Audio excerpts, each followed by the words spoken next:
Call of Duty fans, we're in for a good one. MW2 is going to be a ridiculous year. It's just been insane. Dallas is hosting the major, baby.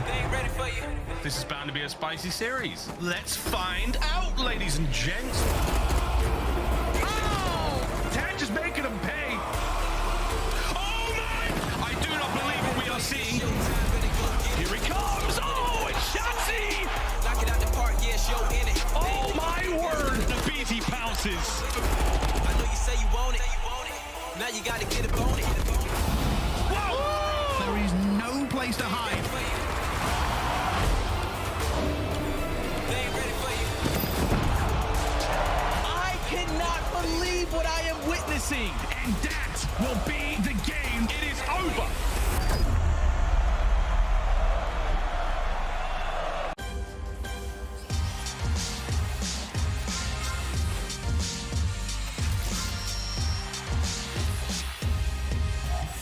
And welcome everybody to day 3 of the Call of Duty League Major number 3. Coming to you live from Arlington. It's the OpTic Texas Major live at the Esports Stadium in Arlington. It was a packed house yesterday, packed house again today.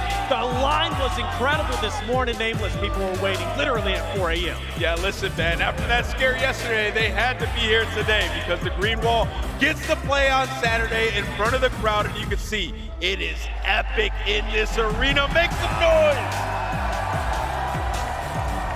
Esports Stadium Arlington is lit. It's only going to get better from here. Opening up, obviously, we have OpTic Texas playing against Florida Mutineers. More on that in just a bit. But, of course, I'm your host, Taylor Reflections Noble. I'm filling in for Puckett. He'll be back, don't you worry. But I got the usual suspects. We got Chance. We've got Ali. We've got Nameless. Nameless, yesterday was a great day. A lot of upsets as well as some teams moving forward that, honestly, teams weren't expected to move forward. Listen, dude, it was Underdog Friday, man. We saw some teams get some wins we did not expect. I mean, Vegas find themselves still in the tournament, right? That's right. We saw the Mutineers get a big win over the New York Subliners. Just crazy upsets, and I expect more today. Ali, what was the biggest, I think, matchup, right? Because there's at least 3 that, you had OpTic, you got Las Vegas Legion, you got Mutineers moving forward. Which one was the biggest surprise to you? It had to be the Florida Mutineers. I said it yesterday, that was probably the most traditional, an upset can get. And I think OpTic Texas fans aren't too lit about that storyline either.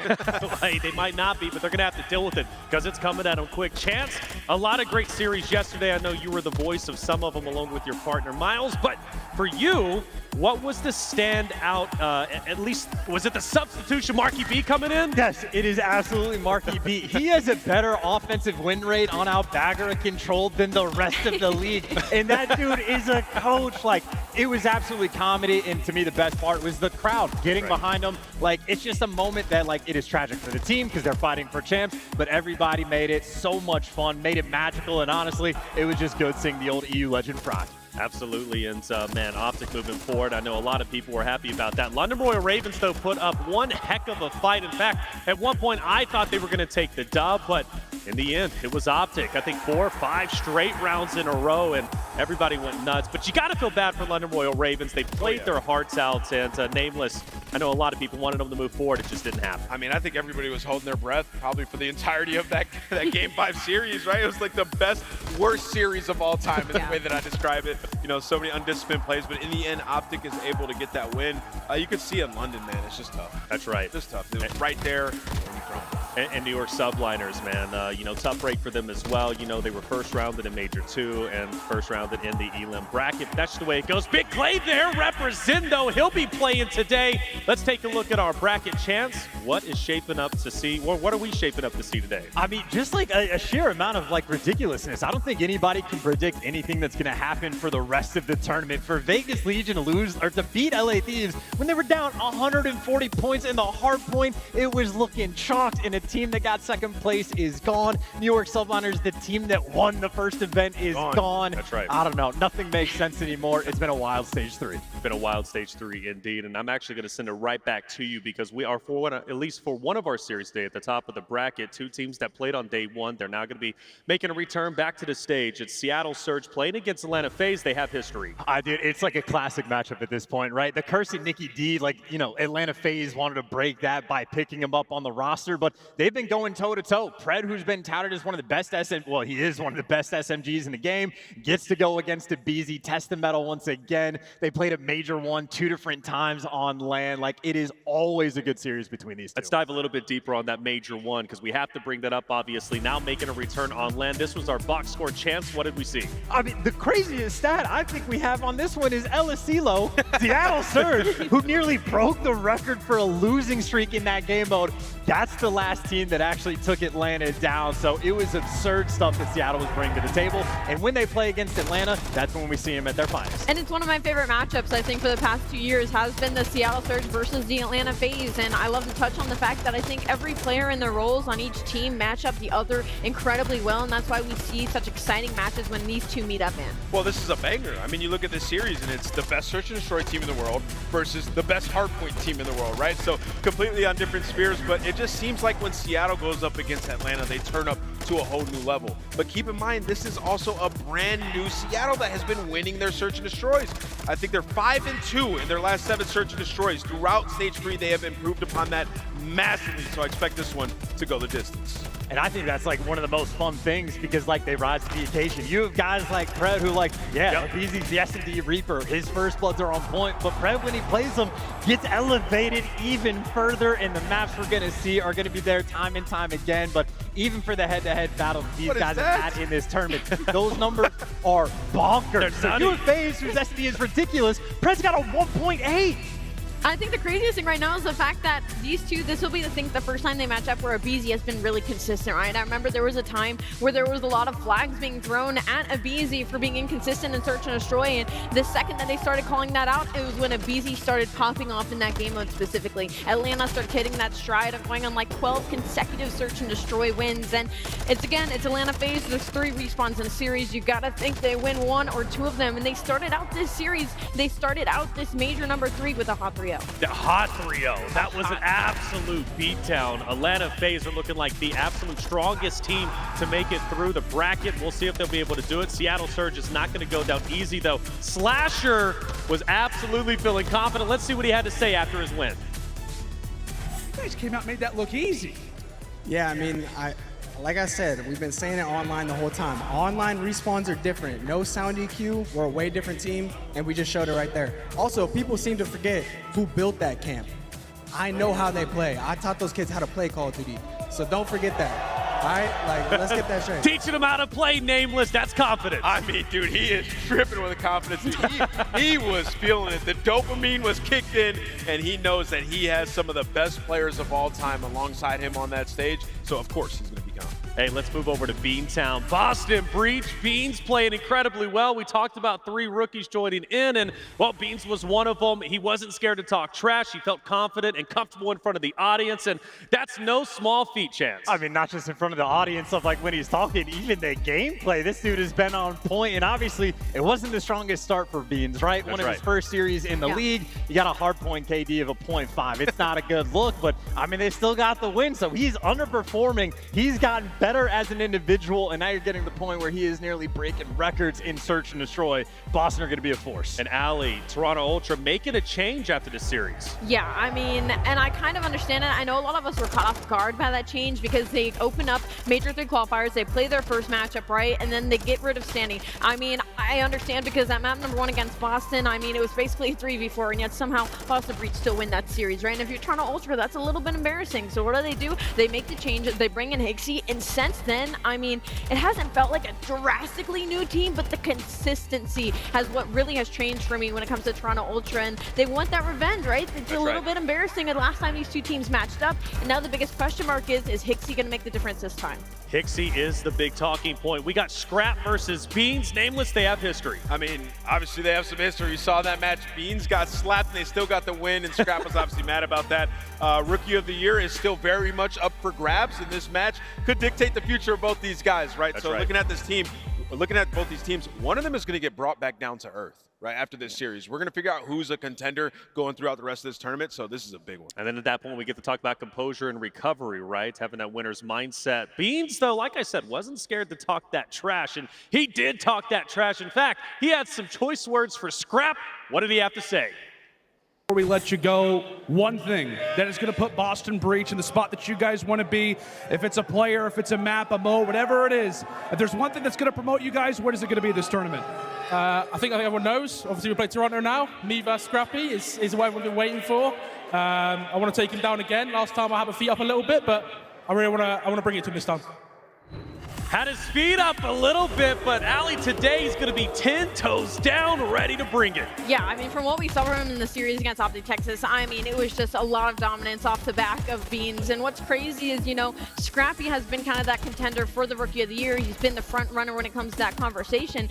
I think depending how this series go, Beans very easily pushes himself in that top 2, very easily pushes himself into that conversation. Not that he already isn't after that S&D performance. I mean, 17 to tie with the record already on local area network, on your first event in the CDL franchises on the Boston Breach. I mean, hopes are very high when it comes to this player. And also knocking OpTic down to the elimination bracket in front of their home crowd. That was major news, so good on them for doing so. We take a look at their Stage 3 records. Chance, what can we get from this? I mean, toe-to-toe in the control, 5-1 for each of them, and I think the only slight edge Boston would really have has been in the search and destroy, and I think that's where, like, Hixie has changed the dynamic for Ultra, getting the bomb down more, letting his teammates try to fry, but obviously haven't yet converted that to a great deal of success. So I think the 2-5, especially when Boston, now they're winning Game 5s, is where the ice is going to happen. Going to be a great matchup regardless. Can't wait to see them back on stage, see what they're going to bring. It's day 3. We haven't seen them since day 1. Let's take a look at our schedule. 5 great matches today. Starting up, we got OpTic Texas taking the stage,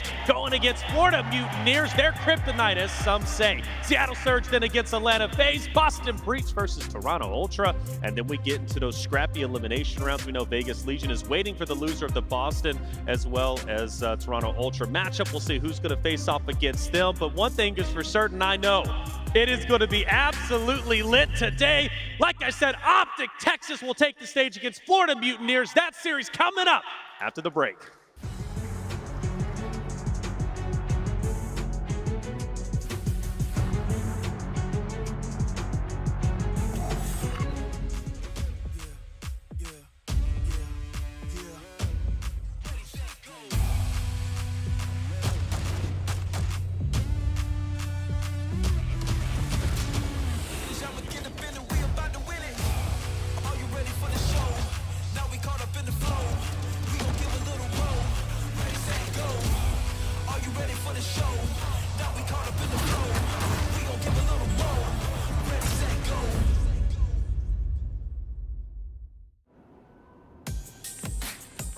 We're on the road.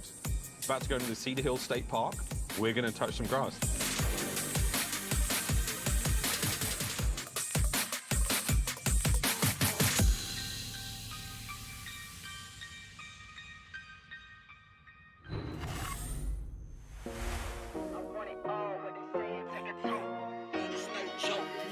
Give me the smoke, I want it all, what they saying, take a toke. I love that hate, I don't need no antidote. Better keep it light when you talking to the globe. It's no joke. Give me the smoke, I want it all, what they saying, take a toke. I love that hate, I don't need no antidote. Better keep it light when you talking to the globe. It's no joke. Give me the smoke. I want it all, what they saying, take a toke. I love that hate, give me the smoke.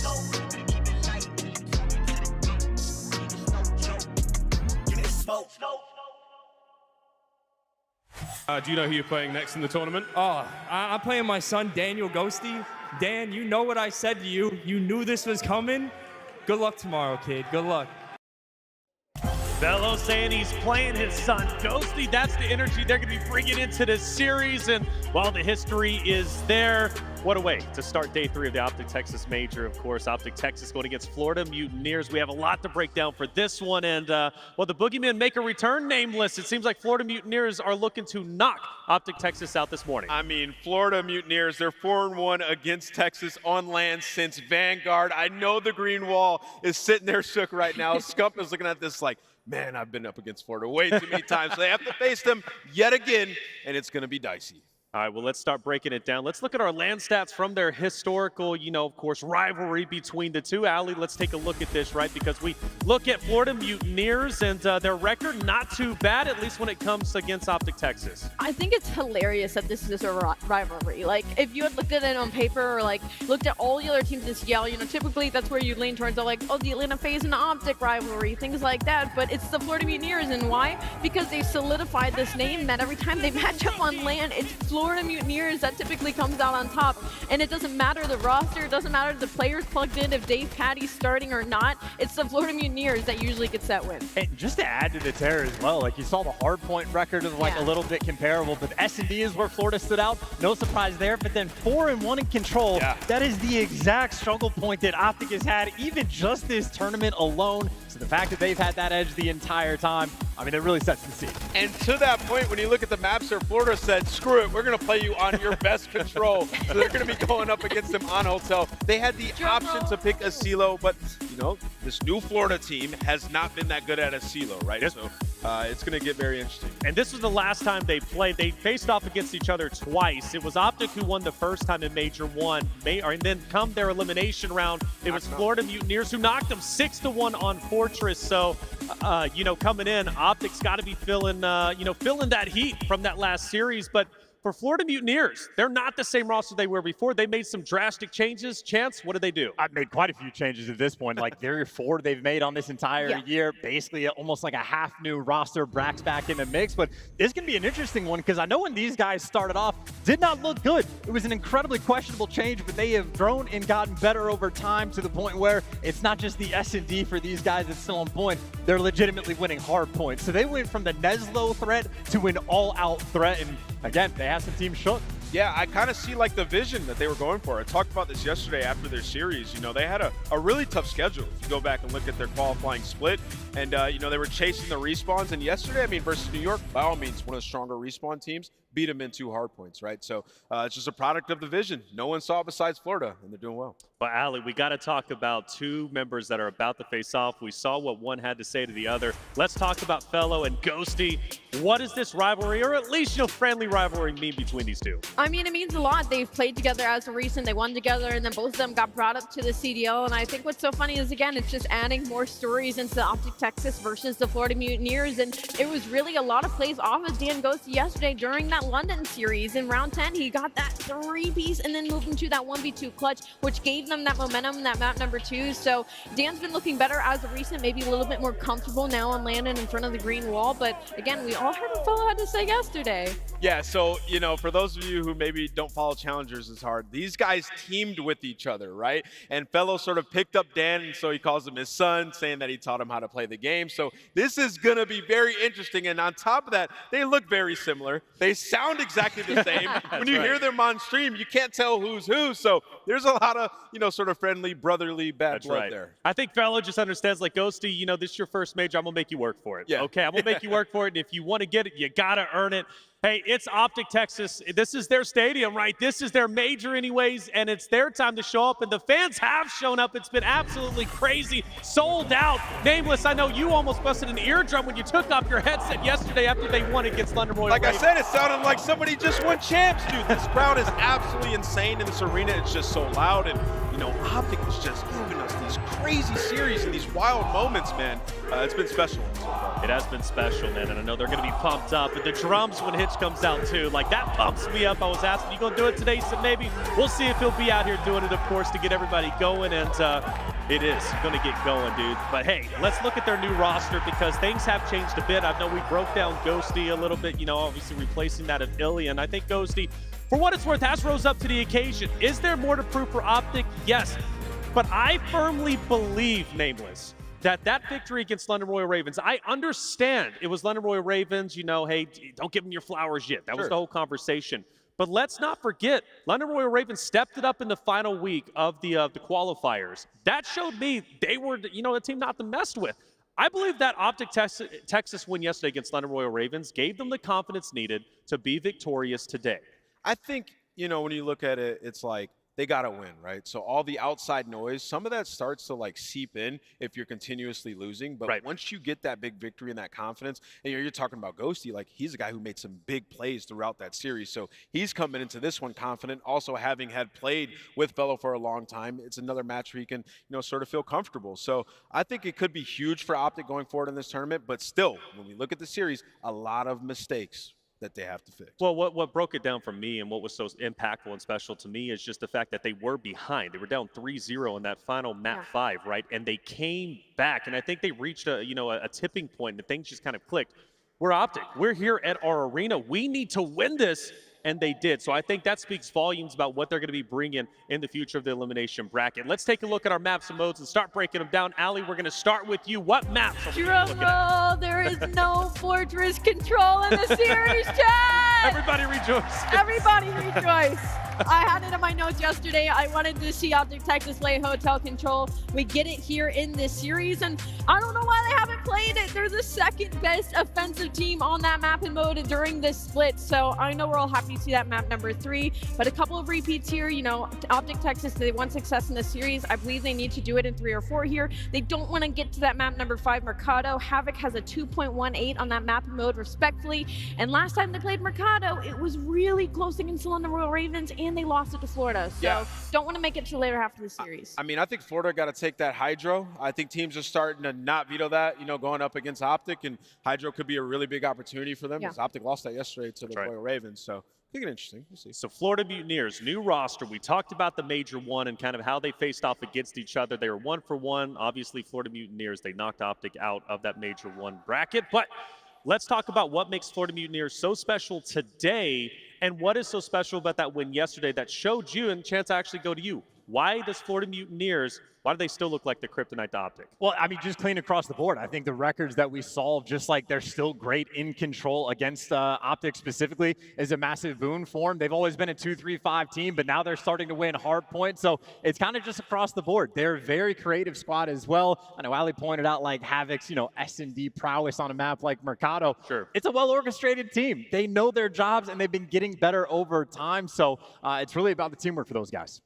You know what makes it so scary about these two teams, though, about the face-off, is like they both got tremendous wins yesterday that just it could have went either which way. And I think they're coming in with the absolute utmost confidence. And confidence is key, obviously, as a competitor. So love what I'm seeing from Florida Mutineers as well as OpTic Texas and the implications that this match has to bring. I mean, we could potentially be looking at an OpTic FaZe matchup, depending on how FaZe's series goes. I mean, on LAN, OpTic and FaZe. They can't even think about that just yet. They can't, but I'm thinking about it because Florida is 4-1 against the green wall. They need to lock in on this match. Also, I mean, back to the maps, like we got Hotel S&D for the first time for OpTic Texas.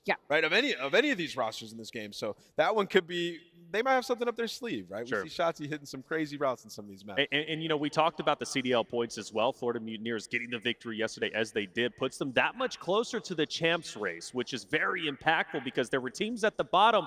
London Royal Ravens is one of them who didn't get it, unfortunately. So, their run to champs, I don't know if it's going to happen, but Florida Mutineers, they did it. Legion, they were able to overtake their opponent as well and move forward. So they're going to get some more points. So we talked about those top 4 at the bottom. Ali, I think 2 of them at least have a good chance to be in champs now. There can be no underestimating in this series that I have coming up. For the Florida Mutineers, this is everything. This is more than keeping their tournament alive. They have 60 points to their name right now. We're already past almost the end of Major 3. Heading in, we only have 2 more majors to go. They need to start racking it up, especially when teams like Seattle Surge are looking good. Vegas Legion are looking good. The LA Thieves are dropping down a little bit, but the Toronto Ultra looks championship caliber. Even the Boston Breach. So, they have to start getting these wins under their belts, and it has to start here. I want to talk about the OpTic matchup yesterday, just to recap. London Royal Ravens, again, went to a map 5, very, very close indeed. That could have went either which way. Like I told you, I thought OpTic stepping up in the way that they did was truly special, and that's what made them into what I think could be a championship caliber team. We'll find out. It's a bit early to call. I know, Ali, let's take a little trip down memory lane, and I talk about that map 5, but every map was just a nail biter. It was special. It was exciting. It was great to watch, but was it great COD that was played? I can't say that. To be honest, for OpTic Texas, for me, it was just a lot of clutching from them. It was them truly, you know, again, pressure makes diamonds. I feel like a lot of pressure got put in them, especially in that map number 5. They were down 0-3, and I think we saw what they are capable of doing. The thing for me right now is that they need to start with that during this series. They need to start with what they ended that series with yesterday, or else, I mean, Florida Mutineers is looking like a team that could run with it. Well, everybody, it's about time to get started for this series. One more section to go. Let's talk about our predictions. And audience, you know I'm going to get you too, so get loud for your team in just a second. But I'm going to start it off for my predictions. I went with them yesterday, and I'm going with them again. OpTic Texas is my team to take this win. I think they got it. Let's see if they can do it. Now, Chance, what about you? Look, I'm not confident in any predictions I made this entire tournament. It was a day of upsets yesterday. That being said, just from what we've seen from Stage 3, I'm expecting OpTic to be the stronger team. I think the win they got yesterday is enough of a boost for them to make them more comfortable. I think they take it down. 2 for 2. Allie, are you joining us? Let's try this again. Listen, if the crowd doesn't got me, I know Chad at least got me. I'm going with the Florida Mutineers. Florida Mutineers for Allie, okay. There we go. We know why she's doing it, and if you haven't caught on yet, there's a reason, okay? It's a smart one. Nameless, what do you got? Yeah, I don't know what type of reverse psychology she's got going on over there. I actually just think Florida's going to win this match, so I'm going with the Florida Mutineers. There's Nameless. Will repeat itself. I mean, we saw Big Wake already do it. He did. It's a curse. It's not a bad Florida's pick. coming in. They're getting the win. It's not a bad pick. I think it could go either way. We're 2 for 2. Audience, let's go ahead and do it real quick. You want OpTic Texas to win it? Of course, it takes 2 to tango. The other dancer, Florida Mutineers. Let's see how they do. Bryce, let's get this series going. All right, good afternoon, Texas. We are here at day 3 of the major. It's another elimination game, and it is going to be a battle of the green and teal. And I know we've kept you waiting, so I'm just going to dispense with everything else and get the first team out here. Please give a warm welcome to the Florida Mutineers.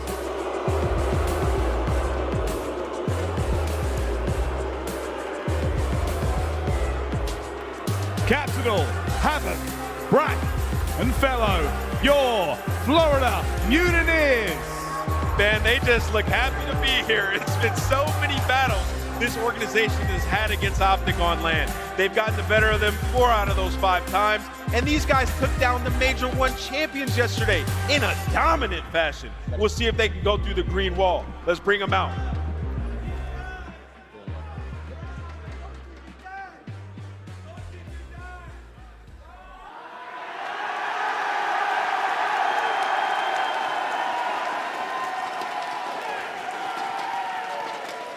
Texas, how we feeling?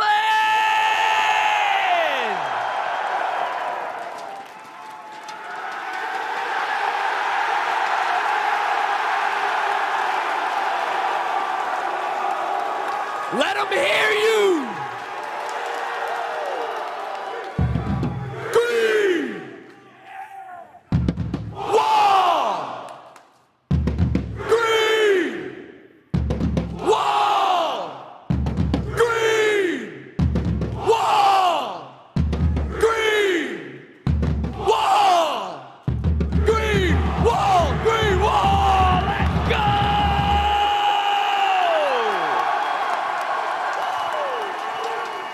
Introducing your home team, OpTic Texas! Ghosty, Dashy McBrucey, Shotzzy, and Kyler.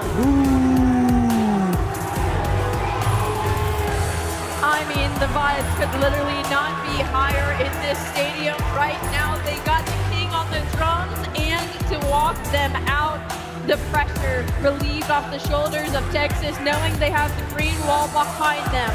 They got to get through somebody that has tested them time and time again. It is OpTic Texas. It's time to get this cast started to Merc and Maven. Oh my, we're having fun. Listen, Seth kills me. If you know him well, he is a child at heart, and he was having an absolute blast up there, getting everybody fired up, but here we go. It is a packed crowd. If you were outside at all, you saw the line was wrapping from here to the next state line. Like, it was unbelievable. That's pretty big, because Texas is is massive. Yeah, that's a good point, John. That, Good point. That is a heck of a distance, but you are not wrong. And I mean, they're going all out, right? Bringing out all of the stops they can, trying to get the energy, you know, all to the team in the crowd, just trying to get this going, because we watched yesterday. It took a lot. It took a lot for them to win in that Game 5 versus London. We know in this matchup, it has not been a good one for this OpTic team. I think it's 4-1 for Florida since Vanguard. They have really controlled the search and destroys and that game number 3. So this is a Florida team that they're confident. They know what they need to do to win, but OpTic, was it what they needed yesterday? Now are they playing with some confidence? Is that swagger back? Yeah, you got to think like the big play from Ghosty. Just some moments where you really turned up with the crowd behind you. It just felt, you felt like that switch flip where the mistake-prone OpTics suddenly were making the plays. They were putting London on their back heels. Are they able to do that here? And, you know, I kind of love the relationship and dynamic between Fellow and Ghosty. You heard him on the main stage. You know, we kind of heard the details of the messages going back and forth between these two. Father to his son, you knew it was coming. You know Fellow's going to bring it. And he's got these boys playing some good Call of Duty. No, he does, right? He said that in the interview. Like, these guys, they trust me. What I say goes. And yeah, they play very disciplined Call of Duty. And we have some hard points here. We have some hard points here that require that discipline. And I know before we get into it, I got to be bearer of bad news. We did have a PC crash, so you get to hang out with us two idiots for a little bit that's longer. all right. The crowd is still ramping up. I think, honestly, I figured we were starting maybe a little bit late because people were still like filtering in. And you can see it is just packed. A sold out venue. Thank you everybody that is here in attendance. It has been brilliant. So much fun so far. And we still have so much COD to go. A lot. I mean, today is a very big day for these teams. You know, either one of these teams could go on a run, potentially be top 4, but they're going to have a couple of matches. And, you know, I mean, you have the winner side as well. Who's going to get to that winner final tomorrow? Yeah, just still a lot of Call of Duty play. Well, if OpTic are going to make the run, if they're going to make this venue lose their minds, if they're going to get to a championship Sunday, how's it happening? I think you have to look at the sub-duo. Shotzzy, he played fantastic. To me, it's the other half of that. I think it's got to be Huke. You know, his respawns were struggling yesterday. Even in that game number 4 Mercado, he started off like 1-12, 1-13. You cannot do that later in the tournament. So I'm really looking at those two. But Havoc is a guy for Florida. He has been so good.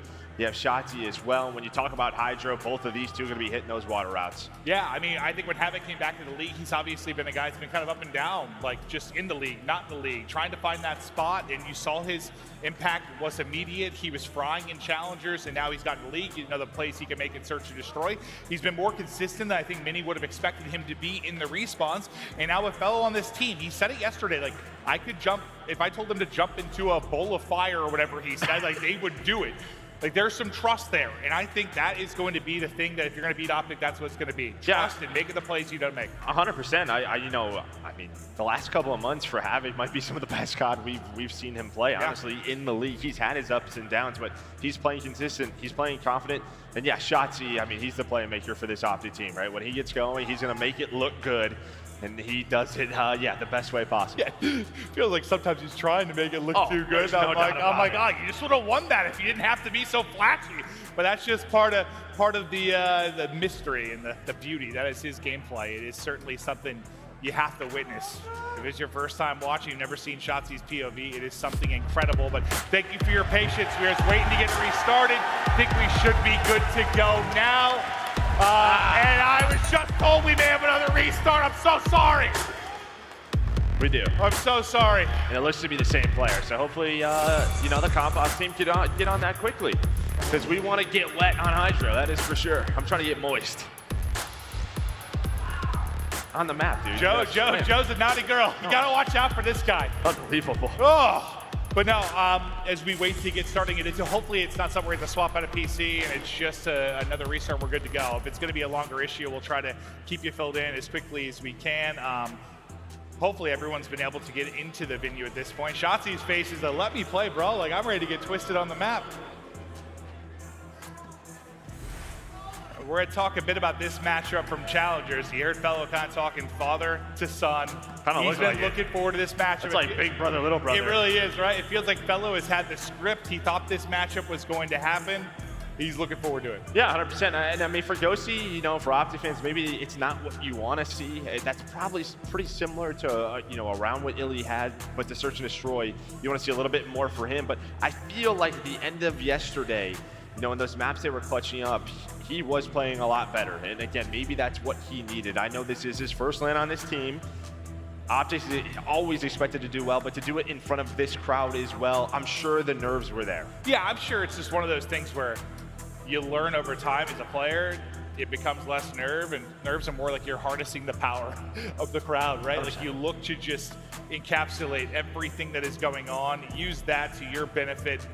But I'm sure it takes time. You know, when you're first up there, I don't care if they're the ones rooting for you. It's got to get you a little bit jumpy. It's just got to. Yeah, and then on the other side for Fellow, this is kind of a guy who's sort of transformed himself, right? He was in the league, then was this sort of cracked submachine gun player, then out of the league, had to transform into this slower AR where the challenge, you know, in challengers, he was being very, very successful. And now he's back to a spot, but a lot different. He has transformed himself. I'm being told it looks like the lobby is getting going, and we hopefully on our third attempt we're good to go. Third time's the charm, Joe. We're getting into this one. I got a feeling. I hope so. I see the maps loading up. All right, there's the music. There's the flyover. I'm looking at the names. I see all 8 names, baby. All Let's right. get freaky. Woo! Get our Michael Phelps on. Get swimming.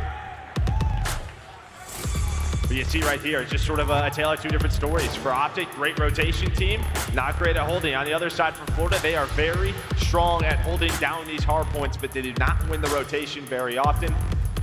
We'll see if that's how it's going to play out. I think that map yesterday with OpTic and London, it was just so back and forth. But map number 1, here we go. Time to battle. It is Shotzzy from the depths, looking to take the fights up mid-map. We hop out to the Sky cam to give you eyes from the Sky, and it's kills from OpTic early on. Shotzzy and Ghosty that are able to line them up. Dashy just staying up. Ghosty is piecing early. That's going to be 3 for him. And time into the hard point. Still controlling that right side of the map. Things looking good so far for OpTic Texas. I mean, they flipped right away, actually. Behind those 4 kills, they're able to get the spawns that they want for P2. Now you have Huke blocking down the spawns. He's able to find a kill on rotation. Shotzi's got another one. Really, the last player alive is Havoc, and they're hunting him, right? This is the comms that we're sort of talking about. Havoc, the last player alive, we have to find him, check the water routes. Havoc is spotted. Now he's just waiting for the rest of his team to get there, but a nice 20-point lead here for OpTic. Yeah, these water routes, like they've just been looking for him. He's just swimming, just poking out of time, holes, got another finding one. kills, continue to find peaks, but there, he's going to get dropped. They're able to take him out, now start to get into position. It's going to be Big Capital that's able to win 1 gunfight from up top. Now we'll take a look at the minimap. The collapse is going to start to come in. You've got everybody here from Texas looking to lock this down. Only 1 point on the board so far for Mutineers. And we just talked about the rotation. Just not a great rotation team is this Florida squad, but can they get in the hill? Get a break. Fellows able to find 2. Now can they lock it down? And well, Dashy, he was pushed out. So the final 30 seconds, the spawn's going to go the way of Florida. It looks like OpTic might take 1 more shot at this.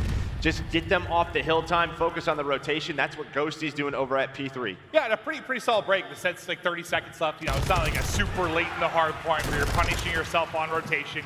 You get a nice chunk of time. It'll lead to about 30 seconds. Now it's going to be Deddy out and straight into the waters below. Is Shotzzy, got one in front, pistol out, not quite able to connect. Gonna look for another route. Yeah, he's able to spot Havoc, but at least you spot him, right? He's gonna have to switch it up. And now Shotzzy, he's gonna jump on through, just try to spot anything through the front. But so far, so good here at P3. The fact that you have them spawning so far front side is gonna buy your team so much time on the hill. Doesn't allow those spawns to get wonky near the back. But Fellow with that kill, a nice opener. That's gonna start the first push here for Florida. Shotzzy though, able to win it up to 9-3. Fantastic start for him, hunting for 1 more, looking for the angle, finally able to find it as he gets into double digits. Where's the next battle? He wants to soar, but it's Havoc that's able to shut it down. Instant trade there from Huke, and a lovely snap onto the second player. Third, give me that, as Huke keeps on cruising. Okay, so far so good, I think, here for OpTic, right? You win both rotations at P2, P3. You get most of that early time. You built yourself up a 40 to 50 point lead. Now it's for Florida, right at this P4. You have a nice setup here at Broken. have Capsule pushed on up, trying to find Shotzzy. That's going to be the first engagement. He's able to win it. OpTic going to push through Dome side and trying to get towards the back and really disrupt this team. They're waiting for their last player to spawn up and get back in the mix. That's going to be Shotzzy. Now they start their real first effort at this. From Bellows POV, we'll watch the attempted hold. It's Havoc that's able to win one gunfight. Where the trade's going to go down. Brack trying to hit. His teammates falling around him. Brack still set him in the back. He's got one player to work with.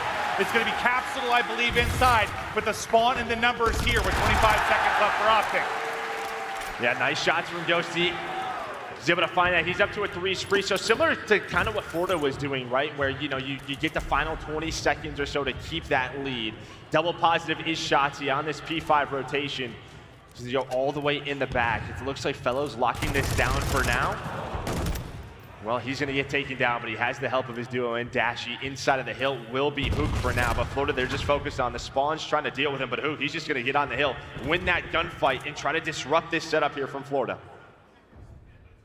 Well, they've just taken down 3. Huke now able to get tucked into a corner.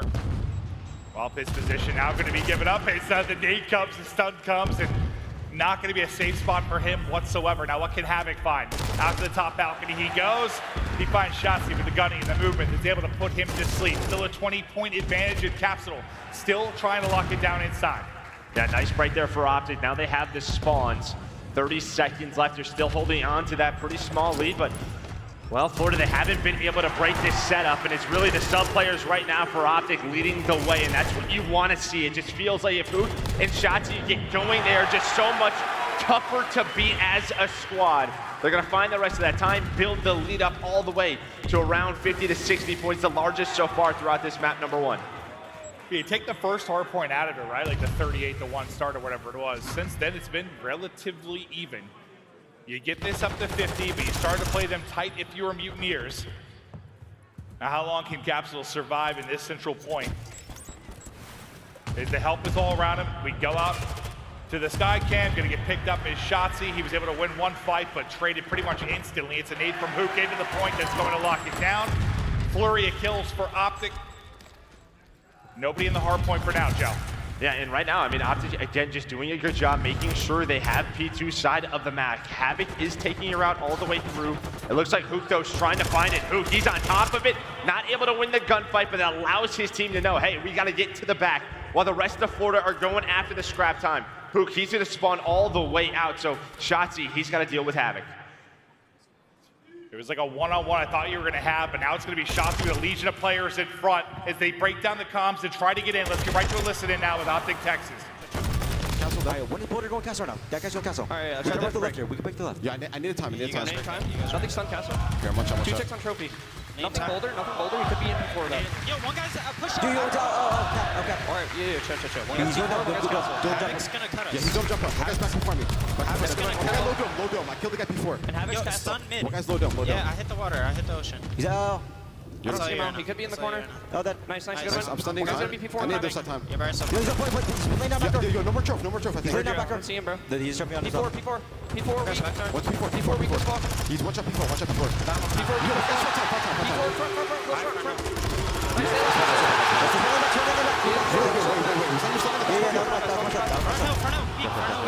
Yeah, I'm going to the deep back, bro.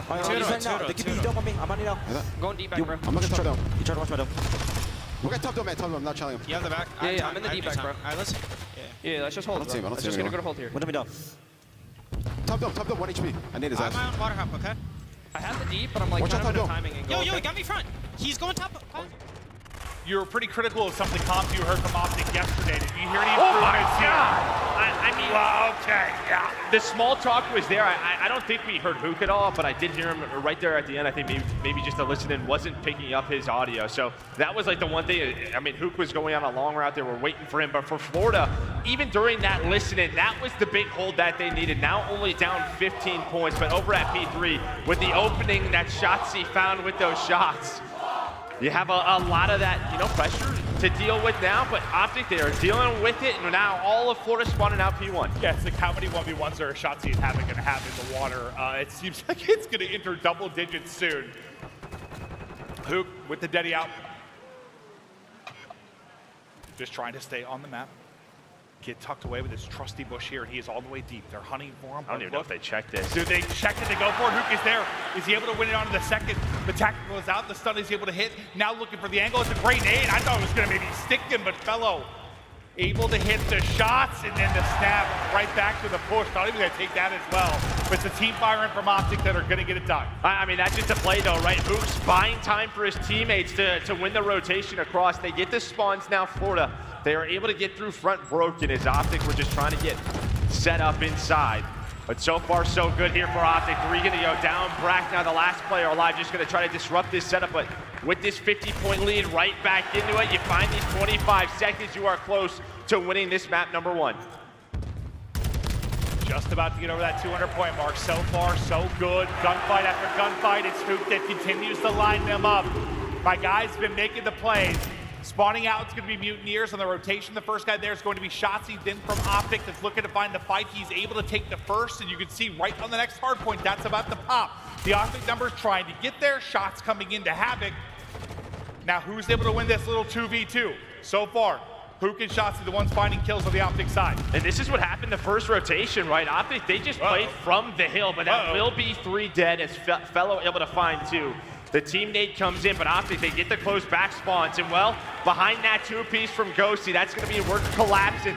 Let's try to win this 2v4 quickly. And now it's all down to Capital. Big Cap cannot deal with the OpTic push as Shotzzy finds the final 2 members from Florida. Yeah, you just spawned so close to that backside. And Shotzzy blown to smithereens. I swear they had so many team kills with nades yesterday. Still a few throughout the course of today, but you're maintaining that lead, starting to chip away at it is Mutineers. Right back into the point though, we'll go OpTic Texas. Now we get ready for our next big rotation with 10 seconds on the hard point. You see just a shoulder there, I think this Ghosty backing up Fellow for now. And you know, Florida had some close hard points yesterday. These were the areas where they were very disciplined. Finally, you win a P1 rotation. You have the P2 spawns. Fellows all the way in the back, playing so far as like that old school anchor to make sure they have spawns for P2. This is the chance for them to get back into the game. If I'm OpTic, I think I'm going all resources at P1. Just try to win it here, put the pressure on Florida. But Havoc was doing a very good job around that hill. Shotzzy can't find the opening through the water route. Huke is just playing right outside the point. He gets tagged up. I didn't even know how he takes down 1. I thought he was dead to rights, but he's able to pick 1. Shotzzy now following it up. Can't hit the shots in the bracket. Right back into the water. He will go. Dashy will line up 2. Neither team get a ton of time in this hard point, but every second so much more valuable to OpTic. And they're getting a healthy chunk of time here. Up to 2:35 we go. Yeah, I mean, Florida, they just gotta have to give this up. Maybe Fellow can find the pick on the hill. He's gonna find 2. But it's gonna have to be a full 60. And even a full 60 will not win you this game. So 4 more seconds, Shotzzy, he does get caught, but you have a lot of min-map control with Fellow on that cross. So he's watching the spawns come in. He's winning some big gunfights, but now it's up to the submachine guns of OpTic to push them forward. Here comes Huke. This could be the break for the game if they can get it done. Capital wants to see another hard point. So far, so good from Mutineers. Shotzzy stun out, not going to connect. Lovely shots though in the outskirts to take down Fellow. With the 2 dead, this should be the collapse.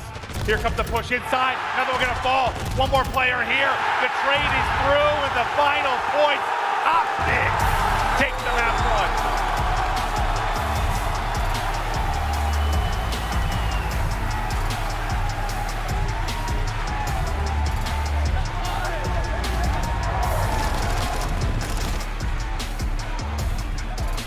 Just a very well-controlled game from OpTic from start to finish, really locking down the spawns. You had a couple of big breaks, but it was a submachine gun duo. It was Shotzzy and Huke. They put up 28 and 29. That's exactly what you wanted to see, especially from Huke. Again, really struggled in those hard points, but they step it up. They control those water routes, and really they shut down Havoc, who was the key for Florida so far. It felt a lot better than yesterday. Yeah. Right? Like, and I kind of asked you, but then I got a little bit crazy. But with regards to listening, you kind of talked to JP, right? And he was saying we're trying to calm down the comps a little bit. Like they were a little too frantic in some of the qualifying matches leading up. You thought yesterday was like a little too calm. A little too calm. What do you think today? Yeah, I mean, I thought it was a lot better. Yeah, I just the You problem mentioned is Huke you didn't really hear, but like I'm more mean for like calling out names and numbers and stuff. Did you hear a bit more of that? Or? Well, they just got smoked on the listening. True. I mean, Yeah. Besides like Huke getting 3 kills. Yeah, like, yeah. They kind of just got held on that P2. There wasn't really much to go over, but there you go. That sort of 30 to 40 point lead. They never gave up. That first set of rotations, they had the spawns, and you know, couple of big breaks if you look at those P4s for OpTic. And we talked about Florida's ability to hold on this map, second or third in the league. They had a couple of chances, just weren't able to hold on.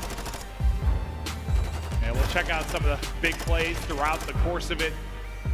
I mean, it goes down to the wire. Florida Mutineers certainly had their chances, but it felt like that, 40 to 50 point advantage. Once OpTic had that, they were doing a great job maintaining that throughout. And then yeah, my God. I think you said like put whatever you could to our point This one. is gross right here. Like, you should be doing that. Have it just get right out of that window. The headshot comes in. And then from there, from that moment, they never really gave up this lead. Played a very well controlled game. We're winning the hills. The subs were going off. This is what you want to see. And is it the map 2 search we're going to that they're playing for the first time, or is that the map 5? Map 2. Okay. So this is what? For OpTic, the first time we're going to see them? Was it hotel map 2? There you go. I was waiting for you to say it. Oh, you took the papers over there, so I don't have my maps next to me. Yeah, so we're going to hotel, which this OpTic team has not played all year long, and I think the reason is what Florida has shown on Forge's Search and Destroy. What we saw yesterday, they're probably thinking, let's not play that map. So we're going to a hotel search. It hasn't been the best map for the Florida Mutineers. They've really struggled with those first bloods on this map, but you don't really have VOD to go over if you are the Florida Mutineers. So we'll see what OpTic has. Obviously, you're scrimming it, you're playing it, but in official matches, we haven't seen this from this team all year long. And then the control will be a little bit different too. Thankfully, it won't be going to Fortress, so it'll be maybe less booze in the crowd when we get to the they were match. excited. They were excited. Yeah, right.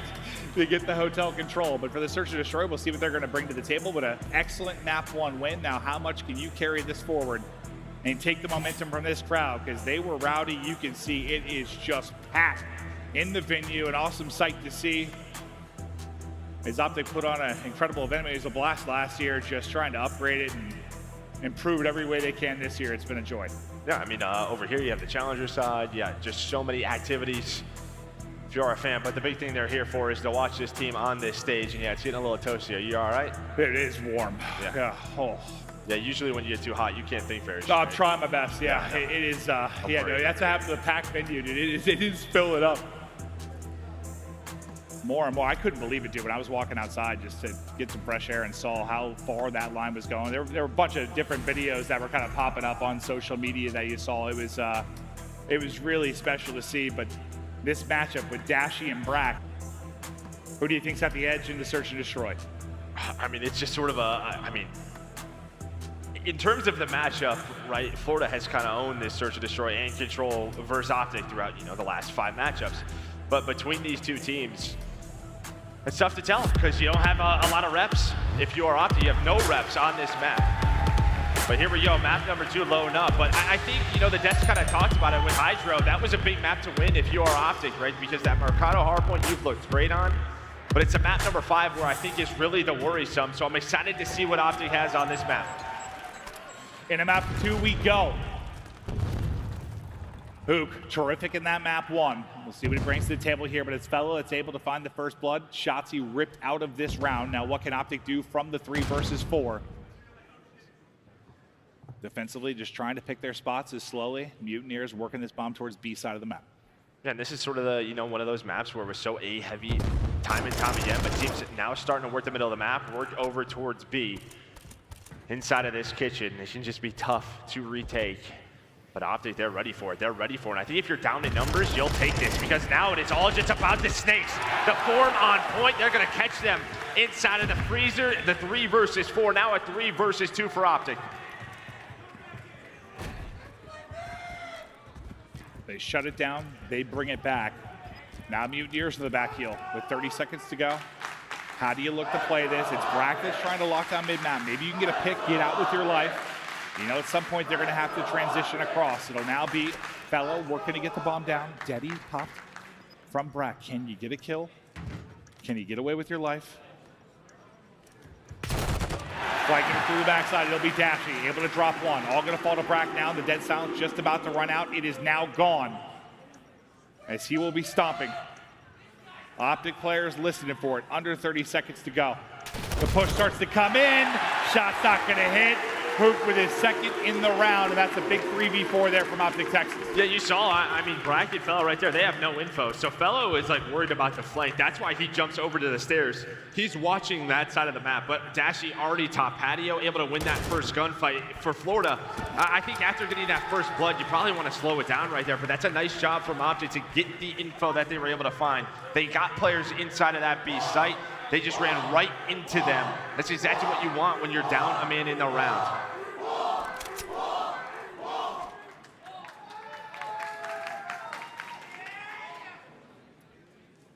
Well, Dashy chatting through with the team. Feel good about the 3v4. Fellow, the only one with a kill in the round. That was the first blood. After that, it is just dominoes. They drop. Havoc's going to send it. And gets hit to 31 HP. Stunned as well. Let's see if his will hit. Won't happen, but he's able to stay up for now. Now trying to get to his spot. It's Havoc that's able to get that first one. Should quickly be traded by Shotzzy. It is. Now Shotzzy gets Capsule. He just chows. He just chows. Capsule goes for the nade, and Shotzzy just puts him 6 feet under. Yeah, while this is going on, you have Dashy on the other side of the map really working over towards A. I expect Ghosty and Shotzzy maybe to rotate it over, but we'll see what they want to do. They're just waiting on this man, and he's able to spot him. Blackdo was able to find it, doesn't matter.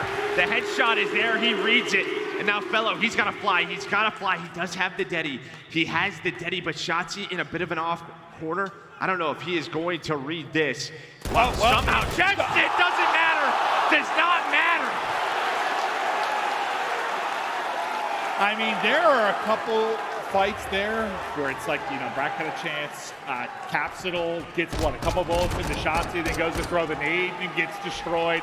Then this one with the repeat, Shotzzy just fries him. I mean, a couple times, it's not coming down to anything with strategy. It's just people getting gunned. Yeah, just that opening gunfight. I mean, we've all been there, right? Where, you know, you're just trying to get that. Maybe you don't have fast hands yet, right? It doesn't activate if you're Capsule. You throw that nade, and it just takes forever.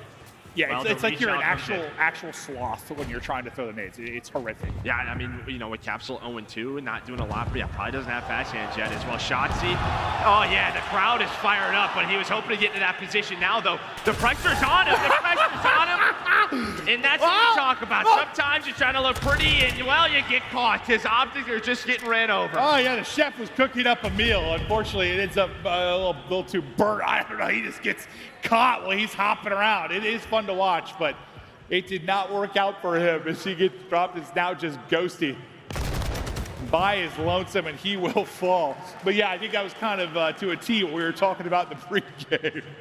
But I mean, Florida just sent it. They played with such pace in that round, finding that first blood, and they just go. They just fly, catch him off guard. How much need a round for Florida to get themselves back into the game? Well, they switch it up, right? The first time around, it was a much slower offense. That time, they just go for it. They find a round, it's a big one.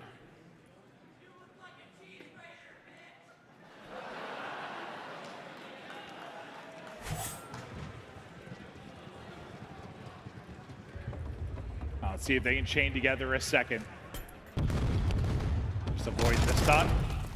It's deja vu. Shotzzy, eyes on one. Still continuing to hunt people in front. He gets damage into what feels like 2-3 players, but then it's Huke by himself. Can't get out. It went from looking like Shotzzy had a freebie to the entire OpTic team got wiped off the board. Yeah, I mean, very similar to last round. Just the opening kills going the way of Florida Mutineers. This time it was a big 2 out of Capsule near that A site.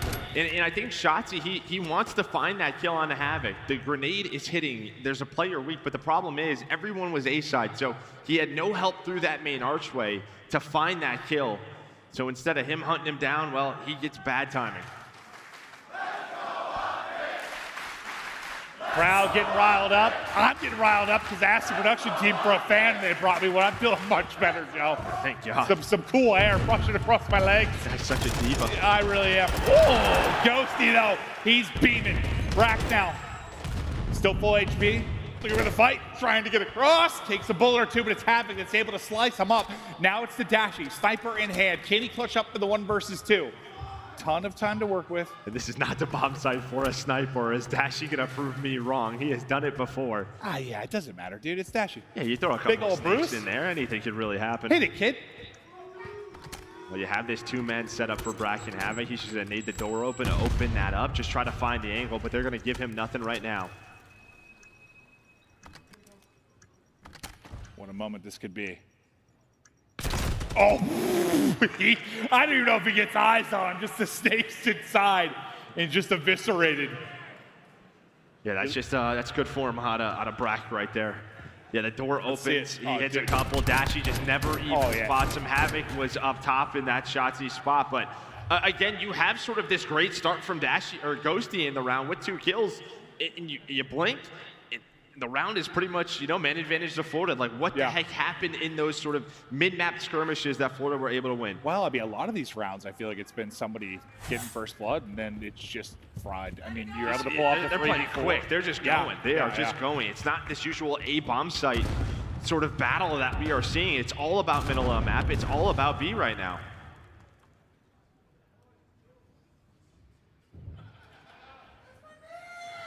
Oh, now it slows down. Shotzzy is waiting for the opening. He's got Daddy really anywhere across the OpTic side, so they're just looking to build that up. Havoc getting close as well as everybody waiting on their Daddies. Door open! Surprise, surprise. Havoc waiting, lying in wait, able to get the kill. Dashy quickly one of his own, and now as everyone starts to earn Daddy, everyone's starting to fly. Havoc yet to pop his. Shots from Capsule will connect, puts him into a 3 versus 2. Brack is tagged up and weak. Havoc will end up falling. Suddenly, it's just Brack by himself.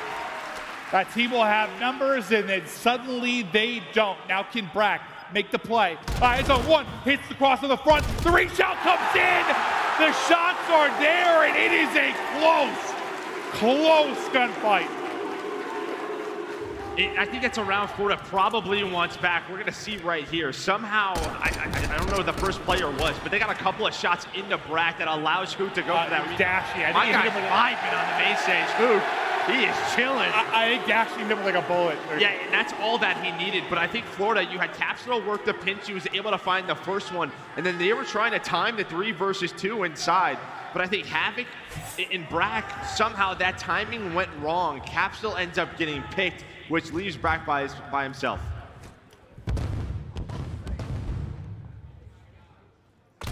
First gunfight, thinks he might be lying prone. He is standing tall. Huke puts OpTic on the board first. Now from the 4v3. Dashy from couches. Just playing for any kind of info. No eyes on the cross, and back to the squad he goes. The bomb working its way towards A, and they'll have a 4-on-3 retake to try and get this going. But again, you have a ton of info here. Look at Havoc knows. He sees them all in the middle of the map. He's calling this out as they're going to reposition. They know OpTic are working the flank, but are the numbers going to be too much? This could come down to Fellow in a bit of a sneaky corner. Hello, wrong door to open. He's able to find the first. Where do the trades come in? It's going to be there from Shotzzy. Yeah, and I think he tries to like free fire. Maybe the second player pushing, but Fellow will get dropped shortly after it. Now 2v2 again. Just high stress rounds. Madness in the mid game as Dashy finds another. Havoc's turn now. He's getting real close to Daddy, but just 20 seconds to go. Well, I think they know they have bomb down. Yeah, Shotzzy knows. He's looking right at that bomb. You don't always notice it in this game, but it doesn't really matter. The nade will connect. He's trying to find one. The timing almost goes Dashy's way. The shots are, though. Dashy's going to pick it up. Yeah, maybe if you wait another second for like the nade to hit and then you chow right. But I think he was trying to back him up if he was there. That was the right play. Take the left gunfight first, right? But you just buy time at the pillar. Just keep milking that clock. Again, just the early rounds right in the middle of the map, just kind of dictating the round, the way it's playing out, finding that first blood. Then OpTic, they're able to work that flank, and at least Shotzzy finds that trade. Just feels like we're always getting to like this extended 2v2. Back in front, go Texas. 6 for Dashy, 6 for Huke. Leading the way for OpTic. Brack's got this time. Dashy might be receiving it. Flick just a little bit off. Not quite able to connect. One of the more standard hotel rounds we've really had throughout this map so far, right? A very slow offensive push over towards A. Brack trying to find a pick. He does have a cruise to work with. No. Am I seeing that right? He's got a cruise, right? Yeah. So. He does. I'm just trying to remember when I remember seeing him on like a 3 or 4 early, but watch Shotzzy. Shotzi's trying to find maybe an opening through that lower catwalk side. She's just hanging out. There we go. There it is. Now, potentially the rotation comes in, but who's going to find the kill? There is one player behind enemy lines. That's going to be Havoc, but it might just be a little too late as Brack tries to find a kill. And Havoc, you're all by yourself. Yeah, if he had some teammates up, this might have been the play. But by the time he gets there, everyone is gone. They read the play on the flank, and he gets dropped. 5th round. Now up for OpTic. One more round and a 2-0 edge in this series.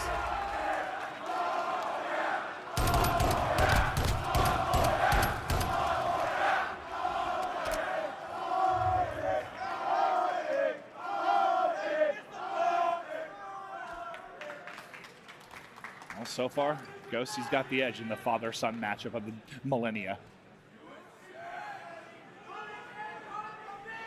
I don't know what that means.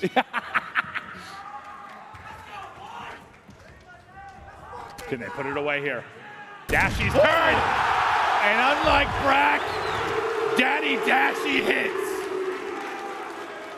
He's able to find it, but bomb's still going down quickly. Brack, he's going to try to even this out with the missile. He's going to give them the info to his teammates. Does he find one inside the kitchen? No, not going to. Allows Havoc to get pushed up inside a luggage. On the other side, Brack just watching the flank. So pretty split is Florida, who is going to be the first to find a kill on this retake. It looks like Dashy, he's going to hit the pistol shot, just try to buy time.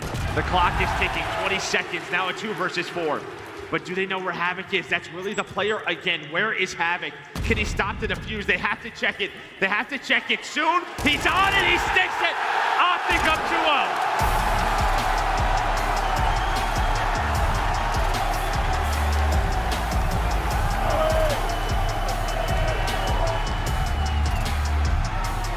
2-0. He gets there a second earlier. Maybe that one gets a little bit wacky, but they stick it.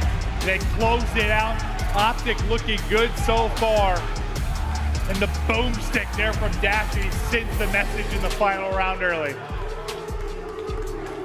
Yeah, and a map they haven't played all year. I mean, they look pretty solid on it. It was a much different look from both of these teams throughout this map, right? A lot of sort of B hits, middle of the map hits, some skirmishes, some very weird rounds. I think you can sort of see the limited reps on both sides, but OpTic able to clutch on up. Just a stellar effort from the entire team. Huke continues to have himself a big series. Again, for me, he is the X factor of this team. And then you saw it in that round 6 that they were able to win. Dashy with that first blood. Yeah, you said Huke is vibing, dude. He's vibing, He's up there chilling. You don't get a whole lot of emotion out of that guy. Yeah, that guy's just on a different planet. Yeah, he's really hanging out when he's playing. God, he really is. He absolutely is, but you're up 2-0, and now you play a search you haven't played in the official match, and now you get to the control where, yes, I know the fans have been frustrated seeing Fortress. OpTic have been losing the Fortresses, but I thought maybe after you saw Mutineers get smoked on it that we were probably going to see it again, but instead we get the hotel. Thank God. Thank God. Yeah, no, I think so. Yeah, I mean, OpTic, they just beat FaZe on this map. Shotzzy's so good on it. You just want in the search and destroy. Hopefully this is, the start of something. And I think really what the OpTic fans want to see is maybe that LSCLO control come into play, but not this series. Well, a big thing here too has just been for the crowd, they have been able to stay in this for the most part. There hasn't been those massive swings. For the most part, you're in lead all of game 1. You're leading the way in the search and destroy. They have been rowdy. They've been having fun. They want more to see OpTic close it out in the map 3 or Mutineers come alive and make a run. Don't go anywhere. Right back after this quick break.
This guy can do it all. We got Seth on the breakdown, watch parties, one of the greatest players of all time. Rocking a mustache, but still looking just hot. I love him. He's a talented man. It's awesome to see him here. You just know his love for the brand, the organization. Wants to see, even though he left the squad, you know, it's not one of those things where you like leave and you're like secretly like hoping they do worse because you're not in the picture. He like genuinely just wants them to have success. He's the backbone of like this organization, and it is awesome to see him here and just having a blast, man. Yeah, it's even better when they're up 2-0 as well. Yeah. Right? They're up 2-0 in control of a series. They're looking good. I mean, map number 1 was a solid hard point for them. Map number 2 from start to finish. Yeah, I mean, Florida bounced back in some of those rounds. They went a little like win streak there, but OpTic able to close that out, and that was, I think, huge for them to win a Search and Destroy versus Mutineers team. I went from thinking I was gonna faint to dancing. Now I got no, a fan. Map number one, you were on a different plan. Oh, dude, I was real just nervous. I was just sweating, buddy. But I'm ready to go now. All right, map 3. It's a chance. Begin to roar. Can they close it out here as OpTic go for the jugular within this control? As they'll be on to A, just getting what progress done that they can. Havoc finds one on the offside, but you got 3 players here from OpTic. Fourth going to spawn close as well. 2 players starting to rotate in. Huke able to stop the first, Shotzzy able to stop the second. That is going to be 8-point done here in a moment. Yeah, Shotzzy very solid on this map. Both of these teams, they have a lot of reps on this map. I think for OpTic, it's like 5 and 6. For Florida, 4 and 6. So, not the best, but I think one thing that really stands out is Florida's offense really struggling compared to the league average, around like a 40% win ratio on the offenses. So we'll look at that. Maybe a chance for OpTic to potentially go up 2-0 early in the map as they're able to work over towards this B zone with a lot of lives and a lot of time to work with. Thought the timing may be awkward for a second, but Shotzzy up for it. He's up for another, putting him down at 5 and 1 to kick it off. Mutineers, they need something here if they're going to bring this back. Where's the life going to come from? Round and around we go.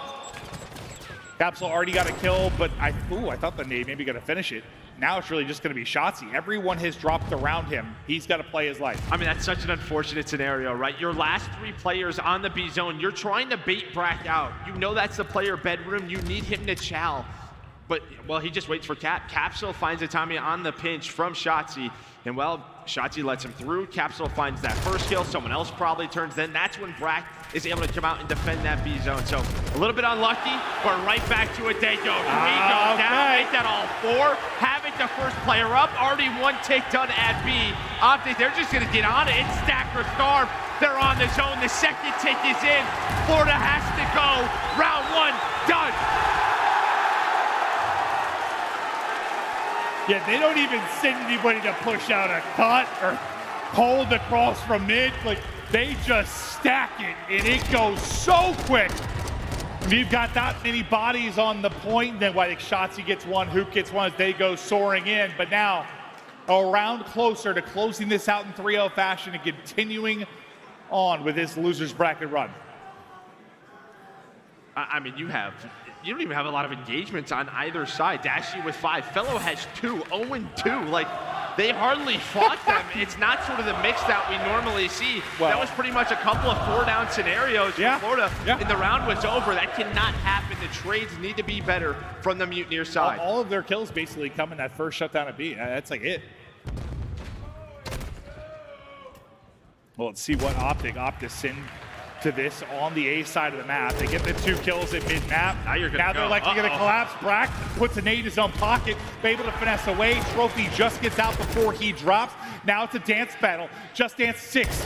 If they battle around, Fellow able to take it, hit down to 35 HP, but still going to be up. A zone, second bit of progress is done. Now who's that looming on the other side? That'll be Capsule. He's just going to try to find the opening. Fellow able to find 1, but Cat kind of sneaks on through. You do have 2 players already across in Ghosty and Dashy. And well, for right now, I mean, they're going to have to wrap on back as the rest of their teammates had to deal with the players in the spawn. But Huke, he's going to come on up with Shotzzy, find 3 kills, deal with this push. As I said, the subs right now really putting the team on their back for this OpTic squad. Huke and Shotzzy going off. They've been so good. And you just need to be great for another 5 minutes or so when you're moving on to play later today. The stun hits. Will his shots hit though? Ghosty's still able to win the fight despite the stun coming on through. Now to Huke, who's been super. Continues it. Nice one-on-one win. Nades just soared in. Huke did end up dropping to that nade, so nice one from Fellow. But Ghosty is there on the trade to get him back for that power position behind the desk. What are you seeing, Joe? I mean, Dashy's really just been hanging out. He's waiting for the pressure. No one's really pushed him. Finally, Capsule's able to find him, but look at Shotzzy on a big flank right now. Shotzzy behind enemy lines is able to find 1, doesn't find the second, but will slow down the push for Florida, you would think. But because it's so staggered, this shouldn't be a stack. Capsule just gonna try to play for desk control, allows Big Brucey to find 2 kills and get involved. Yeah, he's still one player on it, so you keep this clock stopped for a good amount of time. You've gotten up to 2 life, make it 3 life advantage, and as Huke continues to find the angles.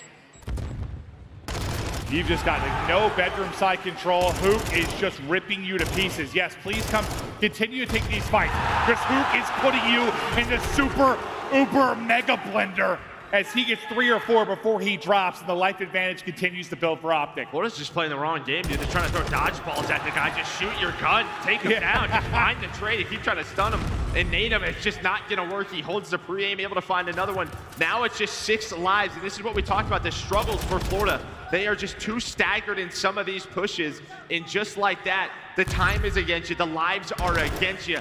It's looking like OpTic gonna go up 2-0. Here comes the last big push for the Florida Mutineers. You have a couple of players alive at death, but it's down to 3. Ghosty, he's just hanging out. 2 more left, 1 more left. It's just going to be Havoc. Flanking around their bedroom, just got spotted, the Butcher! Shotzzy slicing and dicing.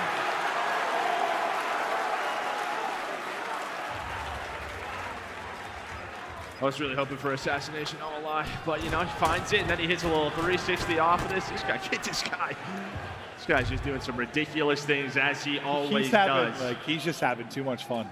We're playing video games. 17-8 so far throughout this game. Huke with a big couple of kills in that round. Your ARs are hanging out.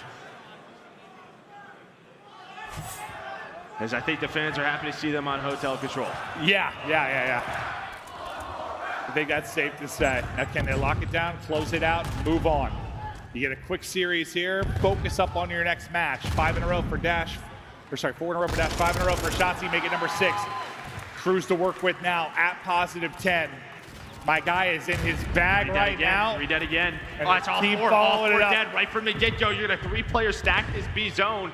If you get this done early, it might be game over. They have not lost a life at the start of this round. 6 in a row for OpTic. B zone is done. For Florida, it is all down to A. They have to defend this for 2 minutes and 10 seconds. OpTic has 30 lives remaining. Good luck.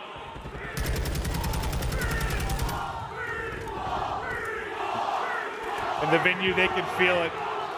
The chant's just getting louder and louder. Can Mutineers do the unthinkable and bring this back with 3 straight rounds? It's gonna start with this. They just need some kills, and it has been so hard to find.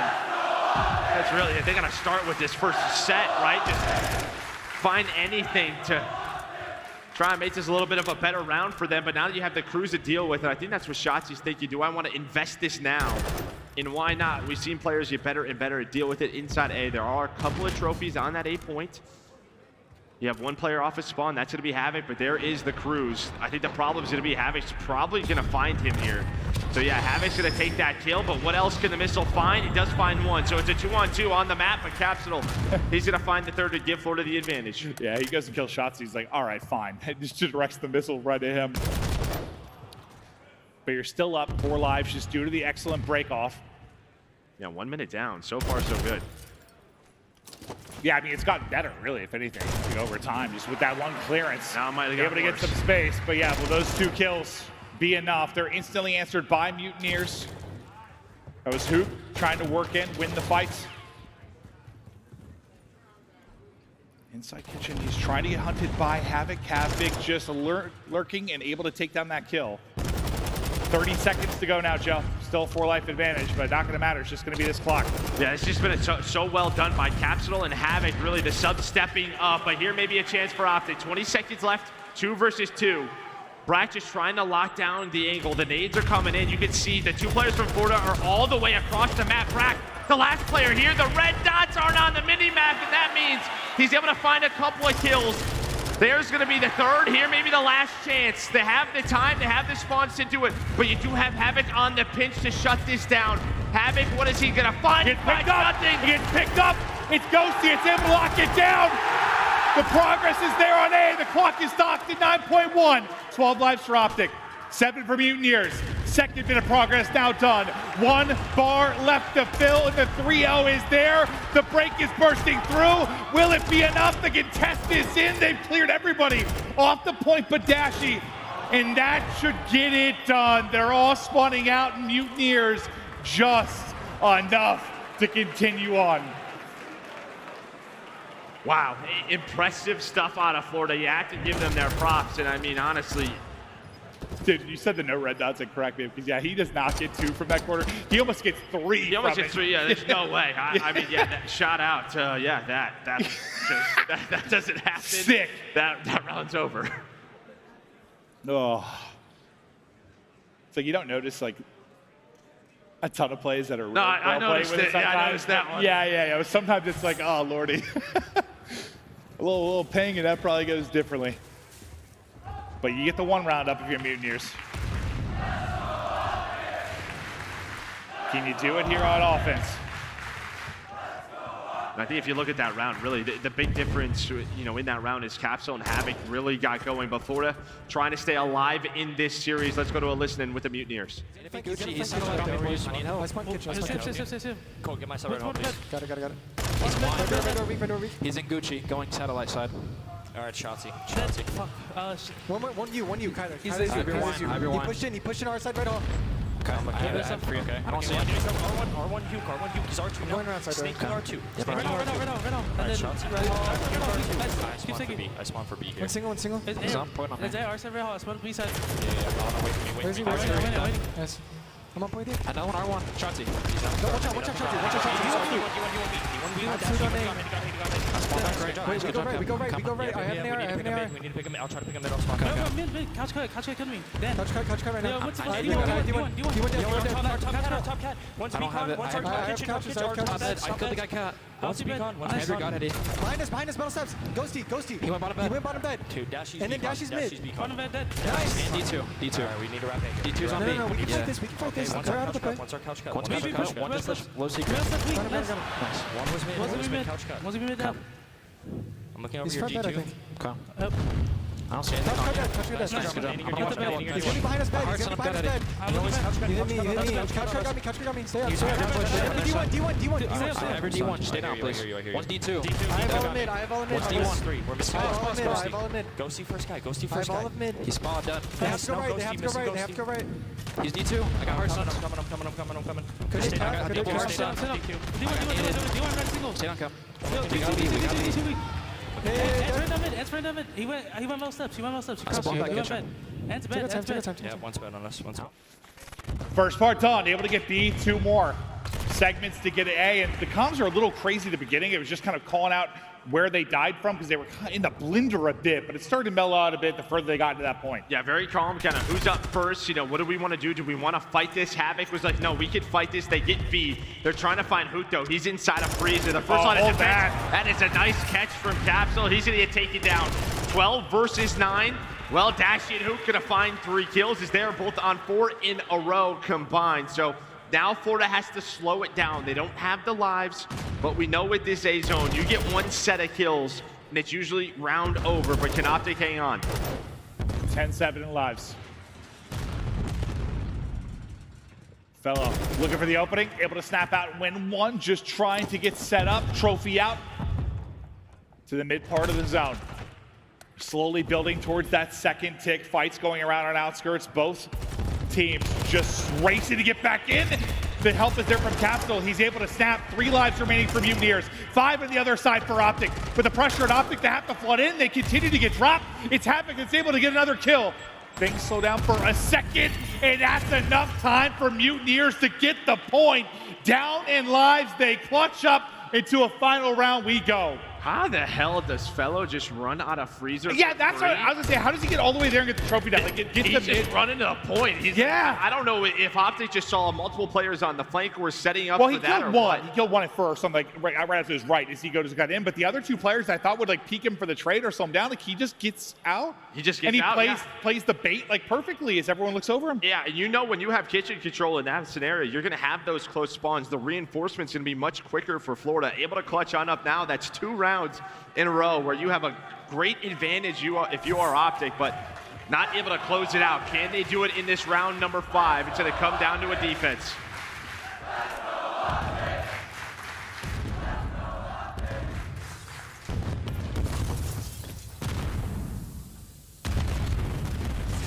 Nobody dead yet, just explosions all over the map as the utility thrust into it. Huke will be the first to drop it, and Shotzzy through on the flank. Surprise, fellas!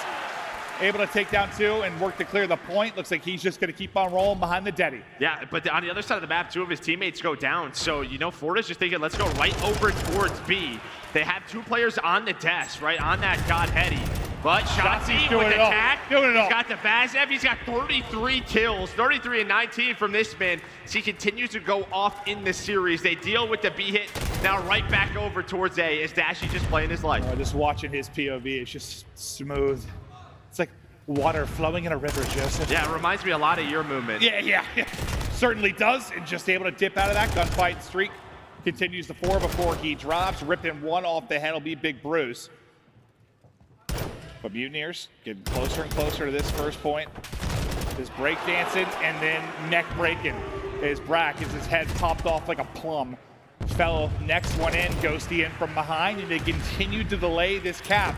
And the big thing too, the life advantage slowly building now, Joe. They're up 5. Yeah, I mean, they've had that though the last couple of rounds. It's been sort of these mid-round moments where Florida have just clutched on up. They do get 2 ticks done at that A zone, so haven't completed yet, but very close. Now trying to get some work done over at A. The first tick not complete yet, but Brack, he's gonna find 2 kills. Maybe that's gonna give them that first tick.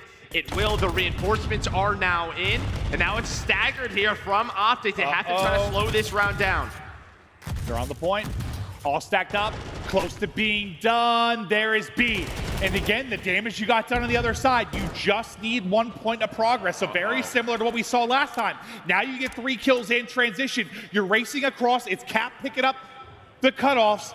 This might be bad news right now for OpTic. They are getting churned to butter map. Mutineers as they take it.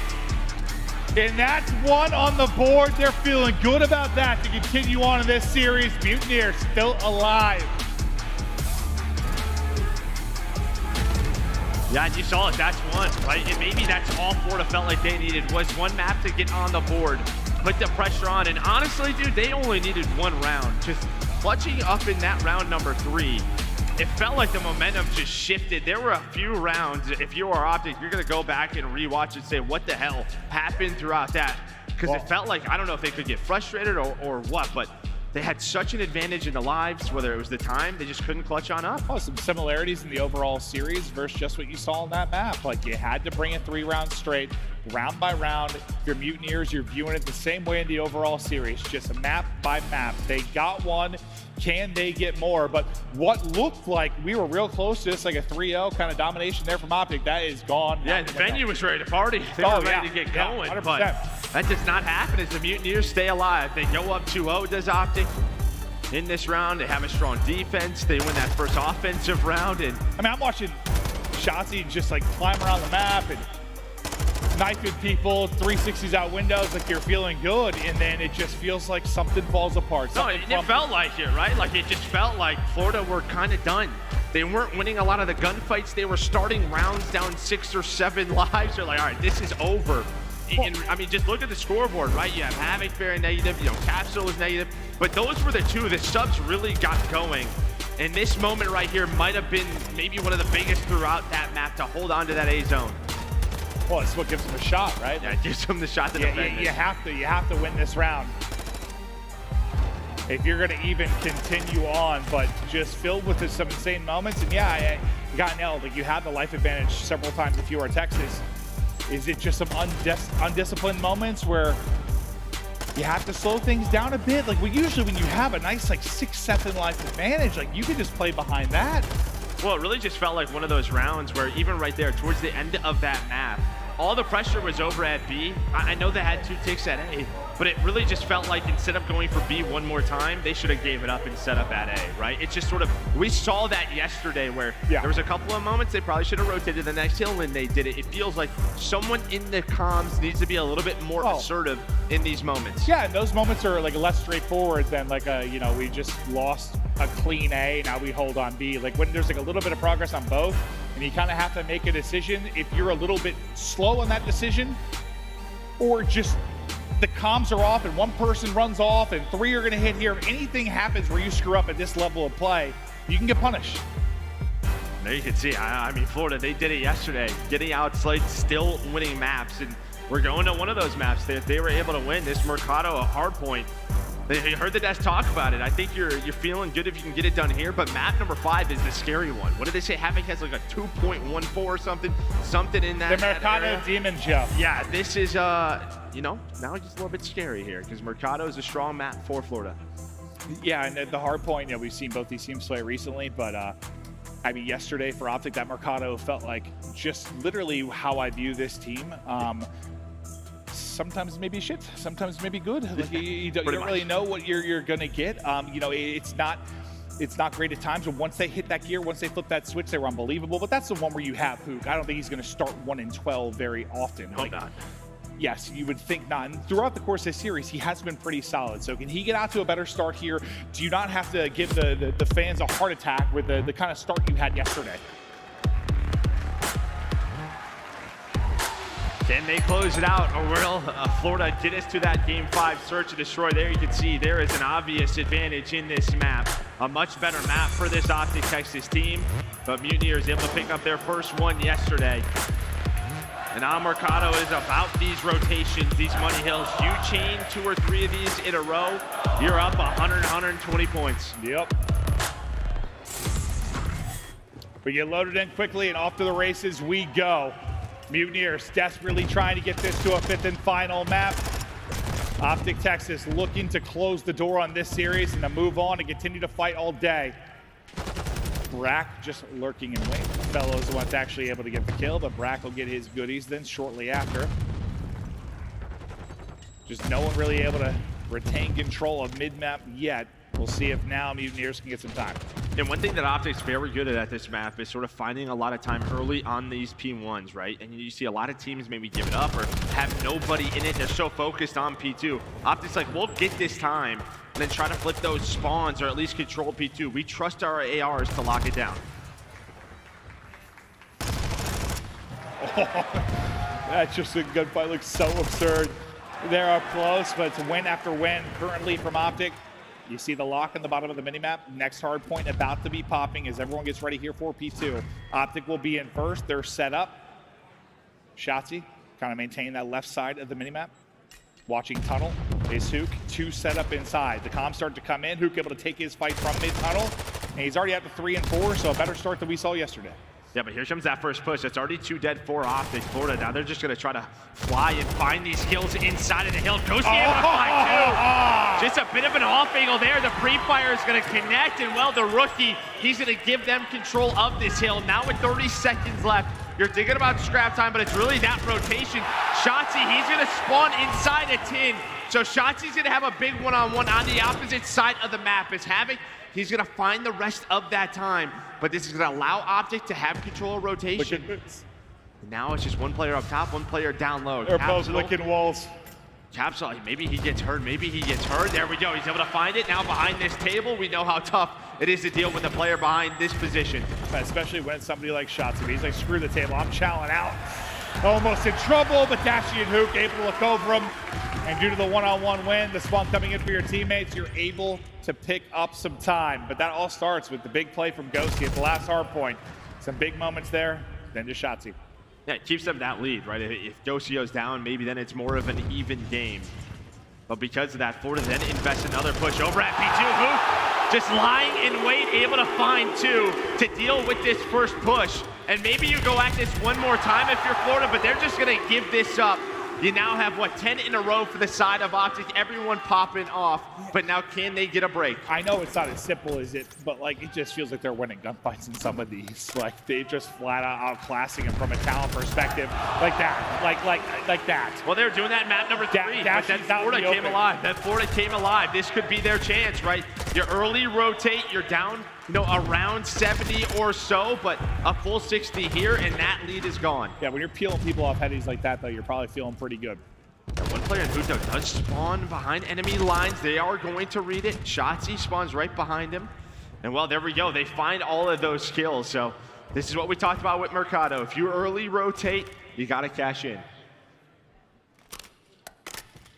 One going to spawn out all the way behind. We'll see if they can delay this push enough that Fellow's able to actually get back in the mix. You've got numbers here if you're OpTic. There's still time to go. You have 30 or so seconds left. They're going to get right into the point. They went through the fight. Oh! And that's another one. Another one where someone's just getting fried. The OpTic boys are piecing. Yeah, they are, and they're going to find those 30 seconds. What was looking so good for Florida. I mean, you just blink and now it is gone. They're going to fight for the scrap time. You do have Capsule already on rotation alongside a Fellow, so they're going to deal with those players. But that lead, it has not gone away. So more pressure on the Mutineers. Ooh. Fellow just able to take it, but right there through for the trade quickly is OpTic. Lead growing yet again. Up to a 70-point advantage. Ghosty with the teardrop. Havoc's legs just blown to smithereens, but it's Brack that's finding the kills outside. Looking for number 3. Beautifully done there from Brack. 4th on the Chow. Trying to look left, trying to look right. Too many players for him to deal with, but does Brack do enough to find an opening for the squad? Not sure he has. The kills seem to be going the way of OpTic Texas still. Yeah, I mean, while that goes on, his teammates spun out the middle of the map, and then Dashy and Ghosty are just locking them out through tunnels, so they cannot help out Brack. There's 20 seconds left on the hill, and it looks like they're going to fight for it, but OpTic's going to win it, so they're going to have a 100-point lead as we head on over towards P5. Back over to the Cantina. We'll see if they can win this. Sorry, P6, sorry. Yeah, there we go, P6. Up 100. Crowd roaring. But Mutineers holding. Shotzzy able to get 1 kill. On the opposite side of it will be Ghosty looking for his one-on-one. Ghosty able to win that as he wins that fight. Now the pinch is going to open up. One head has to turn to deal with it. You're able to collapse in from the other side. The stun is going to hit, and that's a thing of beauty there from Texas. So well done. They find that first kill. Ghosty knows that player is going to spawn out. Huke now beaming. Ghosty was able to win that fight, and then they collapse. They collapse on the hill. It's a huge break, and this is what I mean. Look at that scoreboard. Now going to be a what? If they find the rest of this time, 190 to 60. OpTic very close to closing this series out. Moment by moment, you can feel it. So far, so good. I mean, it was a tale of two halves the last time they played this Mercado, but can they keep the discipline there? The pinches have been beautiful. But if some of the gunfights stop going their way, like all these headshots you see go the way of Dashy, the things maybe begin to crumble, or is the lead just got too significant now that you're going to run away with it? 130-point advantage as the new hard point pops. It'll be Mutineers into it. All 4 players grouped up and ready to rip and roar and out from OpTic Texas. First one drop, and on 4 we go. That Ghosty, he just shoots him through the wall. There's those first 2 picks, and now they're going to fly. This all comes down to Capsule and Fellow.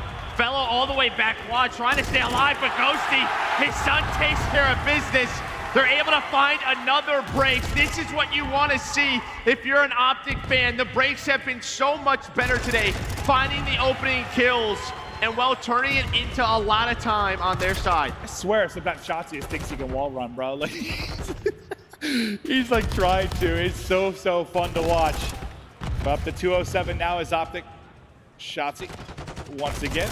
Hello, sir. Tries to send it over, but Brack this time ready to do it. Dashy pinching from the other end. Ghosty and Huke lock it down. 17-11 from Huke. So much better than the struggles we saw yesterday. Tack on number 18. Next hard point up. Huke is doing it all. Daddy Pop finally drops with the damage done and allowed for a moment of setup here for OpTic.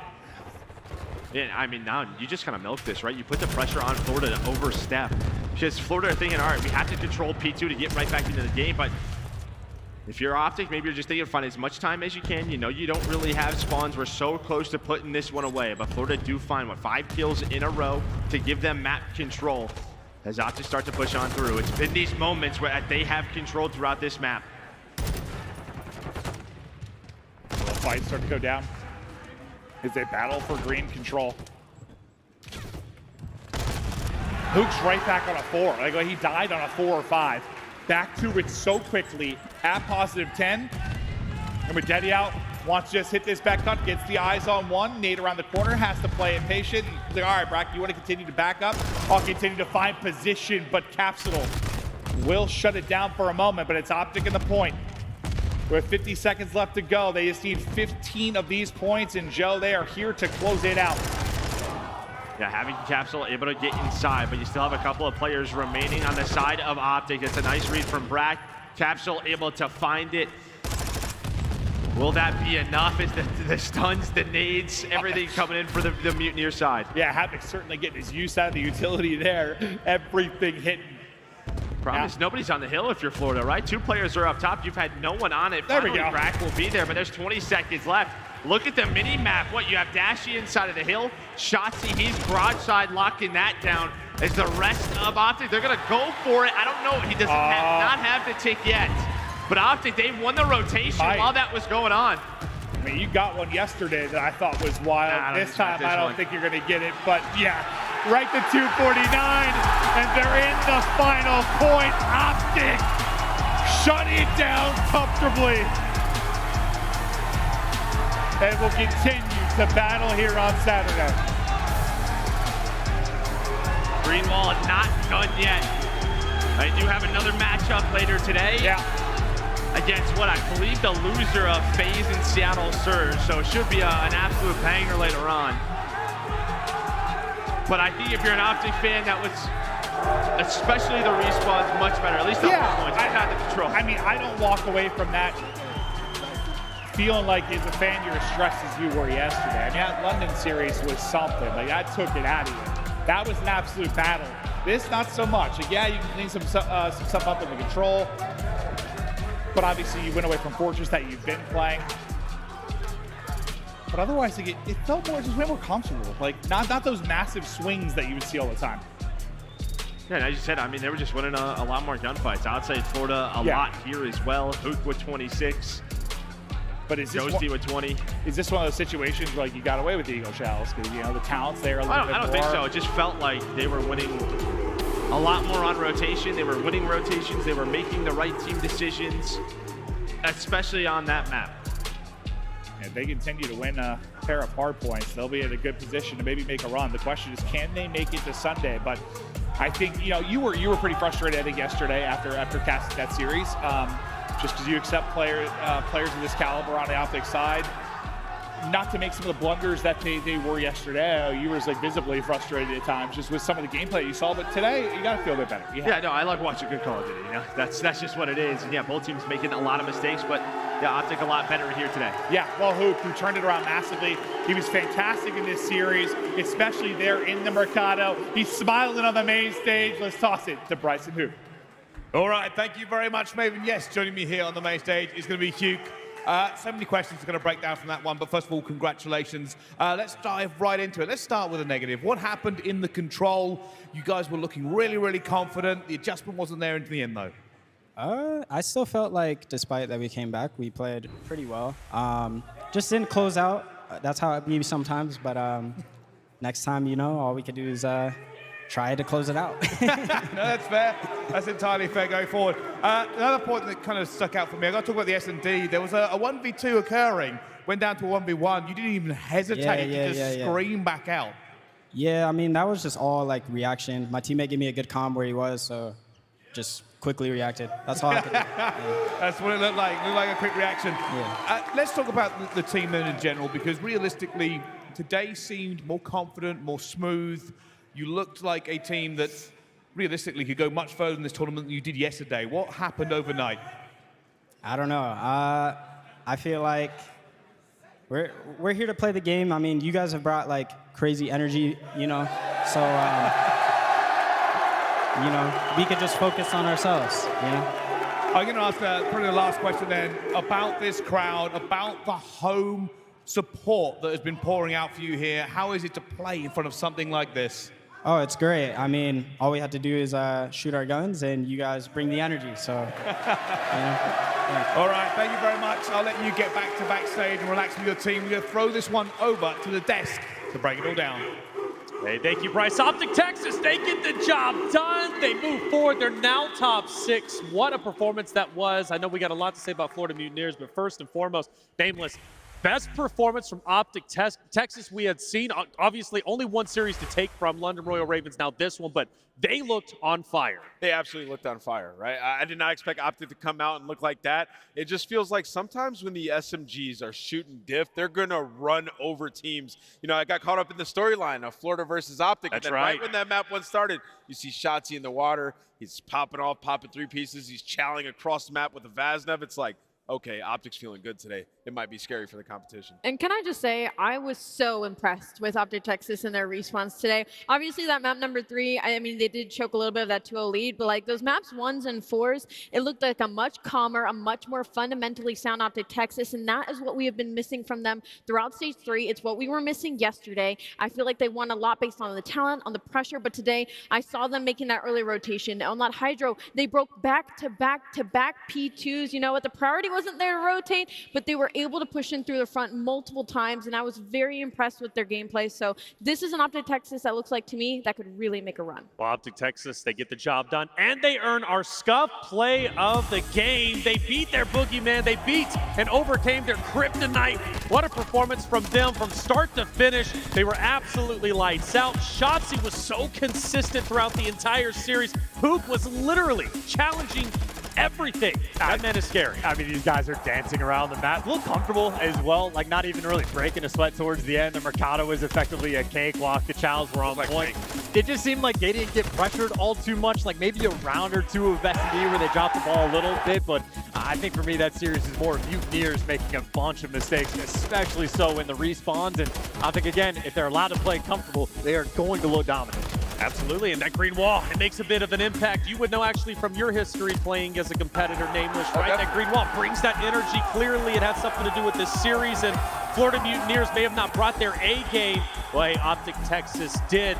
You went with Florida Mutineers as your prediction. That's okay. That's a good bet. But when it comes to OpTic Texas, are you feeling a bit more comfortable with them moving forward now in the tournament? I mean, I hate to be that guy. I just don't think they were challenged much throughout this series. I mean, I look at that last hard point, and just so many mistakes were made on the side of the Florida Mutineers. You know, you talk about the crowd, and yes, I have played against the Green Wall crowd before. Sometimes, some players, they crumble in those moments, and I feel like Florida did, man. Even when we went to the listening in that control, like they did make that comeback, but the listening just sounded like they were a little bit hectic in the beginning, and they were able to cool it down. But anytime things are going wrong for Florida, it just compounded. And they started to make so many mistakes. Like easy setups on that Mercado, just blowing it away. Yeah, those things can't happen, right? But, you know, that's not to take anything away from OpTic. I'm just saying I don't think they were challenged too much, so I need to see them play a top team. They played London, and now they played Florida.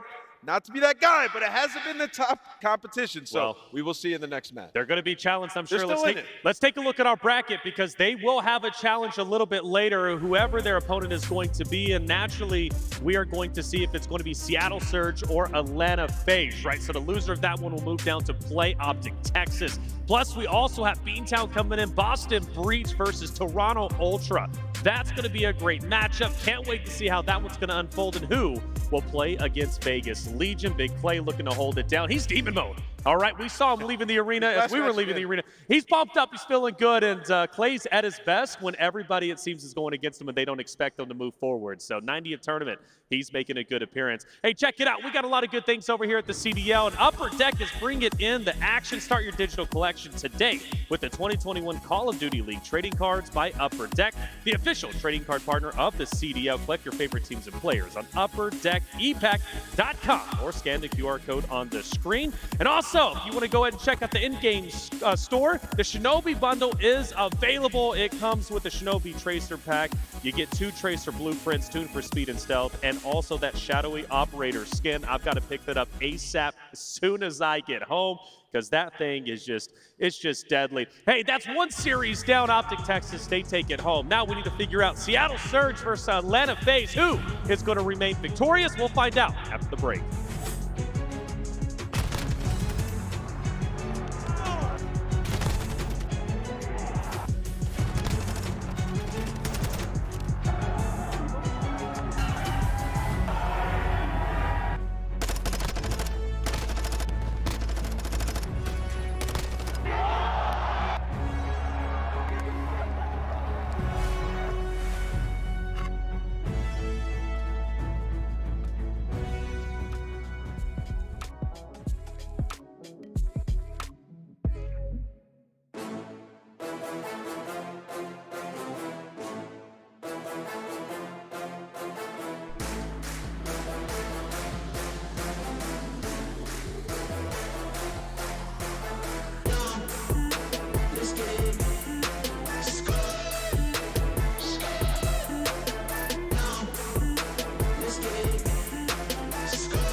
racks, 100 racks up in my safe. I've been dreaming of pulling up in that Wraith. Check the stats, I ain't got too much to say. I got Gucci on my belt, but my pants sag. Wouldn't be surprised if my biggest hater made a fan page. You taking orders from your boss, you man-made. Grown at getting touched up by the handshake. Don't think you hear me right, let me clear my throat. 100 racks up in my safe. I've been dreaming of pulling up in that Wraith. Check the stats, I ain't got too much to say.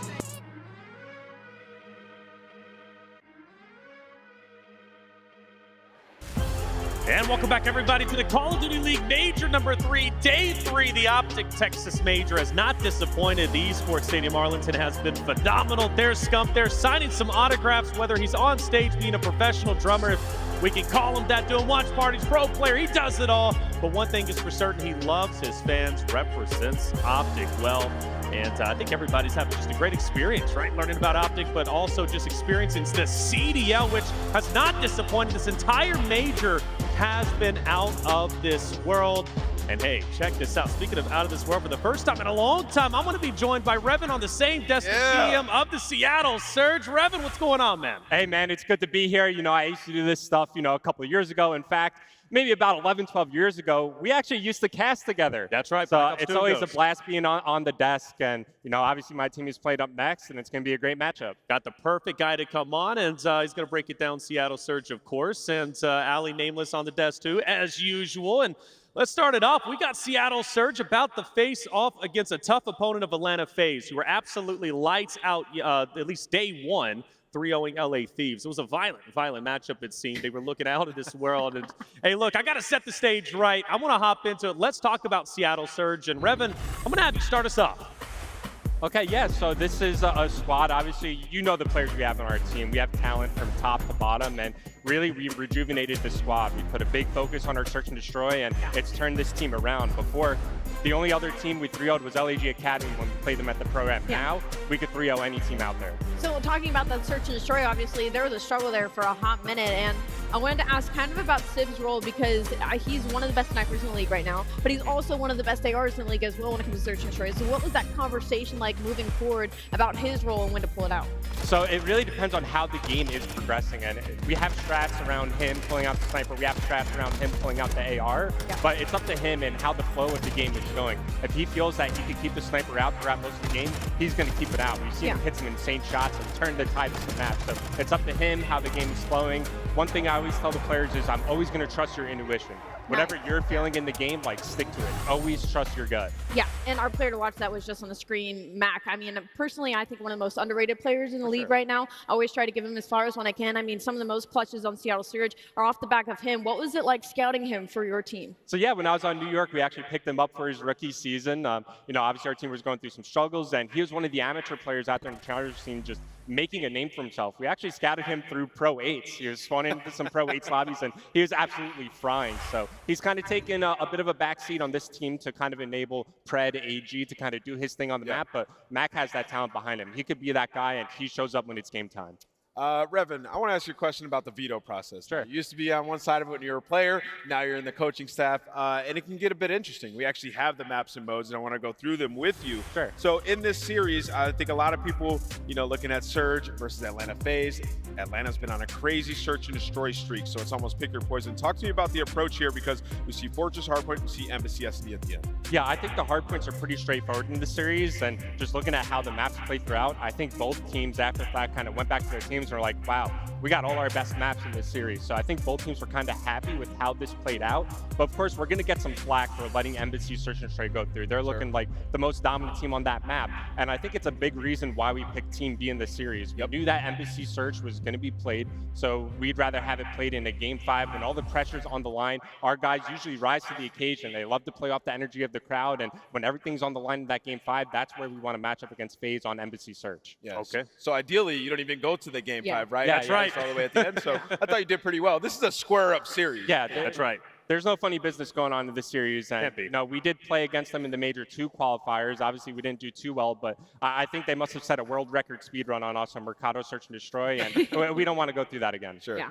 All right, so you're going against a tough Atlanta FaZe. Some are saying this could be the team to take the entire major number 3. They were lights out, like we said, in that 3-0 series. Slashers feeling confident as ever. Nameless, these boys are looking on fire. Yeah, I mean, Atlanta FaZe are looking absolutely great. I mean, this is a team that 15-1 in land search and destroy, right? Wait, who's that one lost to?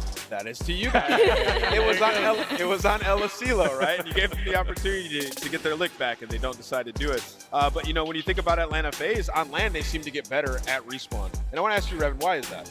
Yeah, I think a lot of people are going to point their fingers at the sound equalization, but I think this is also a team that rises to the occasion. They're at their best when they're in this LAN environment, when they're in the LAN setting, and you know very well as a player, you know, every series you play on LAN, your team is just getting better and better and better. Yeah. And obviously they have a lot of experience behind them. They have Slasher leading their team, so it's no surprise that they elevate their game when it comes to these majors. Absolutely. I'm nervous about this section. Let's move into our predictions, okay? I think I know where you're going to lie, but Ali, you might have to hold them back because for this series, I'm going Atlanta FaZe. I think they're going to be victorious. I'm sorry. I know we were sitting next to each other. Please don't hit me. We were friends. Yeah, we are, and I really hope you don't take it personal, but Atlanta FaZe, I think they got it. And it's scary looking in your eyes as I say that.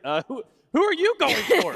Might be a surprise to some people out there. I'm going Seattle Surge all the way. My boys are going to take it. I got a lot of faith in them. Of course, I can't root against them. That's right. You can't. It would be awkward if you did. All right, Ali, who you going for? This is always a battle of the ages for me personally, but I think now that Atlanta FaZe had that 3-0 against the LA Thieves, and the LA Thieves dropped to get that 3-0 to Minnesota Røkkr, who wasn't looking good, then they lose to Vegas Legion. So I'm kind of questioning the actual strength of Atlanta FaZe right now, but I feel like I'm pretty confident in the strength of the Seattle Surge, so I'm going with the Surge. Valid points, Ali. Valid points indeed. Even got the fist bump. Nameless. I mean, Seattle kind of struggled against LAG, Revan. I don't know. I'm going to go with Atlanta FaZe. I think they come in here and they take this one. The search has been too strong, but I do think it's going to be a battle. I think it's going to be a battle. I think we go the distance. It's going to get crazy. Well, it's going to be a great series nonetheless, and both teams undefeated. We'll see who moves forward. Landon, we got you on stage. Bring out the teams. Yes, indeed. Texas, how's it going? All right, their boys managed to survive and they're still feeling good, but now it is time for, honestly, one of my favorite matchups that we've got in the CDL today. Atlanta FaZe taking on the Seattle Surge. Last time that we were in a Major 3 event, these teams were squaring up in the finals, and right now they're looking to get to the winners' finals. This match guaranteeing top 3, but we've got to introduce our roster. Starting things off, it is the Atlanta FaZe!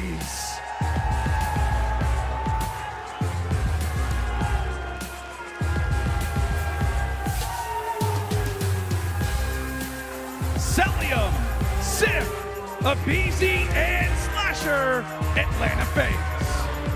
I mean, just dripping with confidence. Slasher has some words for the opposition when he gets these wins. This is a team that won Major 2, and they're breaking records for Search and Destroy. They got to go up against Seattle. Let's bring them out. Yes, indeed, Nameless. Like we said, this has been a legendary rivalry since its inception that occurred last season. Trying to drown out the Atlanta FaZe. Ladies and gentlemen, make some noise for Seattle Surge!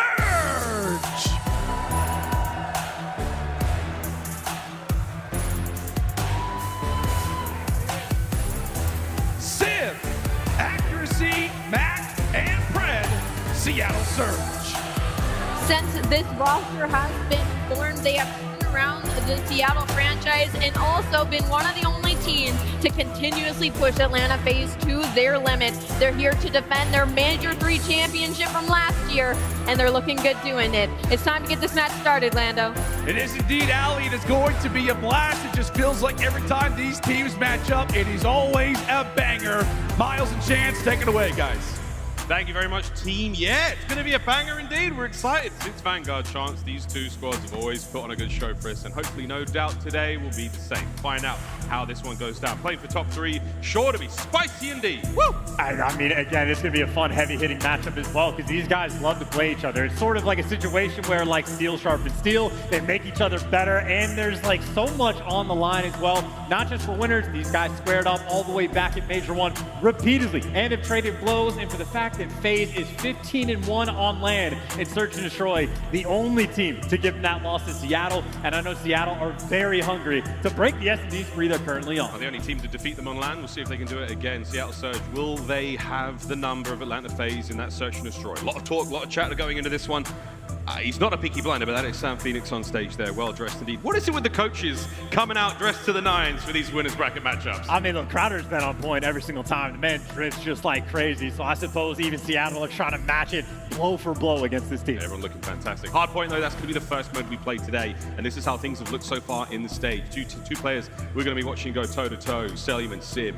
Both of them, fantastic numbers, Chance. And I mean, you know, Cellium is like a guarantee at this point, right? So I feel like Simp's the guy that has to step up just a little bit, because I know in the head-to-head, Brett has been doing it all for the team, but that supporting cast, especially accuracy, struggles just a little bit. So if Simp can be there to help with the AR gunfight, set his boys up for success, I know this aBeZy, it is the third time these two teams have gone after it. And Atlanta FaZe, they currently do have that 2-1 edge. We cannot stress it enough. This is a heavyweight matchup, ladies and gents. We're going to start proceedings here on aBeZy. It's time to rock and roll into this winners bracket matchup, playing for top 3. First and foremost, though, them records ain't bad. A devastating record as well, but I'd say one of the most important things, that rotation rank for Seattle, I know it looks so much better compared to Atlanta FaZe, but quite a few hills on the head-to-head. Atlanta FaZe, they're a break team. They'll give you the roto. They'll break you down. What we're saying there is Seattle Surge most likely to get there first. Atlanta FaZe, they'll take it right back. Let's see if that's how the game plays out. In we go to the map. So far, no one ready to dive into that point too convincingly yet. Seattle with the hard point. Cellium with a power position. Here he goes. Eyes on the point.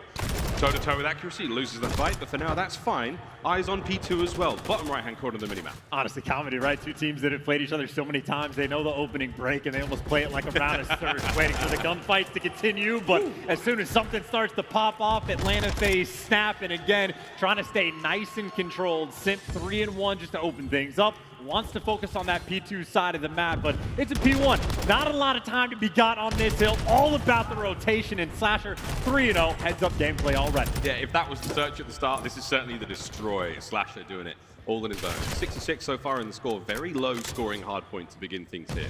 B2's up, that's the parking lot, low right-hand side. Swarming currently with Seattle Surge players. Here comes Simp and Cell though. Big kills, cleans them up, and that's the break. Oh, that is such a lucky sort of break as well, on the truck exploding, killing the first one, and then Simp gets sent in for the kill as the chaos ensues. But that's the situation. Surge, fantastic at rotating. Atlanta FaZe, not a care in the world. Take it right back. There you go. The stats don't lie. Mack now on the counterattack. No hope in hell against Cellium in a spot like that, as he will slither his way through the backside of that truck into a 5 spree now. One more, and he gets a cruise missile. Nope, not going to get it. aBeZy will, though.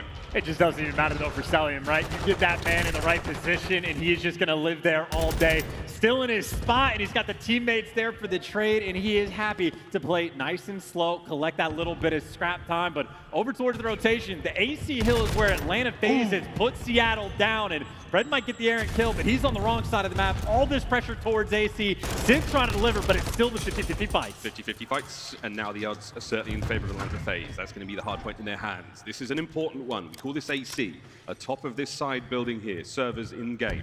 aBeZy prowling the halls. Pred cuts him down.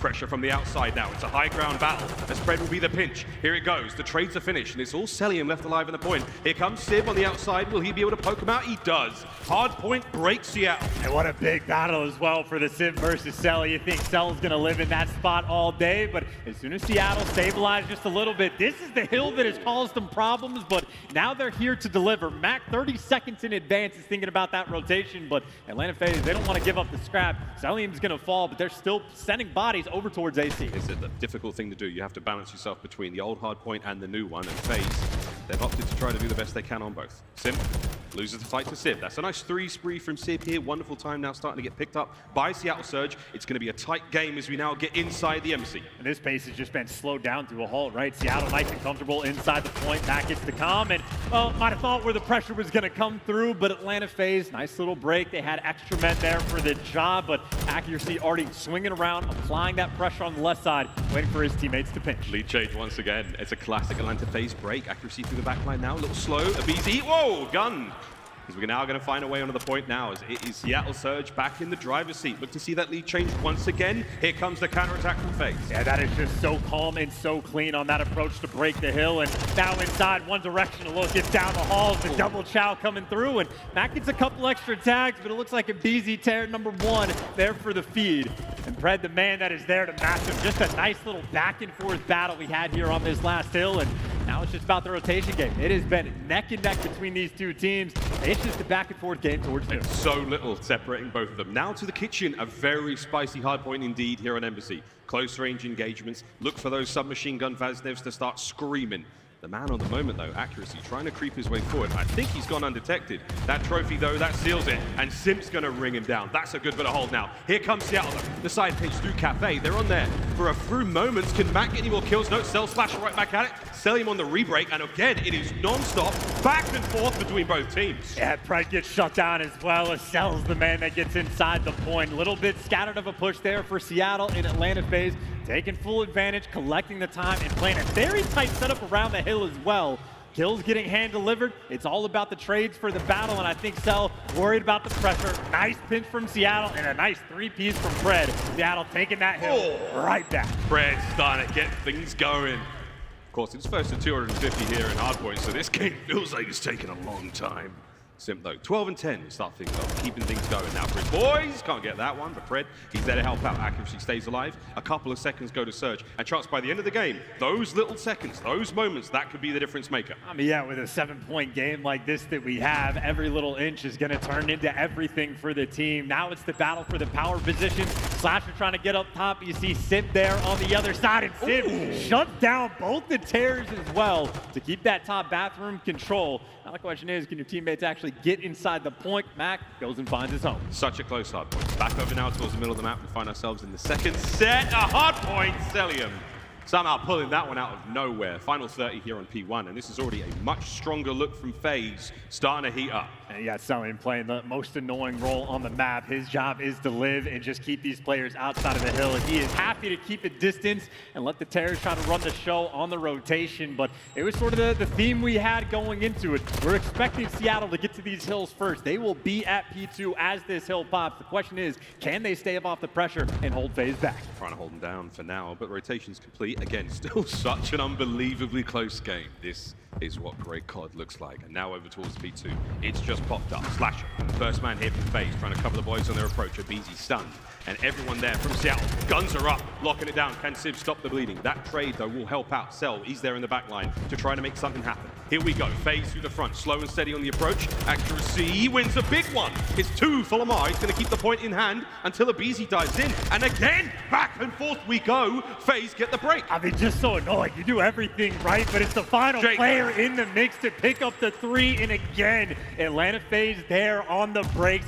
Always annoying to deal with. And honestly, for Seattle, too much time to give up. You got to fight for this final 30, but you are fighting into aBeZy, and he's got the help as well.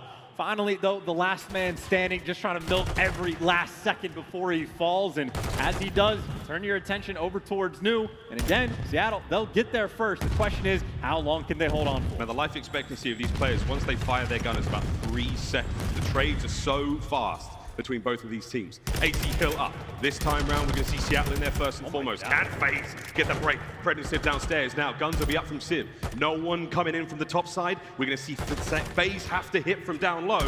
Perfect time to go for a quick listen in. Seattle Surge. Hold on. He's on stair. One shot. Stair block. Can flank gas, guys. Gas is Okay, on. gas. Tree block, Cellium. I'm on bullet. I'm holding tree block. Top cat, absolute. Oh, office and top cat. Top cat's absolute. Close up, and he's weak. He's one shot. I'm flanking that kid. Top PD dead. Nice. I'm trying to get top. Alright, I'm pushing his time, bro. I'm hit H2. I'm top PD right now. Bottom orange. Where'd he go? He went stair door. Lamar, I don't see anything in the back. I'm running along the wall. Go orange. Okay. I'm one shot. I'm top PD. I'm and then deep back dead. Nice. There's 2 on 2. One more old weak. I'm gonna fly at it. He's stunned him here. I need him AC, watch out. Oh, dead. Nice. I got top. Go. Stairs. Oh, what the fuck? In the stairs. Where'd he go? He's stair door, Cellium. I'm rapid hallways. Front PD, one shot. He's so stair door. Nice. One shot stair door, absolute stair door. He's absolute. Front PD's gonna be in halls. He's so stair door. He naded me, bro. Oh my god. Stair door naded me. In the back. Chair side time. Top PD, top PD. Oh, Top PD jumped out from me. He's gonna reflank center or bathroom. Chairs. He's gonna reflank bathroom or center. Chairs. I can't see. Left side chairs. Left side chairs. Left side time. Left side time and right side time. He's left side chairs. Behind the circle desk. He's on the left side. Chairs. He's hit backdoor Simp, okay?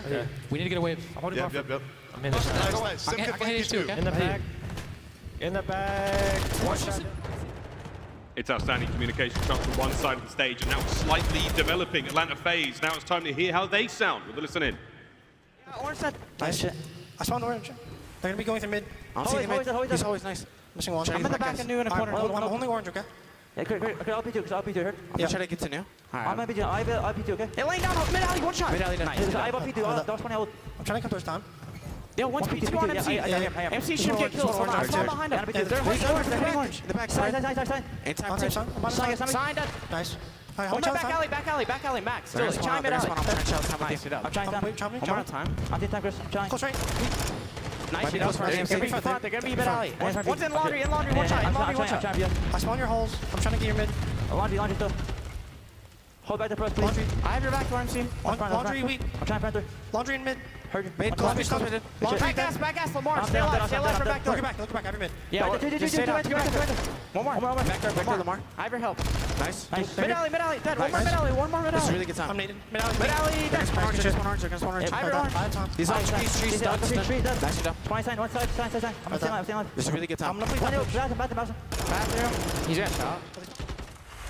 Cellium and Streaks final 20 seconds for the win here for FaZe, and they've just started to pull away. Chance seemingly nowhere to catch up. I mean, the comms are so clean and composed that it makes the trades inside the hill so easy. No chaos, no confusion. FaZe know exactly where to look time and time again. And now you go to a P1 where they only need 12 seconds. Atlanta FaZe might have this one in the bag. Can definitely get it done here in P1. You're going to have to see Seattle hold onto this with tooth and nail. Here they go. Time now ticking.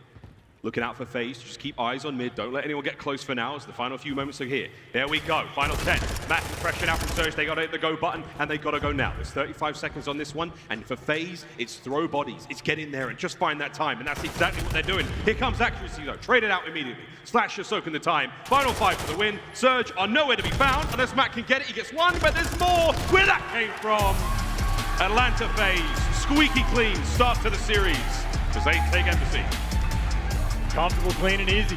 No two ways about it. Honestly, both these squads, if you were to go to the listen-in and compare it to the online stages, indistinguishable. It sounds the exact same. These guys are comfortable on the main stage, and obviously FaZe a little bit more so. Wheeling and dealing, outslayed massively. Cellium with the most comfortable game you could possibly ask him to have. It had 28 non-traded, 30 bomb in the lobby, and a minute and a half inside the hill. That's a complete cakewalk towards the end. Even Simp was able to turn into this super soaker. And if you have Simp, a guy like that, that's the one collecting the hill time, things are easy for Atlanta FaZe. It's safe to say, I mean, arguably, this is one of the, this is the weakest point in FaZe's game is hardpoint. That's the one that, you know, other teams seem to take off them. We come to local, we come here to land at the major, and they're handing out a big dish like that on Seattle Surge. Highlights now from aBeZy to start this one off.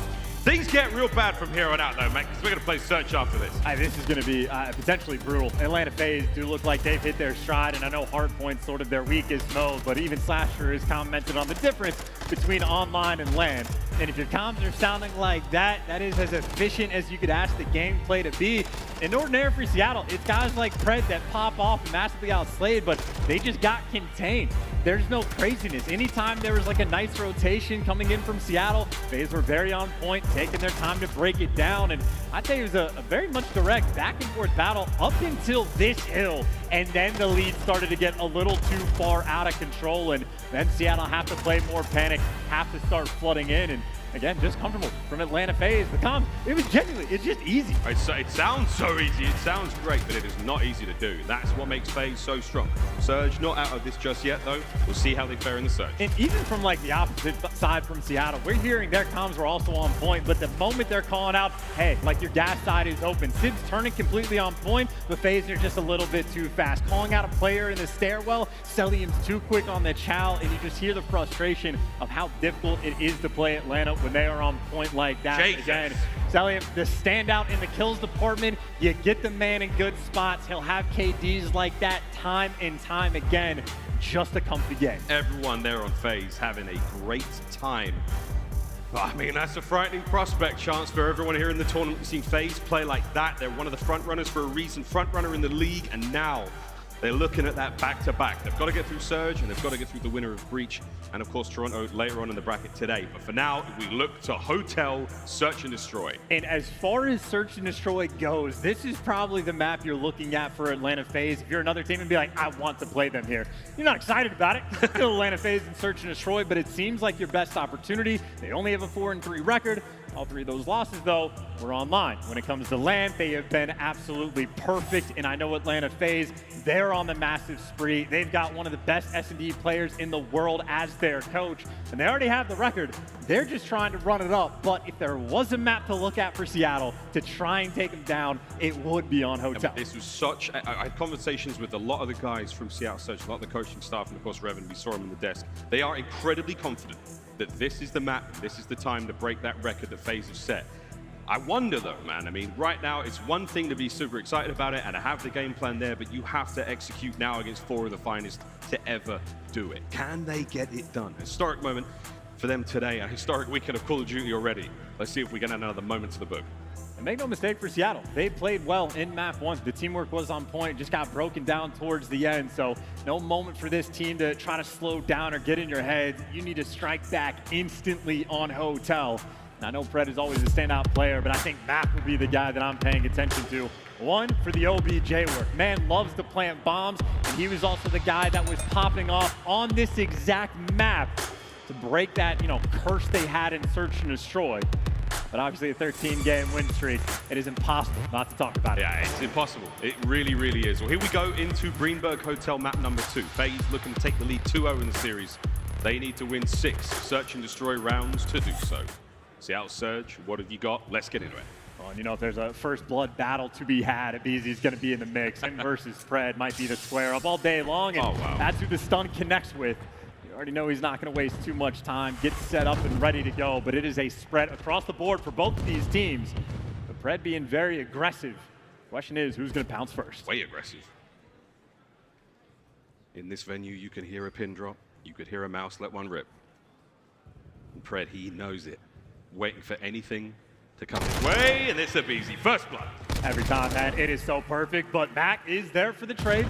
Has the bomb in hand as well, and you take care of Simp, and I think you're doing the right thing in trying to rotate, except for the fact that Slasher has it locked down. Pick your poison. Do you want to deal with Cell, or do you want to deal with Slasher, one of the best of all time?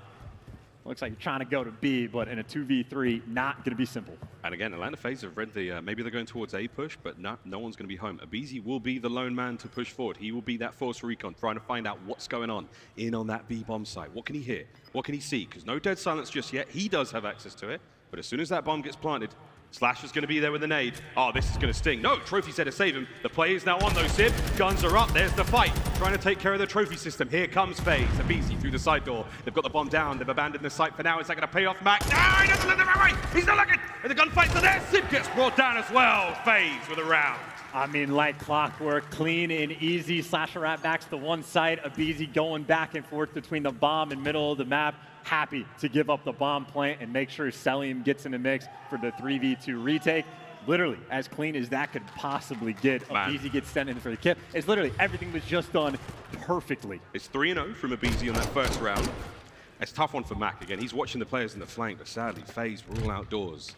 They were touching grass outside Greenberg. Now though, round 2, we'll see what they've got on offense. And that headset on Cellium putting in overtime to try to keep that hair and big brain down. But gotta watch out for aBeZy. 3-0 start, already halfway to streaks, already fiending for that next first blood. Gotta find a way to contain him. If he gets it in this round, we need to find a way to really accurately display and describe how very hard it is to get the first kill in a Search and Destroy round at this level. Good job, Simp! There you go. Laser beam him on the way down. Great shots. There on the cross. Perfect read. Take care of Tyler Farris here in the round. You're looking a lot happier, Seattle Surge. What can they do now, though? There's plenty more FaZe players to deal with. Yeah, I was going to say, keep in mind the second part of the dynamic is the 3v4 clutch potential for Atlanta FaZe is still completely absurd. So no time to stop. Can't let up the gas. Got to make a play. Sid's going to pop Deddy. Waiting for the Chow, but he's getting pushed back and might be enough damage done to allow Simp to try to get this bomb down. Mack, he can't stop the bomb plant from here. He might be able to kill Simp as he tries to leave the site. Yeah, he managed to get across though. Here comes Pred, looking to get into the fray. Tags are in, Cellium brought down. Oh no, it's all down to Slasher, and he's not in a great spot. There we go. Seattle Surge, an immaculate round on defense. That is a beautiful retake as well. Things feel dangerous once Simp crosses the bedroom, but he loses the 1v1 gunny. That is insane shots from Pred to kill Cellium in that spot. He is like fighting a pixel. Like every half frame is all that Cellium's popping up for. So great retakes, great game plan there. Tied up the score, shut down the streaks. Everything is going right. This is a great start. You can see those dead silences for both teams. That's going to be both aBeZy and Slasher, Accuracy and Mack. They're going to be locked and loaded for the next round. So expect a lot of movement from both teams here on Greenberg. Dead silence, one of the field upgrades here in MW2, essential to make plays in Search. Now for Seattle. See what they're going to do on this next attacking round. They played the 2-2 split early on, playing for picks against Atlanta FaZe. They give that a shot. We'll see if they stick to the same thing, but obviously they have a lot of tools at their disposal. Sid can pull out the snipe. These guys happy to be aggressive over towards A as well. It looks like the same strat from round one. Playing for picks, playing that 2-2. All the precision of a Swiss clock right now from Atlanta FaZe. Feels like we've seen this one before, but Sim, nice reads. Good shots, the second. Wow, great work out, Sim. Yeah, ridiculous No way. spot as well, but they'll eventually get the trade. They'll read accuracy as well. Still in the pinch, but Sim's got the coverage now. Sim for the 1v1. Going against Mack, and you already know if you're Sim, Mack has the bomb. Question is, where does it go? Both players roaming silently now across the hotel, and it's going to be a square up 1v1. Mack with the bomb though, and I think this may work out for him. Creep the door slowly, you smash it open, you get heard, there's the player on the cross, the tags are in. It's a 1v1, it's a fight. And Mack is banged up. And Sim might have got baited. He knows he crossed the bedroom, but Mack might have made the quick call to get this bomb out over towards B. So everything's effectively just got reset again. Simp is guessed wrong. And now the tide's turn. Advantage in this round goes to Mack. Bomb planted, advantage Seattle Surge. And Sim's got to make the play over towards the kitchen side. He has to deal with Mack and get the defuse, and he has 35 seconds to do it. Running out of time and trying to clear things out. And then maybe another thing on Sim's mind is he knows he got shot at by a Vaznev, so he's expecting the gunfight to be up close. Not going to be the case. Check every single possible corner now. Just wait for the noise cues, wait for anything. He's going to see, there's nobody home. What does that mean? He means he's outside. 20 seconds now, and Mack, he's trying to make something happen here. And Simp, has he caught him out? Simp, check it, he checks! Oh, damn! What in the... Jesus, son! We were getting ready to start playing that Seattle song, but okie dokie. With 2.9 to spare. It's Sim's going to be so high. Can't make a play like that online at all. That is land only to be able to run around without the dead silence and to gun him like that. Jesus. Wonderful timing. Matt gets the first shot, but again, I think he had the wrong gun for the job. I think he might have had that tack out. He had the assault rifle out. If he had a submachine gun, that might have been an easier round, but look, it's so hard to read these plays. Brilliant round, FaZe. And I want to see what FaZe actually do with his bomb, because they just dropped it on the floor last time. Well, they keep it in hand now. aBeZy actually quick with it. He got caught on the cross last time. Now he's getting baited like crazy. Gets taken down for the first blood again. It's an absolute melee over towards that bomb site. A is popping, and so far, though, it's all on Cellium. Tactical retreat now back on up. Allow the boys to find their kills, and that's what they're doing. And Sim's doing it from range, too. From downtown, he's able to pick one up and does get traded, but look at the nade. Simp does it all. Cellium for the cleanup. Didn't even need aBeZy to get in the mix. I mean, that was a great round from both teams, man. You got that excellent use of lethals there from Seattle Surge. Eliminate aBeZy, don't let the bomb get planted, but then the trades come through. Cellium with the pullback there. Getting himself to safety, allowing Simp to hit the pinch. Magnificent stuff. Yeah, plan A feels great. Everything's going sweet, and before you can think about what the second step is, you're just getting picked apart by Simp. Atlanta FaZe pushing the pace.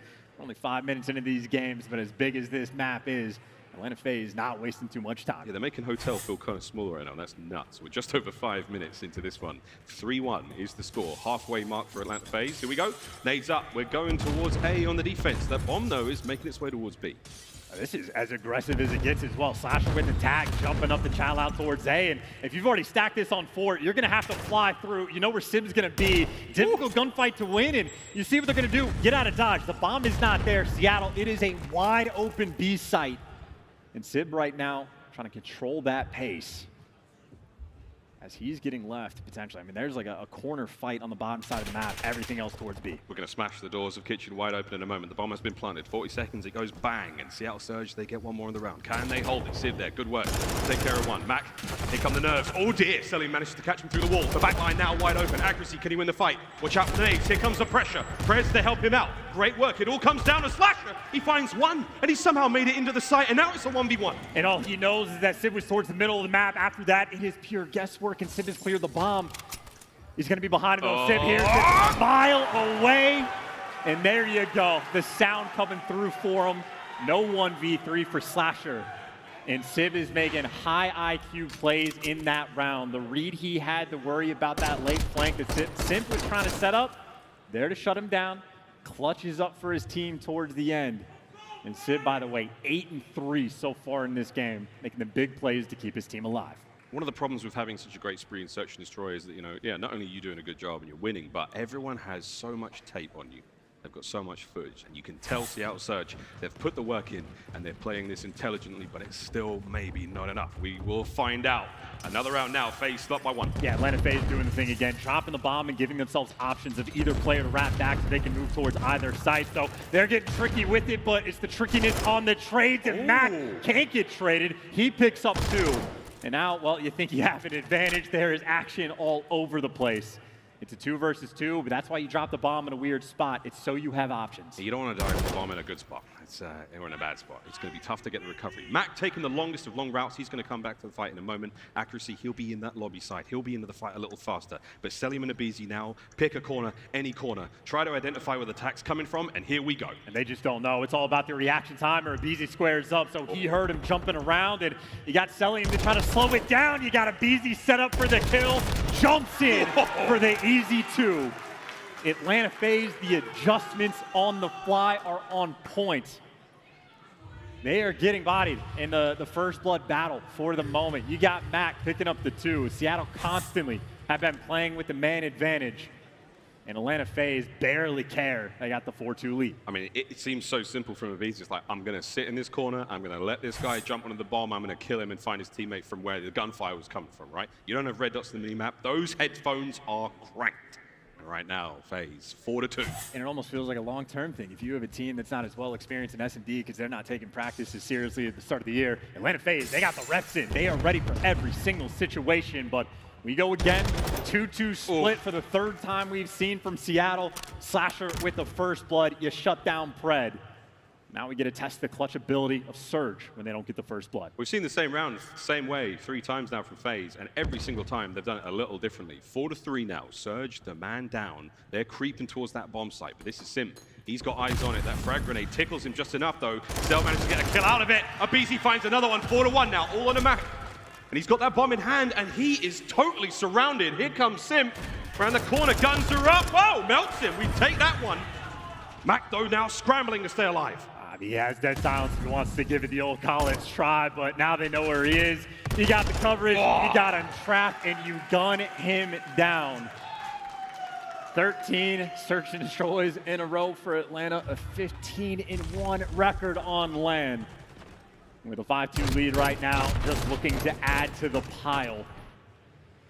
As again, even when they're getting first blooded, they still put up a fight.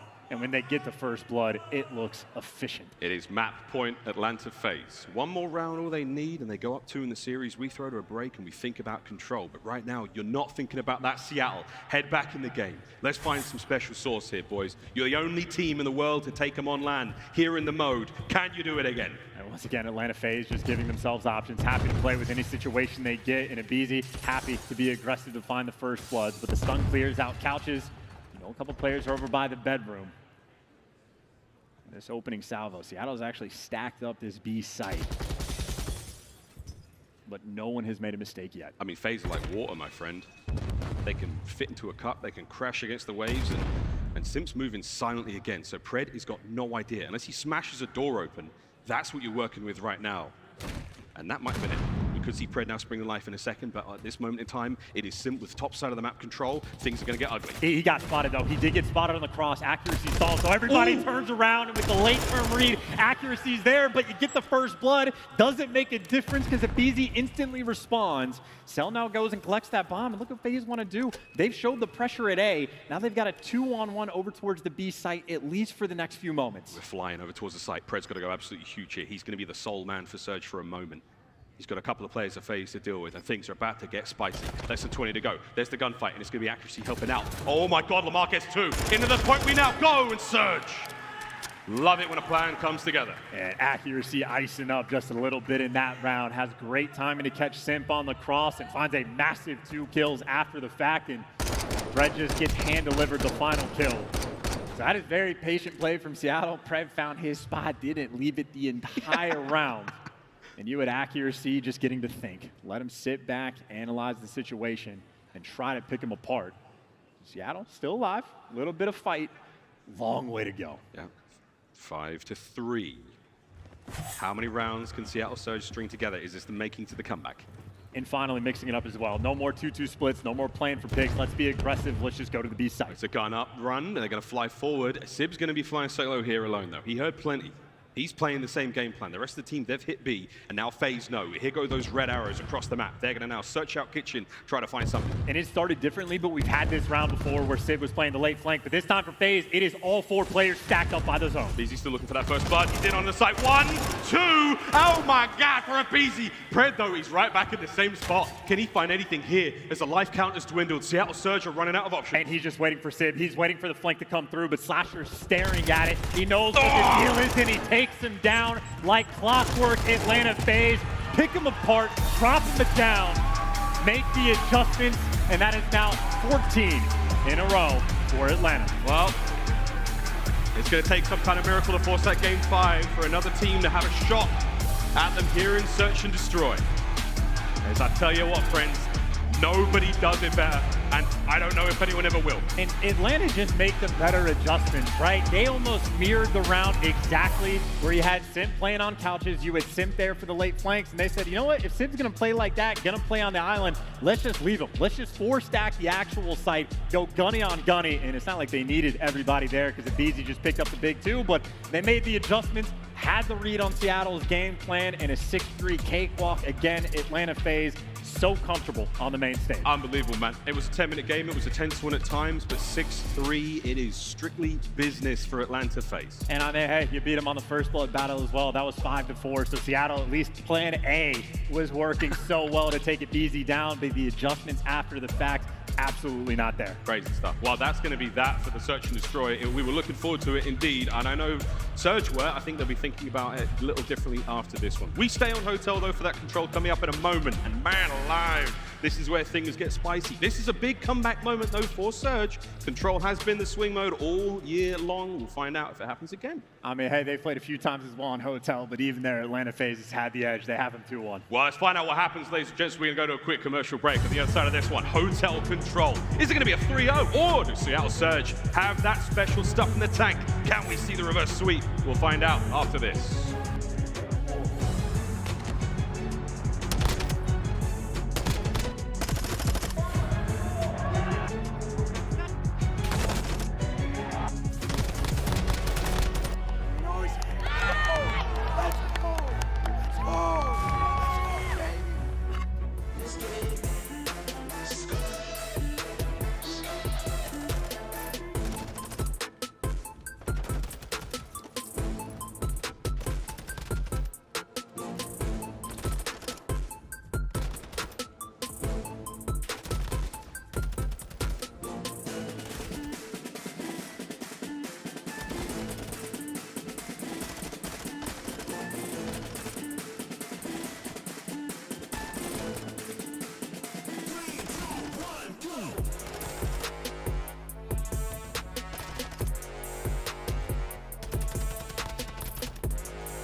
The Call of Duty League is presented by the GMC Hummer EV Pickup, the world's first all-electric super truck.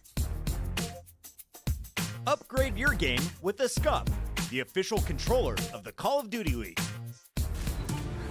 Welcome back to Major 3 here live from Arlington, Texas, as we're having a good time. Seattle Surge not as much because to the surprise of absolutely nobody, the Search and Destroy went their way. You've been great, crowd. We've loved you all week long, and we're not done yet. What's up, guys? How you doing? And we're ready to party, though, into Greenberg Hotel. Map number 3. Let's get into this one. We're playing Control, and you know what that means, Chance. That means there's an A and a B. That means there's 30 lives either side, and that means that somebody's probably going to get defense at the end. I mean, my brain is stuck. To talk about Hotel Control real quick, FaZe have had the edge, slightly better on offense, slightly on defense in the pure head-to-head. Yes, Seattle have beaten them. There's an Embassy map 5. Yep. So, like, I just, like, what are we doing, man? What is going on? Here we go. Straight into it. We can see FaZe attack first. That means they're going to be going towards A or B, put their bodies in it, capture those points, and win the round. Let's find out what happens. It's over to aBeZy first blood. Nah, accuracy's there. You got the trades already, or at least a clean work there from Seattle. No trades to be found, rather. Spread is able to pick up the big 2, pushing the pace, and does get caught, but looks like FaZe happy to respond and go for that slow cap towards A, or maybe put the pressure on both points, almost like the Search and Destroy. Atlanta FaZe are everywhere. Here we go. 1 of 3 segments cleaned up on A. Good stuff for Cellium there, doing what he does best. aBeZy's going to dip on out in this prolonged fight here against Pred. Now, if you can help his teammates out here, that gets you that bit closer to A. But the second segment is basically gone. Yeah, admiration for the artwork as well for aBeZy. Loves to look at it, loves to get the kills, and him and Cellium working perfectly in tandem. You know the trade's gonna be there. 0 time wasted. At A point, it was a very slow capture. As you see, Atlanta FaZe, all they were doing in the meantime is just vying for pressure. Slasher's got in a position where Seattle, they're gonna be consistently spawning out as soon as his teammates get the kills. So Slasher playing the patient game, setting his teammates up long term. However, his teammates do need to start winning the gunfights because Seattle, meanwhile, are just spawn killing. Yeah, this is it. Seattle are starting to bully them. They're coming for lunch money, hitting them hard, but that's a 4 life differential right now as FaZe. They cannot stop Pred. He's on a 4 spree. No, he's on a 3. Accuracy's on the 4. Oh, and they killed Slasher as well, so this is just straight up spawn killing at this point. Oh no. Everybody's in great position. Mack's over there staking with the great gunny as well, and FaZe almost desperate just to get out of spawn. Now with 7 life deficit they're working with. The good news is this ain't TDM. You can be down on lives. You're looking towards the point. They're trying to bully their way out of the A zone, and Seattle are just suffocating. Oh my, what the hell? Took 3 players to bring down Simp there. Is he still going? Accuracy, 4 spree, no deaths just yet. 13 to 21, FaZe. They're looking like Morpheus right now. The first time Agent Smith got a hold of him, that was a brutal fight. And that's what it kind of looks like now. Let's see what happens. This could be the sequel. Rolling through now. Is Lamar holding this angle, not letting anything get through Pred? Dude, Seattle Searcher, pump the brakes. Wow, yeah, 2-piece out of Simp, all dead. And let's see where they go as well. Off spawn, what do they leave open? How quickly do they trap? But it's the chaos spawns. Number 1 Cellium actually gets in the mix behind them. He might just wait for Cell to go trade out one of the kills to try to open something up, but even when he gets it, you still got such a long way to go. 7 to 20 right now. Atlanta FaZe are getting the snot beat out of them here on offense. 30 seconds remain. I mean, so far, this is one of the best rounds on defense we have ever seen on this map. Seattle looking perfect, but now they're going to play a little bit tight, turtling up towards that B zone, and Atlanta FaZe only 6 lives. They could still make this happen. Final few moments as the clock is ticking down quickly. 15 now to go. Anyone there from FaZe able to get on a B and stop the clock? The kills are there. It's aBeZy making his moves. Oh, brought down though. The lives are done and the time will be done. Also, can Simp get it? No. What an unbelievable round from Seattle Surge. They will take the lead. 18 to 1 on lives. Most dominant round I think we might have ever seen on defense. That was clean, even when a weird spawn came through for Cellium. Didn't make any bit of difference. Absolutely contained them, put them in the spawn trap, and never let up. And even in the moment towards the end where Seattle turning just a little bit, trades completely on point. I mean, we sort of addressed this when we heard their comms in the listen-in map 1. Seattle are playing good Call of Duty. Atlanta FaZe maps 1 and 2, just a little bit better, but they are absolutely looking to strike back on Hotel. It's a heavyweight matchup. 2 of the toughest teams we've got here in the league, and they are going for it. Here we go. Seattle Surge now, they will be attacking to see if they have the same amount of lethal, efficient approach as they try to get their way in towards both A and B at the same time. A's actually wide open. They don't know that, but we do, thanks to the X-ray mode here on Codcast. And Sib trying to find his way through that middle of the map, trying to find a couple more kills. Not going to happen. Trades, though, wonderfully on point. We're now on A. Yeah, I think Seattle were, wow, Jesus. I think they were really trying to see if they could actually make a play over towards the B zone. If the round sort of fell into their lap, but after that opening break doesn't pan out, it is right back towards A, doing the standard sort of push, and you got the flanks coming through, dealing with it so far. aBeZy, though, still behind enemy lines, but Seattle, they're looking everywhere. They're taking care of business, and honestly, just like the comms, I have to imagine for Surge right now, completely on point. Yeah, super cool. First segment A, long gone. Second one on its way out. It's a single stack, though, from accuracy. He's the man sitting there getting the capture done. The rest of his teammates pushed on out. They want to be as far away from that point as possible. Try to buy his boys time. Sid, can he cut a couple more kills? 11 and 6 already. He has looked stunning. Here on the control so far, great shots, not enough to get rid of Cell. Here comes the trades, though, or FaZe. Starting to go forward. Now it's time for accuracy to get in the fight, and he gets 1. 9 and 2 for him. Streaks in the back pocket, and there's A. Well, both of these teams have captured A 100% of the time against each other, but this time Surge much quicker to pounce, many more lives at their disposal. They got trophies out and about. Oh, quick to be in the mix, and Cellium over challenge. Accuracy gonna catch him 10 and 2, by the way, and now you got the pressure on the B zone. You're on a B, all but aBeZy in from behind. Great teamwork out of Surge. They stay alive. Guns up, ready to party. You're getting the capture. Slowly for now. You're waiting for more players to get here. You have to hold this spot down if you're Sib. Cellium taken care of. Sib gets 2 somehow. So Seattle Surge, they stay alive, and this is a big stack. You've got 1 player to deal with now. The rest of FaZe are nowhere to be found. Just got to catch him on the flank. You got to read aBeZy, or maybe he doesn't even have enough time. Oh, no 3 way. players on the zone. How quick can you be? Can you gun them all down? You can't. Seattle Surge, 2 clean, easy, efficient rounds on hotel control. Offense, defense, it doesn't matter. Icing up and looking good while doing it. Everybody positive. Accuracy is 11 and 3.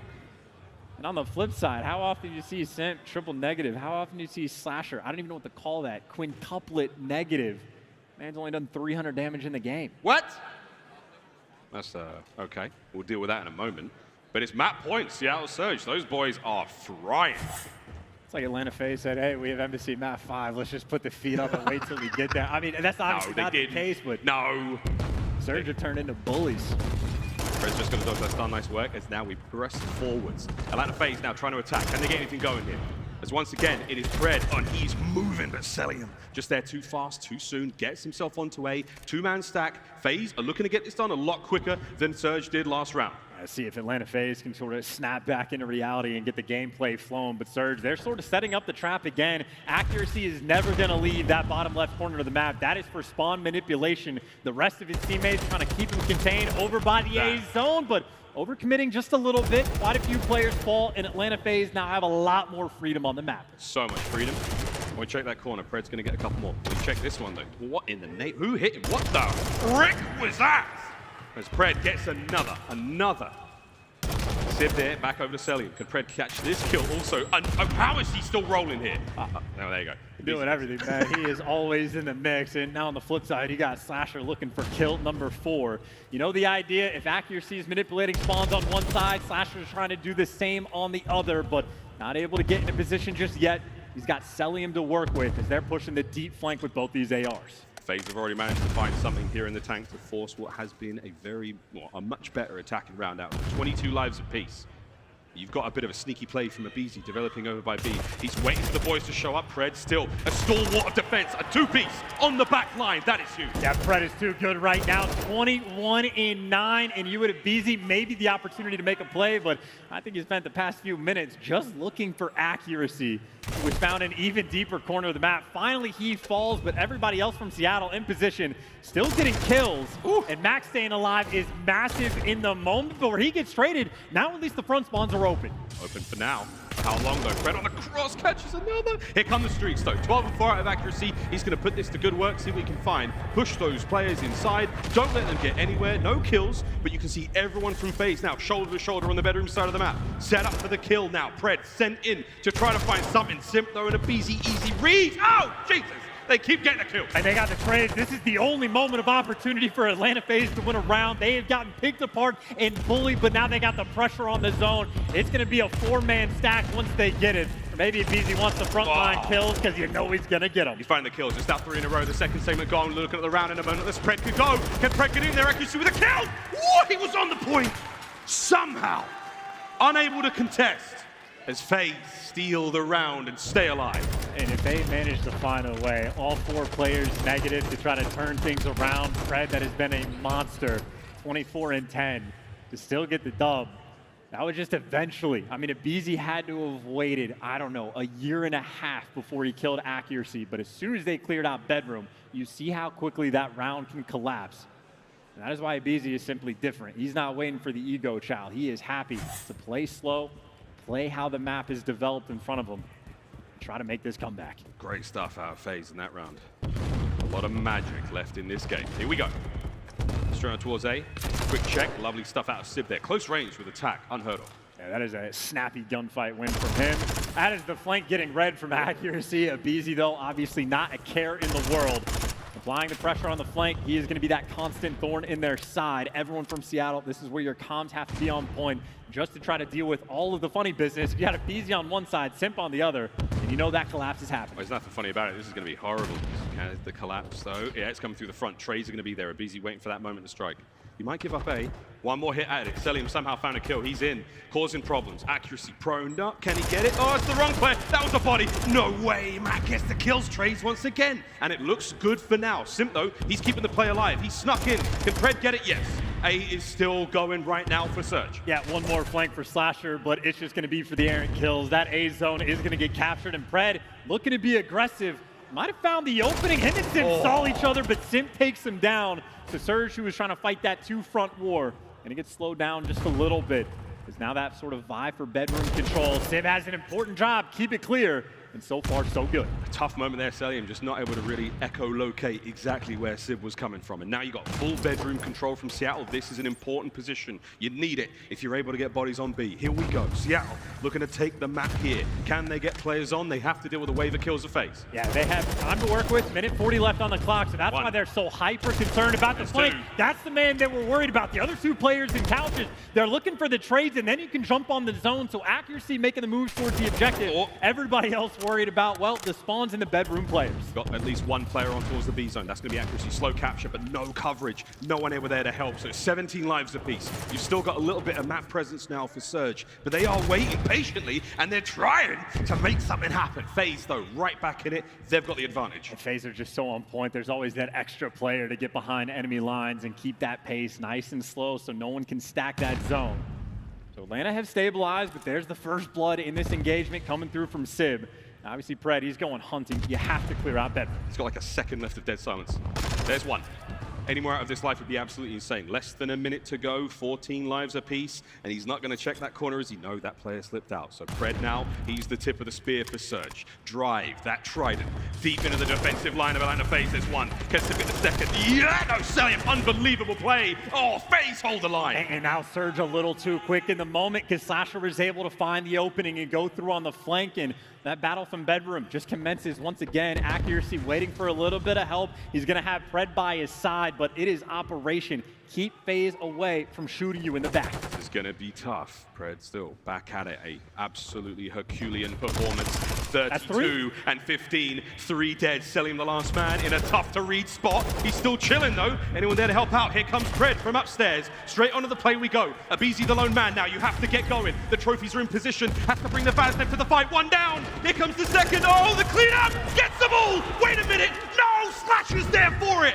10 seconds to go, and we're going to a final round. Atlanta FaZe are getting it done, and they got someone behind enemy lines in the meantime. Simp for 2, and with a gunny like that, I don't know how he's 15 and 26. Atlanta FaZe making the comeback. Absolutely bodied in the first 2 rounds. And that slow, overwhelming trickle weighing you down. Start up with the trickle is now a little bit of a waterfall. Oh, baby FaZe. Looking at the reverse sweep, one more round is all they need.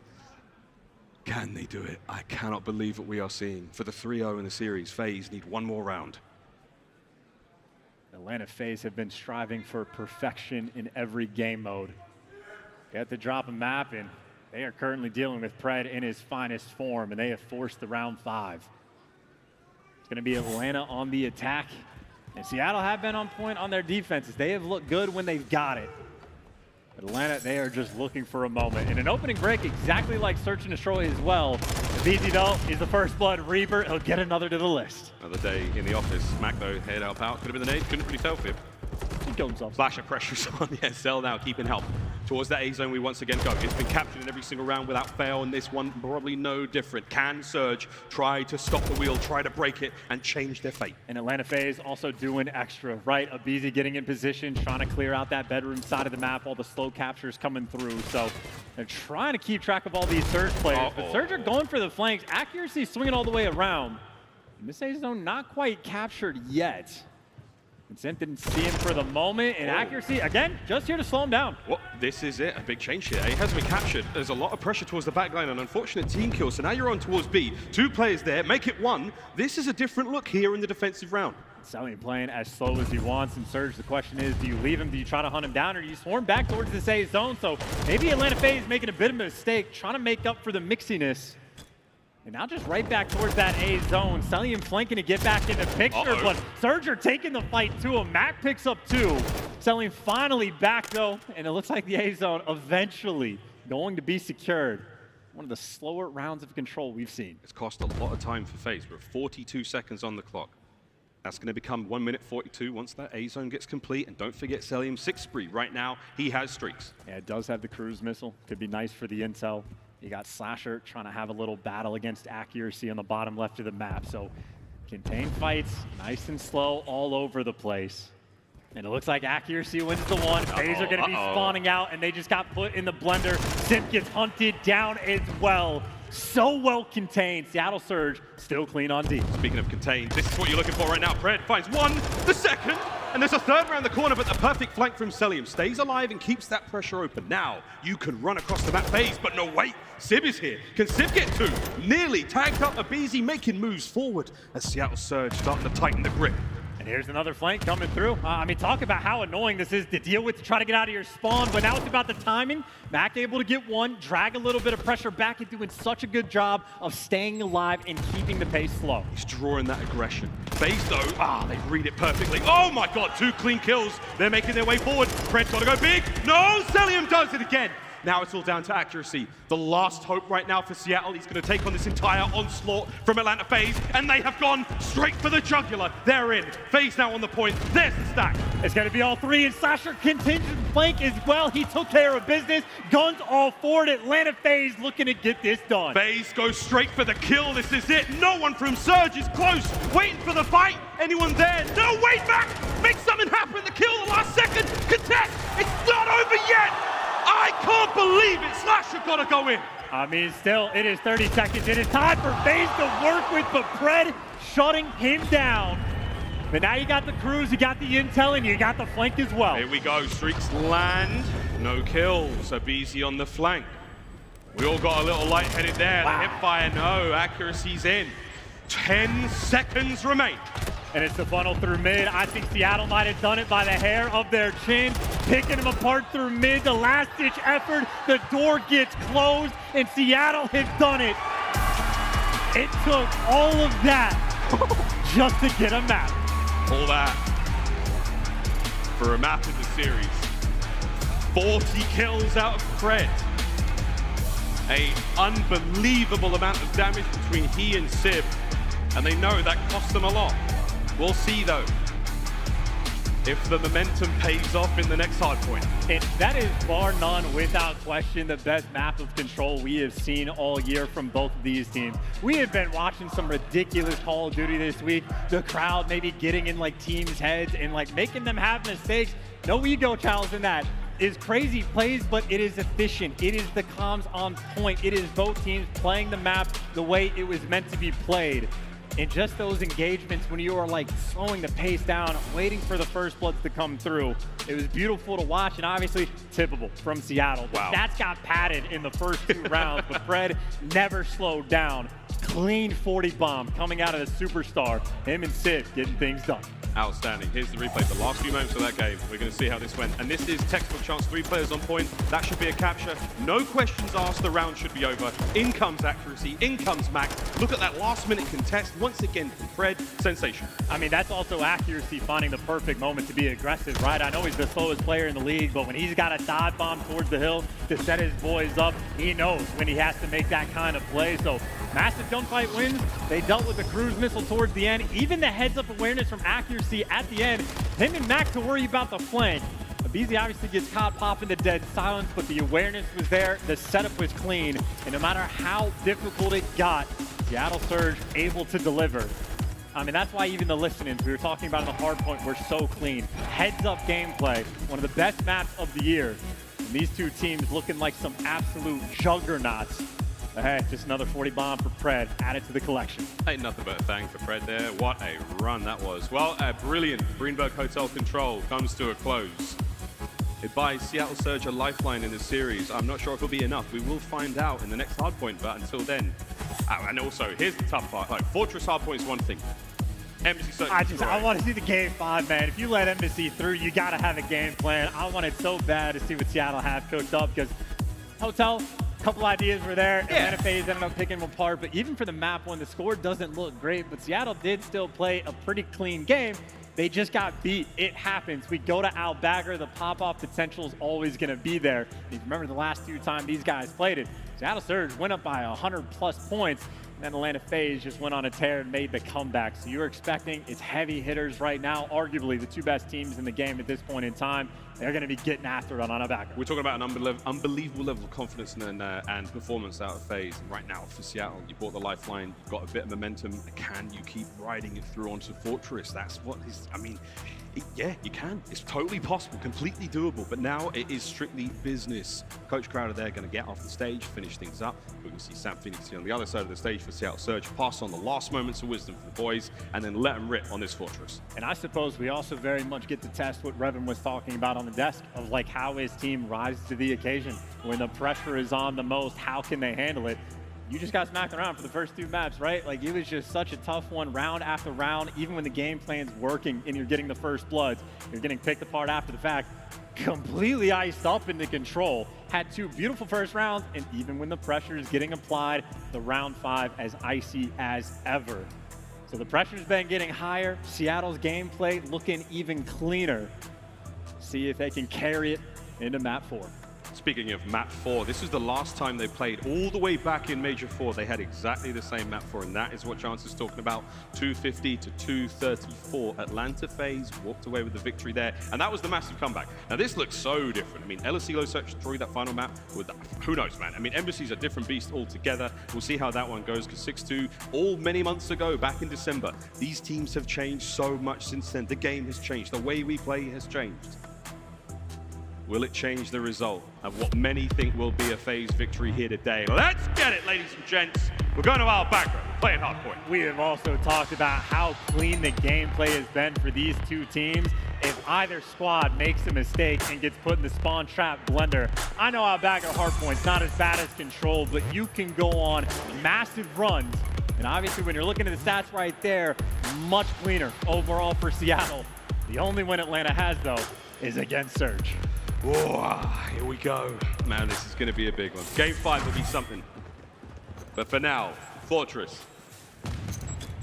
Check for the traps, check for the spawns, check for all them kills, and here we go, and it is a bloodbath to start things off.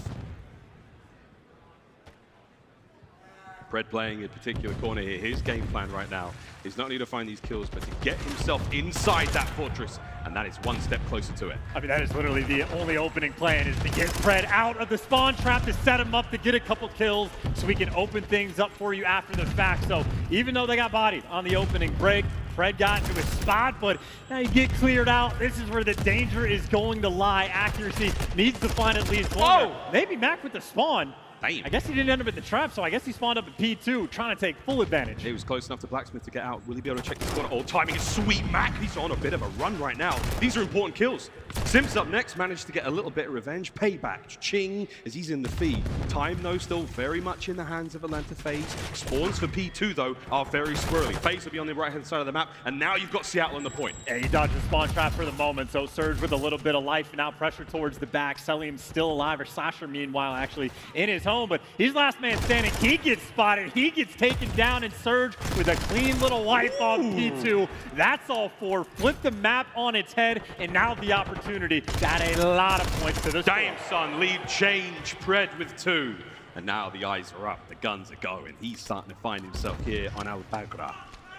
Hey, this is tough because you're rotating 35 seconds in advance to the hill. This is all the time in the world for Seattle to try to break this down. Again, this is the way this is going to play out. That next hard point is so difficult to break. Even with a record like FaZe, even with Seattle's prowess right now, this is not going to be an easy thing to do. Not only that, you're going to get trapped on that side of the map towards the end of the hard point also. So here we go. Surge, how's the break looking? You're a man down on the approach, and Mack's not waiting for anyone. He's going to be chilling for a second.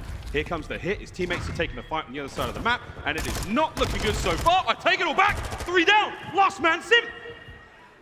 No way! They got the break! They just wasted 35 seconds on P2 to try to secure the rotation, and they get broken down instantly. That is perfection from Seattle. The game cannot be going any better. I don't believe what we've just seen. That is outrageous work from Seattle Surge. That lead's going to get way bigger after this, and they're trying to set themselves up in a position where they've got a highway. They've got an exit from this point as well. We'll see what happens in a few seconds, but for now, that score's going to go way up. I mean, that is honestly just straight up devastating. Again, you chalk 35 seconds for that rotation, and you basically get 0 points off of it, and Sid was able to get a cruise. In the meantime, Pred looking to get an extra cruise in the meantime. In the slowest game of aBeZy hardpoint you are ever going to see. FaZe trying to be nice and secure on the rotation. They got picked apart last time, and Pred hasn't slowed down. He's looking absolutely disgusted right now. Nearly gets a snap on a Simp there. That was a really nice bit of work. However, the approach now from Surge. Drive forward, fly forward in the cannons. This is the next hard point up. Mack sneaks through. Mack is making a meal of it. Oh my God, Slasher, what a win. Stays alive, but you got to get on the time because your boys just got smoked. I was going to say, either way, Atlanta FaZe rotated, still not able to collect any of this time, and just having to deal with the chaos of trying to keep Surge contained. Atlanta FaZe, they're rotating, but they are not having any success. And I know we talked about how they made the comeback last time, but being down by this much is not going to be fun. Surge still applying the pressure. Maybe the first bit of life Atlanta have had in such a long time, and even then, Pred's in the hill being annoying. I mean, are they like setting up for the world's greatest comeback? Is this going to be the moment? We've already seen a few bangers here in the tournament alone, but contest comes to a close. Simp's going to be the man on the point. Pred coverage again. You're seeing Surge go further and further into the lead. Blacksmith Hill up next, and this one can be a hotly contested one. It has just been completely unstable for Atlanta. They can't find a good timing. Can't buy anything for the rest of their lives. Maybe a 3 down and the opportunity to try to set the map up. Try to get wheeling and dealing, but you got to worry about the spawns. Players out P1, pressure over towards Arch. aBeZy, it looks like he's reading for the moment, but only has a little bit of help. And meanwhile, Sib is going on a massive flank to try to break this down.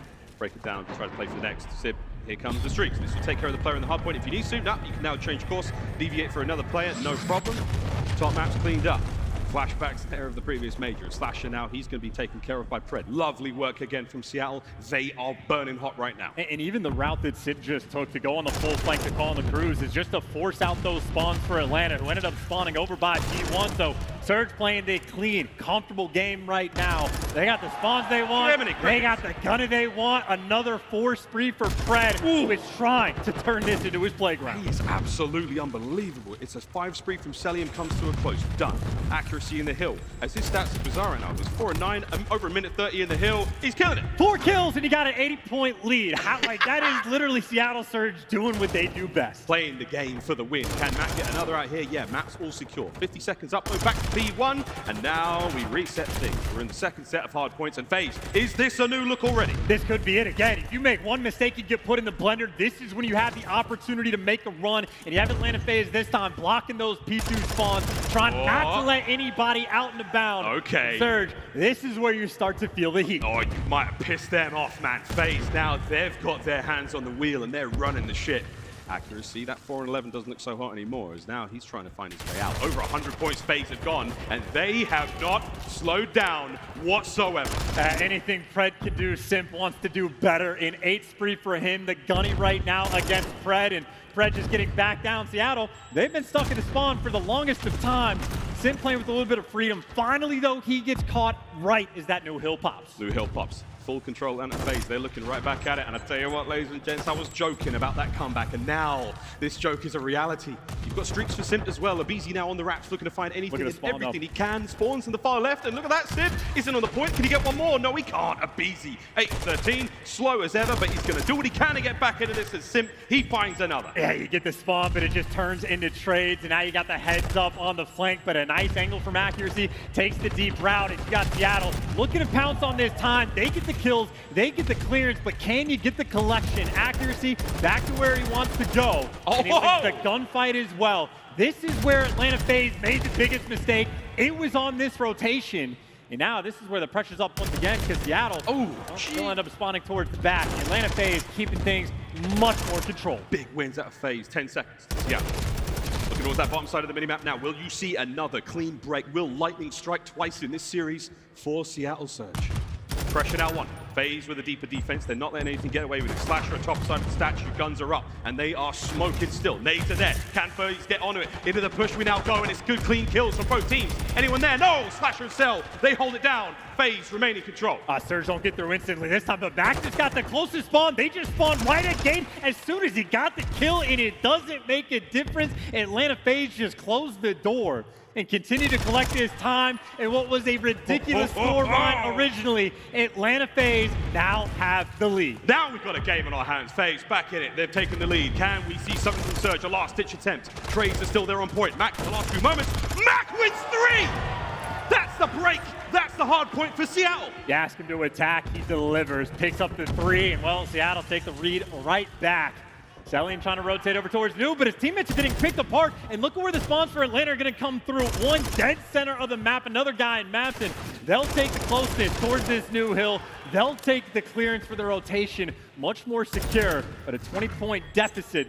And this is the hill where Surge last go around. Very annoying. Slasher, though, keeping him at bay. What a map this is. Slow things down. Slowly but surely. Seattle Surge approaching towards the hard point. One gunfight at a time. Sib's there. Here comes aBeZy up next. Refires the pants off him. Slasher's cut down from the back line, and that's the break from Surge, and that's the lead again. Yeah, accuracy at the start, milking all the hill time. When he needs to start gunning, he's just going to start shooting you basically through walls. Surge get the clearance, they maintain the lead. It is going to be a nail biter of the game. It's the battle back in time. The kills going back and forth. Sib looking to get inside, but you got the tears at bay. Even Slasher in the hill. This is a battle we have on our hands. What a war it is, and Sib wins another insane gunfight. Accuracy in stables. He's kicking. Lead for Seattle now growing a bit longer, and this is where things are going to get really tough. This is going to be a photo finish. Oh, nice trophy as well, helping for the little bit of protection. Accuracy trying to slow 2 players down, and he's going to do what he can. Sell for the free He's got the help as well. Pred doing it with the TAC 56. That is clearance, but now the question is, can you read these spawns? Here comes the streaks. This is going to soften up the hard point at the very least. We saw Sib do it in the first go-round in the first set. And a different look here. Simp, no joy. 2 kills for his teams otherwise, as the pressure is now on. We are running this one up, Seattle. Can they get the game 5? This could be the game. This could be the game. Mack and Pred to put the stamp on it. Seattle back in Blacksmith. They're going to get it done. The iron is hot, and they are striking. One last hit from FaZe. Oh, they get the kills. The hard point's open. Atlanta FaZe are in. There's surely no way. It's easy for 3, trying to get out of bounds. You can dive at this hill. Atlanta FaZe have to be perfect. Sim's trying to fly. The trades are still in. And maybe Mack wants to get set up. Maybe you push for the end. That's it. Oh, that's it. That's the done deal. He's managed to get the final kill. Pred's found it. The hard point will tick over. And no matter what happens, Seattle have done it. What an outrageous game of hard point that was. We have a game 5. And I don't know what the script says, baby, but damn, son, what a series. And Surge is able to play with the pressure. Biggest 2 difference in those cruise missiles. Sib had the time to go on the full flank to block the spawns when he's calling it in. Simp's in a tough spot, has to call it in. When he spawned up towards Gate, his teammates get stuck and you get punished after the fact.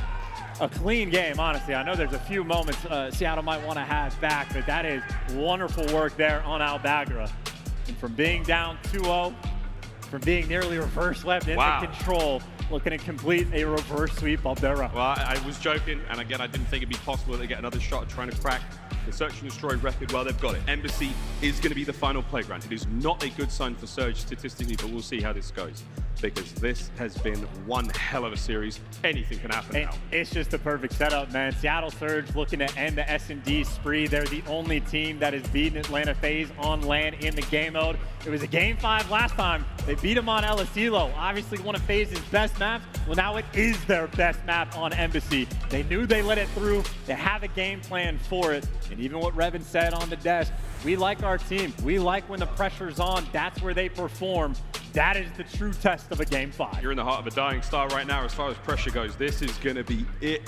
There's no, I mean, I don't know, man. aBeZy, this is going to be something special. Hotel was not a pretty sight there from Seattle fans. The comms have been great. The composure has been outstanding. And they have executed on the game plan and the respawns. Can they do it in the search? Can they end the spree? Can they do it, Shots? That is the absolute question. But again, they've risen to the occasion so far. But make no mistake for Atlanta on that map, it has never been close. They have obliterated everyone. So you know they're feeling good going into map 5. Gotta be feeling great. Well, ladies and gentlemen, time for a break. We come back, game 5. Will the spree continue or will it come to a close? Everything has to end sometime. We'll find out if it's now. We'll find out who gets top 3 after the break.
Welcome back, ladies and gentlemen, to this Game 5. Atlanta FaZe, Seattle Surge. I mean, we told you it was a heavyweight matchup. We told you it was going to be a banger. We had no idea. Look how close we came to a 3-0. I mean, this is utterly ridiculous. I can barely see the space for the zone not to get captured.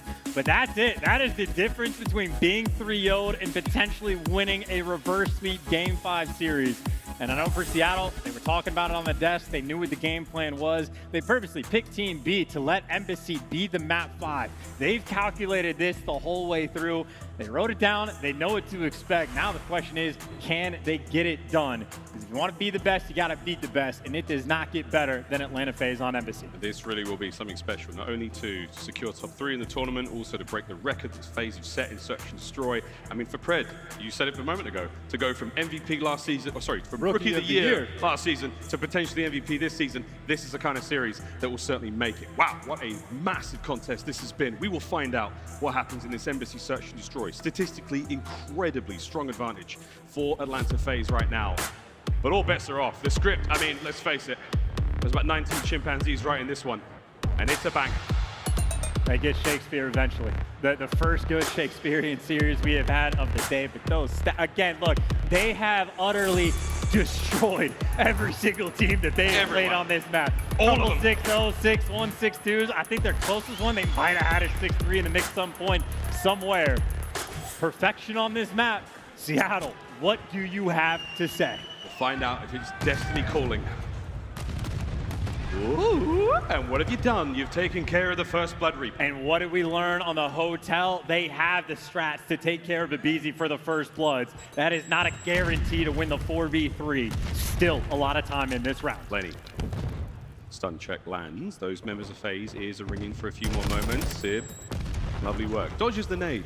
Wonderful precision there. We have seen players get that down absolutely perfectly.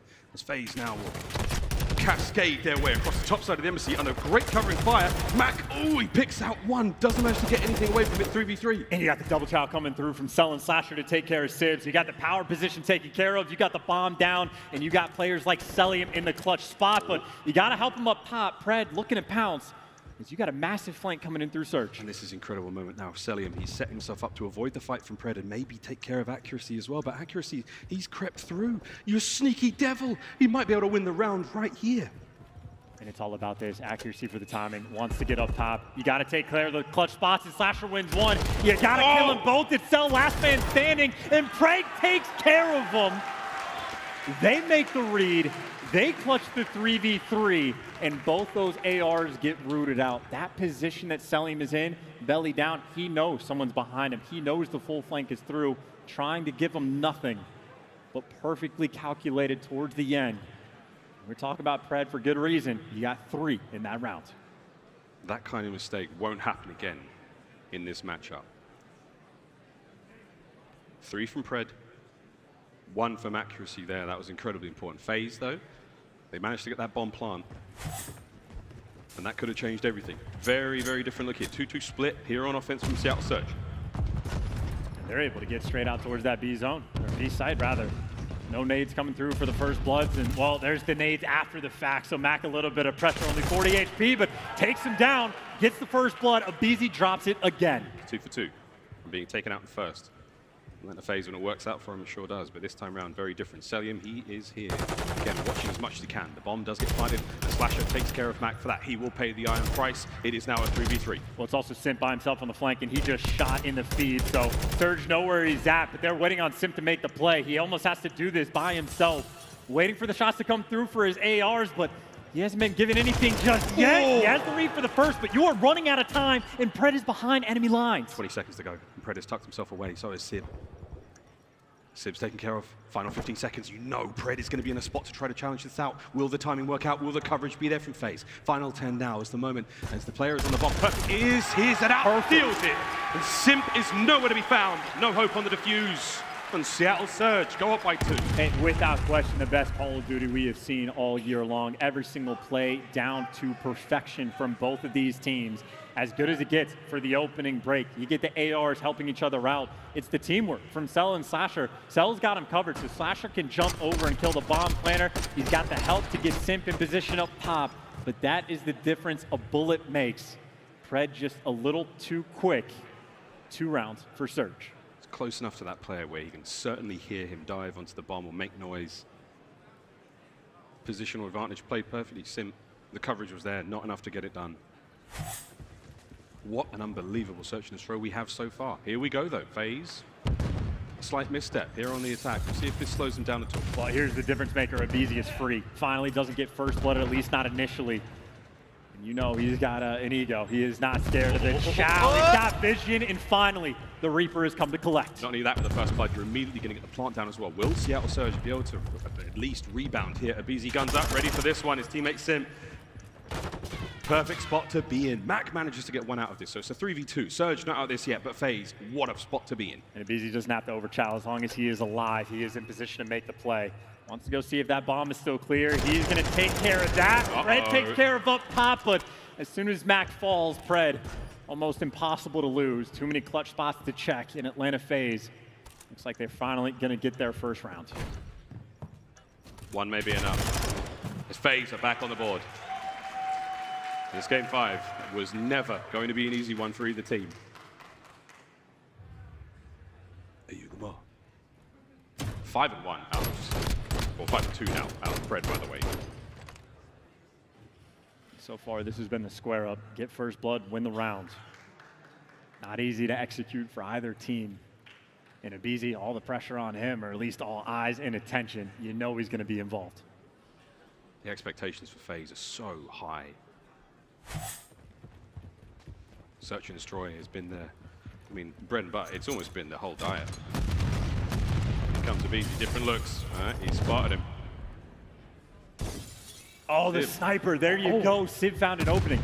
You hear that shot ring out though, and aBeZy, he might start salivating, knowing that something's up, but Sid with the immediate reposition, and Sid with the immediate reposition absolutely rips him. 2 now on the round.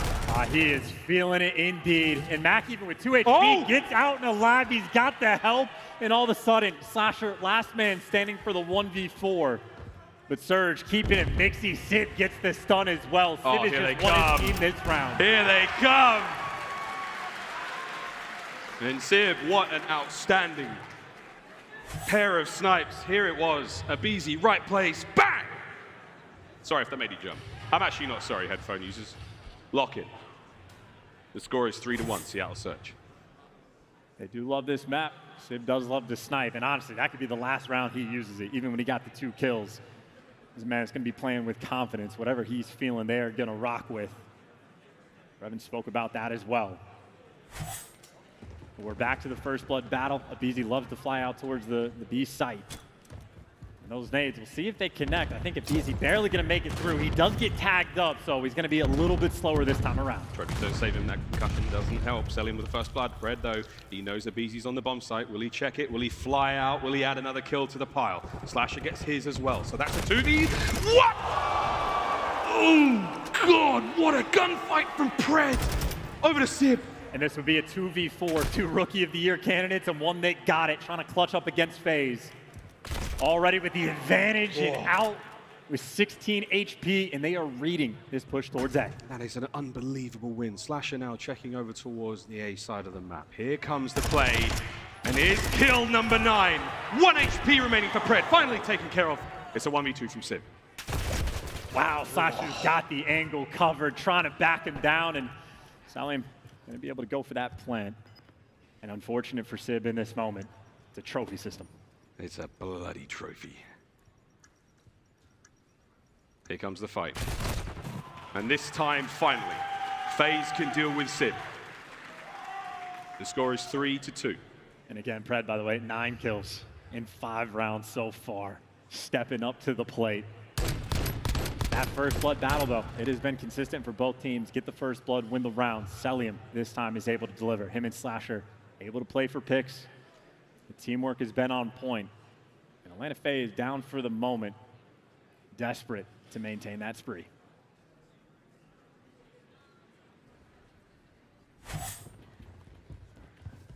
FaZe defending.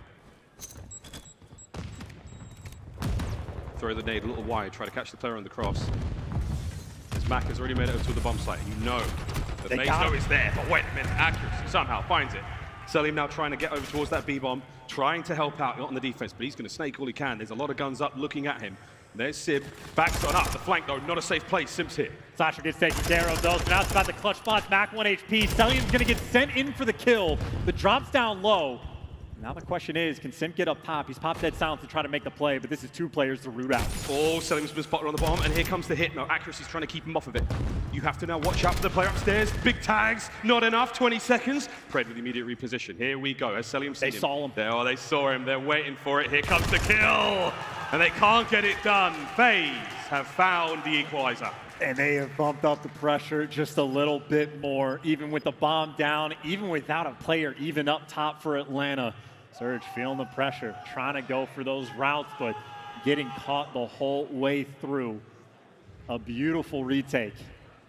And that is the first time we have seen the team that got the first blood did not win the round. aBeZy might have gotten caught, but his teammates deliver a massive round for Atlanta FaZe. Unbelievable work. And the synchronicity towards that final kill as well, no matter what happened there.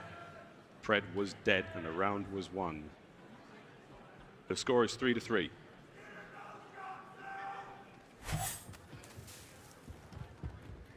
And here we go. aBeZy uncharacteristically slow in the kills. 2-5 overall. Stuns. Oh my god, all the stuns in the world! And Pred nearly kills his bloody teammate! That boy is twisted! That is the aggression you love to see. It gets out of dodge as well. The ballsy play call pays off. Every single nade lands on their forehead. Oh my god. And now for Cellium Slasher, their teamwork has been on point this game. It's going to be a 2v3 for these guys to try to collect. Playing for picks. A standoff by the van. Slasher, yep, he gets caught. The explosion's there for the damage. Accuracy for the cleanup kill. And Cellium now getting played with, maybe Sid. Overheating just a little bit. He just opened a door. Not over yet.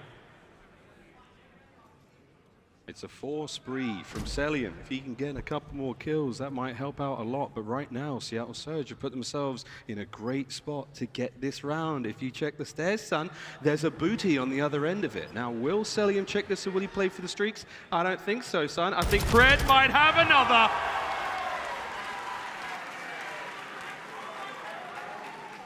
(13-4 for Pred. I don't let it slip that time. 13 kills, a record-setting pace for Seattle. And look at the play call. Every single stun and nade lands right on top of the Terrors. Look at this. Sent in for the kill, and don't get it twisted. He is. Bro, I mean, right now, get out of the way. Pred's coming through. We saw him do this once on Vanguard. I'm pretty sure it was against FaZe as well. An outstanding performance on Desert Siege. Once the thunder from down under stops, the forecast just says it's going to rain, all sorts of bad on top of your Pred. Here we go. Tagged up heavily. Surely FaZe, they press the advantage here. He's making moves with dead silence. Oh yeah, this is no moving. time wasted. Ooh! Cellium though, hyper aware, gets him the first blood. That's unbelievable. Bomb will be planted though. aBeZy, he's on close orange. He's going to be able to spring straight into this one. Mack knows though. You crack the door. You pique his interest.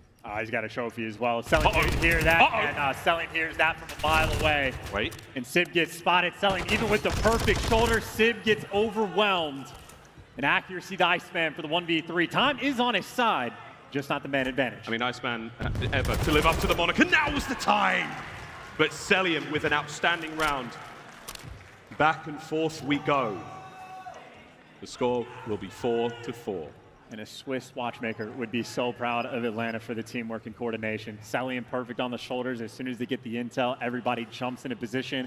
Accuracy knows that the players are coming up top to hunt him down, but it doesn't matter. They were hitting it from all angles. 4-4 tie. And if you're Surge, you need another first blood.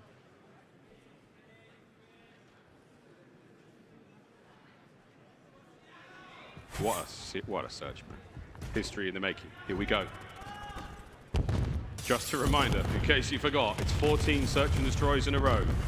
The record is on the line. It may never be met again. Let's find out what happens. Slasher, he's played this angle so many times, so many different ways, and this different look, Pred, will you read it? You have been seemingly unkillable so far. The absolute standoff between these two. But Slasher is by himself, and accuracy in the wings could help Pred if he needs him.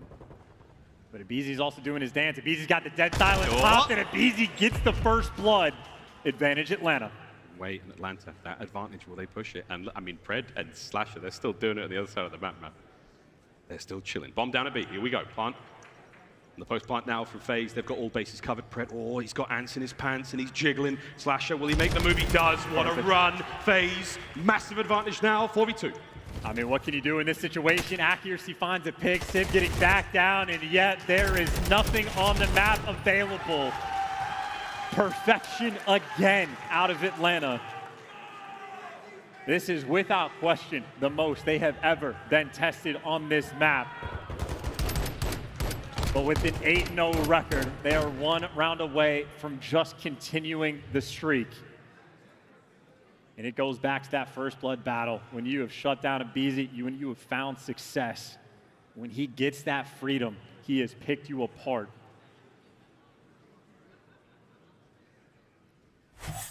And it's the first time we've seen him do it in quite a while on this Search and Destroy. He has been quiet.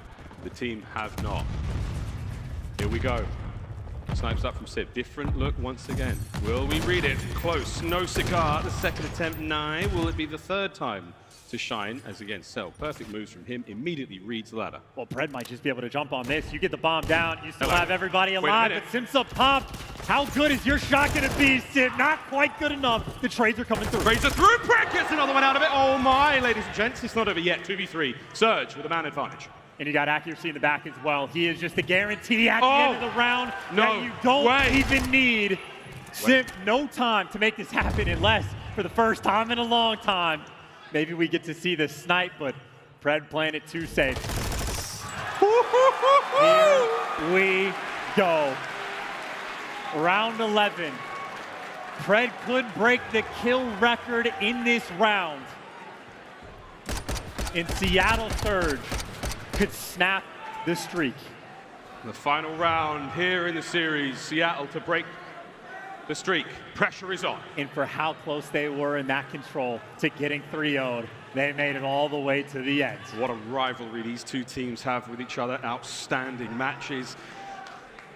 This is what the Call of Duty League is all about. Here we go, round 11.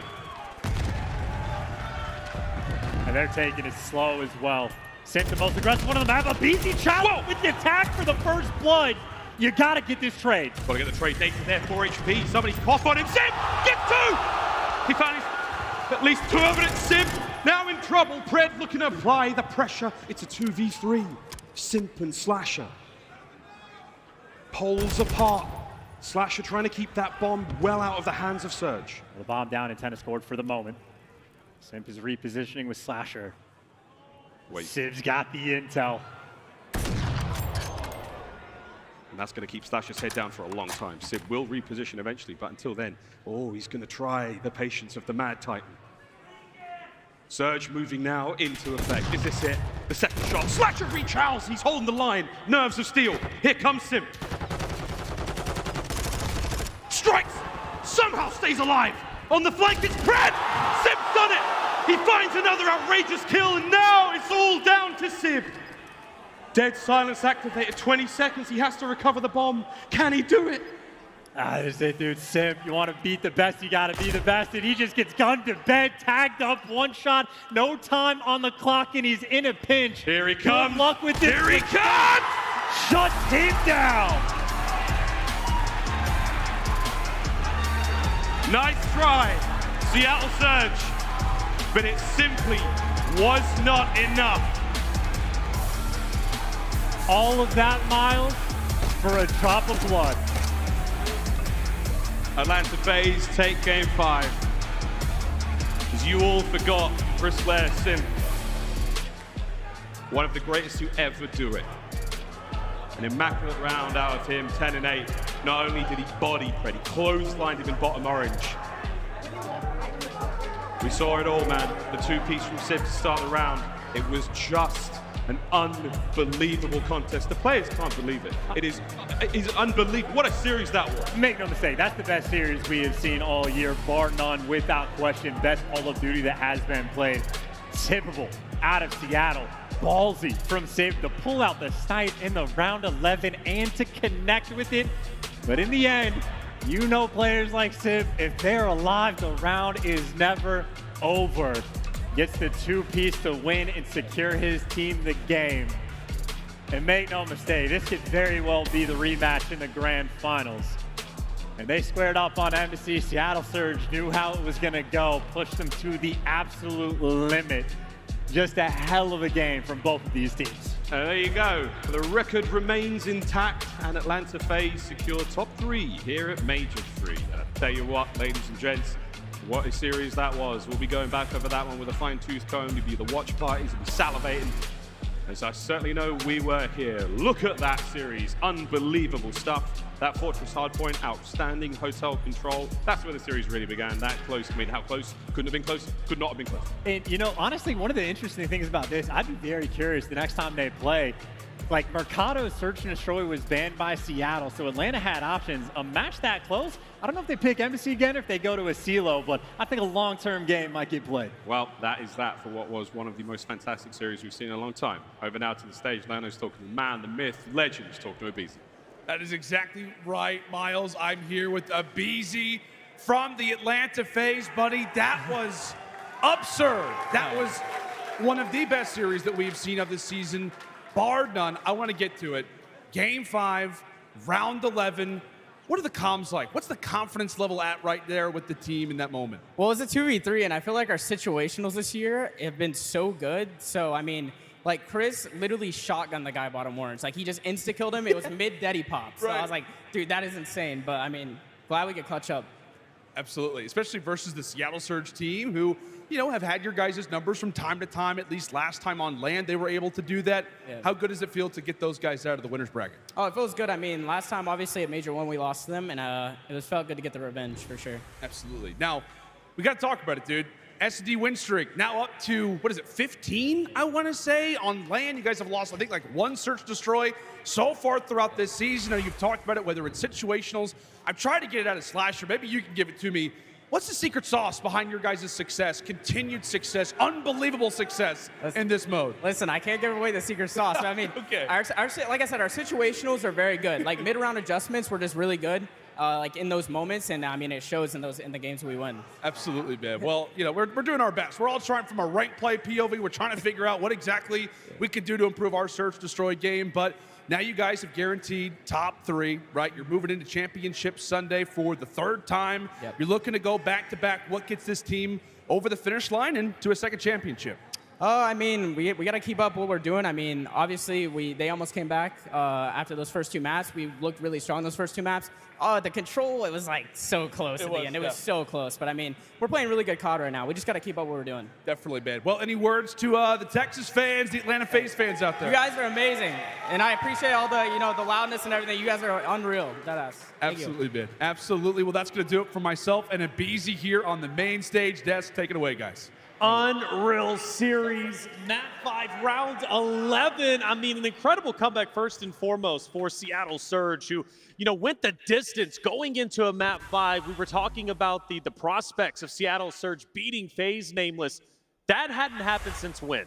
Since the first major in a game 5 where Seattle beat them on LSELO. That would have been the 2nd time, man. It would have just been so sweet for them, but man, FaZe are just the hardest team to put out. I mean, you look at all these maps, even games 3 and 4, like Seattle, they were on the brink of getting comebacked on. They closed those out, and in that game 5, they had an advantage. They played it very well. Like, let's be honest, that series was absolutely incredible. Nobody has gotten that close to beating them, and they had the advantage in the round 11. Just some individual skill comes out to show, and Simp gets a big 2-piece. Well, we talked about aBeZy. He's been our player to watch several times over when it comes to FaZe. Let's go to map number 2 for our scuff play of the game. aBeZy's performance just absolutely unreal. He was just popping off. Best Search and Destroy player in the game, bar none. This guy is incredible first blood statistics off the wall. I mean, it's insane when you look at the numbers that this guy puts up in this game mode specifically. the perfect player in Search and Destroy. But in all honesty, he was getting bulleted quite a lot in this game, but still brought up so many big moments for the team. That's what I was going to say. It's like his team is able to punch in these 3v4 situations that just allows him to just keep going forward and keep making those plays. Yeah, like I said, it's situational. I mean, there was one moment where he ran back to kitchen, ran back to B, and like he knew they were going there, but he knew that he could beat them into freezer and just jumps through, makes the play, gets a three-piece. Like aBeZy's just different. Different indeed, and Simp's different in general. Ali, who was the star-studded player? I actually want to talk about Seattle Surge. Who was the star? It had to be Pred. I mean, he was doing dropping everything. 40. Yeah, I mean, you have to say it was Pred in that situation. And I mean, 14-24 to almost get comebacked on when they were up 2-0. So I think Seattle Surge, obviously, we saw way more life out of them in the later half of this series. After that map 1 and 2, it was kind of like, oh, okay, maybe Atlanta really is hitting their stride during this event. But thankfully, Seattle Surge fought back and gave us maybe one of the best series I think we've seen in a hot minute. I think it's fair to say this major has been incredible. Like pretty much every step of the way from day 1 to day 2, now on to day 3. And there's been a lot of great, at least I would say moments, but there's not been a greater moment so far than our Hummer extract mode. We got to send it over to Simp. Simp in that game number 5, round 11, Nameless. He got the kill after popping Deddy. Yeah. I mean, just literally milliseconds. I mean, this is insane round 11 play. Like odds stacked against him. Slash is trapped up top right. He knows Oh there's my God. So Simp comes out at one to get that kill. When he turns back around, I thought he read the Pred flank, but he pops Deddy. He just hip fires him. I mean, that is just the Vaznev OP. Vaznev OP I don't want to hear it anymore, man. It's a Vaznev world, and we are all living in it, especially on LAN. And don't forget, Ali, Simp like hit a nice two-piece, one with the nade, and I think he got the shot onto a second. So he picks up 2. It's looking like it's over from that point. If Simp doesn't make that play, this series is over. Seattle Surge win. And we were talking about on the desk, though, they're in a good spot that we're moving very slowly, though, because Simp with that sniper, you got to kind of try and play around it still. It's still like a 2v2 with the normal guns. You're trying to find something extra just to solidify it, but they played a little bit slow for me. It's hard to say, though, isn't it? It's hard in a It's round hard, 11 yeah. in that scenario. You also, like, you have Slasher trapped, right? Like, you know exactly where he's at. And Pred, like, made a good play. If Pred wins that gunfight, Oh, it's over. they win that game more than likely. He can hot bomb. He can look above him, like look right above him at the AC with the sniper. So it's just unfortunate, honestly. It is. Well, hey, good news, though, for Seattle Surge. Despite them taking the L, they still are in the tournament. They dropped down to the elimination bracket. Speaking of which, let's see how it's shaping up, because as they drop down, well, they got big OpTic Texas next. That's going to be an absolute banger of a matchup without question. Of course, we still have to get the answer. Boston Breach, Toronto Ultra. We've got 3 rookies about to face off against each other. 2 of them first major appearance, and they're looking to fight to go into winners finals against Atlanta FaZe. Bracket is looking absolutely solid. Vegas Legion, though, who do they get, we think? Boston Breach, Toronto Ultra. What do you think, Ton? I mean, look, a lot of people would say Ultra, but Breach are a really solid team. That one could go either way. We got banger games all day long here. Absolutely. Dude, it's great. We got to keep our energy up without question. Hey, you at home, though, I hope you are earning your incentives. You're watching and win. If you haven't already, if you're watching from home, link your Activision and Twitch account to earn rewards all weekend long. That Ninja Diffuse emblem, I love that. And we also have our watch parties, which we all know and love, right? Get a difference of opinion if you don't like what we're saying anyways. There's been a lot of great people involved, and who have we been looking at, Nameless? Hey, man, listen, we always show some love to, you know, the mainstays. I'm going to show some love to my man, Ocean Ops. He's a Warzone streamer, but he's getting into the CDL side of things, doing a watch party. That's right. Well, hey, winner's bracket. We still got to get through one matchup, right? We got Boston Breach, and we also have Toronto Ultra. Who's going to drop down to face off against Legion? Who's going to meet Atlanta FaZe? And winners, we'll find out after the break.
Pay me in respect, cause once I do it big, what's to follow is a check.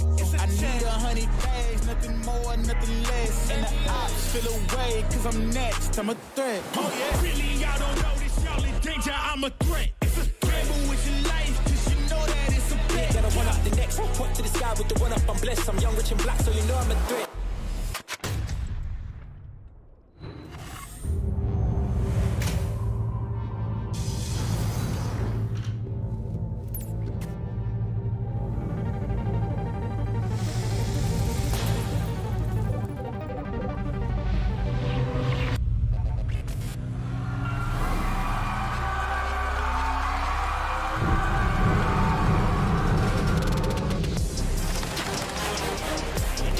Everybody get out. Nero, there to capture the player.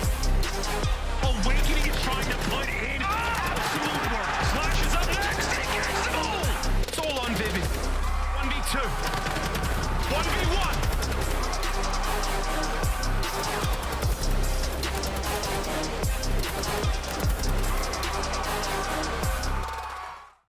Before we let you go, one thing that is going to put Boston Breach in the spot that you guys want to be, if it's a player, if it's a map, a mode, whatever it is, if there's one thing that's going to promote you guys, what is it going to be this tournament? I think everyone knows. Obviously, we play Toronto now. Me versus Scrappy is what everyone's been waiting for. I want to take him down again. Last time I had my feet up a little bit, but I really want to bring it to him this time. And welcome back, everybody, to Day 3 of the Call of Duty League Major 3, the OpTic Texas Major, live at the Esports Stadium, Arlington. Our second winners matchup about to take place. Boston Breach facing off against Toronto Ultra. We just saw Beans there saying he's about to take it to scrap. Well, let's see if he puts it to good use. Miles is here.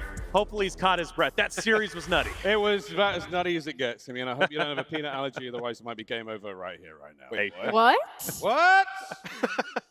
All right. Okay, well, hey, look, love you to death. I'm happy you're here, brother. Boston Breach, Toronto Ultra. We have 3 rookies about to face off against each other. Scrapz, obviously rookie, but he's got the major experience. Hicksy, Beans, though, first major, different teams. It's going to be a lot of fun. Let's actually talk Boston Breach first off, and specifically Beans, right? Being his first major, I think he's rose up to the occasion. We've highlighted him many times. Nameless Beans, he's making good work. I mean, the guy's a monster. I mean, he's almost breaking records. He's number 3 overall in Stage 3 for First Bloods. We saw that come out to play against OpTic, and also the clutch. He had 17-5 he ended that with. The series, he had a 1.6. That's a big-time series for your debut here at a major against the Green Wall. So Beans is full of confidence, and the last time that he went up against the Toronto Ultra, he forced him to make a team change. So in his head, he's like, I am the man. I'm ready to go up against them. That's right, Ali. This is moving quick. I know we got maps and modes coming up. I think what makes Beans so strong is the fact he's not giving up under the pressure.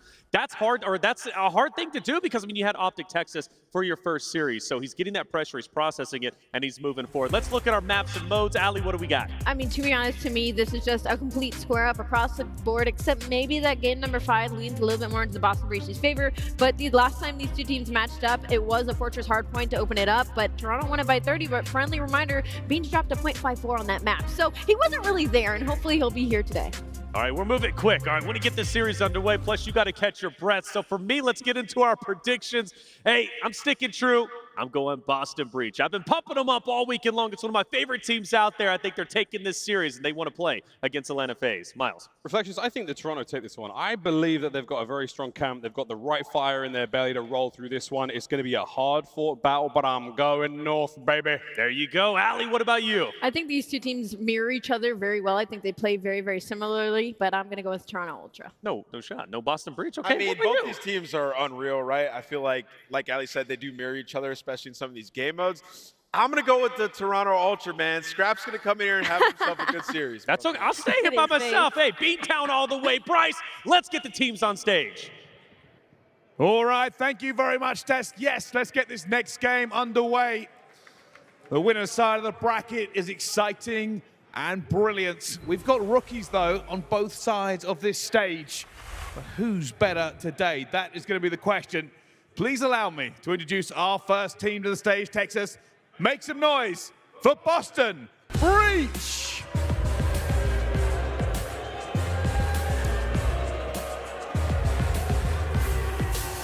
Vivid, Beans, Awakening, and Nero, Boston Breach! They are definitely the villain here in Texas after what they did yesterday. This team has been fiery since they made this roster change. Beans has been what they needed, clutching up in Game 5, dominating in Search and Destroy. Can they do it against Toronto? We're gonna find out. Let's bring them out. Thank you very much. Yes, the team in green are sat, and now they need their opposition. They've been good so far, but will they be great? Only one way to find out. Please welcome to the stage, Toronto Ultra!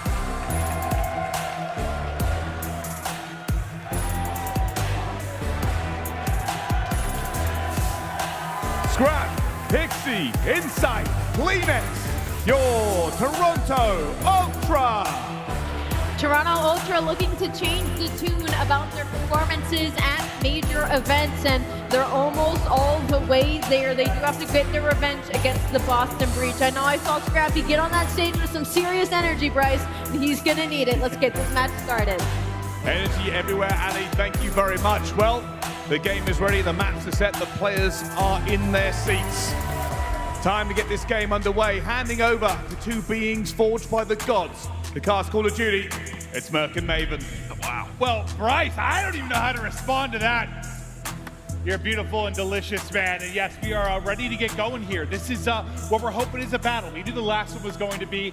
That matchup always is. I feel like this one has a ton of potential with the way Beans has been playing, the way the HyDra's involvement now has elevated CleanX. You feel like these two teams should be going to war. Yeah, I mean, last time they did online, it was very close. You know, both of the hard points were very close, but it was the last time that Ultra played with Standy before they brought HyDra in. So, Beans wants to play these guys. He kind of talked about it on the stage. He was excited for this matchup. Two of the best control teams. We're going to have a showdown in game number 3, but they're sticking with Fortress Hardpoint. Again, a very close hardpoint online. We'll see what happens here, but that man on your screen, CleanX, he has been an absolute monster since they brought HyDra in. Is there anything like on the Boston side, like if you're going to slow down CleanX and this pace he's been setting, the way he's been playing, how's it going to happen? Well, I think Vivid and Nero have always set the pace. I thought they were, they're one of the faster submachine gun duos in the league. It's more just about playing consistently, and I think there is going to be, a little bit of pressure on HyDra. We're talking about them winning this match, getting into that top 3. This is what they want. This is what they want to do, but you can see right here, I mean, this is Boston Breach's map. They play it a lot. They're 5-2. Well, obviously, a lot of those games are close because 7th and 8th in those rankings. That means it goes down to the wire. Well, we just saw a wild Fortress hardpoint in the last one. Here we go. Let's get into it. Ultra versus Breach. Beans has been a beast, and he's beaming out the gate. What is he going to bring to this matchup? So far, he's not missing bullets, Shell.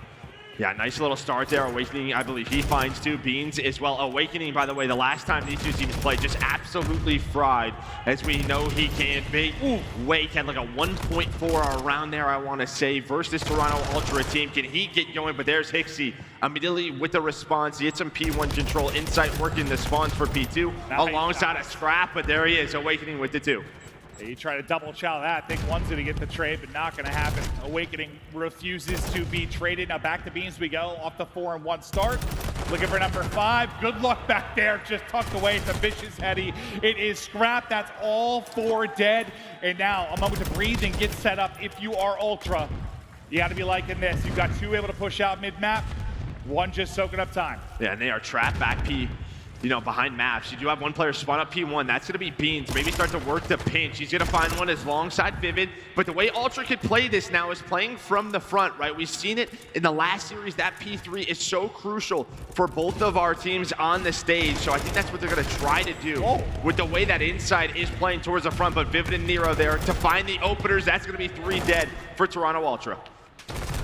Inside, he gets 2, but right after that, he's going to drop 20 or so seconds remaining in the hard point, 10-point edge for Ultra. CleanX hit the shots and the nade, but now they're just going to think about getting set up. You see one person still put in shots, that's Scrapz. The rest of rotate. Now the call is going to get in. Everybody back up. Boys, it's time to get set up and try to lock them in. You know, Boston are going to go. Scrapz should spawn out here. He should spawn back P2, and that's going to be it. You can see where he spawns up in number 5. So they know they have a 3-on-3 on this new hill. Nero with the opener, Hixie and CleanX, though, trying to hold on to the spawns around this gate area. They're able to connect, but it is scrappy. This is exactly what you want if you are Boston. So is that just a situation where maybe Scrapz should have backed up a little bit earlier, not had the death come at that time? Yeah, I mean, that's not when you want to die. You're hoping to find a kill, then you would get a safe spawn, but they dealt with it for now. With 40 seconds left, it looks like they should have hill control. Yeah, I mean, Hixie's too. Obviously, super crucial in that moment, but now breaking through maps, trying to find the opening. CleanX there though for the trade. That's going to be 4 in a row. Looking to dial up number 5, and there's the 5th, but it'll end there. No crews earned as the shots come in from the open window. The nade going to hit there as he tried to push out the cut as well. Now you just soak up the time. Considering how scrappy it was early on, that's a great hold from Ultra. Yeah, they have, what, around a 30-point lead right now. They're going to try to work outside of this side of the map through gate. You have players inside of maps, but that's exactly what you need to do now. How did Boston want to play this? P1 side of the map is open. They're going to work inside of Art. There's nobody top rails, nobody top dark. That's going to mean, hey, this is a free hill. And they find the kills as soon as that hill does pop. And, well, now Ultra with a huge break with map control. You see the feed is all purple as Ultra getting the hill. And this is one where, look at CleanX, man. He is 16-7. Look at his numbers compared to everyone else in the lobby. He was on, what, a 5 into a 4. Now back to a 5 streak at positive 10, drops right before the cruise again, but he is leaving his mark on this map early and often. Hixie, the sub duo, right there behind him. You do battle back in, you get the 4-man clearance, and that's big from Breeze, because you get all that time if you're Ultra, you're able to chain the other 3 more. Suddenly, like, you really are running away with this game. Yeah, no doubt about it. As soon as we were talking about CleanX, yeah, Boston, they just punch right back. They were able to get on that time. It's really splitting the hill. Well, now they're only down 22 points as we head over to P5, and get set up at Blacksmith. Does Boston breach? What can Beans do in the top window on 3?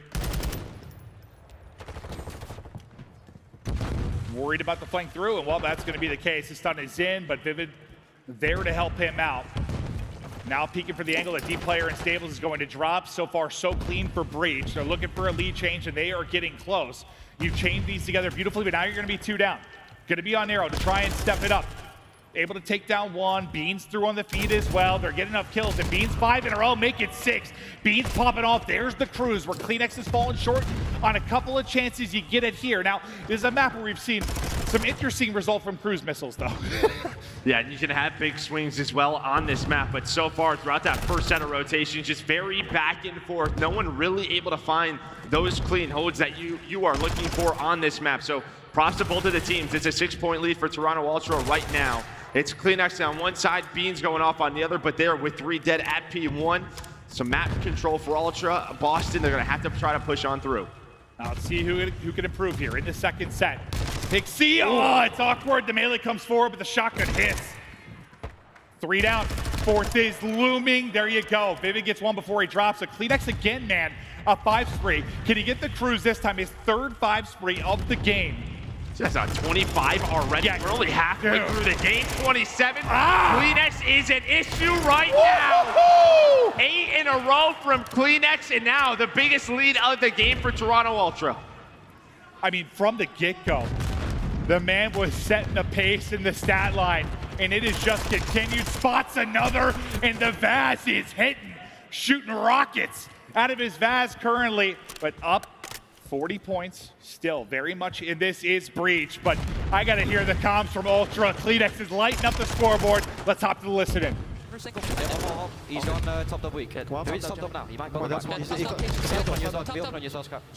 Lots of time. He's P5. He's still laying down. I spawners. Absolutely. Buy spawn cages, maybe. Yeah. Yep. P5. No, I spawn here. Just hold. I think they spawn cage as well. Careful. Remember gate behind you, Charlie. Taking roots. Yeah, big one, bro. Two off. One to bullet. One open, one closed. Close guys. Yeah, get all this time. Get all this time. I can cross. Single, dead. Nice, shot. One shot, open. He's close. He's still open. Inside open. Good flip. This is a good flip. This is big flip. I'll get the corner again. Yeah. Also have a straight. You have a drop in this, Scrapz, no? Yeah. I'm playing green box. Shoulder your front, Scrapz. Yeah, I'm playing green box. Hard fucking killed. Yeah. Don't be first engagement gate. Yep. I'm sitting in the D corner. I have to shoulder here, Gerald. I got your help. I got the whole push out. Just don't. I'll die to it. Let me chop first. Yep. Green. Don't die. Streak. They're gonna throw shit front. I might have to shot here. I have a trip in myself. Might kill you there. I'm dead as well. Yo, one front at least. I'm telling you now, chat out. I'm green. Green's hitting in the bout now. One on time, one green. Yeah, I'm green. We're blocking. I still have a streak. Open really weak, Vivid. He's gone. Bottom green. Gonna go top green. Yeah, top green bout. I have a streak on the red. Yeah, okay. You can use it now if you want. Yeah, down. What's the top green? Wait up then. It's on S1 Scrap. Yeah, kill this guy. S1 and we'll low green. He's out green, front green. He's low green. Low green, no. Dead. I appreciate time. The streaks are all hit now. I was thinking just lack of trophy, maybe the issue there. The fact that he was able to get 2, you respond with your own streak. You get back in with about 25 seconds. Everybody investing every ounce of utility to try and fight for this crucial time. Yeah, I mean, that's just our players knowing, right? They know how to avoid the trophies as best as they can. You hit a surface a little bit above, it's going to connect on multiple. But Ultra in the listening, just very calm. You kind of heard Scrap. Let's be hard kills. Let's not give them freebies. They had exactly what they wanted, but the streak from the Boston side keeps them in this game. Yeah, it feels like Ultra, maybe just the hot hand that is CleanX. He's on 34, by the way, on like record pace, depending how deep this is going to go.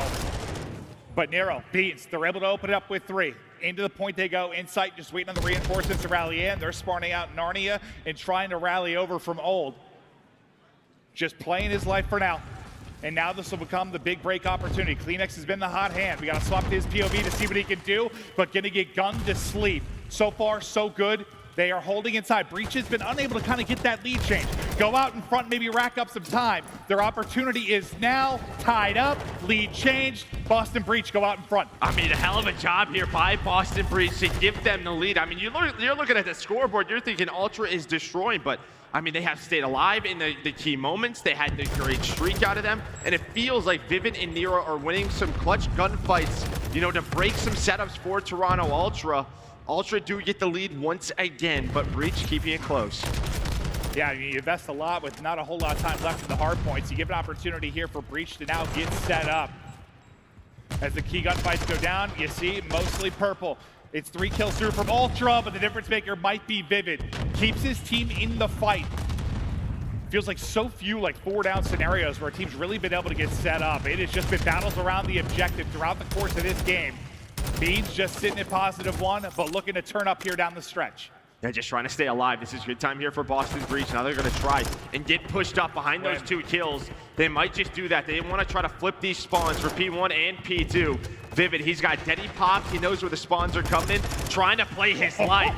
He is connecting right now, and now Toronto Ultra have to worry about him. So these final 20 seconds should be clean for Boston. Now their biggest lead, as they had a big, you know, switch right there. These last couple of hills for Boston Breach is, as I said, Vivid Nero starting to go off. Yeah, I mean, it was all CleanX. It felt from a submachine gun standpoint, but as he slowed down, the boys on the other side have really started to pick it up. But now you're back into the hard point if you're Ultra. Cruise missile gets activated by Insight.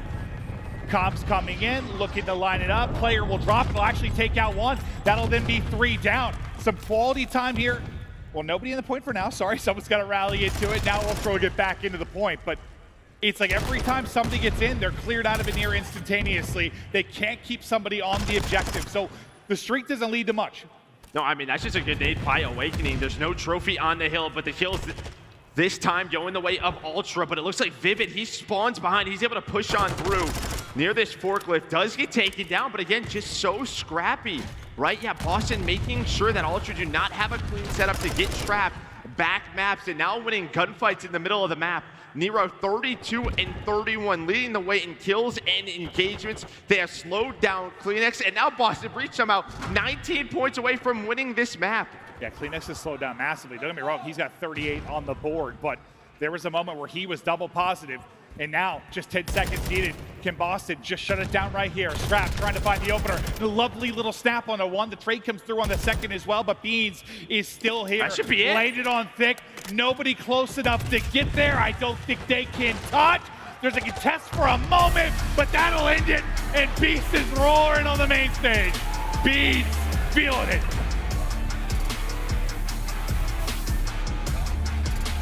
Unbelievable out of Boston Breach. They just never let Ultra control the game. That lead got to what, 40 or 50, but there was always a response. And I gotta look at that second P3 again. If that cruise doesn't hit 2, I think Ultra probably go up 80 to 90 points, maybe put the game away. But that was a key moment for Boston Breach. And then what, Vivid starts to come alive. Nero was really stepping it up, and they slowed CleanX down. I'd really love to know, like, CleanX's stat line, like, midway through the game and what it ended on, because it felt like, I don't remember what it was, but I swear it was somewhere around, like, a 34 and 18 or somewhere in that ballpark.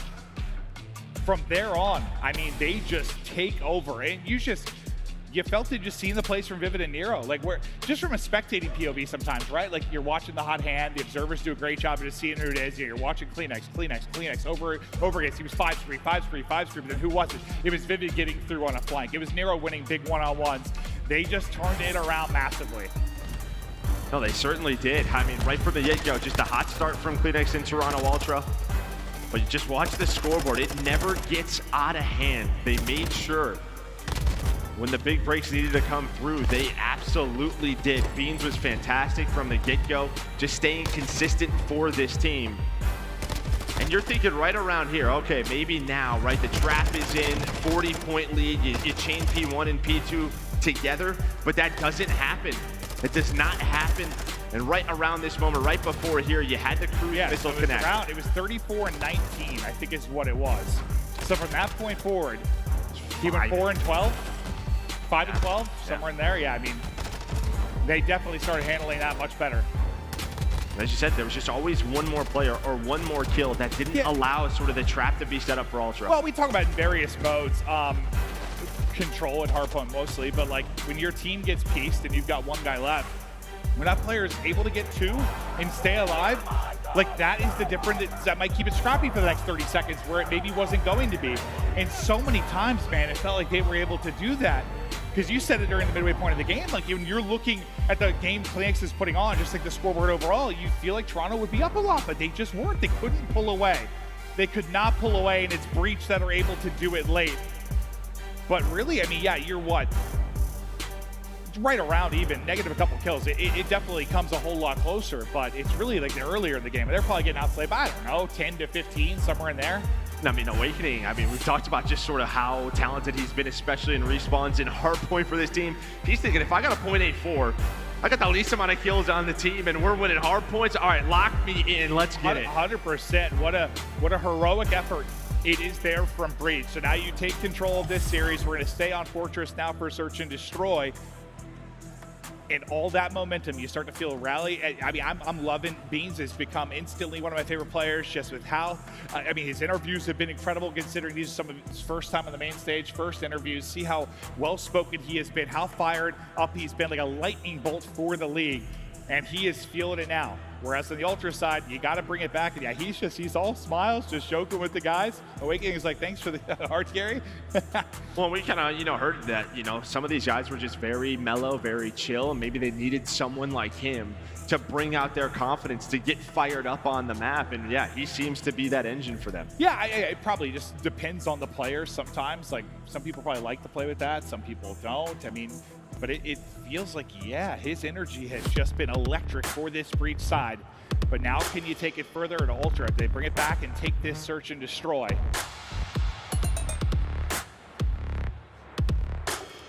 And the control is going to be an interesting one too, because it's a map and mode combination that both these teams were solid in during the qualifier when you look forward to it. So Who knows which way is that going to go? You think you really just want to get this tied up if you were Ultra as you head to the next one, because it was something like, I think, like 9-0 in round count for the control. So for Breach, that is. So it's like you really want to get a map win if you can here. But we're going to talk about the search and destroy a bit more as we wait for the restart. Apologies for the delay at home, but they're going to compare a couple of players here before we get deeper into this one. Yeah, two of the ARs. I mean, two of the rookies, Beans and Scrapz, we're going to take a look at stats-wise in search and destroy. But there you can see, and this is just from day one. But look at Beans' 3.4. I mean, he had 17 kills in that game mode. He was really the one that really changed it for them all the way to around 11 where Scrapz, this is what he has done all year long. He has been so consistent for this team, but it's really that map number 3, that control where he stands out. Side-by-side shot of the guys. I mean, pretty quiet and locked right now for Ultra. I mean, I feel like Beans has just been smiling and chatting it up throughout the entire break. Maybe sometimes just it could be like a nervous tick, or you know, you're just trying to stay loose. Maybe just trying to keep the guys staying loose, but he just seems to be having fun, which I really enjoy. Yeah, having a good time. And you know, you talk about the rookie of the year. I think for everyone, it was Scrappy's. You know, Scrapz, like no question about it. But remember, we have a lot of COD left, and if Beans is the guy that really turns this Breach team around, he is right to that conversation. It happens so fast, man. It just feels like just takes a couple of big wins. Overnight, yep. Man, he just becomes the spark plug and instantly in that rookie of the year conversation. What are you talking about right now if you're Ultra? Like, you know, how do you think the team is feeling after it feels like you're in control throughout most of it, but just kind of let it slip down the stretch? I mean, I feel like, you know, there's a lot of sort of experience on that side, right, with CleanX and Insight. They've been in these longer series before. Not their map pick. You're going to a Fortress Search and Destroy, which they're very comfortable on. Then maybe they knew that this was going to be a grueler, a long series. Just got to forget about it, focus on this next map. Well, I think everybody knew, like, I think Beans kind of alluded to it in an interview, like, we're known as a great scrim team. We've been a great scrim team. We've like done well in qualifiers. It's just like, can we play that game on LAN? And like, so far, as of day one, yes, they were absolutely able to do that. So I think if you're on the Ultra side, yeah, you're always a team that's tough to put away. You're good in every mode, but like, same could be said on the other end if they're playing that type of Call of Duty. If they're able to transition their kind of scrim play to LAN, it's one you feel like you're going to war in. Yeah, I think Ultra, I mean, listen, I feel like they were in control a lot of that series. There was a couple of plays. If they go differently, they probably win that map number 1. They understand that. I would say, if anything, you really want to focus on the comms, make sure everyone's talking, trying to pick each other up.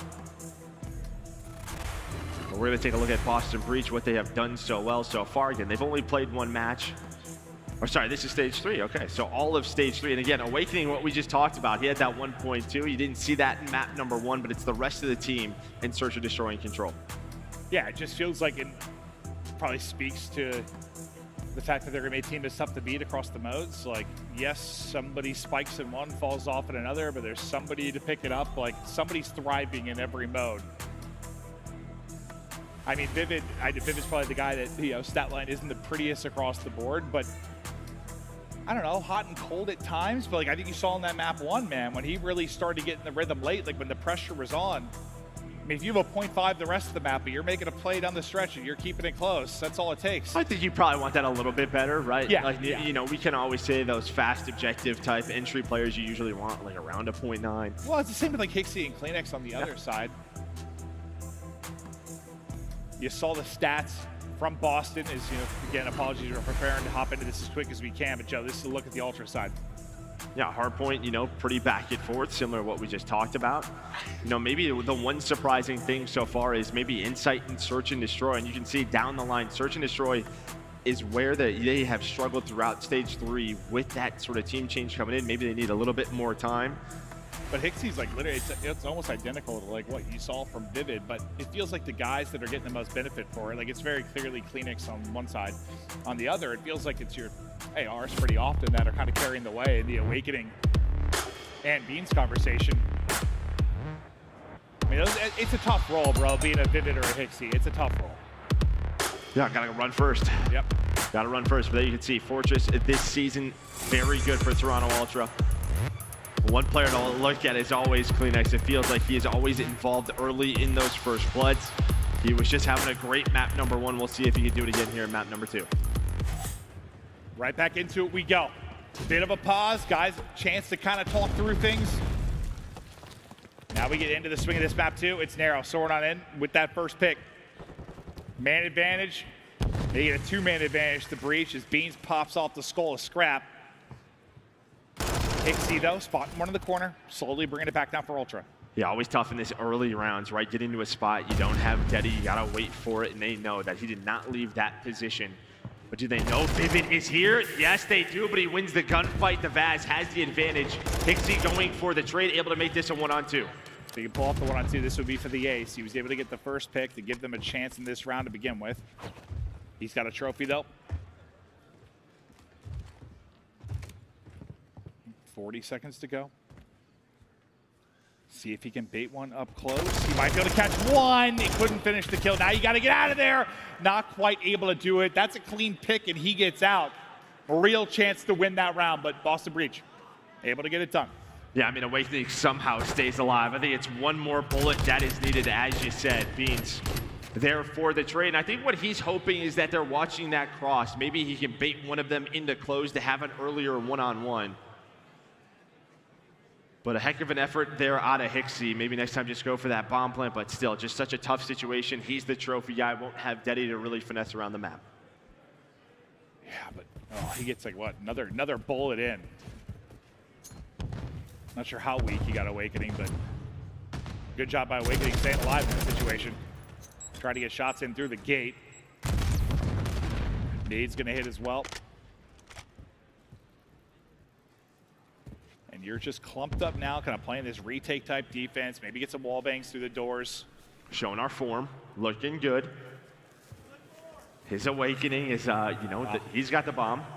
Your quads have got to be just jacked. Just absolutely. You should start doing these, dude. Probably. Yeah. What was it like back in like high school last week, like the wall sits, dude, where you'd sit there? Oh, quads be burning. Man, form on point for Awakening. He's got the bomb. So really just waiting on him in a very slow round. Oh, yeah. For both of these sides. I mean, Ultra's just waiting for Boston to do something. And well, Beans looking for the gunfight. Nice shots in. Here comes the rest of Toronto Ultra. Vivid got spotted on the cross. He will get dropped. Able to get a pick though. 3 versus 2 now for Ultra. Bomb slowly working up. aBeZy is tucked away in a corner. Here's the chow out. Thinks he dropped down low. Stays up high. But Ultra ultimately able to take it. Yeah, I mean, Beans, he just hits, team shot on side of stage. Inside able to find the second.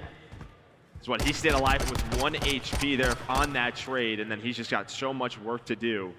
I mean, how much time passed before bullets started flying? It felt like 50 seconds, near a minute.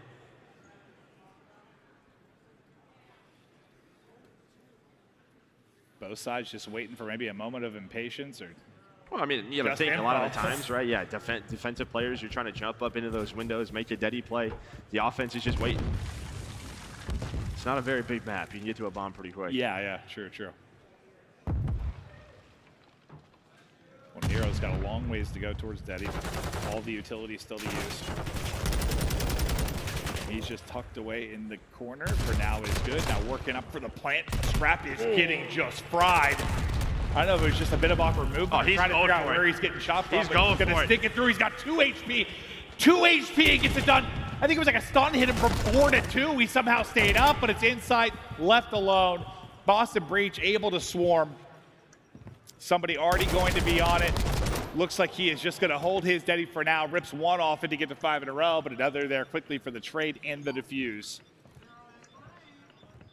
And he's just hoping maybe he's got a chance. Maybe it's a 1-on-3, a 1-on-2. But yeah, the wall bank comes in, and then I respect that out of aBeZy, right? The hero that you need. Well, it looked like Scrapz was going to try and like dive across, but then he sort of like stutter stepped there for a moment. I don't know, it was just a bit of like awkward movement. Damage comes in, whatever it is. Man. Yeah. Just kind of gets slowed down. And that's just what's difficult, right? Our defensive teams are just getting so good at hitting those team shots. Again, that stage, just wall bang right through it.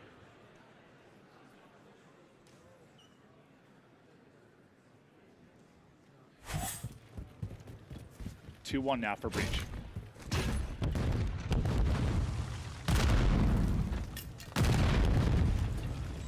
Hello. Nate sticks right on the inside of the doorway, but Nero able to just back up for now. First person in, it'll be CleanX. He is dropped.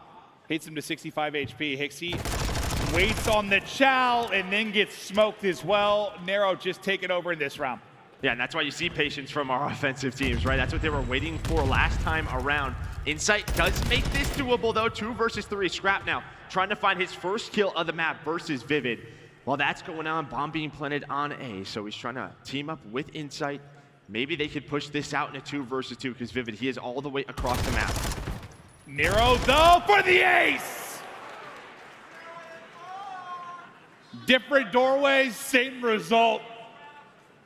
One an insta chow. One time coming in 1 by 1, but all 4 get cut to ribbons. That's just a great round out of Nero. Again, just the patience up top. Hixie was not fast on that trade. And well, then right there at the end, at close, I mean, he's just got all the advantage, right? Those are 2 AR players. They have to walk right into that door. Easy peasy for Nero.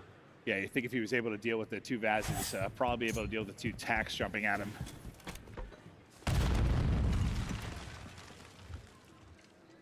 He's got a cruise now as well to work with, so maybe invest in that early if they want to. Again, just a very slow round for Ultra right now, just trying to see if they can find anything, and Nate does connect on a Nero. Looks like they might want to try to work through P1. That's going to be Vivid in Awakening, trying to find an opening. He's got this dead as he is.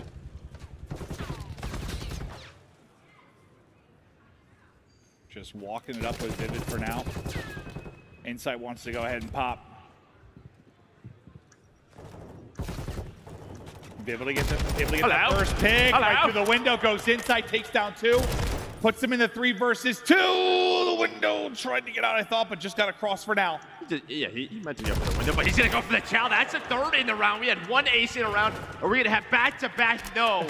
But a hell of a play out of Insight. You know, he pops the dead, he gets aggressive, is looking for info. Well, he just finds 2 players outside of close, 1 doing the window hop, and they're able to hang on. Yeah, he looks so awkward, like, hello there. You shall not pass. Well, a huge round there, I think, for Ultra. Don't want to go down 4-1, but Insight leading the way at 9-3. Scrapz still looking for his first. I mean, you've got 3 on Hixie, 1 on CleanX. It's just Insight. Like, he is the hard carry, whereas Nero, I know, had that incredible round, but you saw, what, 3 on a couple, 2 on Awakening. Like, Insight really doing it all from a kills perspective. Last time around, right, they tried to get aggressive through the top window.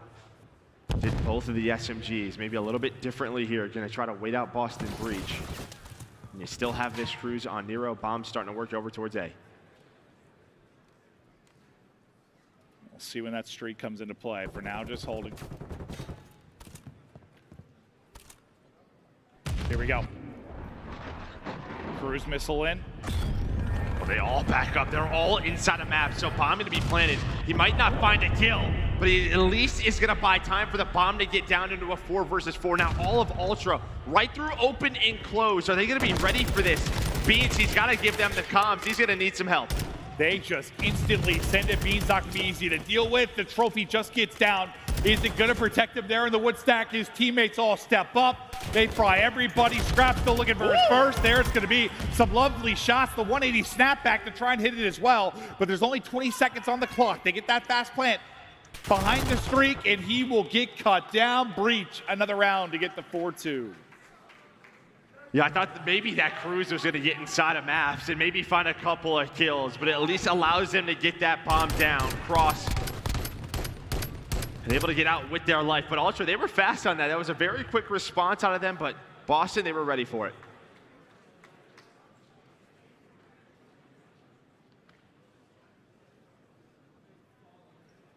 I mean, you've struggled for Ultra to like get these 4-on-4 retakes. Anything you try a little differently defensively? I mean,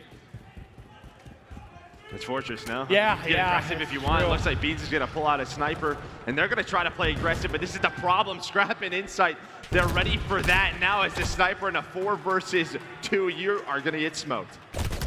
It's just on Big Wake. He has been spotted. He's got 5 health and tries to get away. Lovely headshots there with 5 HP, but Fast trade, round. The aggression just gets shut down there from Ultra. And yeah, maybe that's what I was asking. Maybe if you need to see more out of Ultra, but you see how fast they get shut down from Boston.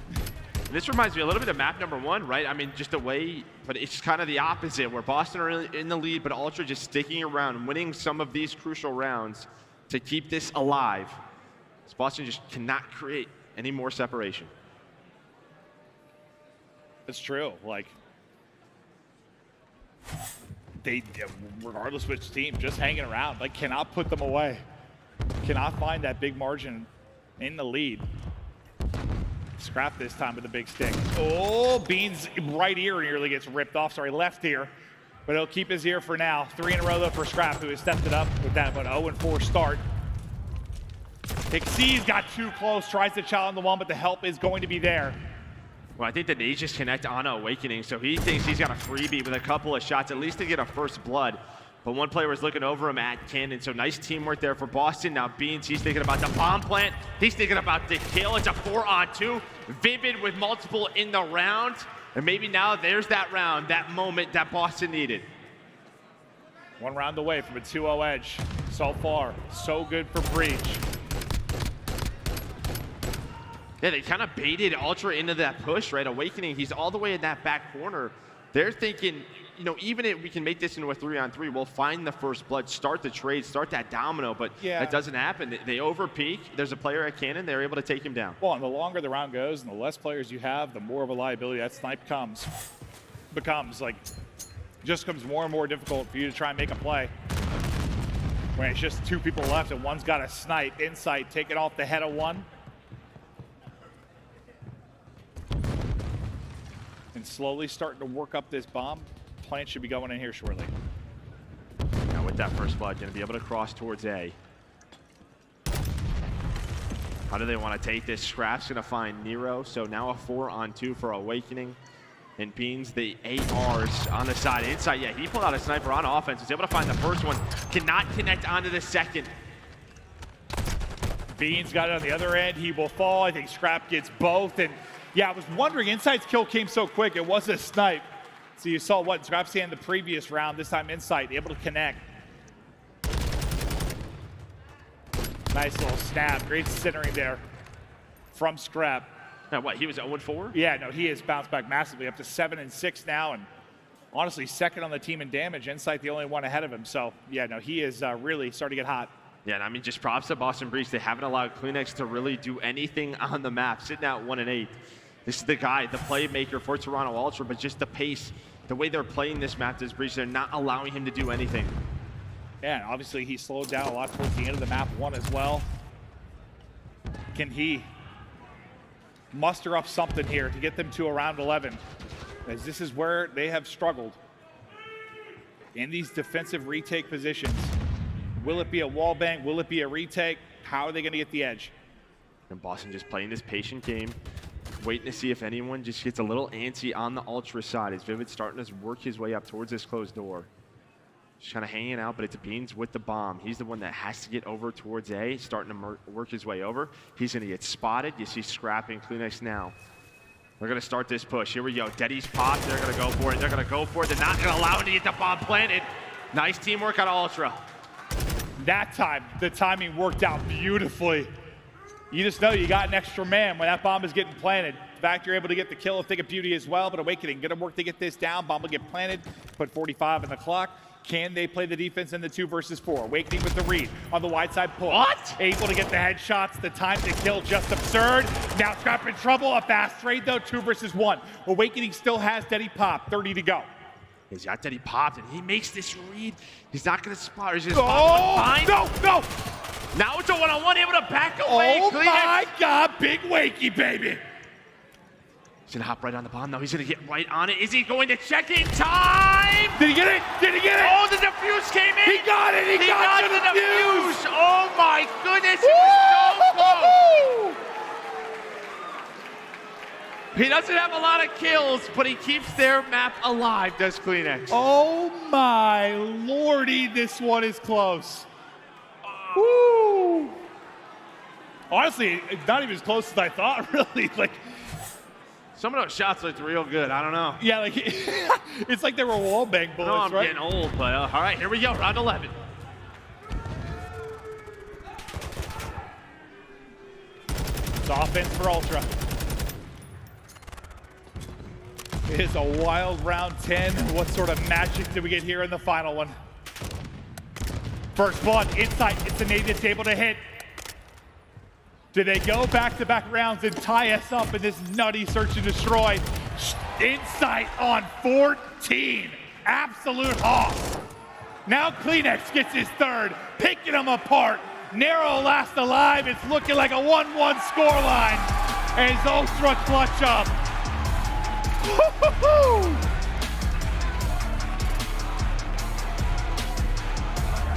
Well, Insight with the plays from start to finish up to 14. But yeah, it kind of reminds me of map number 1. They also just never got away. They never got away. Owakening had an opportunity to win the map for Boston Breach, and well, sometimes it just comes down to milliseconds. Yeah, that was like the one time that looked like a normal time to kill with attack. Like, instead of like a 2-3 bullet kill, like just sitting there diffusing, soaking. Unbelievable. I mean, I panicked. I started jumping around when he didn't finish the first kill. Just one of those situations where he's able to step back and recenter nicely, but just couldn't clutch up. CleanX with the ice just gets on the bomb instantly, and it's a roller coaster of emotions to bring us to the 6-5 score line from Ultra. Nail biters thus far, Joe. And I mean, honestly, props to CleanX, right? You're having a struggling map to kind of make that decision, because I think sometimes players in that sort of moment will panic, right? 20 seconds left. He just found 1 kill. You know, he has the Deddy reset. Where is he going to go to? Some players might just take the risk, might just try to hop off that bomb, try to find that kill. He just sticks Or it. it was an easy decision, like, I'm not winning a gunfight in this map. I'm just going to stick it. Like, Yeah, that's my best chance to win. Unbelievable, though. It is tied up 1-1. The last series was truly terrific. Another one here with a chance to go the distance. Boston 1, Ultra 1. Control around the corner. We'll be back after the break.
Hello and welcome back to the OpTic Texas Major, the Skyline View.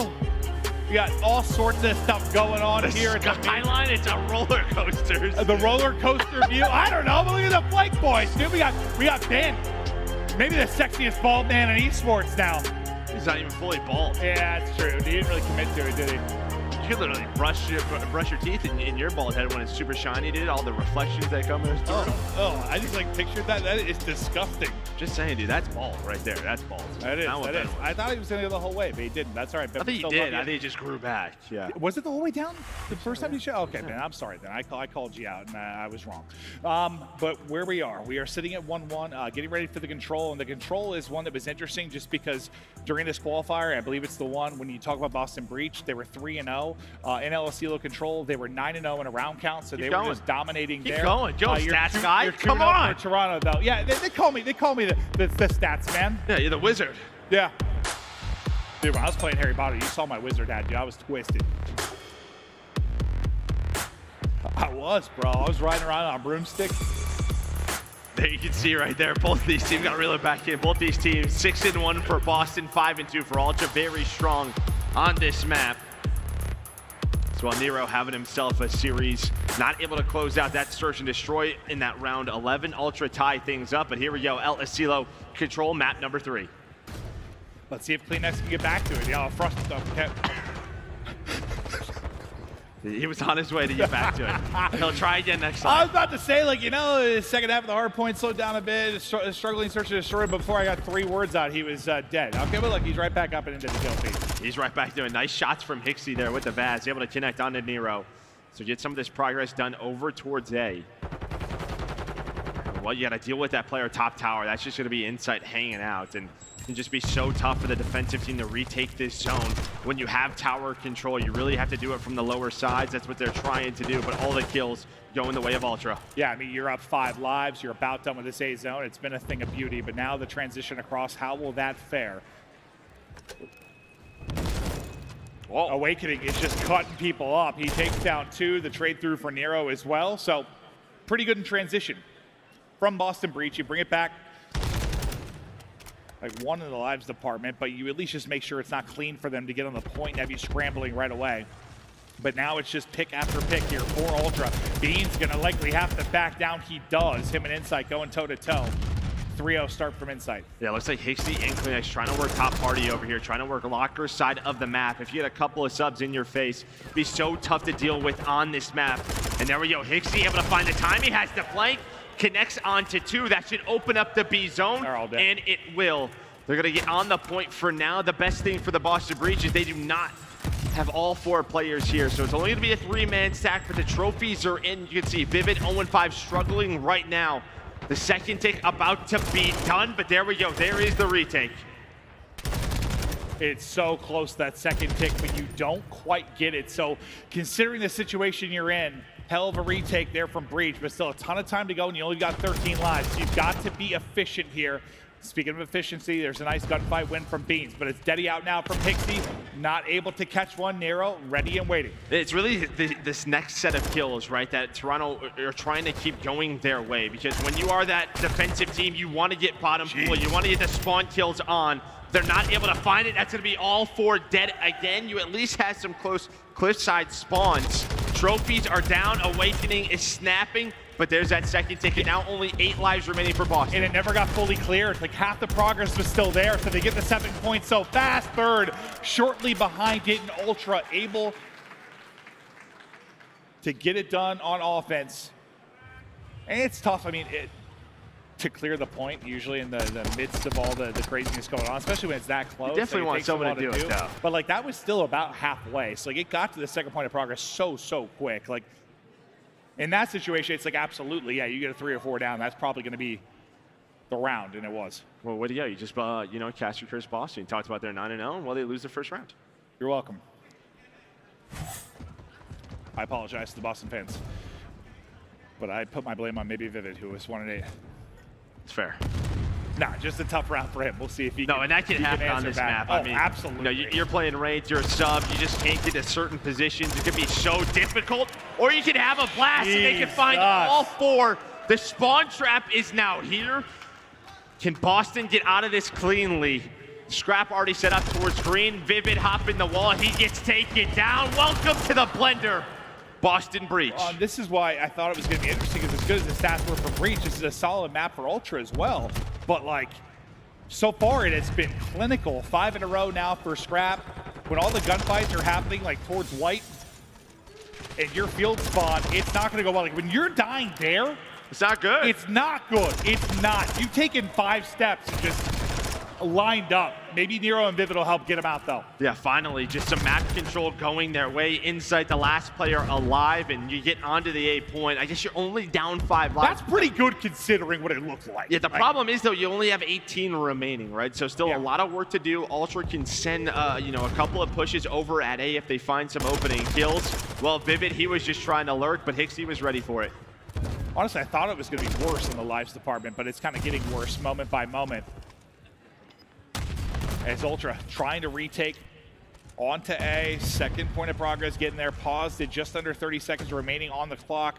A little peekaboo here from CleanX, backs one off the site, almost done with A. But how efficient can you be if you're a Breach? Because a lot of work to do with not a lot of lives to do it. I mean, I guess this is doable, right? I think you're happy with it, with this, the way the start is, and now that's 3 dead. You can transition pretty quickly. You have 1 player pushed up, that's Hixie. Well, CleanX, he pulls out the tack, it snaps onto Nero and Awakening. And all right, now all 4 dead again. There's just no trades right now from the Breach side. That was your chance, right? Like, if you were going to bring this back, it would have been an incredible offensive round one if you got it done. Not that it's not possible, but considering how it started, it would have been unbelievable. That was probably your moment to do it. Never say never, Maven. No, 100%, but that 4 down, a dagger, that gets them back to basically step 1. Nero trying to shoulder back and forth. 1 kill through. I've got 45 seconds, you just have 8 lives. And you kind of nailed it. I mean, yeah, the life differential was 5, but you only had 18. But you still got a shot here. You still got a shot here. Big Wake finding the kills. You're onto the point. You stop the clock. The gunny is up. The tags are in. But he's going to continue to push forward. Leave one on the point. Big Wake not missing a bullet. A chance for some late round heroics here from Boston Breach. But now 5 lives remaining. Down to 4. But now it's looking tough. That might have been their chance there. Then off a spawn, Insight going to find Vivid. Awakening tried to do it all, but it was a couple of, you know, just picks. You had 4 players alive for Boston, but I think 1 player got a kill on the flank. That was CleanX, and then just 1 more on the point, maybe a nade connects, whatever it is. That player is weak. If they're able to stay up, then maybe there is a chance. Hixie with some nice shots, and well, there we go, Ultra. It was pretty clean at times. Awakening still alive, but they're able to win round number 2. Yeah, it sort of feels like unbelievable that Breach had the chances they did, just considering the early trap and some of the mid and late round dominance they found. Awakening nearly just taking over. But Ultra hold on, and that would have been an absolute dagger to let that slip away, but now you go up 2-0. And I think a sight to see for Ultra is the way Insight is playing from map 2 here into map number 3. We saw the stats. It wasn't the best for a mid AR, right? It was like 0.99 throughout the qualifiers. You know, he's just been a monster for this team ever since he's joined them in Cold War. So happy to see numbers like this for Insight. See if he can get the cruise. The answer to that's quickly yes. He gets the cruise, but then he drops, and Beans and Vivid take out just about everybody. It's just Hixie with Deddy Pop that's going to be lurking here around pool.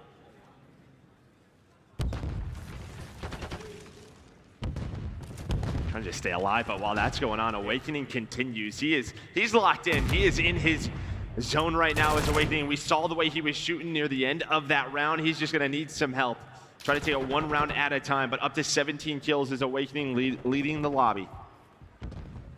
Sneaky, sneaky goes the Scrap. Surprise!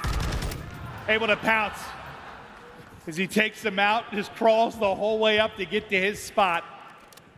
Being the trophy player, yeah, sometimes you really got to take your time. You really got to take your time. You're not wrong. Awakening, though, still alive, and they know it.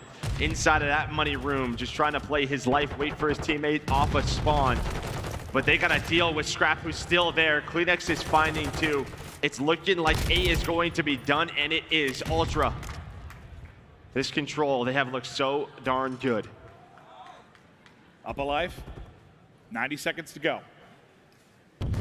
We're on CleanX's POV because he's kind of the point man right now. Just tucked away into waiting to see where this opening is going to come from. Here's the dead silence. Wins the first fight, resets the Deddy, more to work with.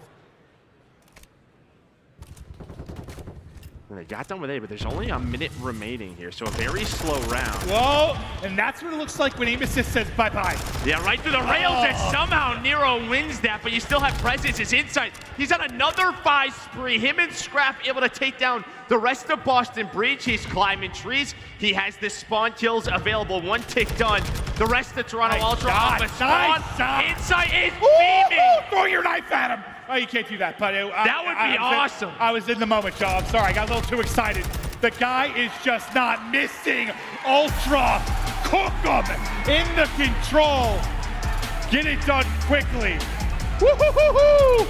And you see Scrapz shouting a little bit to the opposite side of the stage. I mean, Inside was up there too, letting them hear it. This guy just went off, and well, we talked about them being perfect throughout the qualifiers, and well, they just got destroyed on that LSC low control. Yeah, that was dominant. And yeah, I mean, the stats we were looking at before, I mean, both teams were solid on it, but I saw Breach hadn't lost a round. I'm like, okay, well, that looks pretty damn good. Tell you what, it's not pretty damn good. 7-19 out of Beans, Vivid 9-20, really struggling. But it just felt like maybe there was an opportunity or two on the offensive round, but their defense, they just got smoked. Well, it felt like it just happened like, I mean, honestly, on both sides, like just those opening gunfights to kind of vie for position, it felt like, you know, you view it as like a snowball going downhill. Like it got rolling for Ultra early, and like it just felt like, to me, Breach were in a constant state of regain and scrambling kind of at times. Just, they never had map control. Yeah, never exactly. really had Ultra in the spawn trap, just right from the get-go. Ultra, they were locked in, and now they're just 1 map away from being top 3, getting to our winners final. 3 KD there from Insight. What was it, 14 in the search? Yeah, 14. 14 there, 24 and 8 here, a series from Insight. And I mean, I think right now, if you're Ultra, you're thinking this should have been a 3L. Like, we led that map 1 for most of it. We let it get away. They are the hot hand, though, right now as we get ready for the map 4 hardpoint. But what a clinic it was from Insight. The reads were there. Strap was very surprising and sneaky in his gameplay without the dead silence. And this is probably the hardest part on defense. When you lose that top party area, when you get a player back here, you just kind of know. And then Insight, I mean, this is just... shots heard. That's land right there. That is just land right there. Everything hitting with those shots, just destroying off a spawn, and Boston could not get out. That was just clean. And when you're spawning back there, you got to stop B. You're just knife out. You got to throw grenades. Yeah. It's easy kills for that player up there. Yeah, it's not like for a pro player, it's the hardest kills, but it's just clean, man. Like, oh, you'd hit those for sure. No, I definitely would not. But it was just a pleasure to watch. It's just, I don't know, the long range tack shots. It's satisfying. I think you're underestimating yourself and your abilities. Probably am. I do got the gunning. But now to the map 4, we'll see if Breach can get it to the map 5. Listen, man, for 38, dude, I still got. They're still playing pretty well. I get a little bit twisted. Every now and then, we gotta get you in rank. Mostly more so. I'm scared of rank, dude. I can't be fighting 15-year-old demons. Does not sound fun to me at all. But it's a great time watching you and the boys go through it. But now for hardpoint, we'll see. Can Ultra in this here? Do you bring something from the depths to your Breach? I mean, we're in winter still, so you got a chance to still make a run, obviously, if you are one of these squads. But you want to be in that position to battle against FaZe. You know, you're sitting and looking at a top 3. That guy wants Doug back in the league. He had a sign. Oh, I didn't even read it. Yeah. Said, what, Doug Sensor Martin? Yeah, he wants him back in the league. I bumped into Doug a little bit earlier, and I was like, how you doing, Doug? He goes, I'm calm. And I was like, huh? He's like, everything in life is just peaceful right now, Maeve. And I was like, oh. That sounds awesome. Yeah, I was just sort of like, it caught me off guard. Like, oh, awesome, man. Like, that sounds really great. We're happy for him. Yeah, hopefully he's doing well on the Challenger side. We'll have to get updated there. But yeah, Ultra now 1 map away. And I think everyone in the venue right now, the biggest Ultra fan, because if they win this map, then guess what? OpTic's back on the stage, and they're going to get real excited. Yeah, but get us back to our OpTic, boys. I mean, it is the home tournament. They are pumped up and ready for the next one. We're getting closer. We'll see if Ultra can get you there a little bit faster. But now to Hotel. Does the magical beans have what it takes to get it done? Well, yeah, map number, you know, 1 was great for him, but 2 and 3 struggled a little bit. They're gonna need their AR to slow down Insight, and well, the form that he is in right now on this hotel hardpoint, here we go. We are loaded on up, a few seconds away. Will Breach get us to a map number 5, or will Ultra be in our winners final versus Atlanta FaZe? The battle in the map 1. Everyone struggled to find separation outside of that map 3 that Ultra dominated. Do we have another battle on our hands? Hixie and Insight. Okay. Grooving so far, all Ultra through on the feed. A dominant break from them, and it's looking like the control. Jeez. That is that a sub right there from Hixie? The headshot comes in. He's winning gunfights like that. He's ready for the challenge, but Vivid able to take him down. But a nice start here for Ultra. They have the P2 side of the map that they want for this next hill.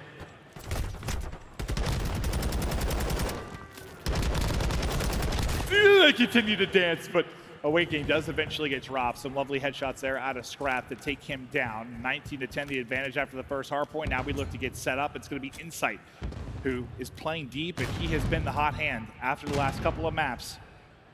Guy's been in his bag. They needed a couple of big breaks that were started by Nero and Vivid in map number 1, and right here, Nero with 2 to get them on the hill. This is what they did so well in map 1, was just make it messy. Did not allow Ultra to get into their setups, and even when they were in their setups, they just broke it right away. Well, Breach, now they have the spots that they want in control. Well, I mean, the timing was just beautiful. The second you got those opening picks, Insight has to think about transitioning over, and he gets picked out of the back by Vivid, and they just collapse. How is Hixie alive? Trying to fight back in. Yeah, Hixie, a heroic effort, but still, in the point for now, it's Breach. And now with 20 seconds, you guys already see all the players from Ultra. They're thinking about the kitchen hill, this money hill that it can be. So they're going to get set up, and the rest of Boston Breach going to try to find anything that they can on this rotation.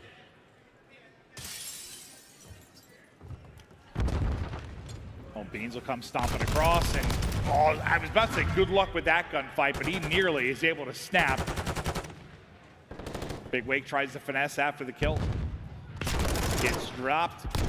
Toronto set up nicely. Nero is stunned. Maybe reading him, able to just avoid that damage. But the opening kills all the way to Ultra. Scrapz, I think he went 2 before he dropped, gets 2 quickly back in the feed, sitting 9-4. Yeah, it's really just the ARs right now. Finally, CleanX gets involved, but Ultra, Insight and Scrapz finding the routes that Boston is taking, not allowing them to get close to this hill. Finally, you have a push through the front, but Hixie and CleanX are ready for it. Here's the contest. There's Hixie now, 10-4 start for him.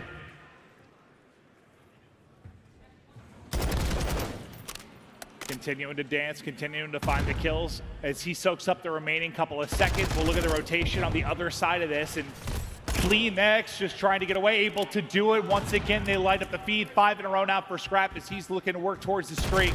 And there's the streak, just beautiful shots. The cruise has been earned. We're looking to double up their opponents here momentarily. So far, so good for Ultra. And they've started to build towards the lead they weren't really able to get to in that map 1. Yeah, starting to, but here's that break. Awakening with a double. It always feels like he's able to find those multi-kills, but it is a little bit too messy right now. Quickly responded by CleanX and Insight to at least show some presence here from Ultra to try to make this messy. Yeah, I mean, right, I was about to say, like, this is where maybe they start to get that, hey, you think so? Great lead. But then all 4 dead. Okay, well, then maybe this is the moment. You still have 20 seconds left to earn here. You'd be looking at what, like a 115 or so scoreline to 56. And CleanX 3 before he dropped. Insight just did 4 and 7, who's been so good in the maps 2 and 3, but the rest of the boys really stepping it up. But now we get ready to rotate across the map. The point man for Ultra has fallen. This is maybe kind of that make or break type moment. I know there's been insane comebacks. We saw one here with Las Vegas, but you need to get a real good chunk of time here. Yeah, just the way I think the way that Ultra is shooting right now, there we go. There is a response. They needed an early rotation, an early hold on those first pushes. They're going to find all 4 kills, push out the middle of the map, make Ultra have to work for it. So far, fantastic job. 25 seconds off of this, and you haven't really got close to touching this point. Now the next big wave. 2 kills for Ultra. They got a 2-on-2 towards the point. Nero, though, steps it up and makes the play on the point. And just like that, you're right back into it once again. Ultra just not able to chain together the points to run away with the game. Yeah, on the flank, though, you did have CleanX who was able to win his one-on-one. So the presence is here for Ultra for this next hill. When we go over to Patio, number 8, he has been alive in this position for so long. HyDra does spawn out. But yeah, I mean, they basically rotated 35, 40 seconds left. They only really sent 1 or 2 chances at this. They're going all in at Patio. And they're looking around for him. He's already getting 1, he got 2. You pointed him out on the map in that tucked away position, and it ends up paying off. Now they all spawn kind of towards mid-map, and they're looking to send it across. Insight playing for the top, doesn't have to do any work yet, as HyDra is chopping him to bits as they get close to the point. Lovely, a little jump off the top banister to get the pick, and right back to the point. Yeah, I think that's just comms, right? He gets the call out backstairs, but yeah, nobody backstairs, or sorry, nobody on the hill. Another player there, but they played it patiently. Runs out of ammo. Beans the last player alive, wins the gunfight somehow, but it does not matter. He was the last player left. As well after this first rotation, looks like similar to map number 1. A slight lead for Toronto Ultra. No, it feels very, very similar, just from a scoreline. Just different players obviously pop it off. The shots continue to be clean from Insight, but not quite able to take that one-on-one first Beans. Now we get back into mid. Insight trying to catch the angle, but it's Scrapz catching all the kills. Worried about hearing 1 across, but I think it was the guy couches. He was actually hearing the vertical audio sometimes, maybe throwing him up. You have 1 player above him in Nero, just kind of been lurking in this scenario, but he's got HyDra looking off, looking over him. This is great time here at P1 for Ultra. You do have this spawns if you are Boston for P2, but still a lot of time left here. You see Scrapz starting to take a route, but you have just gotten so much time here. You got to be happy if you're Ultra, though. Nero with that too. All map control going to go their way as Vivid pushes out Kitchen. They look to get set up. Yet again, it's another one of those moments where you feel like they can blow this game open. They've got 180 now on the board. Beans, the guy that maybe can play spoiler, he is set up deep. He's got 2 players transitioning over, but he's gonna need help, and he's gonna need it fast, because they are starting to send it towards the backside of this point. His teammate gets killed, but he's going to drop. Now, where does the spawn come in? For the Ultra players, not going to be in the backside. I thought maybe, based on CleanX's position, had he pushed up, they're able to, but you still have 1 back there for Breach.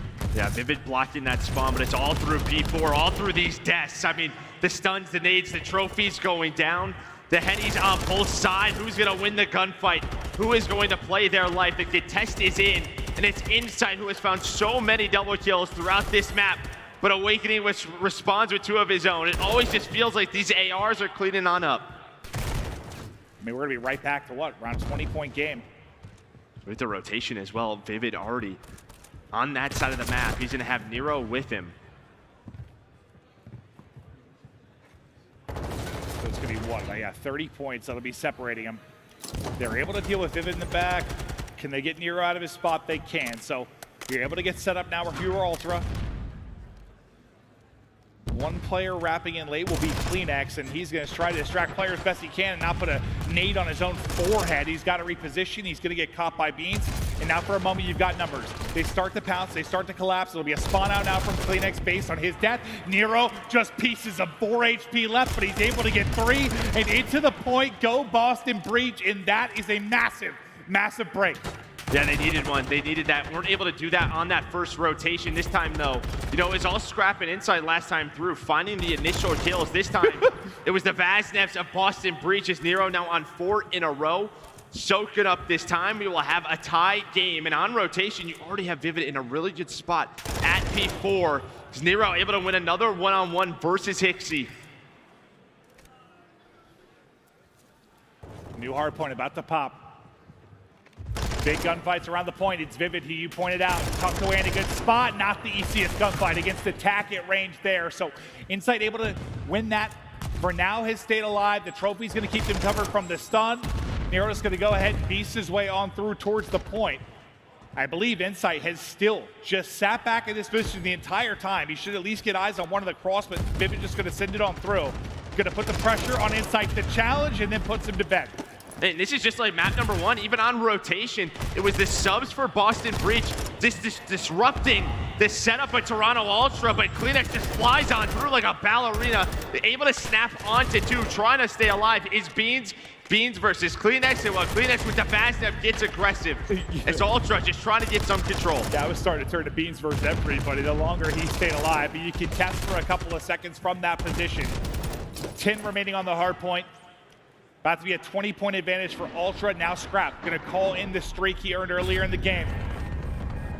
Yeah, he's just giving all this info to his team. You have CleanX inside a kitchen. Trophy there. Yeah, trophy is there, but nobody really on the hill for now for Boston Breach. Can they make this messy? Doesn't look like it.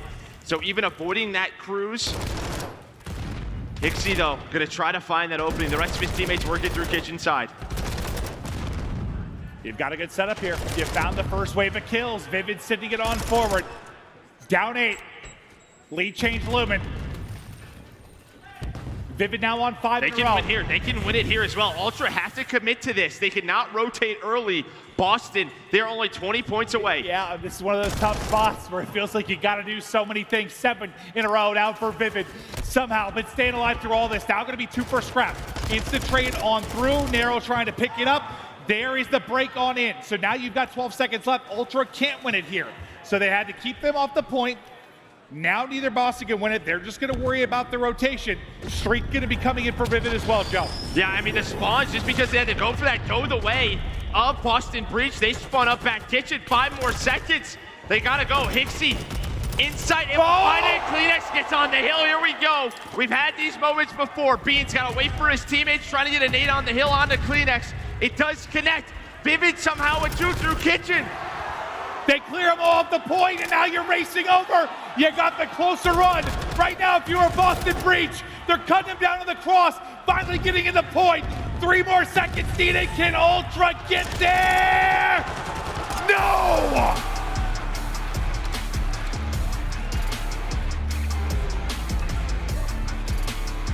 Map 5. Well, this is what you expected in winners round 2. We just had it with FaZe in Seattle. This time you're getting it between these 2. And Ultra, I think both hardpoints, they feel like that they had it. They had it under control. It's just, dude, it felt so similar. It did. But Boston just never went away. Never went away, and they controlled both of those P5s. But I think when you were able to break on through, Vivid somehow through kitchen with the tack was able to find 2 kills through the back, and that just broke the setup of Ultra. Well, Vivid must have gone like 14-2 over the final couple of hard points. Or it felt like that streak got up to what, like 7 or 8 when you're battling around kitchen. You saw him get 3 or 4 in the transition to final. Like, he popped off. And consider he's 30 and 31. I mean, it must have been just a wild change in his stat line. Over It was not a great game for him. But, you know, when he gets going, him and Nero, it just feels like this is a different team. They get so streaky. They just build that momentum up. Unbelievable. Just 2 insane hard points. This one, 7 points will separate them. We're going to take a look at our scuff play of the game, which is going to be the final moments of it. The crazy ending to this hard point is Boston Breach able to clutch up, and Joe, take us through it. Yeah, so you get the cruise missile comes on in. Behind that, Ultra do a very good job early to break this setup, as they're working their way all the way through. Yet inside who wins it, and then I'm waiting for Vivid here, because Vivid is really the difference maker. He spawns kitchen side, and I think he pulls out attack, and yeah, Insight and CleanX just aren't ready for that. You're expecting them to spawn front P4, but Vivid gets 3 kills. Maybe a bit of a Boston miracle right there with that spawn. You did have Scrapz in the middle of the map. Maybe that influences that. Yeah, but that was really the play. Yeah, I think if that's getting hit, you're expecting that to be like a route somebody takes, right? Like a long route, not just. You know, there's 4 dead. That's the call out. You think they're all around P4, pushing through the front, but that's just not what happened. He just spawns and he drops multiple, and that's how things falls apart. So, well, it's fun to see like the replays of the scuff play of the game at times, because it's just, it's fast. You know, yes, in the wild moment, you might miss exactly how it went down. We get to see it there again, and you see how Vivid made the play, and yeah, maybe a Boston miracle, but it's map 5 coming up next. Do they have another miracle in the bag? Do not go anywhere. This search and destroy decides it all for this winners round 2. Don't go anywhere.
The Call of Duty League is presented by the GMC Hummer EV Pickup, the world's first all-electric super truck.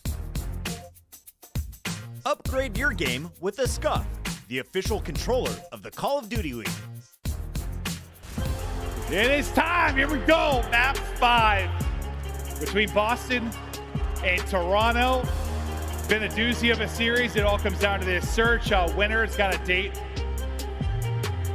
in the winner's bracket final with FaZe. Loser gonna have to continue to battle on. But yeah, I mean, it feels like Ultra have had their chances to close out this series. I mean, I guess same could be said on the other side, but like, just in the hard points, man. Like, hard points for sure. Ultra is ready to put it away and have not quite been able to do it. So now we get to the search, which you talk about what? It was round 11, the first one, right? Yeah, you bring out your accent there, brother? Oh, dude, we were talking in a southern accent the whole break, so sometimes, Joe, it's just gonna come out. Yeehaw. We're in Texas. Oh, I was worried at some point it would be. That's all I've been doing off camera, but it's not good. It is not good. I would not make a good cowboy. Yeah, you would. You think so? Oh, yeah, for Thanks, sure. Joe. See you riding a horse. Woo-wee! Map 5. As they're just playing a two-man push, looking for that pick. Nothing so far, and working up the map. It is Ultra. The information, though, is spotted, and information the way of some bullets. Big Wake hit down to 60, tries to challenge the opposite side. Scrap puts him down. Vivid, though. Back to a 3 versus 3. I mean, this is great from Vivid. Oh, I was just saying, if he could stay alive, because you saw all 3 arrows from Ultra really chasing him. I thought maybe they could work the bomb at A. Well, he was able to play his life, but he does get hunted down. Still 2 versus 3, not an easy retake whatsoever. You have Nero just kind of lurking in the middle of the map. See what he can do. He's got Beans. Able to plant that bomb. He's going to reposition. It's a little different than Fortress, though. You got spots to worry about. I mean, honestly, if he could hit this, this would be a big flank. But Beans, he's just hanging out. Does get spotted, worried about the flank, but it's all really on Nero right now. What is he able to find? He's able to help his teammate. Now it's into a 2-on-2. Ultra, they have to defuse. Can he play his life? Get down! He gets out, but Beans is going to get caught on Nero now. Denny's going to be popped. 13 seconds to go. CleanX on the defuse. Just needs the 1 kill off of it. Can he do it? The angle's not there. They line up for him, though, and he gets both. No, he got the defuse. Did he get it? Ultra got it. Oh, my God. I thought he got both. Ooh, once again, reminiscent of the map, too. Oh, and I thought he was just going to peek from top bedroom. He takes a bit of a longer route, and here we go. CleanX again. The guy just sticks it. Little body block there from inside. It is so close. Listen, I've always said, Joe, I love you. I'd leap in front of bullets for you, but you saw inside do it right there. I sure did. Sure did. 1-0 Ultra. Unbelievable. You have 3 in the round from Nero, but 2 do not matter. Hello. Oh, hold that. I believe, yes, that will be stuck directly to his body. Is Scrap able to hit the Simtex? Now Wake, multiple to work with in front. 1 dodge across. Lovely little bait and switch. Nice need, though, and somehow Awakening for now has survived. He's at 31 HP, but now help is transition over to him. I thought for sure he was toast. Man, this is kind of a 3 versus 3. Insight's just making sure there's nothing in the middle of the map, but there isn't. So, I mean, if you are Boston, it's like it's evening out. But Vivid, he's just going to back away, worried about the pinch, worried about the flank. But both players, everyone just going back and forth, just staying alive inside of these corners. Finally, Scrap able to take down Awakening, but now we're into, what, a 1 versus 2 for Vivid. Does have Deddy. Is it invested? Scrap with the pre-fire. Hold on a second. Probably gets the kill cam, gets the call out, but here, could Vivid clutch on up? They're both, yeah, good luck. It's whack-a-mole. Good luck. Oh. That looked real fun from his POV. I mean, what do you do? There's literally just nothing you can do. Yeah, you are dead. Couple of snakes in the kitchen, just cooking it up. Well, Ultra able to go up 2-0. It starts with that first blood from Scrap, the stun, the nade.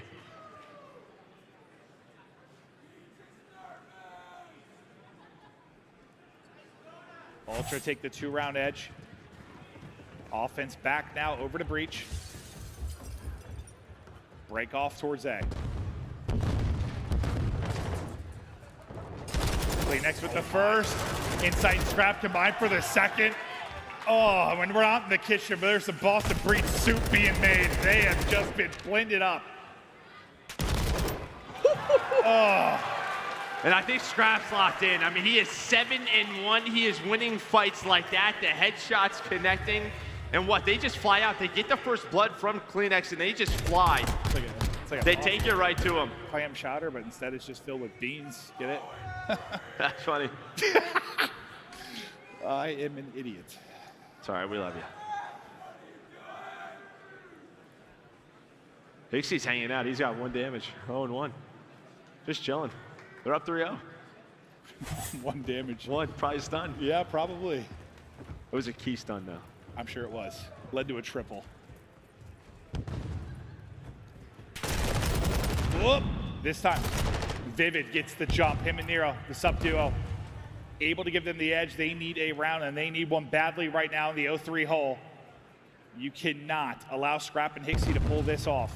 I mean, just a very aggressive call defensively. They go 4 right down the middle, just trying to find anything early. And while they take down Insight and CleanX, so a nice aggressive call. Like to see that, right? Just still staying confident. Even though it's a game 5, you're down 3-0.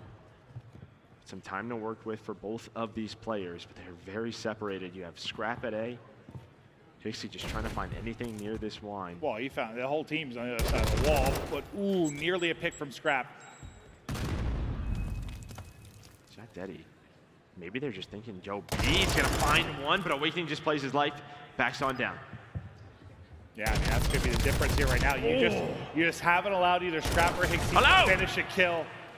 They get one there, maybe it gets a little bit interesting, but just good job playing their lives to the breach side. Now you are on the board.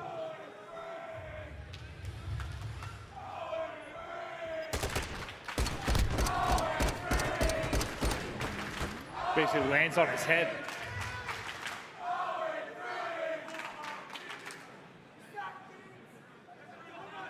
The fans just calling out Beans' stat line right there, 0-3.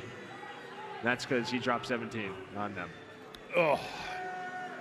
Listen, you guys are allowed to be a boo Joe if you need to. No, don't boo me. I was just saying.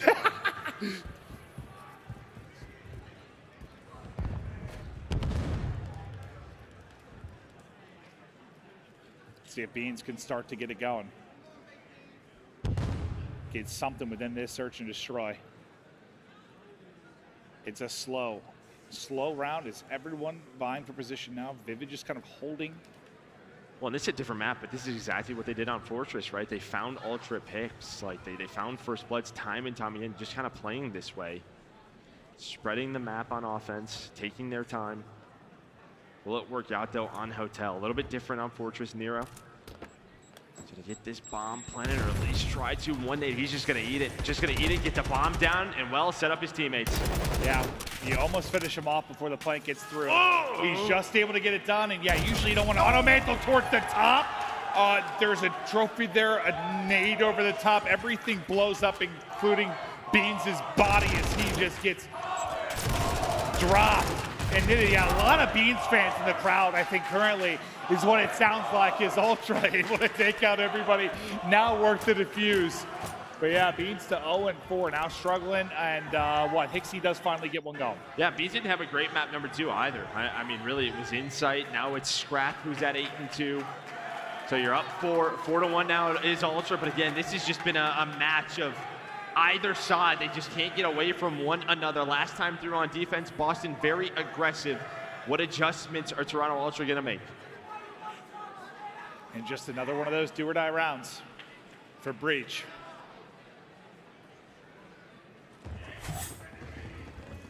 You know, Beans has been playing off the energy. It's like if he can just get a kill, get something going, get erupt, but they haven't allowed him to get anything yet. Yeah, Scrap has the cruise as well, so have that extra utility to work with. David just trying to find info outside of that carpet room. CleanX just very rudely stomping all over the restaurant tables, like the menus and all the napkins and food. Unbelievable. It's probably gonna be my kid in a couple of years. Probably. Good luck with that.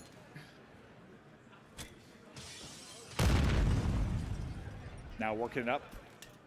He's working for the plant. Bean's gonna catch a stun, and they're just gonna send it at him. Can he get one? He does. B's on the board, ain't able to get away. Maybe a big moment now for Breach.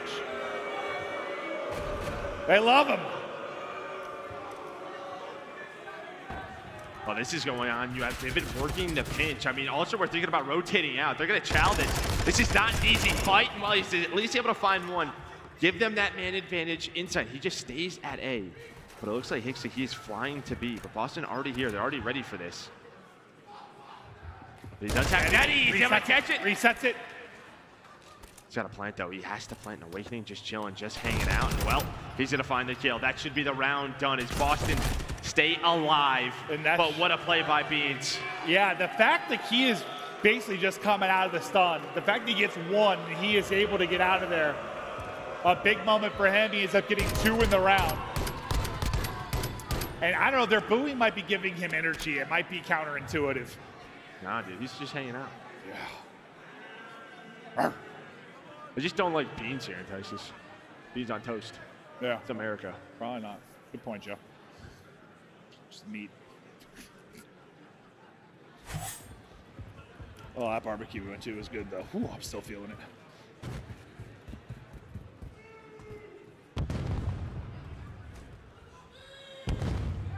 Once again, though, in a spot where you need to get a crucial round, Breach are able to do just that.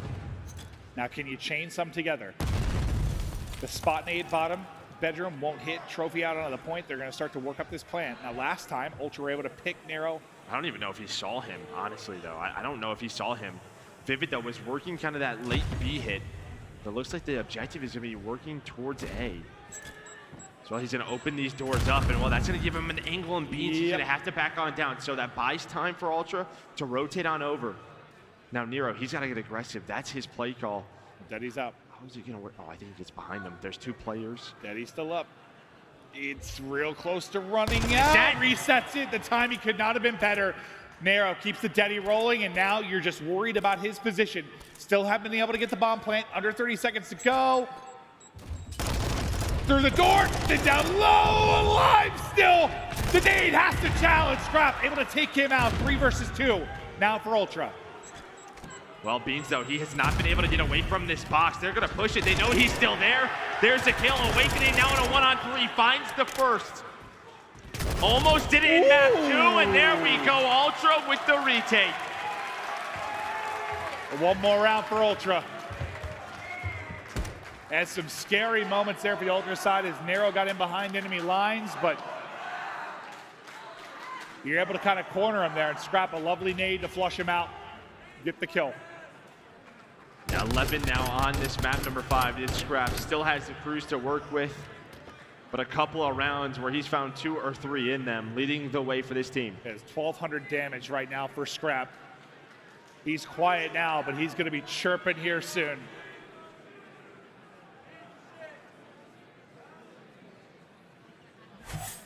Made the face. He was doing math or something. I don't know.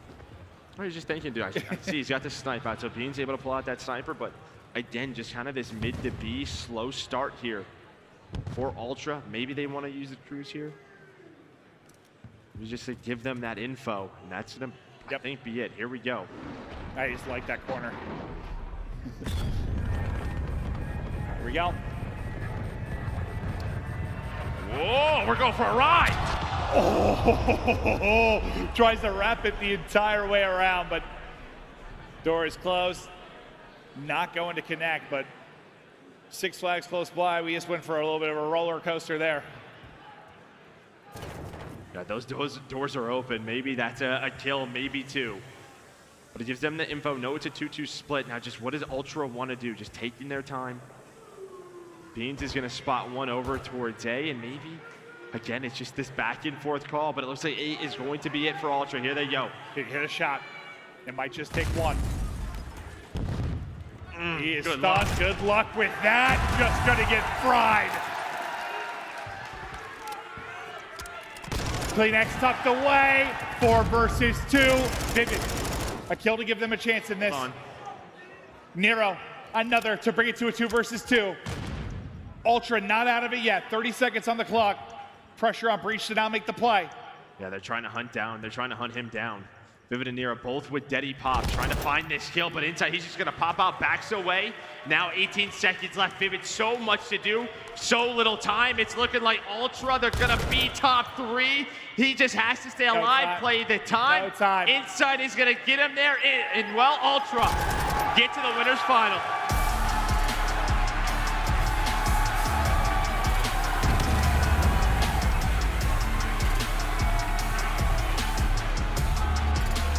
And it feels, Joe, like it's been a while since the FaZe Ultra winners final, right? Like you talk about the inception of the CDL and just those two going toe to toe in all the battles they had. Yes, there's been team changes on both sides, but it kind of feels like all is normal again. Like when you see those two matching up. Yeah, I think Ultra as well, probably gonna go back and watch those hard points. Need to clean that up, especially the way FaZe are playing Search and Destroy, but this should be a battle tomorrow. Yeah, but as much as maybe they look vulnerable on the hard points, same could be said for FaZe. That's where they've had some of their struggles, certainly.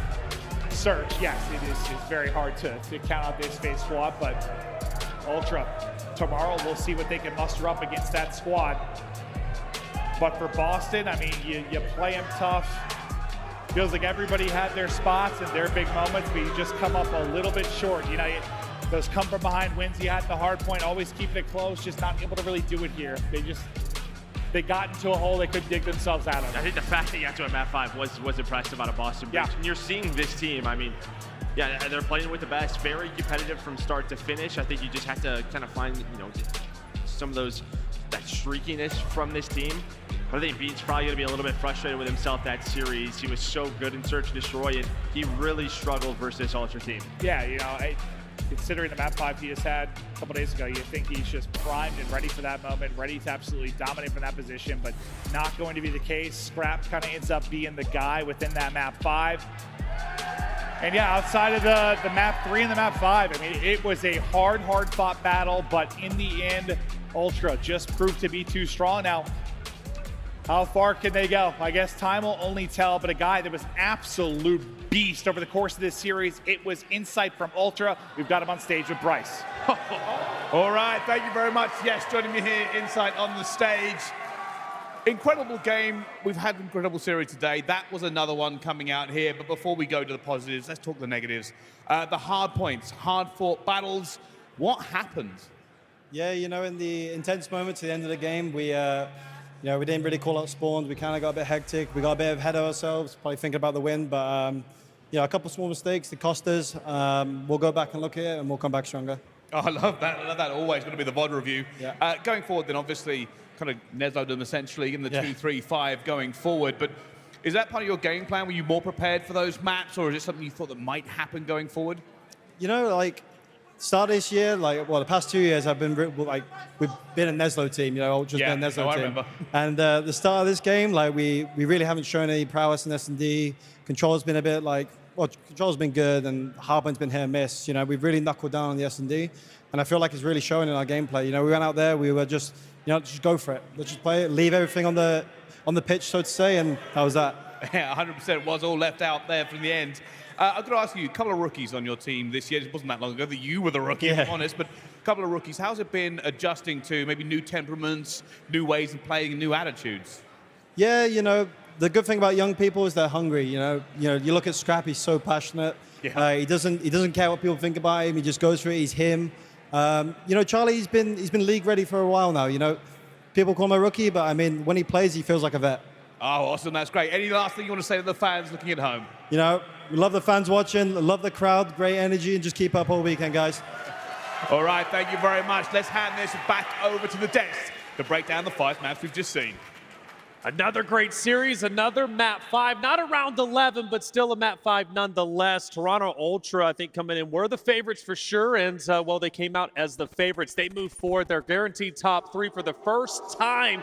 They're going to be playing against Atlanta FaZe. a great series nonetheless. Sally, what kind of series were we looking at? I mean, I knew this was going to be a battle. Again, before this even started, I was like, these are two teams that mirror each other incredibly well in all game modes. You know, I think it was just Toronto came out to play in Search and Destroy today. They were both pretty average across the league when it comes to those games 2 and 5, and Toronto's been a lights-out control team, but so is the Boston Breach. So it really came down to the Search and Destroys, and shout out Scrappy. I mean, 11-4 in that game 5, he really shut it down. And I love the answer coming out from Insight during that interview, Nameless, saying, look, you know, a lot of players are Hixie, Scrappy, for example, called rookies, but they play like veterans. Yeah, absolutely. You know, showing some love to his teammates. We see the difference that Hixie makes in Search and Destroy. Now, only had 2 bomb plants in that last Search and Destroy, but that's exactly what they needed, right? Every single time, like, it just seems like they're baiting and switching for each other so well. We saw a couple of B pushes, and even in the clutch moments, right? Like, just identifying where that player is going to be playing from and getting that final kill, not letting Boston make any big plays.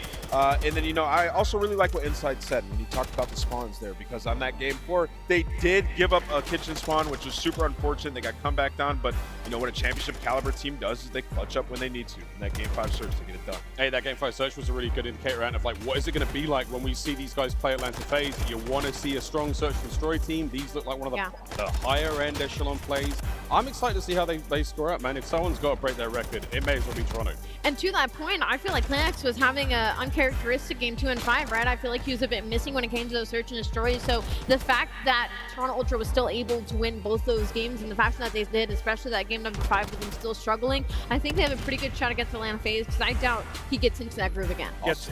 I was just going to say that Asilo was super impressive, by the way. Like, putting them in the blender, like, on defense, they had them pushed all the way back in the blender. They switch over back to that offense Insight. They had one opportunity. They give them one opportunity, and they put them in the spawn trap. So this is a team in Boston that was 9-0 round count on Asilo control. Coming into this one, they got smoked.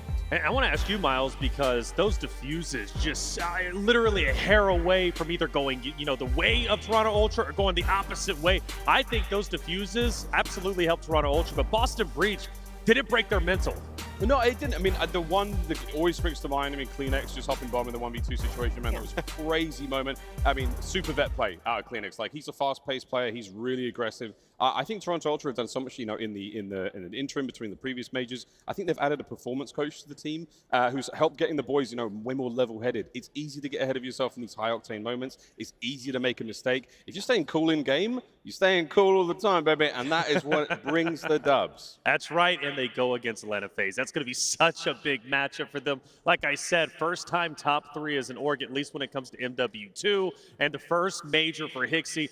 I mean, you couldn't ask for anything better, aside from a championship, of course, which they're working their way. Boston Breach, they'll play LV Legion. But hey, let's talk about some of the stuff we got going on. We have the best merch out there. Go to the CDL shop and, of course, check out all the official CDL merch. We've got some hot new hoodies and the full lineup of 2023 jerseys. Shop.calofdutyleague.com. Plus, we've got the in-game team packs. You got every single team to choose from. Miles, you're the fashion expert. Who you going for? Oh, my man. I mean, look, I like to alternate a little bit.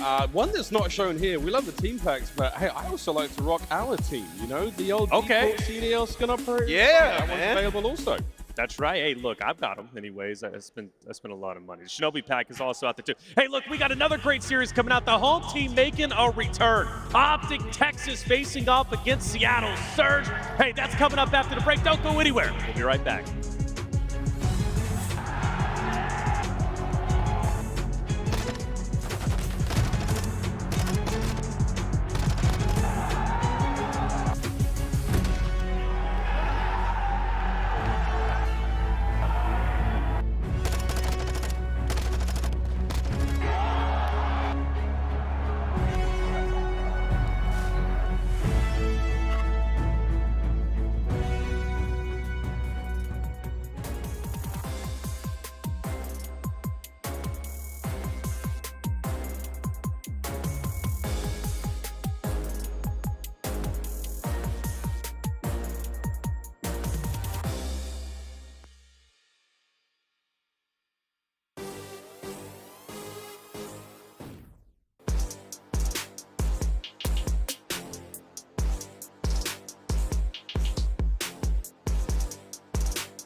they could have done it, but Mack, oh!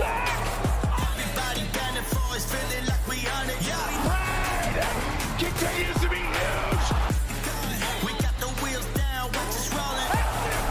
Takes down 3. Let's go.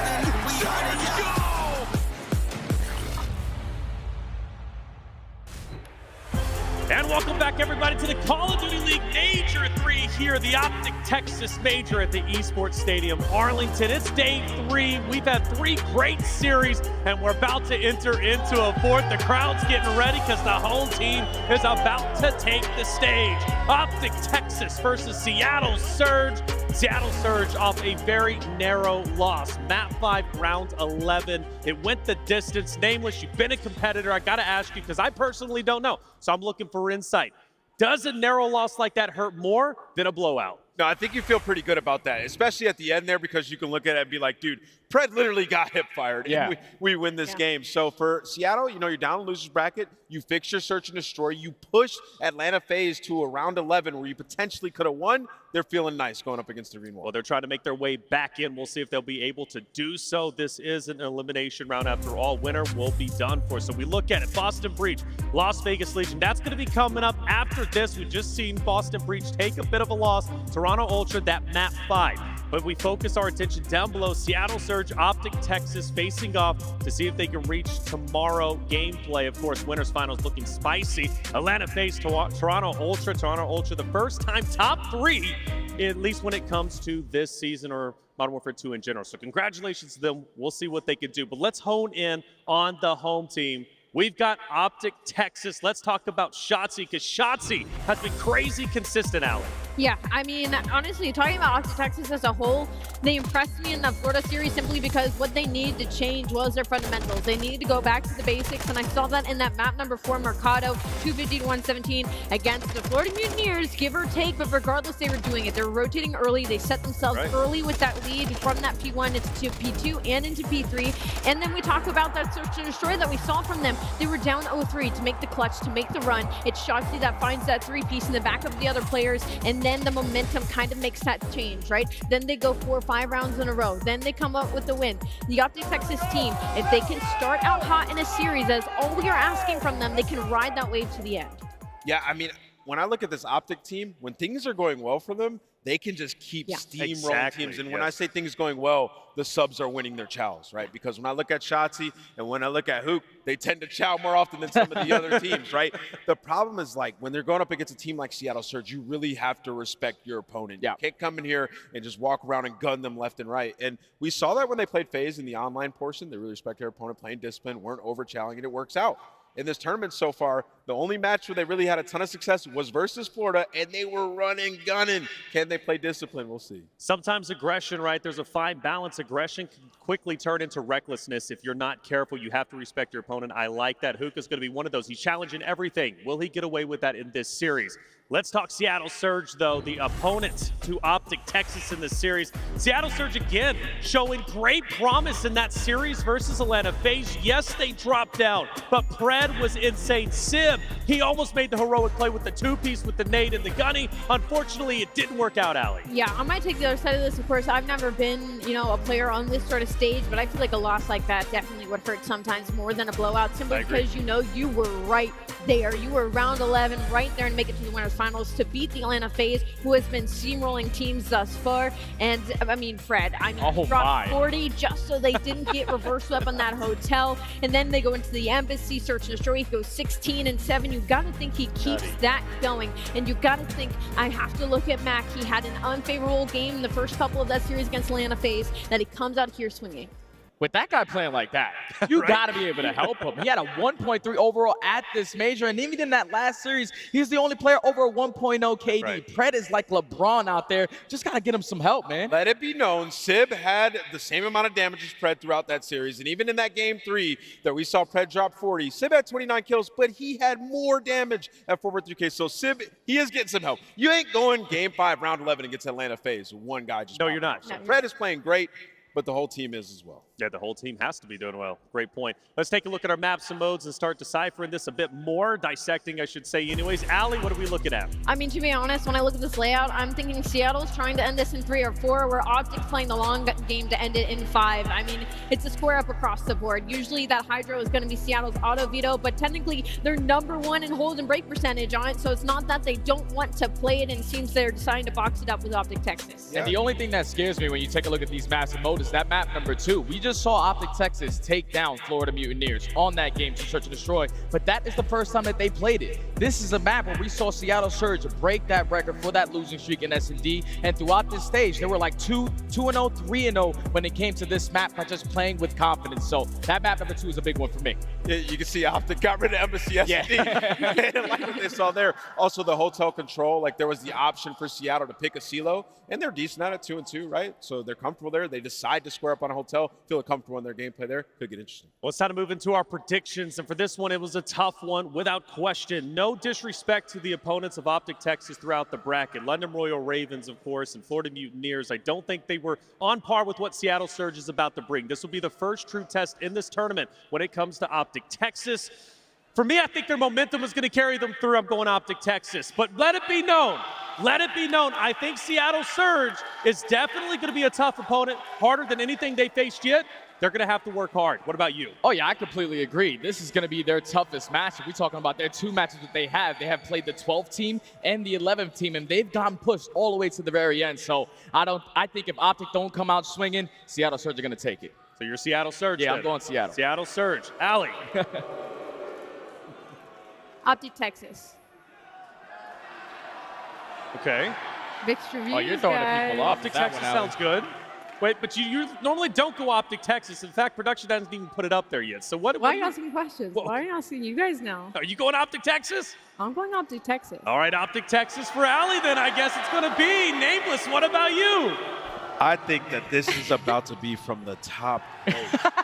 Seattle Surge in a dominating fashion. Seattle Surge dominating fashion, and well, I see a sneaky Seattle Surge for Allie. It looks like I'm the only one going OpTic Texas in this case, and now the cheers turn into boos. It's a prove it series. I think we know what we're doing here, but things are starting to get a little bit meta. OpTic Texas are going to have to use that momentum without question. If they can do that, they'll be okay, but this would be, I think, a higher placing than anybody was even expecting from them.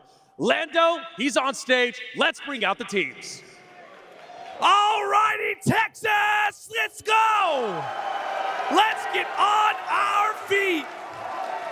Another elimination game and another opponent now for OpTic Texas. It is going to be a blast of a series to check on out. Last time that these teams faced off against each other and went all the way down to a Game 5. And speaking of Game 5s, this team is currently trying to rebound off of one. Ladies and gentlemen, the Seattle Surge!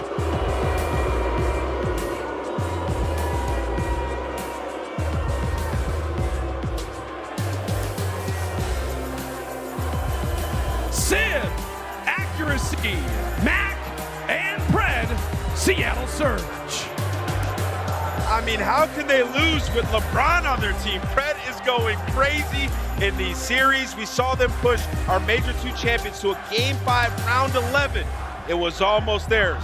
Now they have to go through the green wall. Let's see if they can do it, Lando. Bring them on out.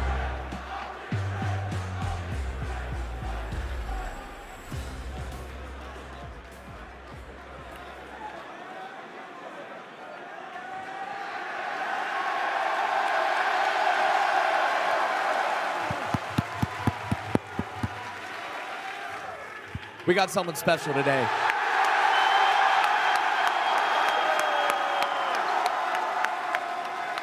Let him hear you.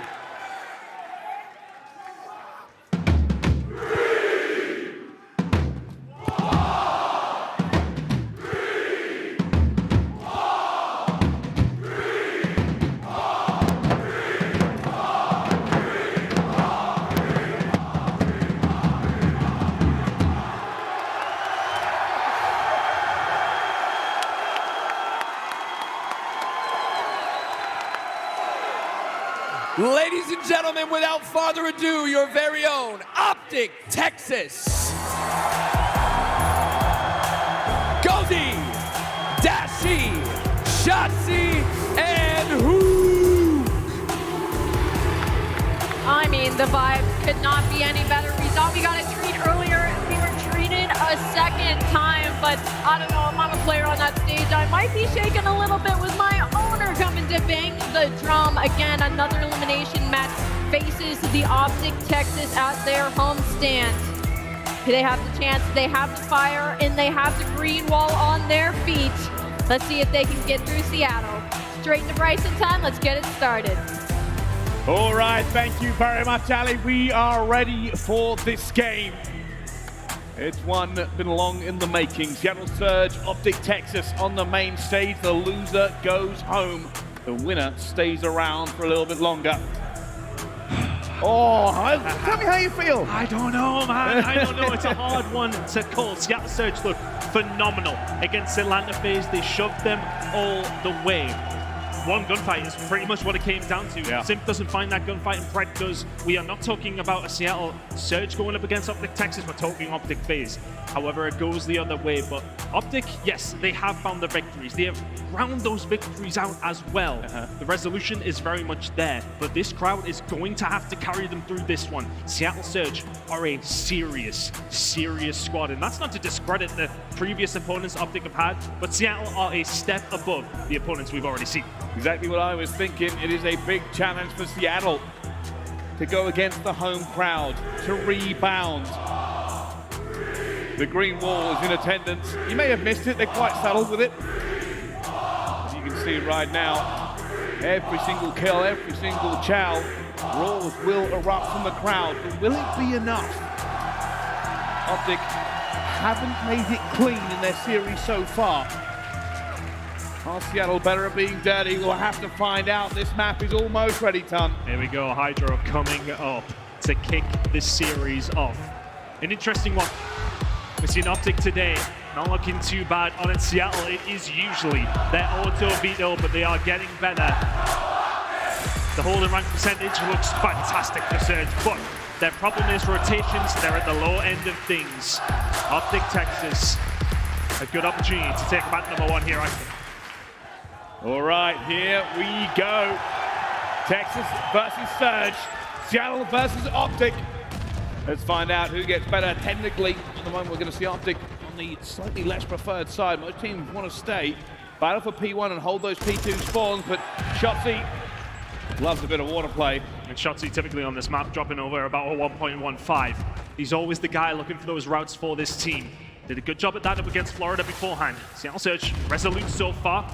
Plenty of those have been coming through as well. Ghosty with a team kill. Huke will find one on Pred, but it's decent time for OpTic Texas to kick things off on P1. Accuracy answering back. For Surge, that's not too bad. 20 seconds to go here on P1. We've got P2 control. One of the biggest things here is that realistically Surge are never going to hold this for very long. They've backed up with their players. They're going to be outnumbered. For Texas, it's about time. OpTic will soak every single second they can out of it. We know P2's a hard break, but the Navy SEALs are in attendance. They are sending their front man, their speed, all the way around the water. And Seattle, do they have the bodies and the guns to take them down? Shotzzy with the first one, so that might just open things up here. Ghosty will find a second. Mack needs to find something, as Dashy will find another clean break for OpTic Texas. Worst case scenario for Seattle Surge. You let a lot of time leak over towards P1 to lock this down, and you lose it immediately. Turns out OpTic was big game players. Seattle Surge really let that one slip as well. They should have realized the water route was coming in, but they went too passive. They went too far back, and OpTic continue to milk every single second out of this P2. And for Seattle Surge, all that you sacrificed has come to naught because the rotation is lost, and maybe the next one too. Look at the mini-map. Some good scrap time coming in here for Surge. We can go over to what's going to happen over towards the other side of the map, though. Shotzzy is taking his time, as Ghosty will find two. Shotzzy surviving on this rotation.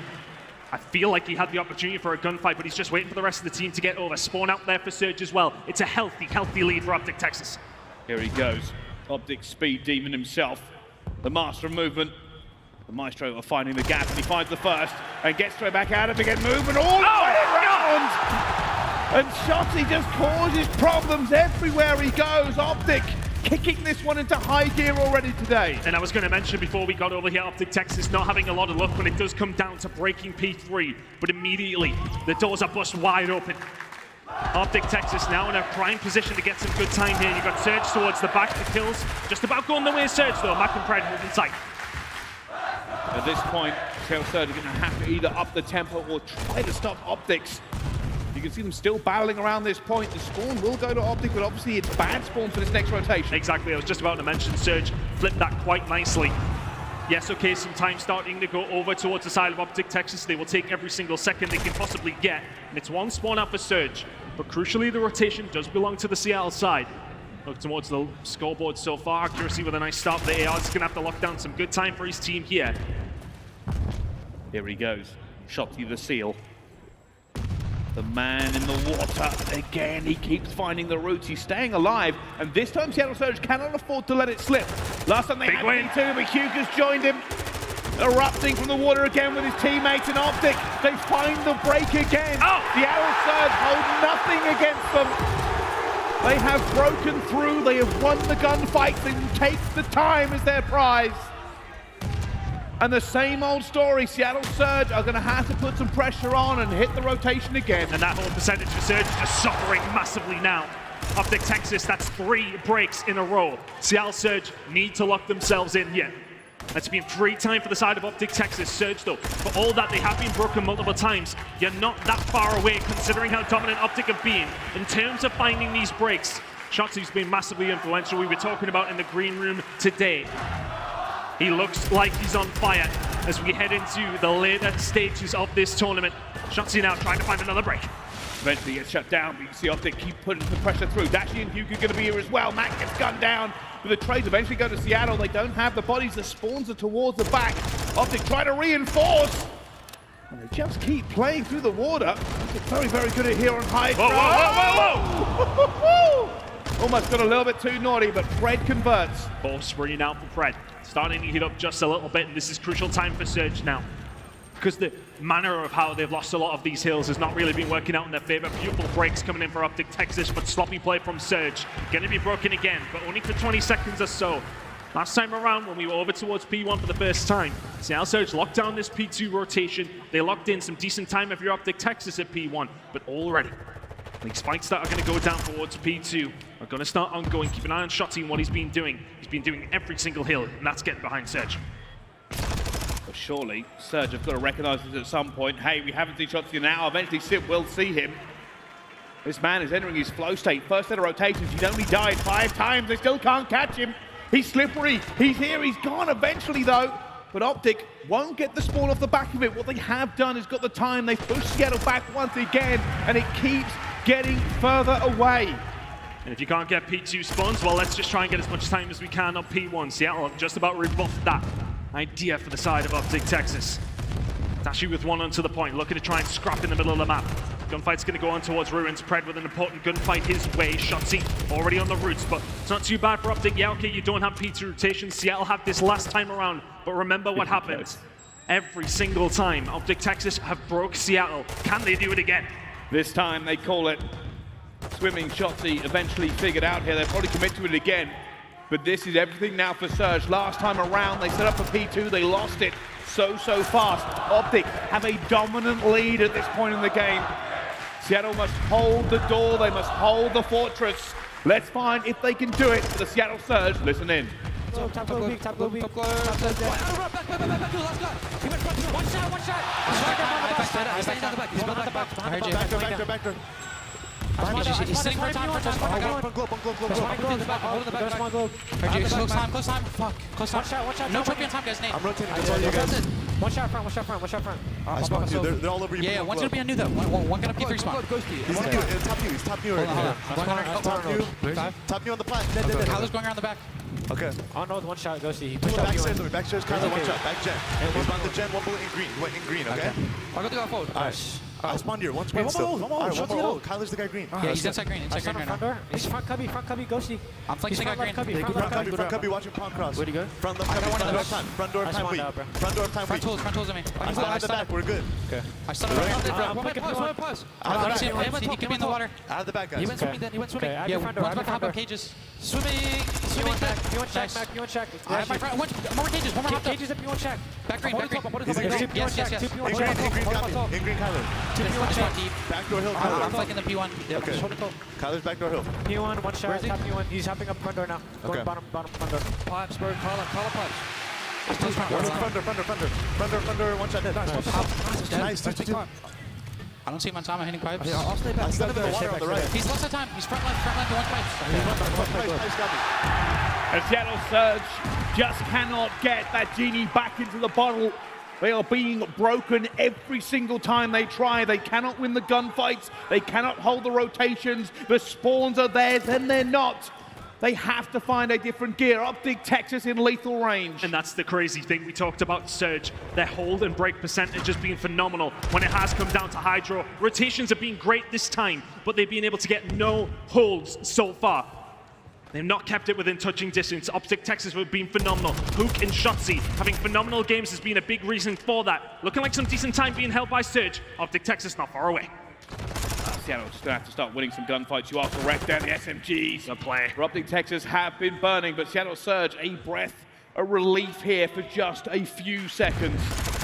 Do OpTic commit to this? Do they look to take even more scrap time away? The pressure will always be on Seattle at this point. A rotation for Surge may help them get back. And OpTic Texas looking to just try and keep them in here. You can see the setup in the minimap in your bottom left corner. They don't want Surge out of this corner of the map, but two gunfights are won by the Seattle boys.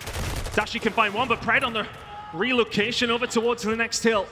Trying to find the wrap. He's been so influential for this Seattle team. That is pretty much a full 60 over towards P4 for Seattle. Definitely within touching distance now, but OpTic Texas, first one's here, over towards Tin. Gotta win these next few gunfights. OpTic are deep in this hill. They've got bodies everywhere. Huke staying alive. Eventually will go down to Mack. Fred ready to pounce on the shot. He's looking every single different way, and he's found the kill. Cruise missile for him as well. They have broken through here at this point. Not a kill to be found for OpTic. We've seen comebacks already here at the Major. Is there another one being born right in front of us? There's a 100-point difference at one stage in this game.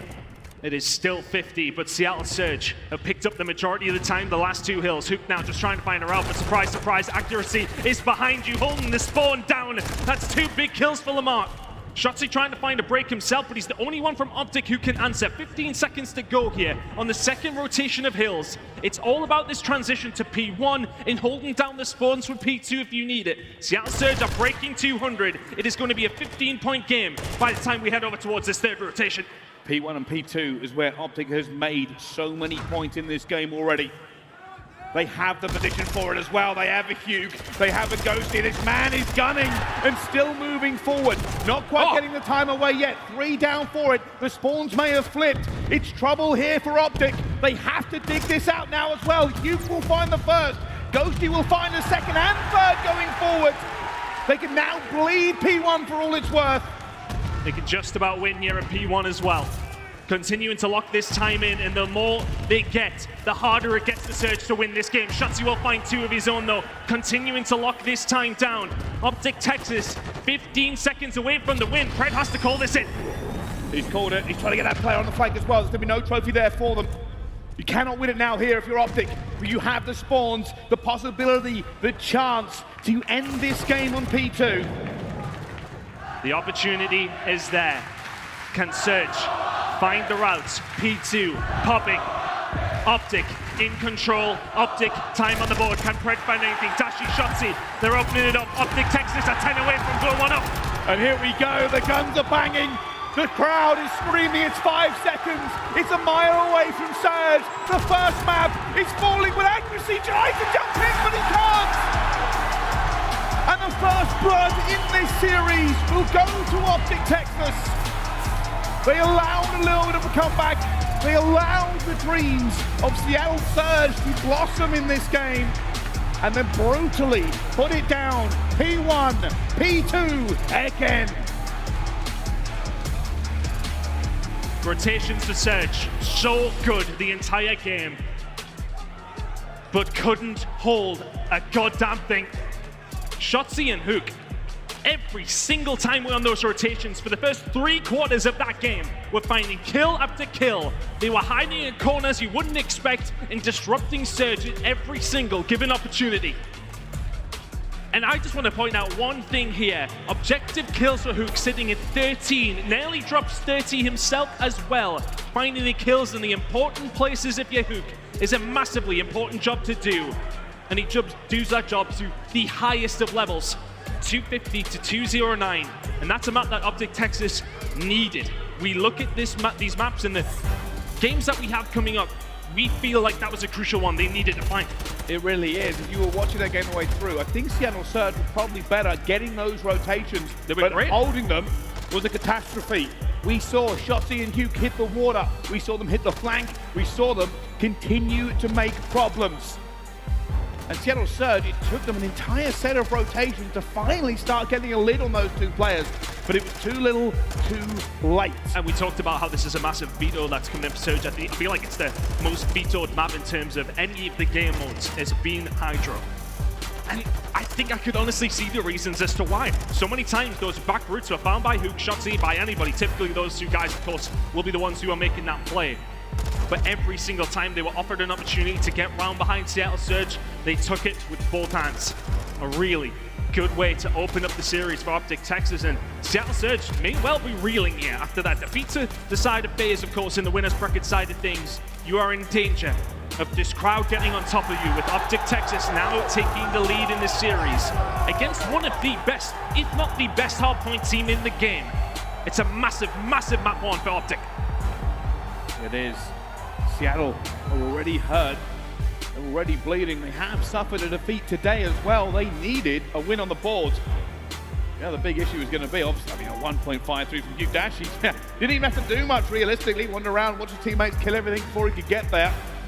But Seattle Surge has not won an S&D today. And honestly, you're very right, Dashy, in those moments. It's not like he has to do a great deal. Shotzzy and Huke putting up those numbers.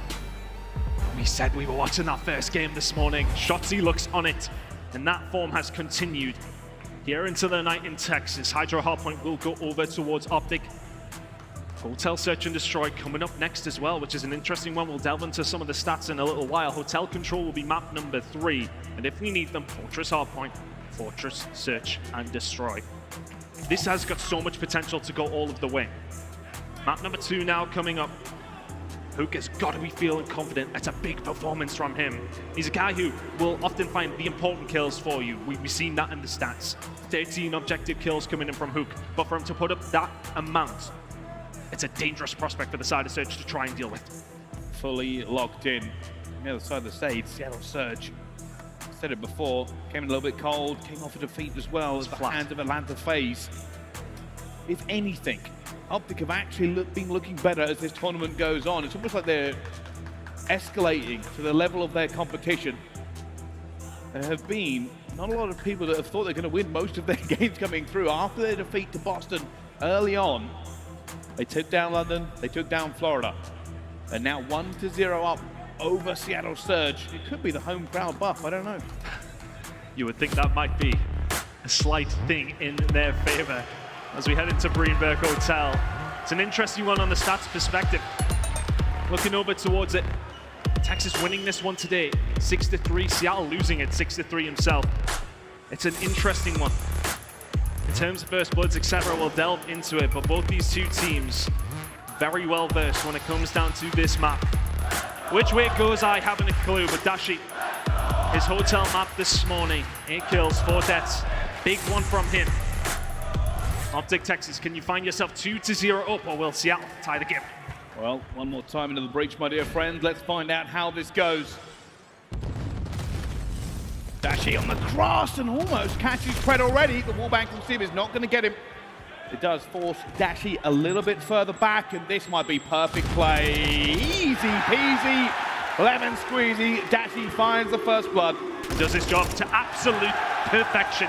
Needs to just stay alive over towards that side of the site. The rest of OpTic Texas, yeah, we're on the way. And now Seattle, no bomb down. 2 teammates gone. You need a miracle, you need a prayer. You need something in this situation. OpTic hold all the cards, all the keys. What is there left for Surge? Not a great deal. This is their only opportunity. Bomb now down. Over towards their side, you can get in a bedroom, try and play something there. But you can already see Dashy ready and waiting for the rest of his teammates to make the move, and there's another one. 2 for Bruce. And now, a 1 versus 4. I don't think Pred, even with his ability, will manage this one.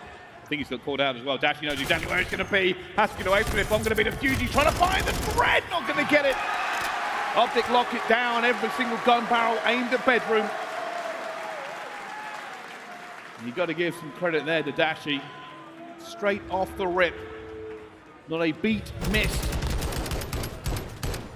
So important that he finds that first kill. If that bomb goes down, it's a very different story to what we have going on in that round. Just a little throwback to Seattle Surge, actually not playing this map a lot. Of course, for OpTic Texas, they haven't played it a lot either. But Surge were looking really good on this map until they played up against the side of FaZe beforehand. 12-3 in round count until they went up against FaZe, where they lost to 6-3. So they will still be feeling good about their hotel. That's a few rounds in a row they've now lost in overall against all competition. Need a look in tight, get around to steady the nerves, and that's not going to help things. Shotzzy, first blood. Yeah, Witching. A little bit of massacre here. There's nothing going the way of Surge. And there's a third player down. Accuracy.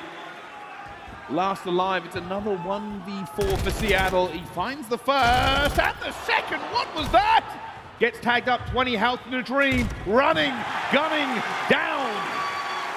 Got a little bit scary for just a second, especially considering who's the one firing the gun there. Accuracy in those situations, it's not many better. He's trying to get away. He gets away, then you've got a different story. Seattle Surge need to start turning up 2 players without even firing a bullet that's going to hit anybody on the side of OpTic Texas so far. Accuracy sitting at 2-2. The only one on Seattle to find a kill in the first 2 rounds. They need to answer back very, very quickly here, because this is getting in danger of getting out of hand, I would say, at this stage. OpTic Texas, you've got the crowd behind them. Feeling good.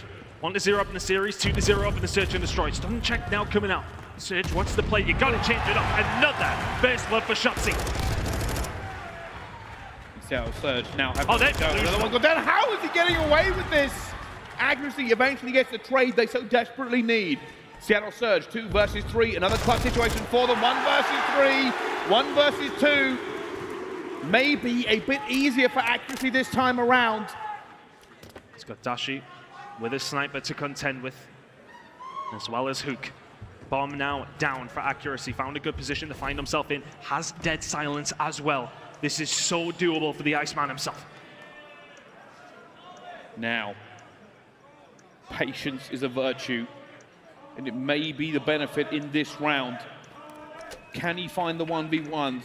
Can he hold the nerve? Already going for it as well. Sees 1 and 2. Playing time, waiting for it. It's a big count. No! Dashy! That's a pistol! He's ripped the face off the Iceman!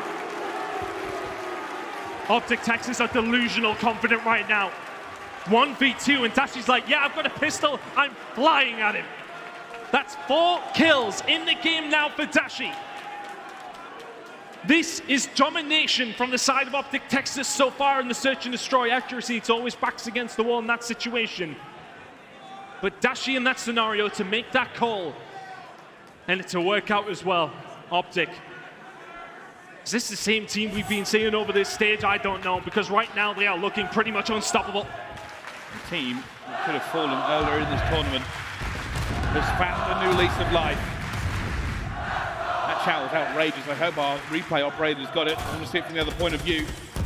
Huke being aggressive, because basically his middle name at this point. OpTic looking for control. Plenty of it is being given to them. Seattle Surge not able to answer. It is another first blood for Shotzzy. That's 3 out of 4 rounds. Huke now looking for a kill on the Mack as well. Would he challenge it? You think he would. He's thinking about it, but the bomb in hand is Shotzzy. Reign of terror continues. The SMGs of OpTic Texas are tearing Surge apart. And I can't tell you what to think of this S&D, but I know numbers. 4-0 to Texas. And on the side of Seattle Surge, 0-4, 4-4, 0-4, 0-4. Accuracy, the only player who has found anything from Seattle The rest of his teammates are nothing but tears and the jeers of the green wall. They got to be feeling good about this one. We bigged it up as the biggest competition that OpTic Texas will face so far. But right now, they are making mincemeat out of Surge. Dashy nearly finding that one. 4 versus 4 still. Huke and Shotzzy the ones patrolling, roaming, hunting around the map as Huke will find surely a kill here. Big stun comes through. Pred will find one for Surge, his first kill of the game so far. Accuracy answers back. This is looking like a round for Surge. Something they have desperately needed. Being clutched up again here, we might as well end the series, but we'll see. OpTic playing patient, and Dashy whiffs the sniper. Still a 2 versus 4. Still plausible. 40 seconds on the clock. Bomb is down. Pred now in a good position to shut this down, and it's looking like Seattle Surge will eventually get themselves on the board. Important thing to note here for the side of Dashy. 5 spree. He will want to continue that. He will want to add to that. Cruise missile in the back pocket is never a bad thing to have. It's never that great of a thing to have either, realistically. The statistics say it's about 17% effective. But sometimes the information, sometimes the positioning is worth more than the kills it can find. Dashy will wait. I think the rest of the team now as well! Pred finds him! Everything they needed there around and to take him off of the streak. There may be life on that side of the stage. We'll have to get David Attenborough in to find out. 3 kills for Pred in that round. Not many people would have got that reference, but you know, we'll ride with it anyway. OpTic Texas is still in a commanding position in this search and destroy. A commanding position in this series. As mentioned, Pred eventually gets himself on the board with 3 kills in that round. We'll be looking to continue that spree. Crowd still buoyed by the performance of OpTic Texas so far. Look at this now from Surge. It's the default aggression. Over towards the defensive side. You can't do that. You can't do that. I know he wasn't moving that fast, Pred. He was stunned. You can't just knife your own teammate because he's in the way. And just when Seattle Surge felt like maybe they could regain, they get a team kill. They're now down 2 versus 3. Pressure onto the teammates. Can they find a miracle? No! Dashy guns. Accuracy, the Iceman again in a clutch situation. Not made a single one, and down he falls. 5-1 to OpTic. And this is starting to look like beating down. This is dominant. I mean, Pred making those mistakes. You can't let it happen. We'll see it again. I don't think many Australians or Seattle Surge fans will want to see this one. Dead silence. Oh, that's unfortunate. And I think Pred lost full as well. Straight into the chow, doesn't get it. And the crowd is chanting something I don't want to repeat right now. But Seattle Surge have found nothing but misery here in this hotel. And down Pred falls. That's a 4th. Shotzzy first blood. It's a 4th first blood for Shotzzy in this game. Pulling out the AR, it doesn't matter what it is. He is finding everything on this map now for OpTic Texas. 4v3 for the map and a 2-0 lead. Now, we sell the dream. We talk about can Seattle come back. It is more than a mountain to climb. It is more than anything for them. And you can see that bomb is going to go down. Dashy's going to know. They threw the needle and he's let him through as well. Still a potential here for Seattle. The stun is going to hit. Mack still trying to play his life. More than just a potential, but Huke wins to come fight on the other side. Accuracy playing the island. He's been wiped off it by a tidal wave of OpTic players. Simp will find one, Dashy finds another. It's all down to Mack now in the 1 versus 3, now 1 versus 2. Gotta wait for it, gotta wait for it! Dashy jumps him again! It's carnage on the main stage as OpTic Texas just kicked the teeth out of Seattle Surge. It was not a competition for OpTic. That's only like plus 20 SR. Domination from the word go. First bloods all over the place for OpTic Texas. 4 for Shotzzy, 1 for Dashy, 1 for Huke. Seattle Surge barely even showed up.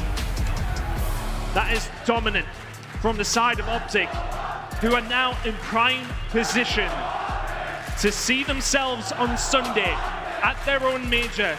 And who would have thought, based on what we've seen from this squad, over this major, the criticisms have been plenty and the criticisms have been deserved. But right now, they look like a completely different squad. 2 to the good and looking fantastic heading into the rest of this series. Well, last time we were here in Texas at the OpTic Major, a very famous photo of Dashy went around floating a foot above the stage. I guess you could say he's doing it again. 8-1, 5-1 for Huke. Seattle Surge found nothing that game, and it's 2 to the good for OpTic Texas. Still a route out here for the side of Seattle Surge, of course. Hotel Control coming up, a solid control team themselves. Fortress Hardpoint, of course, as well. We've seen them up against FaZe. Look good on that map. But Fortress Search and Destroy will be a feel-good map as well for the side of OpTic Texas. They know, at worst, they have that map under their belts. They will be feeling super confident. This series is far from done, but OpTic Texas right now look unstoppable. They certainly do. Well, what happens in the control, we'll have to find out. Don't go anywhere. We'll see you for more Call of Duty League right after this break.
Ladies and gentlemen, welcome back to the Call of Duty League. We are going into map 3 in what can only be described as an OpTic beatdown. But one place that won't be beaten down is the crowd here in Texas are making noise for their team. And I don't know OpTic, I don't know Texas, but I tell you something, the noise is deafening. It is reverberating around this arena in the breaks. Does Seattle Surge have what it takes to regain? I don't know about you, I'm ready to put the headset down and just get in there, get amongst it. They're having a great time, and rightfully so. But the question is, are Seattle Surge ready to eventually turn up to this game? Control is something they could potentially get underneath their belt here to make it a series. But we thought that about map 1. We thought that about map 2, and they are yet to show us anything at all. This is as poor as I've seen Seattle Surge on at all, actually, as far as the season has gone, as far as the stage has gone. They've looked very solid the entire way through. They've looked non-existent in this series so far. OpTic Texas blowing them away. Can they continue it though? Control is going to be a difficult. There is always the caveat. There is always a chance. I would be remiss to not remind you of it, because realistically, we've seen some comebacks this tournament already, but does Seattle Surge have what it takes? The stats favor them in the control a little bit. Yeah. Texas haven't been amazing at it so far at this event, but then again, we said this before the game. Our desk said this before the game. The Reddit said this before the game. And OpTic have ascended. Right now, they just look to have a different kind of energy. Shotzzy and Huke have been taking over the game. And it's just been so hard for Seattle Surge to deal with it. You know, I think, you know, they count on Pred having a good performance quite often. And when he is having that good performance, this team flows so well. But we have not seen Pred turn up just quite yet. The more for the OpTic side then, well, he has done for Surge, as the crowd were reminding him. But there is still some way to go. Hotel control coming up now. And the stats on this one, well, I mean, look, we've talked about stats already just a little bit. We haven't had much of a chance to talk about them, to be honest, but these ones will tell you a story that you need to know. 9 and 5 for the side of Seattle Surge is a nice one to have in your back pocket. 5 and 7 for OpTic. And bearing in mind, OpTic on this map today already, 2-0 up against Florida, threw it in the bin.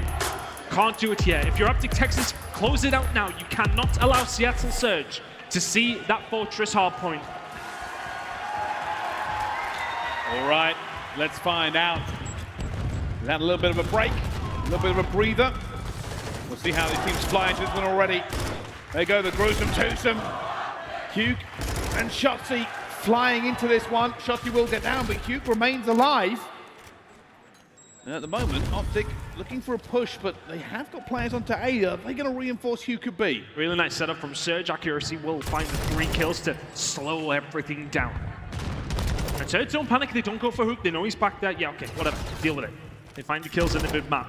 They stop him getting any reinforcements. Now for the side of OpTic Texas, still concentrating over towards B as well. Simp will find fights there, Dashy and Kitchen. Potential still for B on the cards, that's why Dashy's on the walkway, will get dealt with.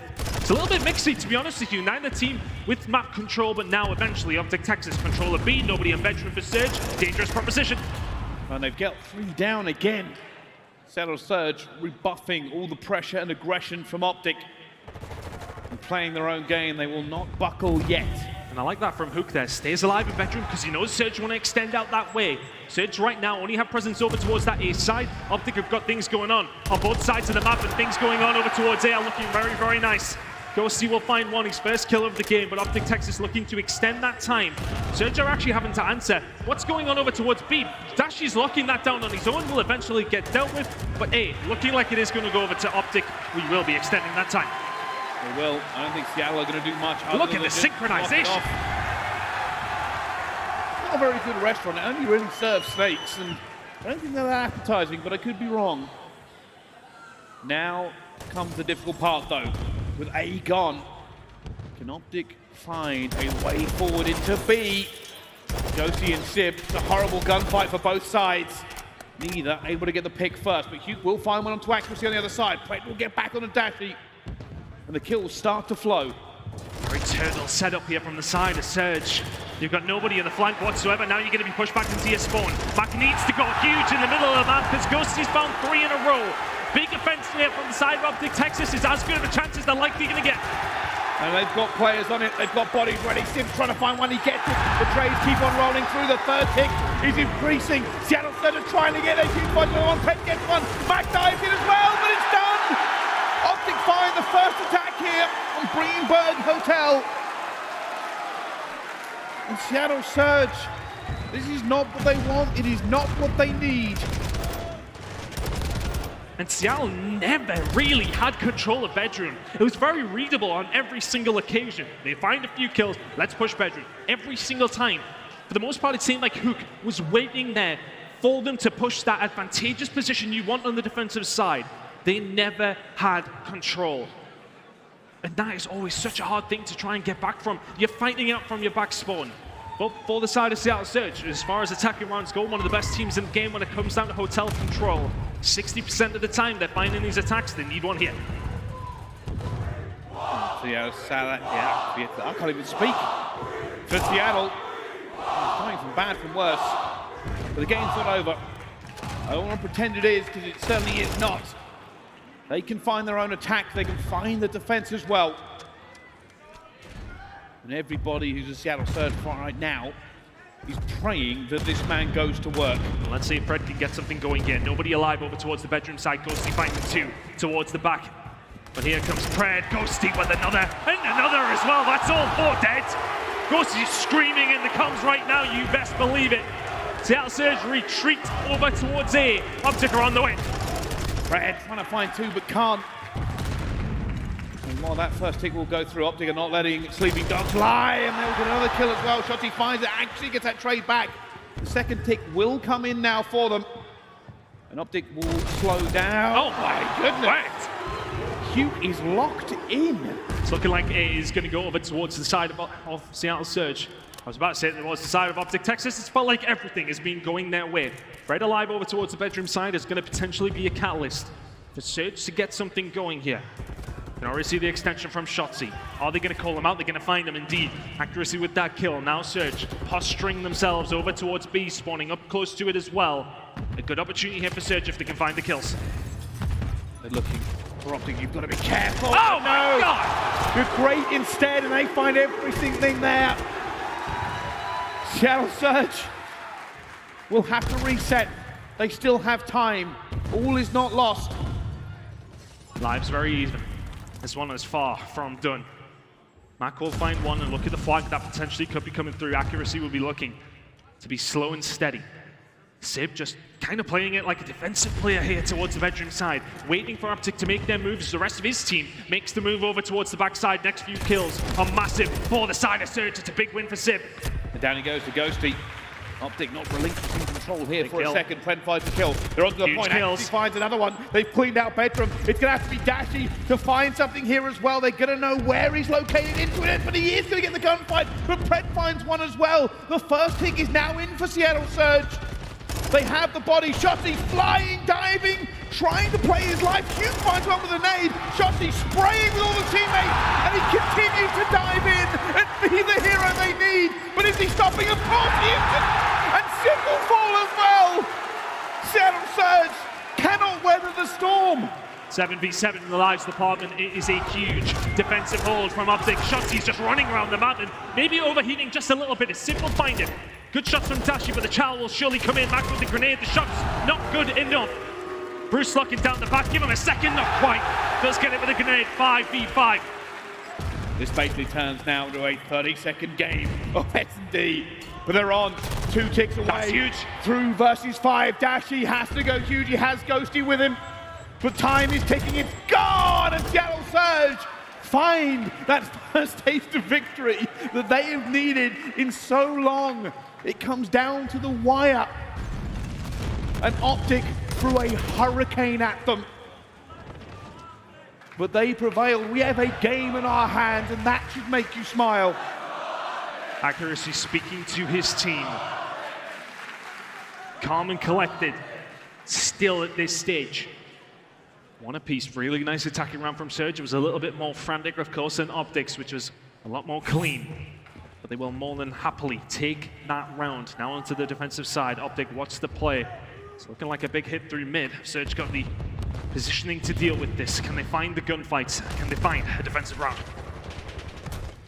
Already a lot of pressure being applied across this map. OpTic do have the time on the way here. Seattle a little bit wary of actually committing to this. You can see they're waiting. And that's probably because they're cleaning out bedroom. They're not going for this straight away. They might even go for it. A tall pop from Mack, who dived in, gets Shotzzy, but it's probably not going to be enough. The rest of Texas are here in numbers. And of course, with accuracy pushing that far up, the numbers for OpTic Texas are going to be here. And they're going to be here constantly. Shotzzy will find one on the Pred as the kitchen push now starting to come through. Simp just trying to chip away, but it is looking like it is going to go to the side of OpTic Texas. But Surge just trying to slow that down as much as they can. Mack will find one, and that is all. OpTic looking like they're going to get a hold of a time extended, a full 2 minutes to have a look at B. And I tell you what, if Dashy keeps shooting like that, they're going to be in a nice spot. But Seattle Surge in a lot better position for the B defense than they were in the previous rounds. They never had bedroom control for the majority of that round. This time around, though, things are looking good. Accuracy staying alive, just trying to stop OpTic, find that flank through the spawn of the initial attack over towards A. Here he goes. The freight train that is Huke. Breathing down the necks of Seattle Surge. Finds the first. Looking for more. He knows he's going to be there. Finds the second as well. Still moving. Still proving why he's so good on this team as Huke tries to make the hero play. And so many kills found, but no progress. And Simp goes huge for the squad there. Knows exactly what's going on. That's like 3 kills in a row now for Simp. Will he find any more accuracy to find one and get traded? But Simp was the one who found that kill in bedroom. There was a big engagement with an OpTic player. Found it, stayed alive, finds 2 more to hold down the site. The lives well and truly in the favor of Seattle Surge right now, 16-11.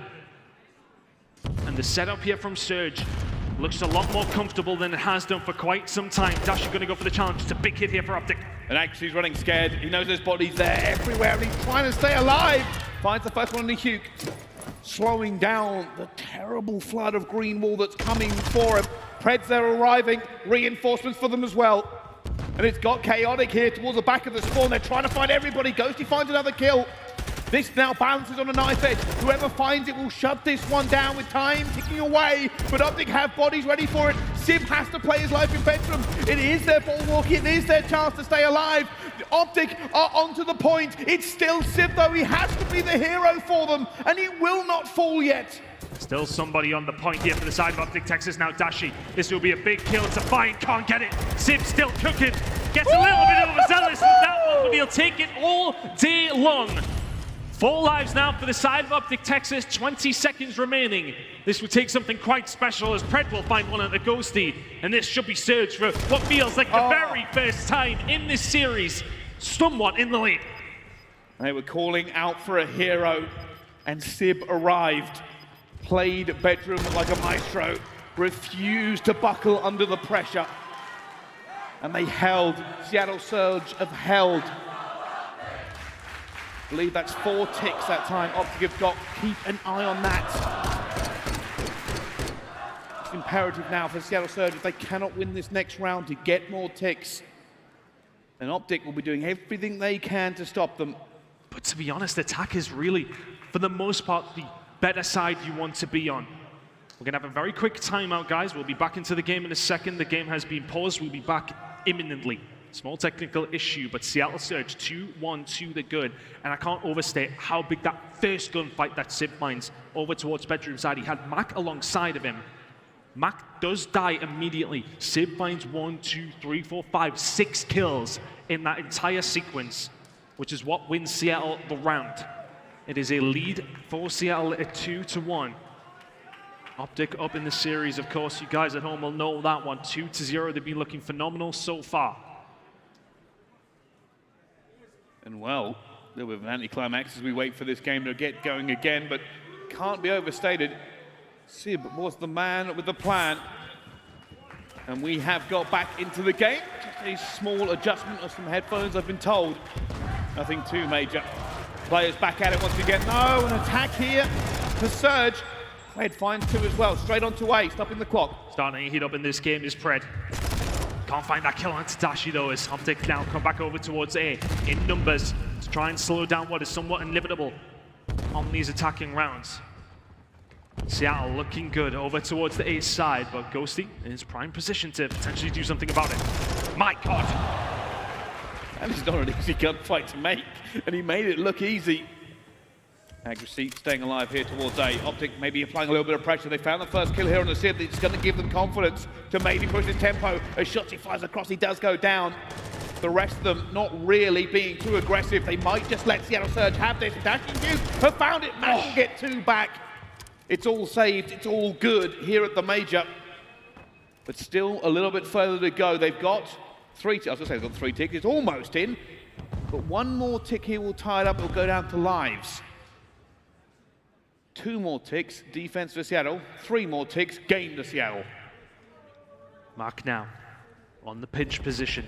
He could be the one that opens things up. Dashy will surely expect this challenge. He doesn't. Accuracy find 1. Ghosty another. Fred will find the kill, and now there's 1 player left inside the bedroom. Of course, it is Shotzzy to try and slow things down, but he goes down. Seattle Surge now. Huge opportunity to find a map in this series. And just the rain of nades coming through for him, and Mack trying to stay alive. His body's flying at them at the same time. They're slowly getting through. Ghosty finds 2. Simp will get 1 back, and oh my goodness, Simp off the top rope guns him out of his trousers. But it's not going to be enough. Seattle do not get the 2nd tick. They get nothing else from it. And OpTic can breathe. They can breathe, but they don't have the map positioning. Shotzzy with a big win. Pushing over towards the couch's side now. Pred already on the flank. Huke's ready and waiting. Mack will find another, but still no bedroom control for the side of OpTic Texas. Seattle Surge still putting the pressure on over towards B.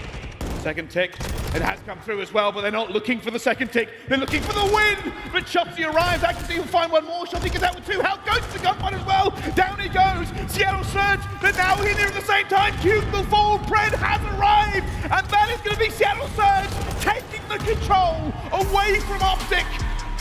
They waited until map number 3 to hit the afterburners, but they will not be broken here. The first 2 maps, now the first was close, the second really wasn't, but signs of life on the main stage. Really good performance from Seattle Surge. Just constant in their pressure on the attack. So often when they find that bedroom kill, they grab a hold of it and run with it for an absolute mile. A really strong performance from them, and what you want to see if you're a Surge fan is Pred with a 3 in front of that number. 30 kills for him in the game. Simp had a phenomenal time as well, putting on much more damage than Pred. And Simp, you can't underestimate how big those kills were over towards bedroom in that previous round. A phenomenal game from him, and Surge are well and truly back into this game, considering the next map that could potentially be coming up, of course, in Fortress Hardpoint. This one is far, and I mean far from over. That's just the kind of momentum they really need for it, and you are correct. We talked about this before. KD does not mean you are good at Call of Duty. I'm sorry to tell you. Sometimes influential kills, influential spawns, they do matter more. And Simp staying alive in bedroom, it stopped the push. It stopped what may have been the end of the game, depending on how the teams are feeling. But Seattle Surge, they live to fight another day. They get another crack at a hard point. Just overall a solid performance. I mean, we knew coming into this that the control was likely going to go over towards Surge. They've looked so good on this mode and on this map in particular. And OpTic Texas, their control is wanting for the most part. It has been a pretty weak thing for them, and we got a good example of that there. Surge will find themselves now back into this series. That was much needed, because it was a comfortable win as well. It's the kind of win you want to get yourselves back into this series, outslayed, outplayed. And the game will go to Surge, and as you mentioned, can't underestimate how big those kills from Simp were. Putting up the best KD in the lobby at a 1.3. So, well, kills don't necessarily mean you're great, but he still puts the best KD up, I see. Yeah, I'm eating my own words, but it doesn't matter. One of the things to bear in mind here as well, that realistically, maybe the downfall of OpTic in that last round was they just couldn't hold bedroom control. Just couldn't get away from. We saw Shotzzy when he went down. That was basically the beginning of the end. They had to dive forward. And we knew, like, we were counting the ticks. We were saying, hey, it's going to be this many ticks if they can get defense and everything else. But they smelled blood in the water. Yeah. They knew they had the opportunity to push them back into their spawn. And they took it, held on to it. And now we get a map 4. Yeah, and we've seen the good offensive round statistics for the side of Surge come home to roost in that one. A very solid performance on that side of things. Getting a hold of the defense as well never hurts you. And now, if you're OpTic, you're kind of heading into enemy territory when we're talking about Fortress. We'll delve into the stats in just a second. But I'll tell you what, I'll just tell you them now. OpTic Texas, 1-2 record on this map. Seattle Surge, 8-2.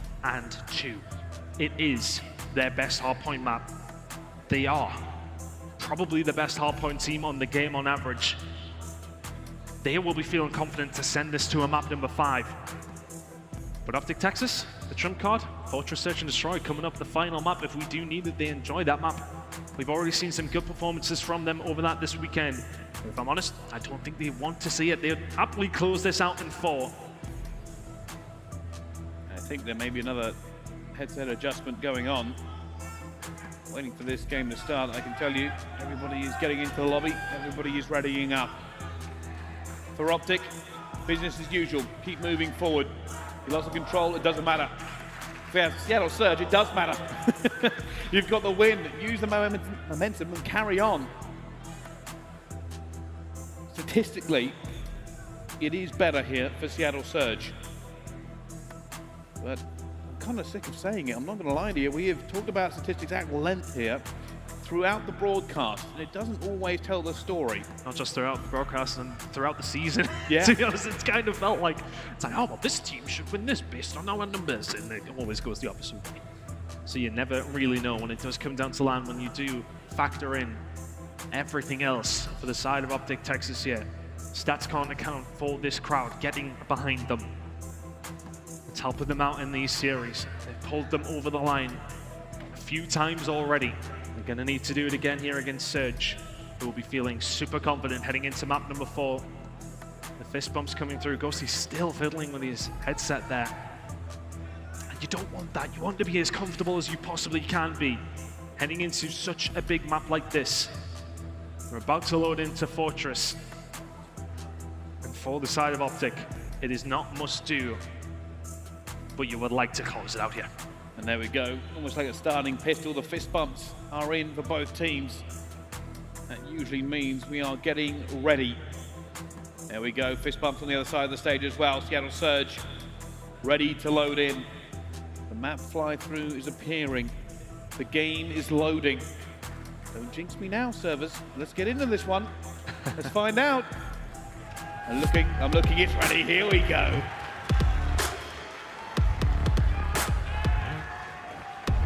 As we've already talked about, this map for Seattle Surge, the numbers say everything points towards a win for their side. We're looking at Huke in this series so far. An absolute phenom.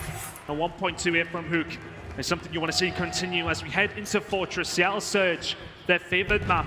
Can we see a map number 5? Or do OpTic close it out? We'll see them on Sunday. We're looking for it already. Red trying to find Shotzzy, but Shotzzy, of course, gets away from him because that's what he specializes in. And Huke will get the first kill. Simp will get the trade coming through as well. Huke gets the second, and Ghosty gets Huke. All right. Well, sometimes it works. At the moment, OpTic Texas getting time on P1. Look about this rotation, accuracy already on his way. To be really careful if you're OpTic Texas earlier today, up against none other than, of course, Atlanta FaZe. The side of Seattle went up a massive 109-1 lead up to P2 and P3, perfect rotations. They're already getting some time over towards P1. OpTic Texas will not be going down to that 109-1 lead. They've got 22 on the board already. Good position for Texas here at the moment. Big chow from Sib. All alone, the Dope coming through eventually. And they're waiting for this one to pop. Seattle still not in position. Spawn's actually maybe better. They've got nothing, and it is time now for OpTic. And that was a big kill from Shotzzy, because now he can get into maps, he can start to cut off the Mack. We'll shut him down. So OpTic Texas, you're in the position where you're at the back of the map, you can lock it down nicely from here, but Surge in a good position if they can break. They're in the perfect position to hold it down to P3, but you've got to win some gunfights if you're Surge. They haven't went their way so far. You got to get past Dashy, Ghosty, and then you got to worry. Oh my word. Shotzzy will go around the flank and they will do work. Dashy is gunning everything towards him. Shotzzy will shoot him in the back. Oh! finds a second. Dashy on 5. Seattle Surge, nothing since P1. And that is absolutely perfect from OpTic Texas. There's 15 seconds to play it for here. They're still winning the gunfights. Ghosty all alone. Can he find the kill on the Pred? Yes, he can. That's the scrap time. That's the rotation. It is a monumental spree for the side of OpTic Texas. Unanswered in 15 kills. Perfect play into P2, into P3. Not a kill thrown by the wayside. An OpTic resurgence, they're trying to fight for this one, though. Massive, huge kill up top. He only finds one, though. Pred will find another. But can he fight Dashy? Not with attack, not at that range, surely. And down he goes. OpTic Texas into P3. This map is called Fortress, but that part might as well be. Vazdev working out for Shotzzy as it so often does. Dashy, 6-3 for him, continues to rack the kills up. Pred will find one. For Seattle Surge here, is it maybe just time to work on moving over towards this next hill? Right now, Shotzzy just ain't missing a bullet. Simp will find the kill eventually. And now for Surge, you try and pin them in. This lead is absolutely massive for the side of OpTic Texas already. Perfect, and I mean perfection from P2 to P3. Seattle Surge have now got an opportunity to force them in, keep them in, as they get time over towards people. Pred's doing everything he can, now on a 5 streak himself.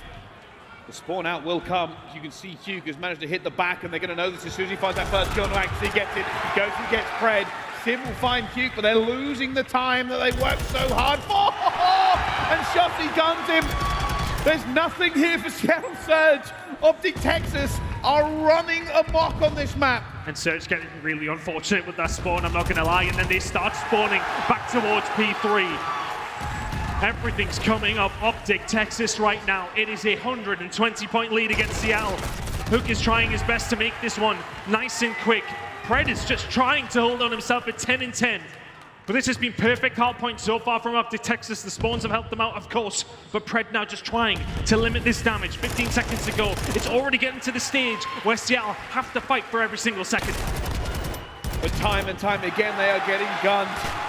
They're getting run off of this map. 23 points as we head into P5. And OpTic can taste this victory. They know Sunday awaits. A few kills going down for Seattle Surge. They need this time, they need the next time, and then time after that. But it's always possible. The cruise is coming in. OpTic Texas, 120 to the good. They've got to be feeling good. The comms will be phenomenal. Let's go for a listen-in with OpTic Texas. He's absolute bottom maps. Absolute bottom maps. Yeah, listen, more guys. All right, nice. That's maps. He's one shot. I'm wrapping P1. I'm wrapping P1. They're going to be bottom maps. Bottom maps. Absolute. Bottom maps. Absolute. Mack. Max bottom maps. Holding games. We want Anvil. Bottom maps. Bottom maps. One is Anvil, one's P3. I'm holding bottom maps. Let's go bottom maps. Let's go bottom maps. P3. Go back, go back to now. I'm blocking P1. Yeah, we're blocking. Yeah, block. I'm on new. Can somebody back up and block? We'll get bottom maps.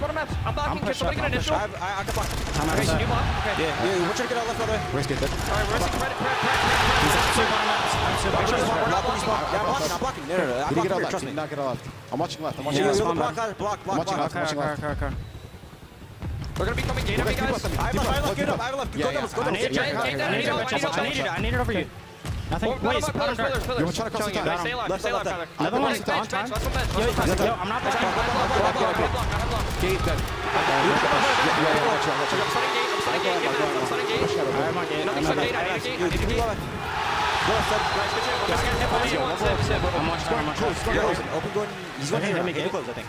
They're hitting you. Okay. Watch me. I'm watching gate. One top doubles and backs and top doubles. Lamar's on. I am nading it. Well, OpTic Texas holding all the spawns, getting all the kills. 198 to 57 as we look towards P2 and a potential for a blowout. It has not been pretty, but it has clean.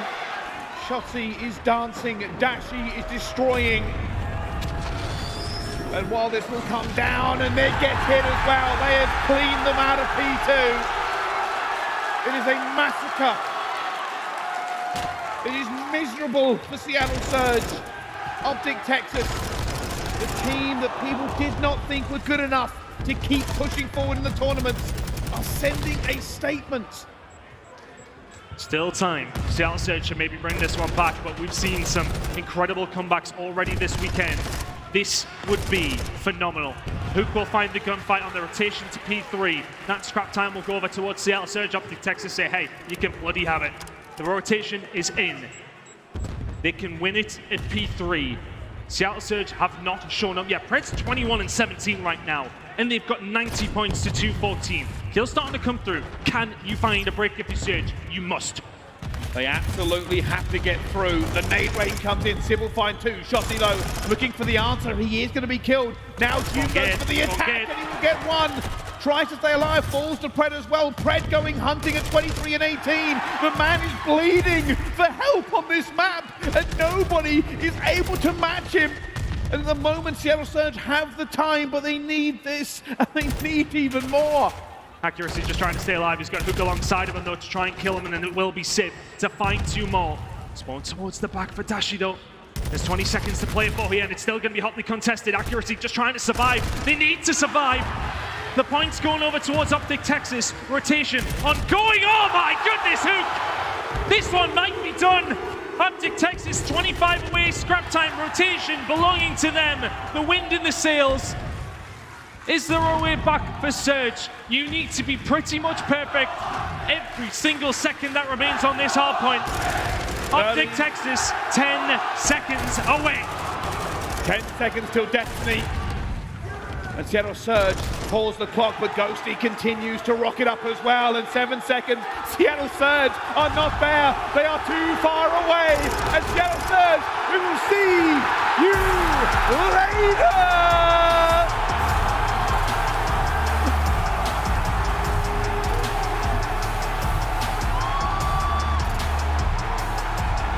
OpTic Texas do not walk, they do not crawl. They do not slowly snake their way forward. They strut, they sprint, and they stride into Sunday. The championship whites beckon. The crowd is on their feet, and for good reason. It was brutal. They just beat them to death. That was perfect from OpTic Texas. We talked about their discipline. We talked about playing together. Those rotations, that game of hardpoint was sensational. The P2 to P3 in that first rotation was flawless. Everything OpTic did turned to gold. A truly magnificent performance from the Green Wall. It will take a 3-1 victory over Seattle Surge. And honestly, I don't think it matters who they played there. That was domination from the Røkkr. There's not a lot that could be done on the side of Seattle Surge. The scoreboard tells the story. Dashy was 21 and 10. The rest of his teammates putting the kills in as well. Huke 25 and 17, 26 and 19 for Shotzzy. Ghosty still positive. Not a beat missed, not a rotation thrown away. A hold broken. It was close in the series. We thought we would. I'm actually going to apologize. I thought it was going to be closer than that. I thought it was going to be I honestly thought Seattle were going to come here look relatively strong.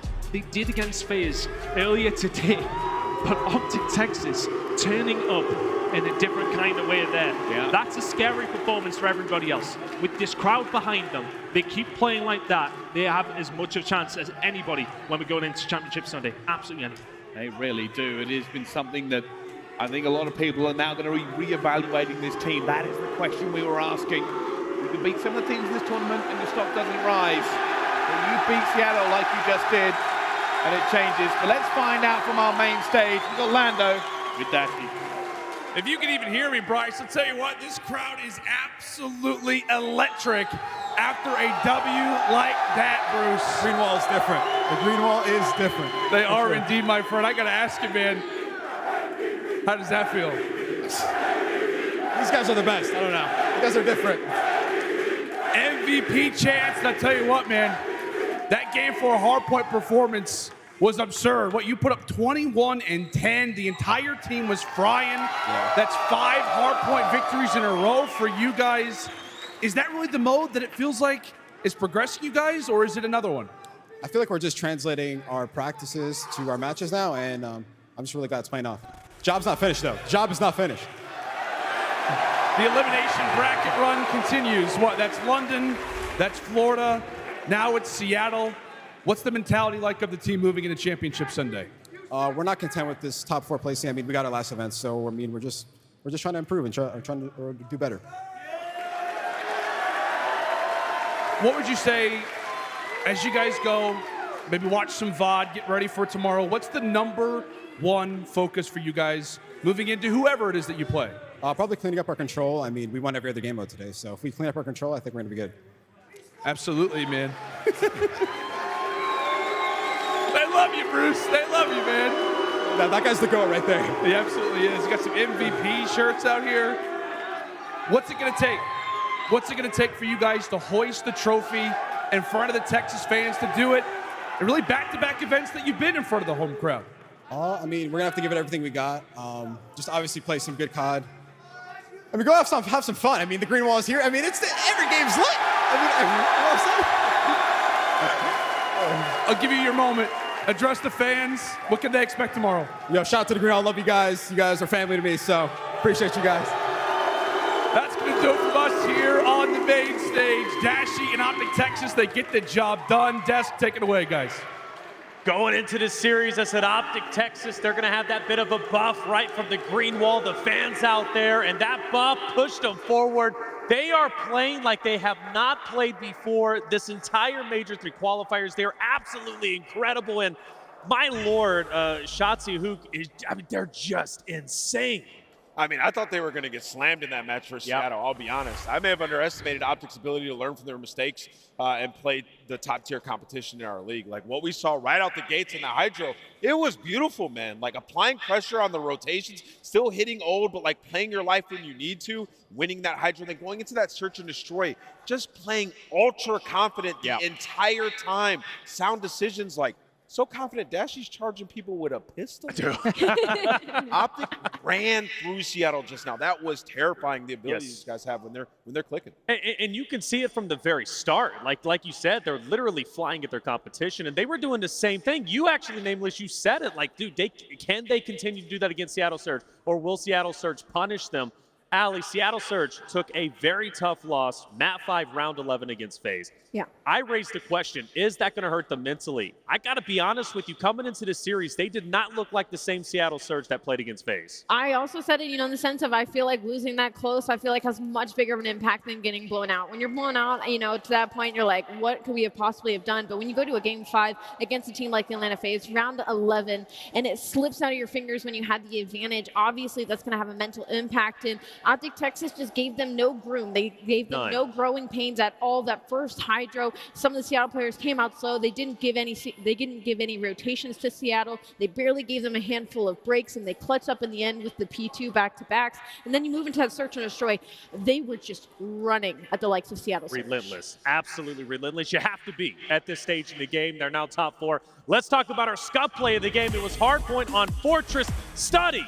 They were absolutely running through Seattle. Surge, I'm telling you, man, this was the most dominant performance we've seen yet. Oh, without question, man. And the way that they started off this Hardpoint, they get all the P2 time, but then they win the gunfights over towards P3. When you're able to chain those 2 Hardpoints together, that's why you see the scoreline the way that it was. And then they just kept their foot on the driver's seat. They were just going, man. When you're playing that confident right now with the green wall behind you, OpTic Texas, they have really just shaken me up, man, because they come out, they have to go to a game 5 versus London. They go to a game 4 versus Florida, but when we talk about OpTic playing up against some of the top teams, they match that level of intensity with the green wall energy. They just made that one look super easy. And what do we see with like the top teams in Call of Duty? When a team makes a mistake, you punish them. Yeah. We hadn't seen that with OpTic versus any of these top teams. Right there, we saw what Seattle did. They committed 2 players towards open. They get that, Dashy gets that 2-piece, and they flip them out, and they recognize that and immediately all run towards P3. And from then on out, the game is over, right? Like, you have a 110-point lead. As long as you don't make any crazy mistakes, the game is over. They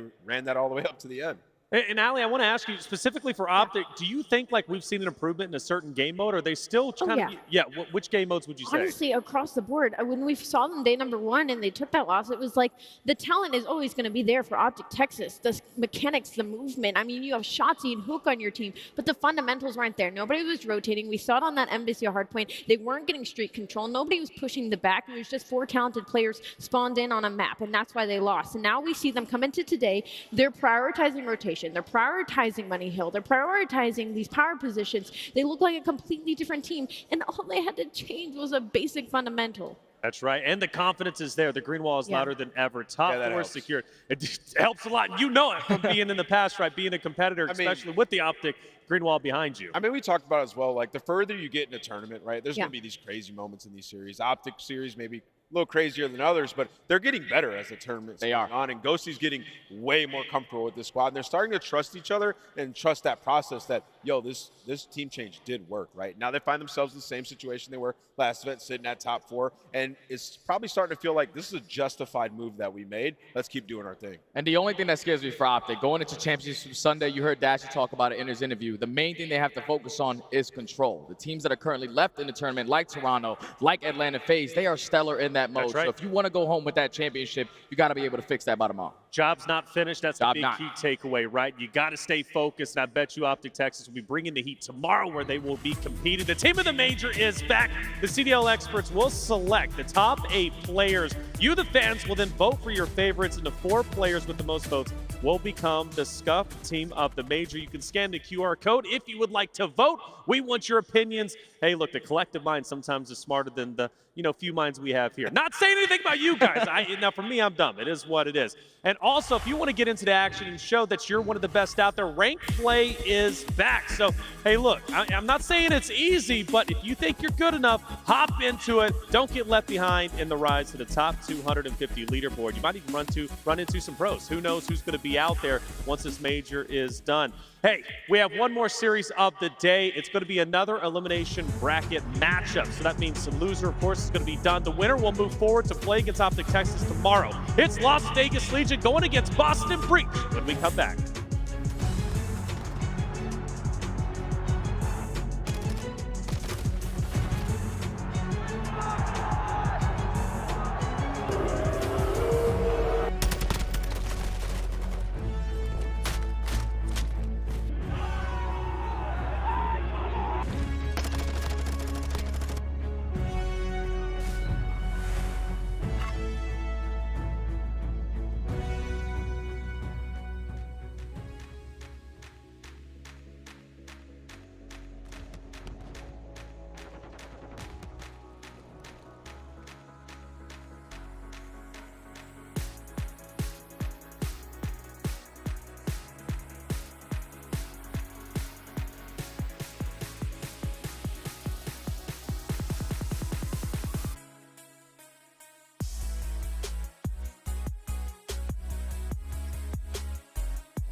And welcome back, everybody, to the Call of Duty League Major 3, OpTic Texas Major here. Esports Stadium, Arlington. We've got our final series of the day. It's coming at you quick, so hang on tight. Las Vegas Legion versus the Boston Breach. Let's take a look at the bracket as it stands for the moment. And right now we see OpTic Texas, top 4. They make it, but will Boston Breach or Las Vegas Legion face off against them? Well, we're going to find out who it's going to be in just a little bit of time. Of course, up there, winners finals, Atlanta FaZe, Toronto Ultra.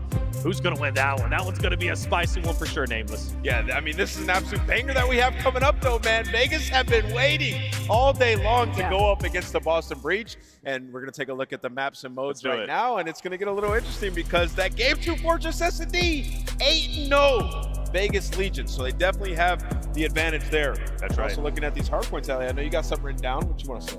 I mean, I'm just looking at the hotel. Does map that typically Boston Breach doesn't really let through in a series, but since they've picked up Beans, they've been looking much better in the map mode, expanding their map pool. So I'm excited to see what Vivid and Nero can do. Let's see what they're going to do. I think hard point control is going to be a sticking point. Boston Breach, they're strong there. We'll see what they can do. Miles, let's bring out our teams. Oh, Texas, we are wasting no time. It's time to just get this one on the road. After that last series, I feel like we're all a little bummed out. Energy level's still good, we're still sweet. They're sweet, they're ready, they're prepared, and so are we. It's time to welcome to the stage one side of our brilliant lower bracket matchup. They're green, they're mean, and they know what they want to do. They want to smoke Vegas. Bring them to the stage, the Boston Breach!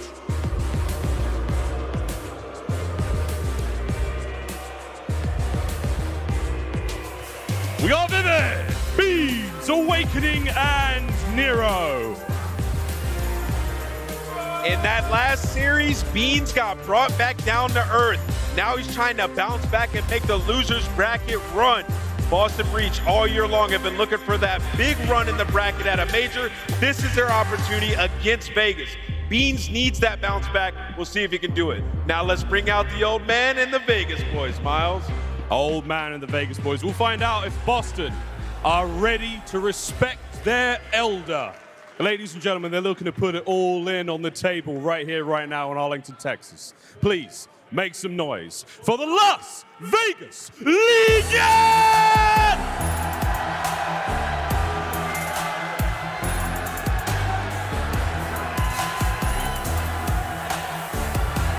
TJ Hale, Temp, Too Real, and Priestahh, the Las Vegas Legion. It's the 90th time Clay has touched that stage here at an event, and it's a big moment for the franchise history to make it as far as they have in this tournament thus far. But they don't want to stop it here. They want to make it this Sunday, but they got to get through the green that is Boston Breach. It's time to get this final match started. All right, boys and girls, let's give it a good, clean fight. Keep everything above the waist, and let's get ready to rumble. We're ready to go! All right, Lando and Stud, let's get it on! Let's go, Miles. I've been waiting for this opportunity all day long. Jay, you and I have watched 4 matches go, 4 matches pass, but now it's our time, baby. Yeah. Boston v. Vegas. Elimination bracket game. This is going to be a blast. Oh, this is going to be a banger, man. You think about what Vegas were able to do yesterday, winning 2 insane series, the final one versus the LA Thieves. And then the opposite side for Boston Breach, a really tough loss versus that Toronto Ultra roster. They struggled in that game 5, and one player that I really want to focus on is the guy who made all the noise during day 1. It's Beans, man. Yeah. He didn't really have the best performance. You heard the Death touch on it. He had a 0.6 overall, and even worse, in the Search and Destroys, a 0.33. So Beans has got to step it up. Yeah, absolutely. We know that, when it comes down to this Boston Breach team, whenever they brought Beans into the lineup, right, it was all about, hey, our slang should improve, our Search Destroy should improve. Really didn't have that in that series versus Toronto. I know he was eager to, face off against Scrappy, did not have the W that he would like. So, Boston off of the loss. However, man, for the Vegas Legion, their first matchup of today, last time we saw them, they were breaking some records. They were going on some runs. Clay and the boys trying to improve this Legion franchise match by match, and they're also trying to break some records when it comes down to placements, Jay. This is for top 4. We're talking about the Legion franchise. That's insane, man, because I'm pretty sure that would be their best placement ever at a major. Obviously, when you pick up veteran presence, 3-time world champion like Priestahh, he has the ability to make it all the way to a championship Sunday. But this map, number 1 for me, is everything for both of these squads. Obviously, on the side of Boston, they need some kind of ground to stand on after a very difficult loss versus Toronto. And then for Vegas Legion, they take this map, number 1, just going forward. When you look at the maps in the modes, that Fortress S&D, which is game 2, that's their best S&D. So map number 1 is everything for me. Yeah, map number 1 is going to really tell the tape when it comes down to this matchup. The final one of the day, and well, Jay, hallowed ground really for the Vegas Legion. Last time we saw them on this map, they were pretty much strutting their way to one of the greatest comebacks in COD history. They were down 206 to 63 versus the LA Thieves. They managed to bring that game back. We're hoping they don't have to go through the gauntlet like that again. So far, starting the game off nice, 23 unanswered points. Yeah, they started off on the better side, so they do a great job of just finding a lot of time off of this P1, but Boston Breach, they're able to find that break, find a couple kills on the map, and maintain the better side for this P2. For both of these squads, pretty sure Boston Breach are dead last when it comes to rotation, and Vegas Legion, they are awful when it comes down to setting up properly for these hills. As Temp, he's a guy who just has that beamer on him. Yesterday in Hardpoint alone, he had a 2.0, and he's not slowing down now. No, not at all. Don had a chance to interview him on the stage. You could just tell he feels life. You see some light in his eyes. He's been with this Legion franchise for such a long time, as the break very nearly could be in. That is 3 down. Last player alive. The backside of the spawn is going to be Nero. However, Boston do get granted with a few spawns toward the back. Vivid, he'll end up coming in from the front. So basically establishes a bit of a pinch for Breach. They take advantage and they hold. Yeah, that was just good work from Nero to just stay alive towards those back steps, give those spawns to his teammates for them to break right back on in and get this final 35 seconds. Now it's going to force Vegas Legion off the rotation. But now you have to worry about Vivid. He's able to sneak his way right on through. He's already in towards Kitchen. Vegas Legion have to be able to take care of this guy. Yeah, invest dead silence. Great plays coming in from Reese. We'll see if he can manage to find a 2-piece. That's going to be 1. This other one would be huge. Vivid with some early snaps. That's very well could set up Breach in the best position possible. Another 1v1. Awakening tagged up. The nade will land. That is 3 down, and quickly it is 2 real left all by his lonesome, but he ends up finding 2 himself. The new addition to this Legion team trying to fight back and not allow for Boston to get ahead, get out. Nice and early. A headbutt continues as Legion rush forward. Such an all-out battle, all into the mix when you talk about this Kitchen Hill so far. As unfortunately Vivid is gonna nade himself, but with a little bit of damage from Clay, he's able to pick up that kill with a stun. So with only 25 seconds remaining on towards Kitchen, Boston, they're still putting pressure on it. Nero's able to find 2, and he already does earn himself that cruise missile. 10 and 5 to start this game. Finds another one onto Clay. Now Boston Breach are going to be able to get this final 15, but off the rotation, it's going to be some huge gunfights. At least the trade does come in from Beans. Yes, indeed. I'll tell you what, man, if you're a Boston fan, seeing player number 4 in Nero having a great start to a map is typically a welcoming sight. I mean, how often have we seen it where comes into a series, has a point to prove, he comes out, looks like one of the best players in the world, and right there extends that spree now to 4. It is 7 as a team. Beans eventually drops, but Breach continuing on their reign of terror, and now it could be big Wake's opportunity. Ends up finding 2. Breach racking up the time, a few more away from reaching 100. Oh man, that's just good work right there from Boston Breach, reading all the spawns all over the map, because Vegas Legion were getting back spawn, bedroom spawns, but they found all of those kills. We were able to basically hold this for a full 40 seconds as the SMGs are starting to come alive. We talked about Vivid. He's already sitting at 12 and 7. Didn't really have the best performance in that last series, but he's alongside his duo Nero, who are so far taking over this game. Yeah, we're talking about scoreboard. Well, that is a perfect example of it. Clay, as he hits the dust, goes back to the respawn screen. He'll load up at 6 and 13. We talked about it, trying to lead this Legion franchise to a championship Sunday. They have not seen too many Sundays in their history, but overall, we'll see if he can help lead the charge in. He eventually drops from there. Legion, they continue to fall by the wayside. Another clean 4 down. Breach are rolling right now. Yeah, Legion are just going one by one. They're not finding any trades. They're just getting picked apart. And so far, Boston Breach are taking every advantage possible, as they're going to put themselves up by 100 points. They know exactly where the spawns are coming in. With only 30 seconds left, Vegas have to put pressure on. They have to find something, but Nero already 17 and 7. He has 2 minutes in the hill. He's Mr. Do-It-All. I don't know, John. I don't know if I'm more shocked by the slaying levels that he has or the amount of time that he has after just a few hard points. goodness sake, Nero. A stat sheet stuffer through our first few hard points. The first set of rotations aren't even done yet, but Breach making this game already look out of reach. But we've seen crazier comebacks happen before, Jay, with this very same team and on this very same map yesterday. We'll see if Legion can eventually get things going as they're just trying to make their way through the kitchen. 2Real, he gets shut down. Player number 5 in TJ is waiting to get the call. When is my time to rush on forward? Eventually elects to do so, but none of his teammates are walking away with their fights. Another few men down, 100-point lead now. Boston just too strong on the setup. You have players that are pushed out towards kitchen. That's where Vegas Legion are trying to put a lot of pressure because they want to flip those spawns. But once Boston Breach win those gunfights, now you know all of Vegas Legion are coming from bedroom.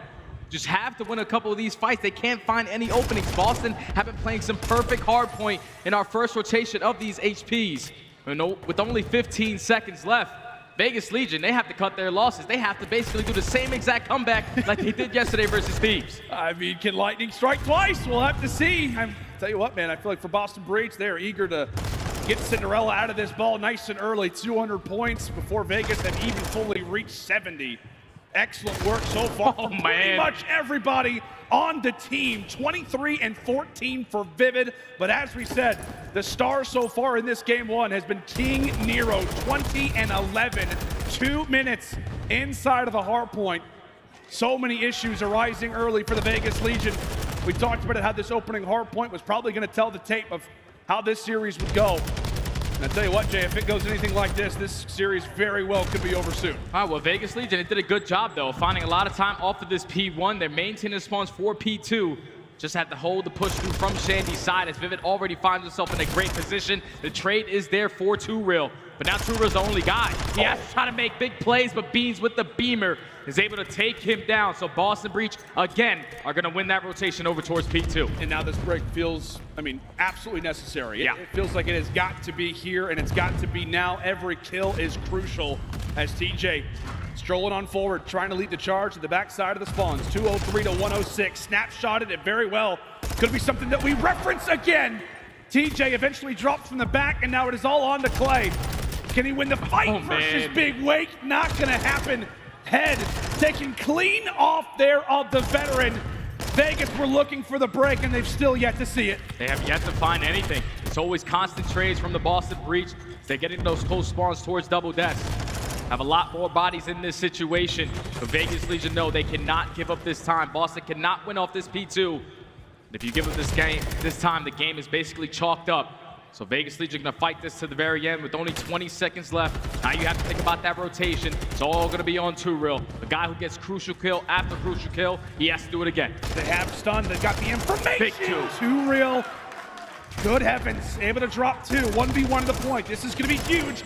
TJ is able to take it. I feel like if this was any other team, we'd be talking about this one is over. Legion starting to get a bit of momentum, down by 100. Can they lead the charge? Does it start in kitchen? It has to start in kitchen. You have to get a full 60 hole. Let's just hit a couple snakes behind the counters as Clay is finally starting to heat right back on up. That's 3 dead in the feed. Vegas Legion, we've seen the comeback before. All 4 dead. Boston Breach spawning all the way across the map. It's going to be some time before action is back into the play, but Vegas, they're fighting. They are indeed. TJ, oh my God, nearly hit 6 in a row. Vegas, still alive, still thriving. These 20 points, I mean, you still got to fight for them. That's the issue of being down by this much, is the fact that Boston can afford to go for the scrap points, but Legion win those fights, and now it is a matter of a race. Oh my. TJ is the one who's going to have to scout for information. He wins his 1v1. Can Clay win his? Can Clay walk away with it? Yes, he does. A 2v2, now a 2v1. Clay starting to heat up, eventually drops, and now this is when chaos can begin to ensue. Vegas is starting to fight. They're bringing it all the way back. Boston Breach getting those close spawns in towards bottom bedroom, but Temp, he's a guy watching the cross. He finds his 6th kill in a row, earns himself that cruise missile, but Boston Breach, they're able to find the break, so Temp has to invest that cruise. You have to get the information to your team. You have to at least try to find 1 kill. Can it land? Trophies down, information gained. What can they do with it? 232, 176. Beans able to snap for 1. Soulmane alive in the point. Every single second continues to weigh on Vegas. Last time it was a heroic comeback. Now it could just be defeat. Too real, too real, too real. Quick little triple there for him. But 9 seconds is all you need. Boston, one break and this game is done. Can Legion do it again as we head toward Restaurant? This is how Legion were able to do it yesterday versus LA Thieves. Was getting a great hold in towards the Diner, but Boston Breach, they already find the break. They're finding all the kills. They're trying to close it out right now. Temp, he's got to know exactly where Beans is hiding. TJ ends up getting traded out. It's currently a free hard point, and Too Real will jump on in. As we said, one break is all that you need. Too Real doing everything he can to stay alive, and this party looks to be spoiled. There you go. Boston able to take it after Vegas eventually started to wake up. But not on this day, not in back-to-back games. It cannot happen twice. Boston Breach, game 1 dub goes to them. 250-200 is our score.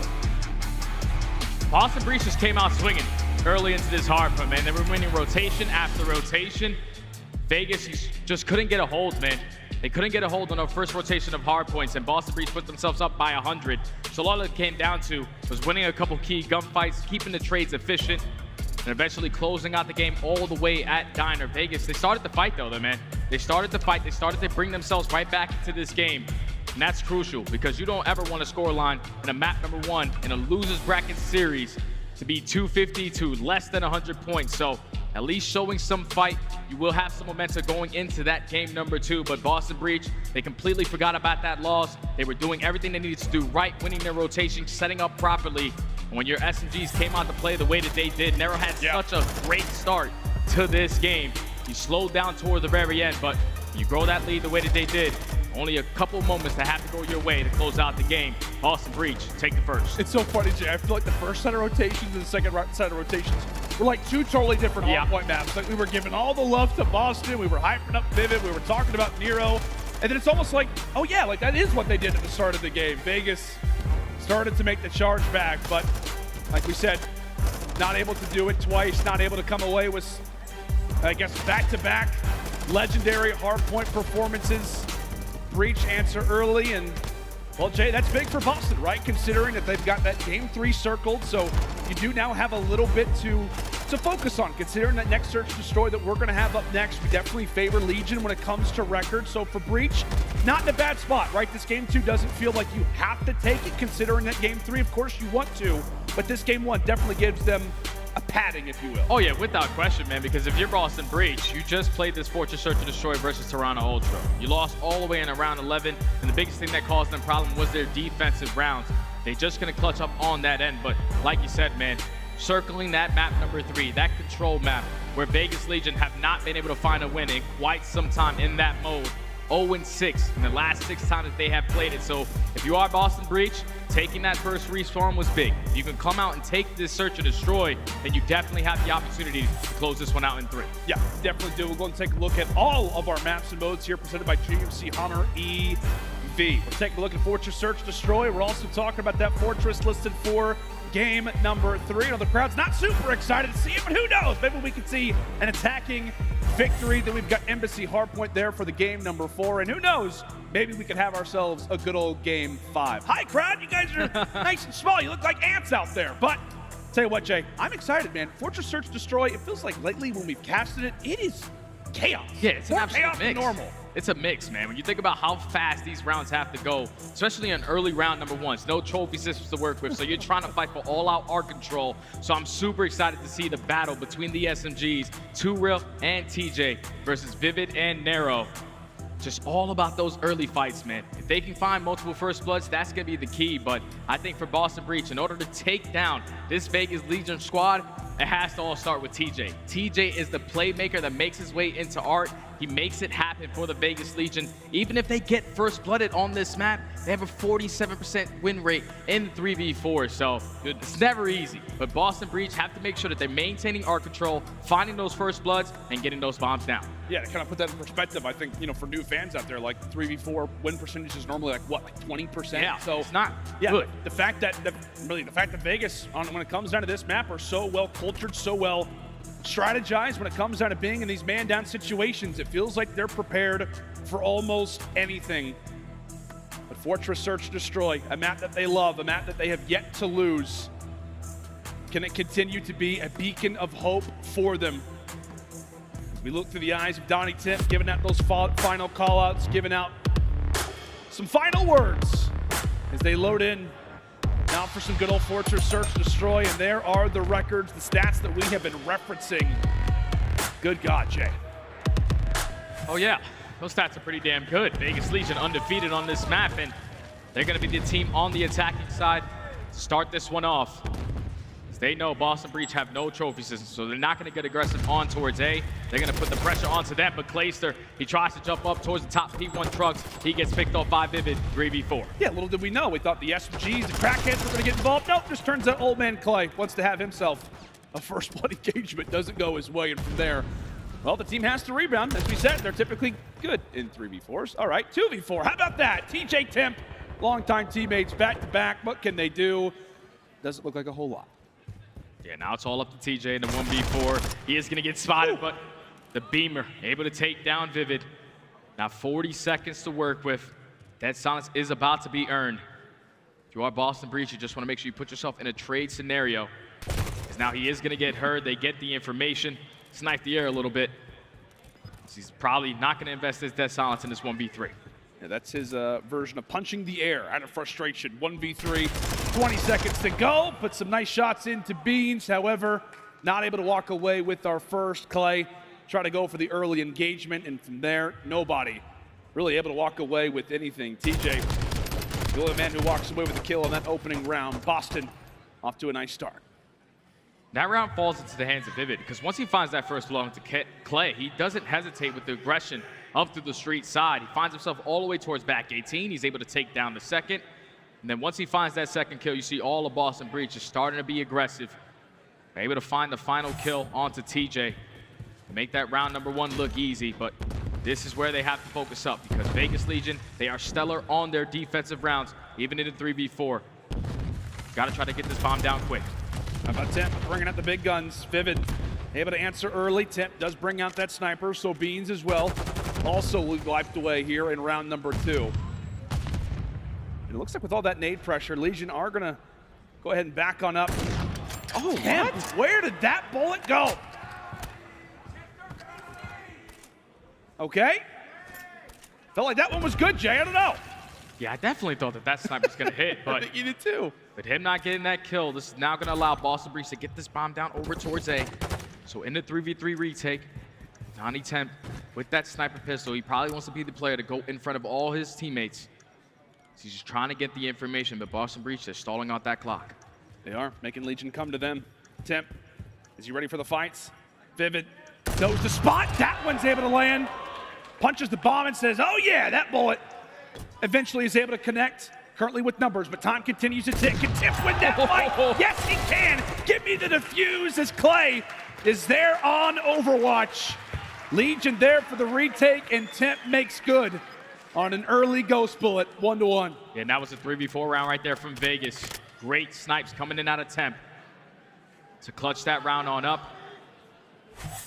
And also great in the retake situations as well. Timp opens it up, at least finds that first kill onto Beans. Finds 3 in the round with the sniper. No hit markers. That's super crucial as he just plays it super patient. Knows that Boston have to eventually tech this bomb. And Vegas Legion successful on the retake, tied up at 1. Talked about it so often for the Legion, right? I mean, the storyline for them coming into this season was Timp needs some help, right? Timp just needs a good supporting cast. Needs some players that maybe have some veteran experience, who've been around the block for a while. Such a big spot for him in his career. Not seen too many championship Sundays lately, but trying to lead the charge. Great snipes in that last round, but we are quickly here into round number 3. Temp has fallen, and so has TJ. So now it is Boston currently with numbers, but bomb is going to be planted. We'll see if they can make the retake now. Yeah, so now into 3v2 for Boston Breach. Nero's going to invest that dead silence. They are trapping 2 real in towards the back of this palm tree. So now they're working up towards the street side. Clay's going to have his hands full. He's trying to time it correctly, but Nero's able to take him down. Now it's all lift up to 2 real. They know where he is. I was gonna say, man, for a moment, Clay, like when it came down to the mini-map, he is just hanging out in cannons, and it felt like he made probably a sound, like just a fraction of a second, he makes his presence felt, and all of those arrows just completely swarm around him. A solid effort there for Legion, but as we said, Boston with numbers, and they make the retake. Back-to-back situations where bomb is down, and our teams on either side of the stage are able to defuse it. Breach goes up. And so far, it has been a wonderful performance from Vivid, sitting at 5-1 already. Yeah, him and Nero so far are just setting the tone on this search and destroy. With the aggression that they are putting in towards Art, it's causing Vegas a lot of problems, but back on the attack. It's gonna be Beans carrying that bomb. They have all of Boston Breach just holding down their cuts, making sure nothing fishy happens with any players in the Vegas Legion trying to hop their way up in towards top Art. Temp once again with the sniper, just trying to find another successful round. Yeah, let's see that trophy be tossed out. Bit of information gained. Same thing can be said for Nero. He walks away with a fraction of HP. So both teams tested. Both teams bruised and battered already here in this round number 4. Will the plant go down again? Temp, he'll look to try to stop it. Will he see the peak? Will he get his chance? Yes, he does. Not able to strike. But TJ, thankfully, is able to deliver so far. It is Beans locking down things over at the bomb site, but TJ has got to do this all by himself. Too many players. Beans having himself around. He's getting loud. That's good work right there from Beans, because I told you he needed to step up in search and destroy. Didn't have the best performance versus the Toronto Ultra. Overall, 0.33 KD. But in this round, he's able to find 3 kills with great AR presence. Shuts down the sniper from Temp. No hesitation on the bomb plant. And it closes out the round with that final kill onto TJ. Boston Breach, 2 rounds in a row now. Yeah, man, like that's a search destroy performance that we expect out of a player like Beans. Coming into today, I want to say, was like a 1.5 search destroy KD. Obviously here in Major 3, where he has made his introduction into the CDL. Unbelievably talented search destroy player. Trying to wield Boston to a massive W here in game 2, trying to go up 2-0 overall. Vivid peppering in some shots. TJ, well, he has to back up, and what does that do? It sets up the fast and hungry SMG duo to do it all. Vivid and Nero able to strike as they rush forward in the cannons and make this round quick. Boston Breach, they're just doing a great job of soloing out Clay. Like, they know that he's the island player. He's the guy that likes to watch flank. Obviously, you do your VOD review. You're going to know the positions that he likes to play. Because they can't find another first blood onto him, and then don't stop the aggression up through street. Once they take care of him, you see all of the rest of Vegas Legion. They have to wrap back. Now you have to watch your back. But by that time, when you're rotating off your positions, you're opening up presence for the SMGs on the opposite side.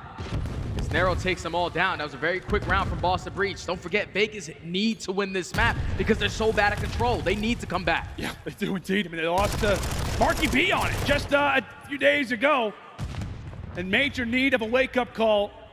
His kills exchanged early. We're into the 3 versus 3, but you can tell it's Nero who's ready to strike. It's Nero who's hungry. A few shots peppered out. However, Awakening ends up falling, and now it could set up Nero to go for the pinch. Has Clayster read it? Has the veteran found out what the call is? Clay! A big gunfight to take, and now it all leaves it up to Beans. 1v3, what a clutch this could potentially be. There's a lot of time to work with. Looks like he did pick up some information of a player playing in towards this corner. So he's slowly going to work his way on up. Temp's going to get the sound cues, give the information to his team. And Vegas Legion finally are able to stop the bleeding with great plays coming in from Clay, shutting down that aggression up through the street side. He's able to find 2 and set up 2 real to take down the last round. You hear the crowd, they're starting to get behind Vegas Legion. They need every ounce of energy they can get. Yeah, they absolutely do. As we said, when it comes down to really both of these franchises, Boston, they've had some great moments, just their second year in the CDL for Vegas Legion. They've been with us since the start. Obviously previously known as Paris, but trying to make it a championship Sunday, trying to wield this fan base into some excitement. Clay was able to get on the board last round. We'll see if he can strike for another one, and he will. First blood engagement goes to him. Crafty work there from Nero as he's able to stay alive. That will set up Beans, who eventually is able to find a kill of his own. Simp will grab that objective in the meantime, still yet to plan it. Punching in the digits, trying to put the pressure on to Breach, 3v3. 3v3, but Nero finds himself in a great position again. Already puts himself in towards bottom art. Should be able to pick up this free kill onto TJ. Now you make it a 3v2. You know that Clayster's the guy that likes to play towards street. Temp take down Awakening, but Beans is there for the trade. All lift up to Clay. The old man, can he clutch up? Oldest player in the league. Veteran, can he come away with it? 1v2, Nero able to drop him, and with that, Boston will be able to go up 5 rounds to 2 on a map that, as we said, Vegas have been spotless on. An 8-0 record that's about to have a 1 now listed in the loss column, unless something can turn around, unless something can happen. And as we said, Jay, this feels like disaster. This feels like disaster already for Vegas, considering the next map that we have.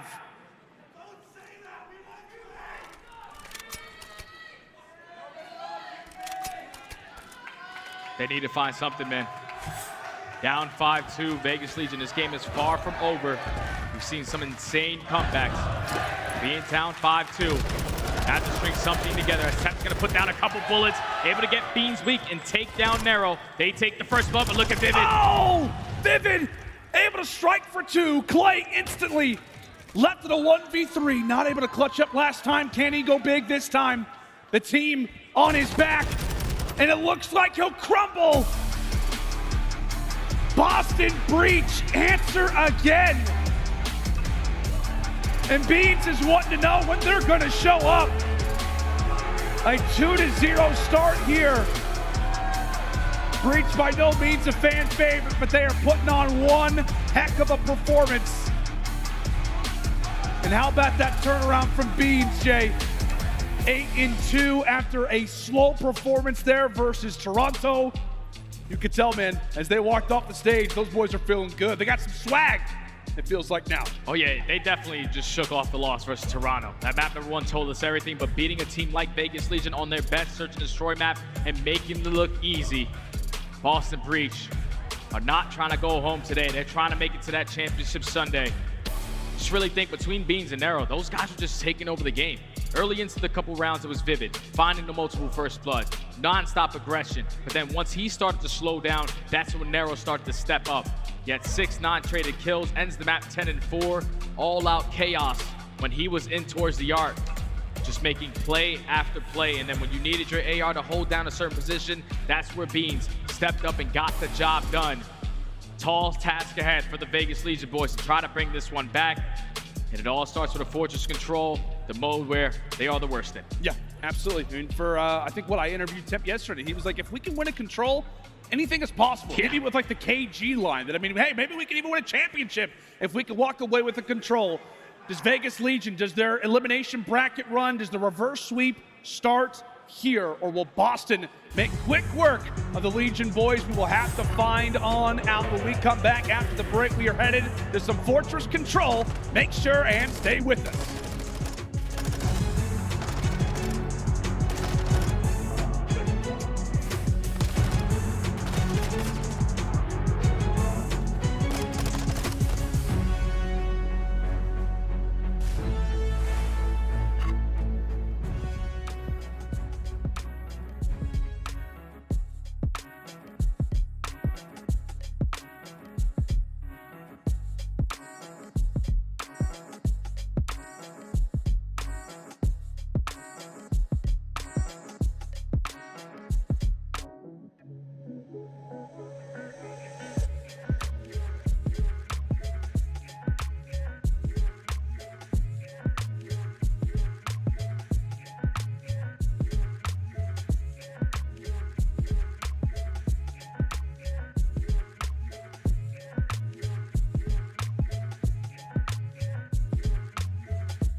Alrighty, friends, and welcome back to the final matchup of the day. Boston Breach taking on the Vegas Legion.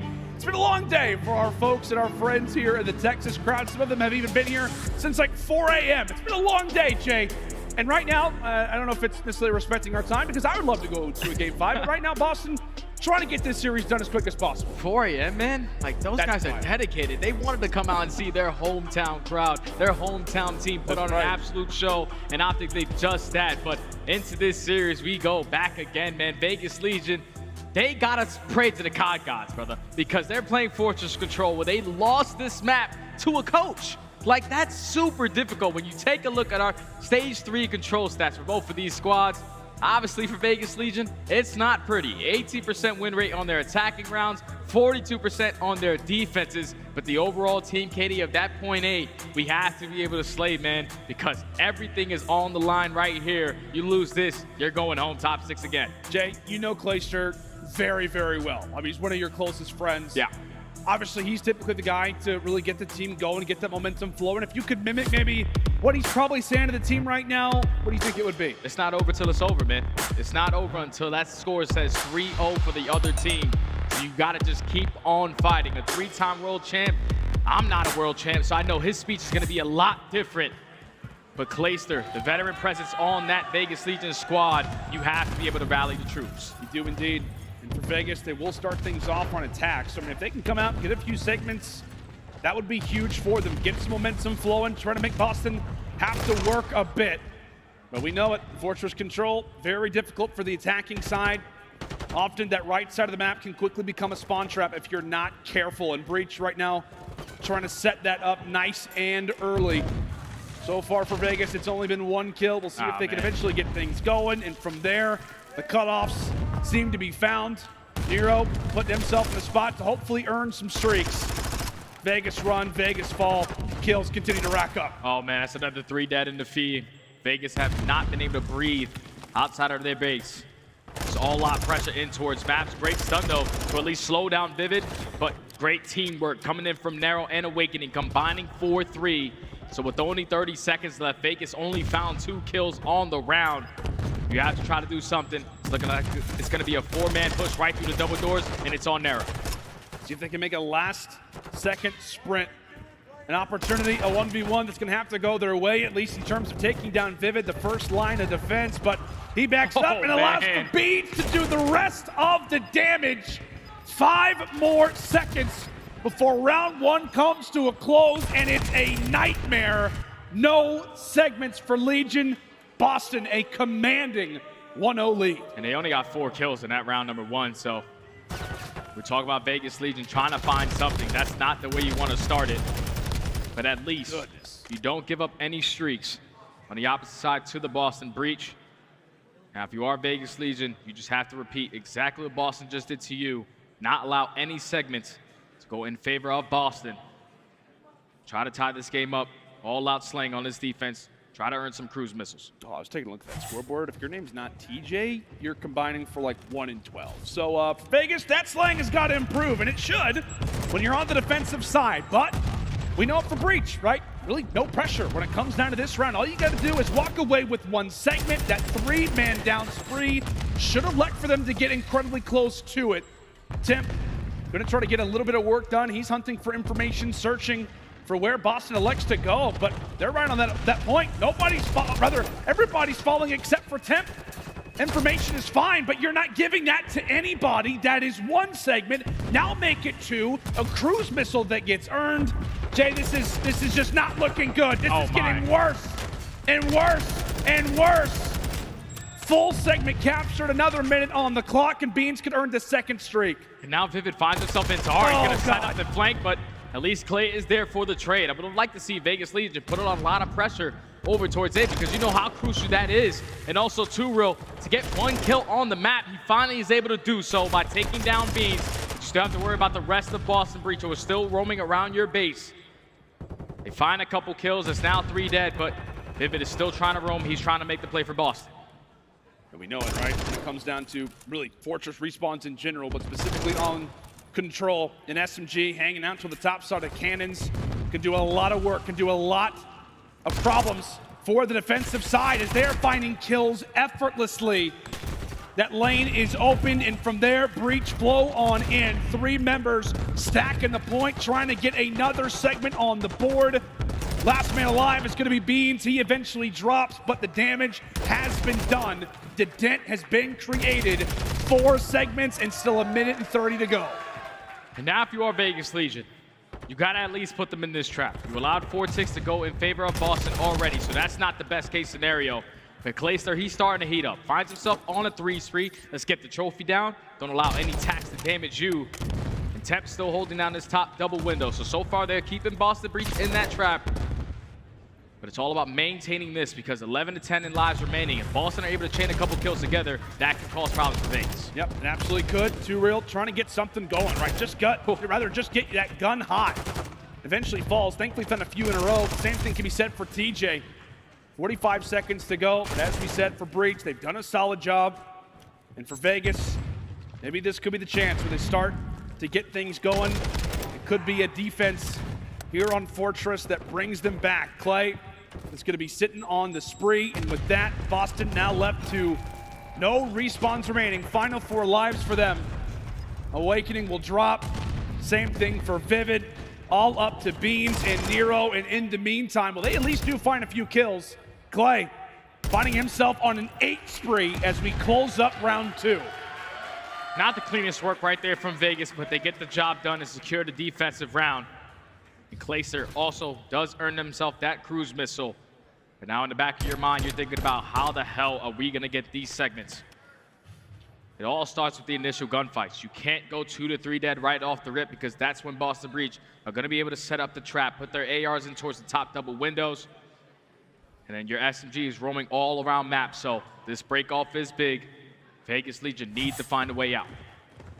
And as you said, man, this opening engagement, this opening team fight is going to be huge. And Temp quickly gets taken down. Clay now on 9. Can he make it double digits? That would be nice, but I'll tell you what, he needs some teammate support first. He eventually does get overwhelmed. Breach well handled in the opening team fight. Now Vegas Legion have to try to fight out of their base again. Right now with Boston in full map control, they're maintaining maps, they're trying to make them overextend through stable side. As Vivid and Awakening, they cut them down. Now with only 55 seconds remaining, Vegas are only able to find 1 kill on the round. They're trying to find the trade, but Vivid is cutting them all down. That's 2 dead in the feed, make it all 4. As the SMG duo combines for that. Now all of Vegas with 40 seconds left. Have to try to get out, you have to try to get some seconds. Yeah, you have to get at least a little bit of something, right? Just get 1 or 2, maybe 3, maybe 4, 5, I don't know, maybe 6. Anything would be great. Anything would be nice. Thankfully, Clay finds a double headshot, so that will open things up for the moment here for Vegas. Their first real opportunity. Now, what do they do with it? Time continues to tick. Beans, well, he peels Clay off of that hey-heady. And from there, Nero, he will eventually drop. From there, TJ, the last man alive inside of the point, does not get close enough to getting a segment on the board. And that very well could do it for round number 3, Jay. Oh yeah, it's all chalk. Beans is just cutting them down. The ARs on the side of Boston Breach, able to find all 4 kills in the feed.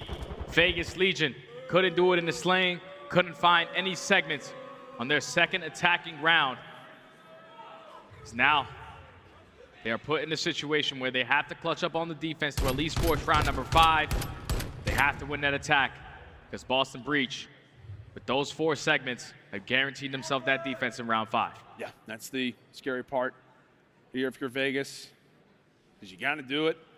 It's got to be now. It's got to be on attack. And in this spot, can they come up clutch? Defensive round here, but as we said, the attack all but guaranteed. They got to focus up. They got to be ready because here comes the onslaught. Here comes the aggression quickly for Breach. They send Vivid forward. He will fall. And the same thing can be said for Awakening. So with that, a solid start if you're Legion. But right now for Breach, I was going to say, they have a nice little setup going on to the top side of the map. Trying to get things to slow down and allow for at least either a B zone movement or at least someone to go over and get things stopped at A. That's going to be Nero's job for the time. Here comes Vegas now. Vegas trying to break on in. All out pressure through the street side. Just have to take down Nero, who's just cutting them down again. He's able to find 2, Vivid with the 3rd. So they are maintaining that pressure. Already on a 5 spree is Vivid, and he's still roaming. Vegas Legion look like they're gonna probably chalk this one up, or at least try to push out through stable side. But right now, Vivid is causing them so much problems. They don't want to take the wrong step. You have to find that kill. Now you take them off that point. See if they're gonna be able to do it. Tim, say, does he decide to go for this all by his lonesome? Yes, he will. Able to drop 1, goes for the contest. Can teammate support arrive here in time? Because he's not gonna be able to do it by himself. TJ, a little late to the party, eventually does end up finding a kill.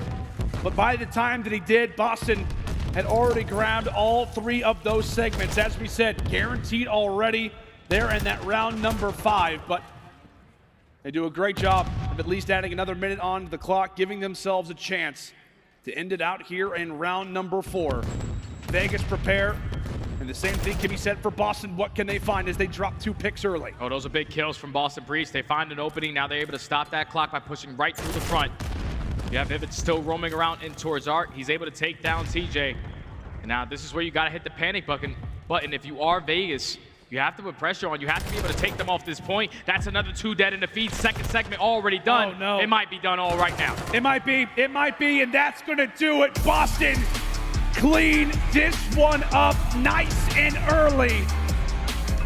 A 3-0 in the series and a 3-1 here in this control, as they will send the Vegas Legion home, top 6. And for Breach, they make it a championship Sunday. Austin Breach just came out and played some almost perfect Call of Duty. Yeah, I mean, that map number 1 was textbook, winning all your rotations on the very first rotation of hard points. They were dominating on their setups. They eventually find a W, but biggest map was that map number 2, man. Taking down a team like Vegas Legion on their best search and destroy, where they were undefeated 8-0. And it was on the back of Beans and Nero, who just took over that game. And then when you put yourself into the control up 2-0 versus a team like Vegas Legion, who struggle in that mode, they just clutched up, dominated on their defensive rounds, earned a couple segments on their attacking. But it was all out slaying on the side of Boston Breach to close out this series in a clean 3-0. Now have a rematch with OpTic. I have to say, that is going to be a very fun matchup tomorrow, but commiserations to the Vegas Legion. You know, as we said, one of their highest placements in a very long time. They go out top 6. Unfortunately, will not see that Sunday tomorrow. But I'll tell you what, man, I mean, for Boston Breach, considering that they were off of that loss, right, versus the Toronto Ultra Legion, who have been solid so far this tournament, and beating them in such a dominant 3-0 fashion, especially in that Fortress Search and Destroy, how much better now do you feel about Breach moving into tomorrow? Oh, I'm super confident in Boston Breach, because going into tomorrow, they got to play OpTic. They've already 3-0'd that team, and that was a great performance from every single player. I think the main guy that I wanted to focus on in this series was the turnaround for Beans. Yeah. They didn't have the best versus Toronto, but in that Search and Destroy 8-2, and that final map, almost a 2.0 KD. Beans was there. The entire Boston Breach was there. Yeah. They came out and got the job done. They did. They made it quick, man. I'll tell you what, I was hoping for a closer series. I thought for sure. We were talking about Vegas Legion. You know, maybe they could walk away with the opening hard point. They had that guaranteed Game 2 Fortress Search Destroy performance, but Breach came out and looked clinical. That's going to do it for myself and Jay. Boston get the dub, and now one of those members is joined up on the main stage by Miles. Take it away, buddy. Thank you very much, guys. I'm joined by Vivid. Congratulations, dude. First and foremost, a very, very well-earned victory there, 3-0. Congrats, mate. What happened? What changed? I mean, you guys look like you were smooth sailing. Obviously, it's been a bit of a run through losers. Any major takeaways from you throughout the series? Honestly, I think that was just a team diff. I think we're just better than them, and it showed right there. They're bread and butter map too, but it didn't look very bread and butter like to me. Oh, you ate them up, dude. Well played, well played. So next opponents, you'll be rematch against OpTic. Now, it's tough to beat a team twice in the same tournament. How are you going to prepare for that? Same as it was on Thursday, you know, playing in front of the crowd. Obviously, they're booing us, but it's still insane. The energy's been crazy, so looking forward to it. Obviously, Beans coming onto the roster has changed seemingly everything. You're clutching up in Game 5s. Search and Destroy is looking far more reliable. What's it like having him on the team? He seems like a real powerhouse. Yeah, I mean, his energy is something that we kind of needed. With Zen, I felt like we kind of didn't have energy all the time, and obviously we couldn't win map 5, so that's also big. And yeah, he's just a trolly guy. He just brings the vibes up all around. He's just fun to be around. Dude, I absolutely love it. It sounds like everything's going really well, and I wish you the best of luck for tomorrow. Is there any last things you want to say to the crowd or the fans at home? We appreciate the support for those that are supporting, and for the guys booing, we appreciate that too. We like it. Congratulations again, dude. See you on Sunday. Back to the desk. Hey, thank you, Miles. Boston Breach, they get it done once again. They continue to move forward through the elimination bracket, now break it into top 4. So clearly not deterred by that loss that they had in winter, so good on them. Bit bittersweet though, because we do lose Las Vegas Legion, we lose Clayster. That's always a tough feeling to say the least. But Las Vegas Legion, at least in my opinion, nameless, top 6, not bad. I mean, decent starting in losers, right? They find themselves in a situation where they got some points. But, to what Vivid said, like team diff, I mean, coming into this series, you think game 2 is a lock for Vegas. And then if you can make it to that Embassy in game 4, you really have an opportunity to push it to game 5. Embassy is a map where I looked at this list and I'm like, Vegas can lock that one up. Unfortunately, they don't get there just because you look at Nero, you look at Beans taking over in the search and destroy. Just so much to deal with on the map. And Vegas had no answer. Lifeless version of them we saw just now. Absolutely. That's right. Yeah, and you bring up Nero. Good on you, because he was, in fact, our scuff play of the game. Let's watch his highlights throughout the entire series. Nero has been lights out throughout this tournament. Love watching him. Oh, and he's played crazy today. Played really well, even up against Ultra when they lost it. We were hearing that he hasn't been feeling that great today. Yeah. So coming into this and to put on this kind of performance, I wouldn't go as far as saying fluke game, etc., etc. But played very, very well today, which is typical considering how he's been feeling today. Big fan of Nero, without question. Boston Breach continues to move up and up, at least whenever it comes to the bracket. Allie, Boston Breach, how do you think this series made them look?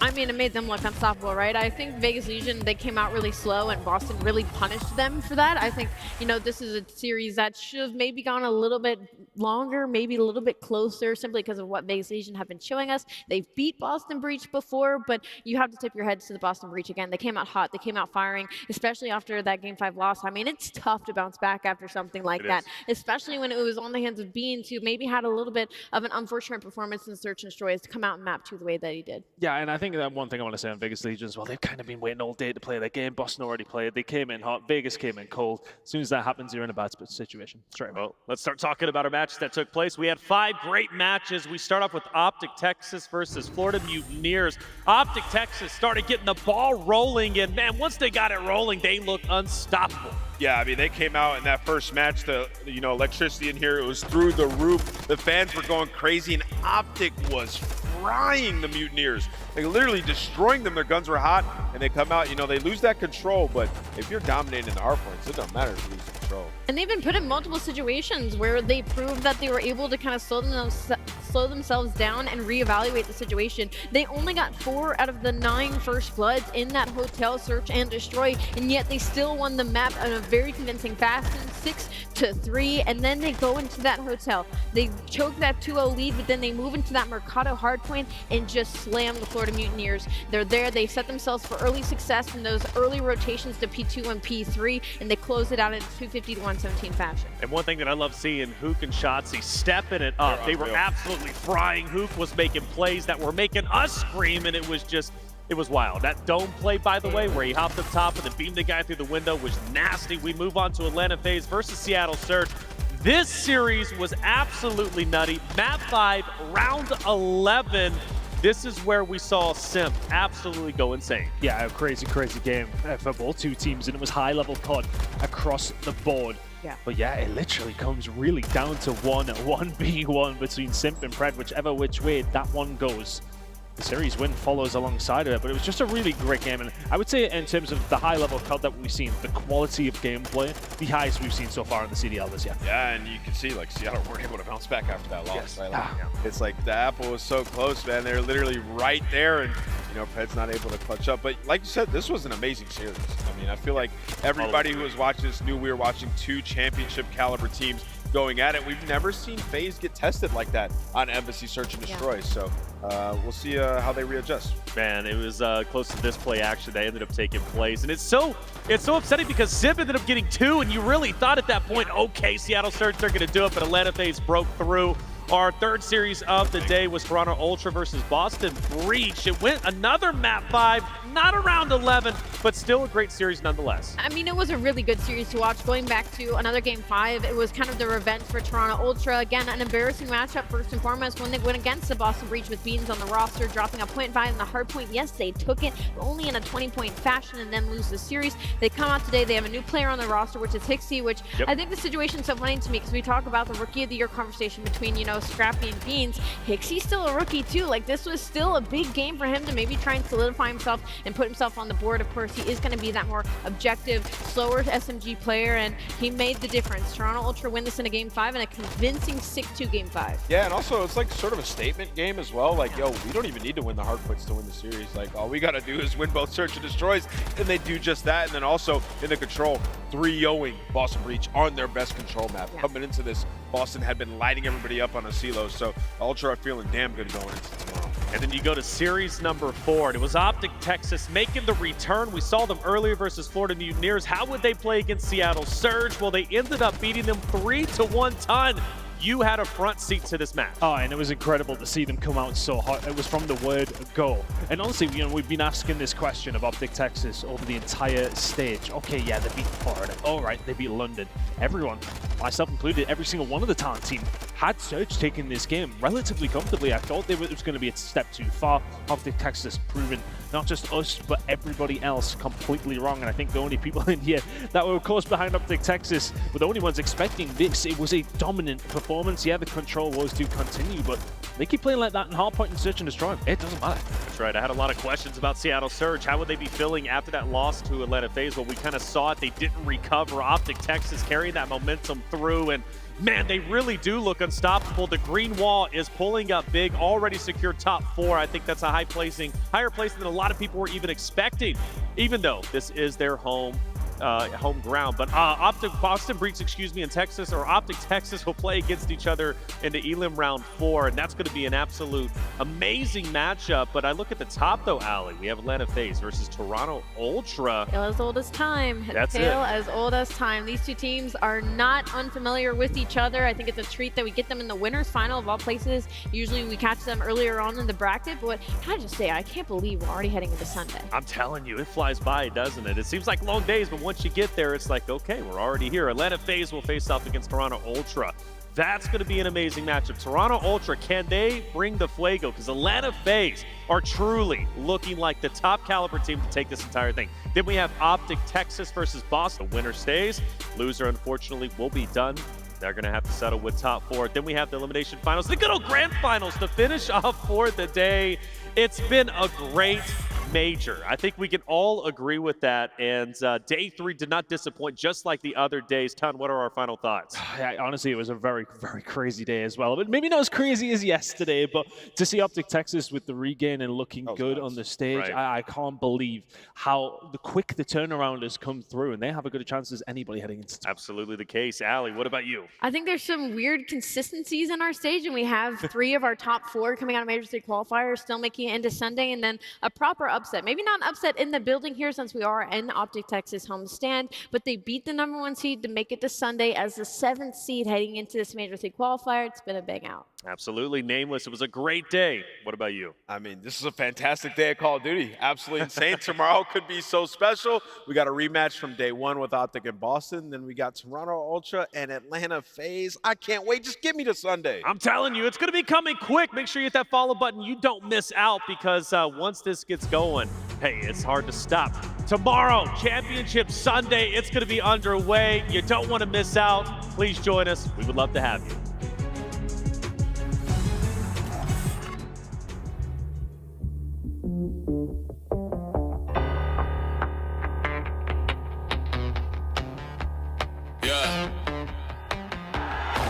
Born with the story, I was born for the glory. Through the heat and the rain, can't deny and ignore me. I'm bred for commitment, signed up for a mission. Yeah, it comes with the price, it's all in the description. My time has arrived, I can't hesitate. Nothing is in my way, knocking down barricades.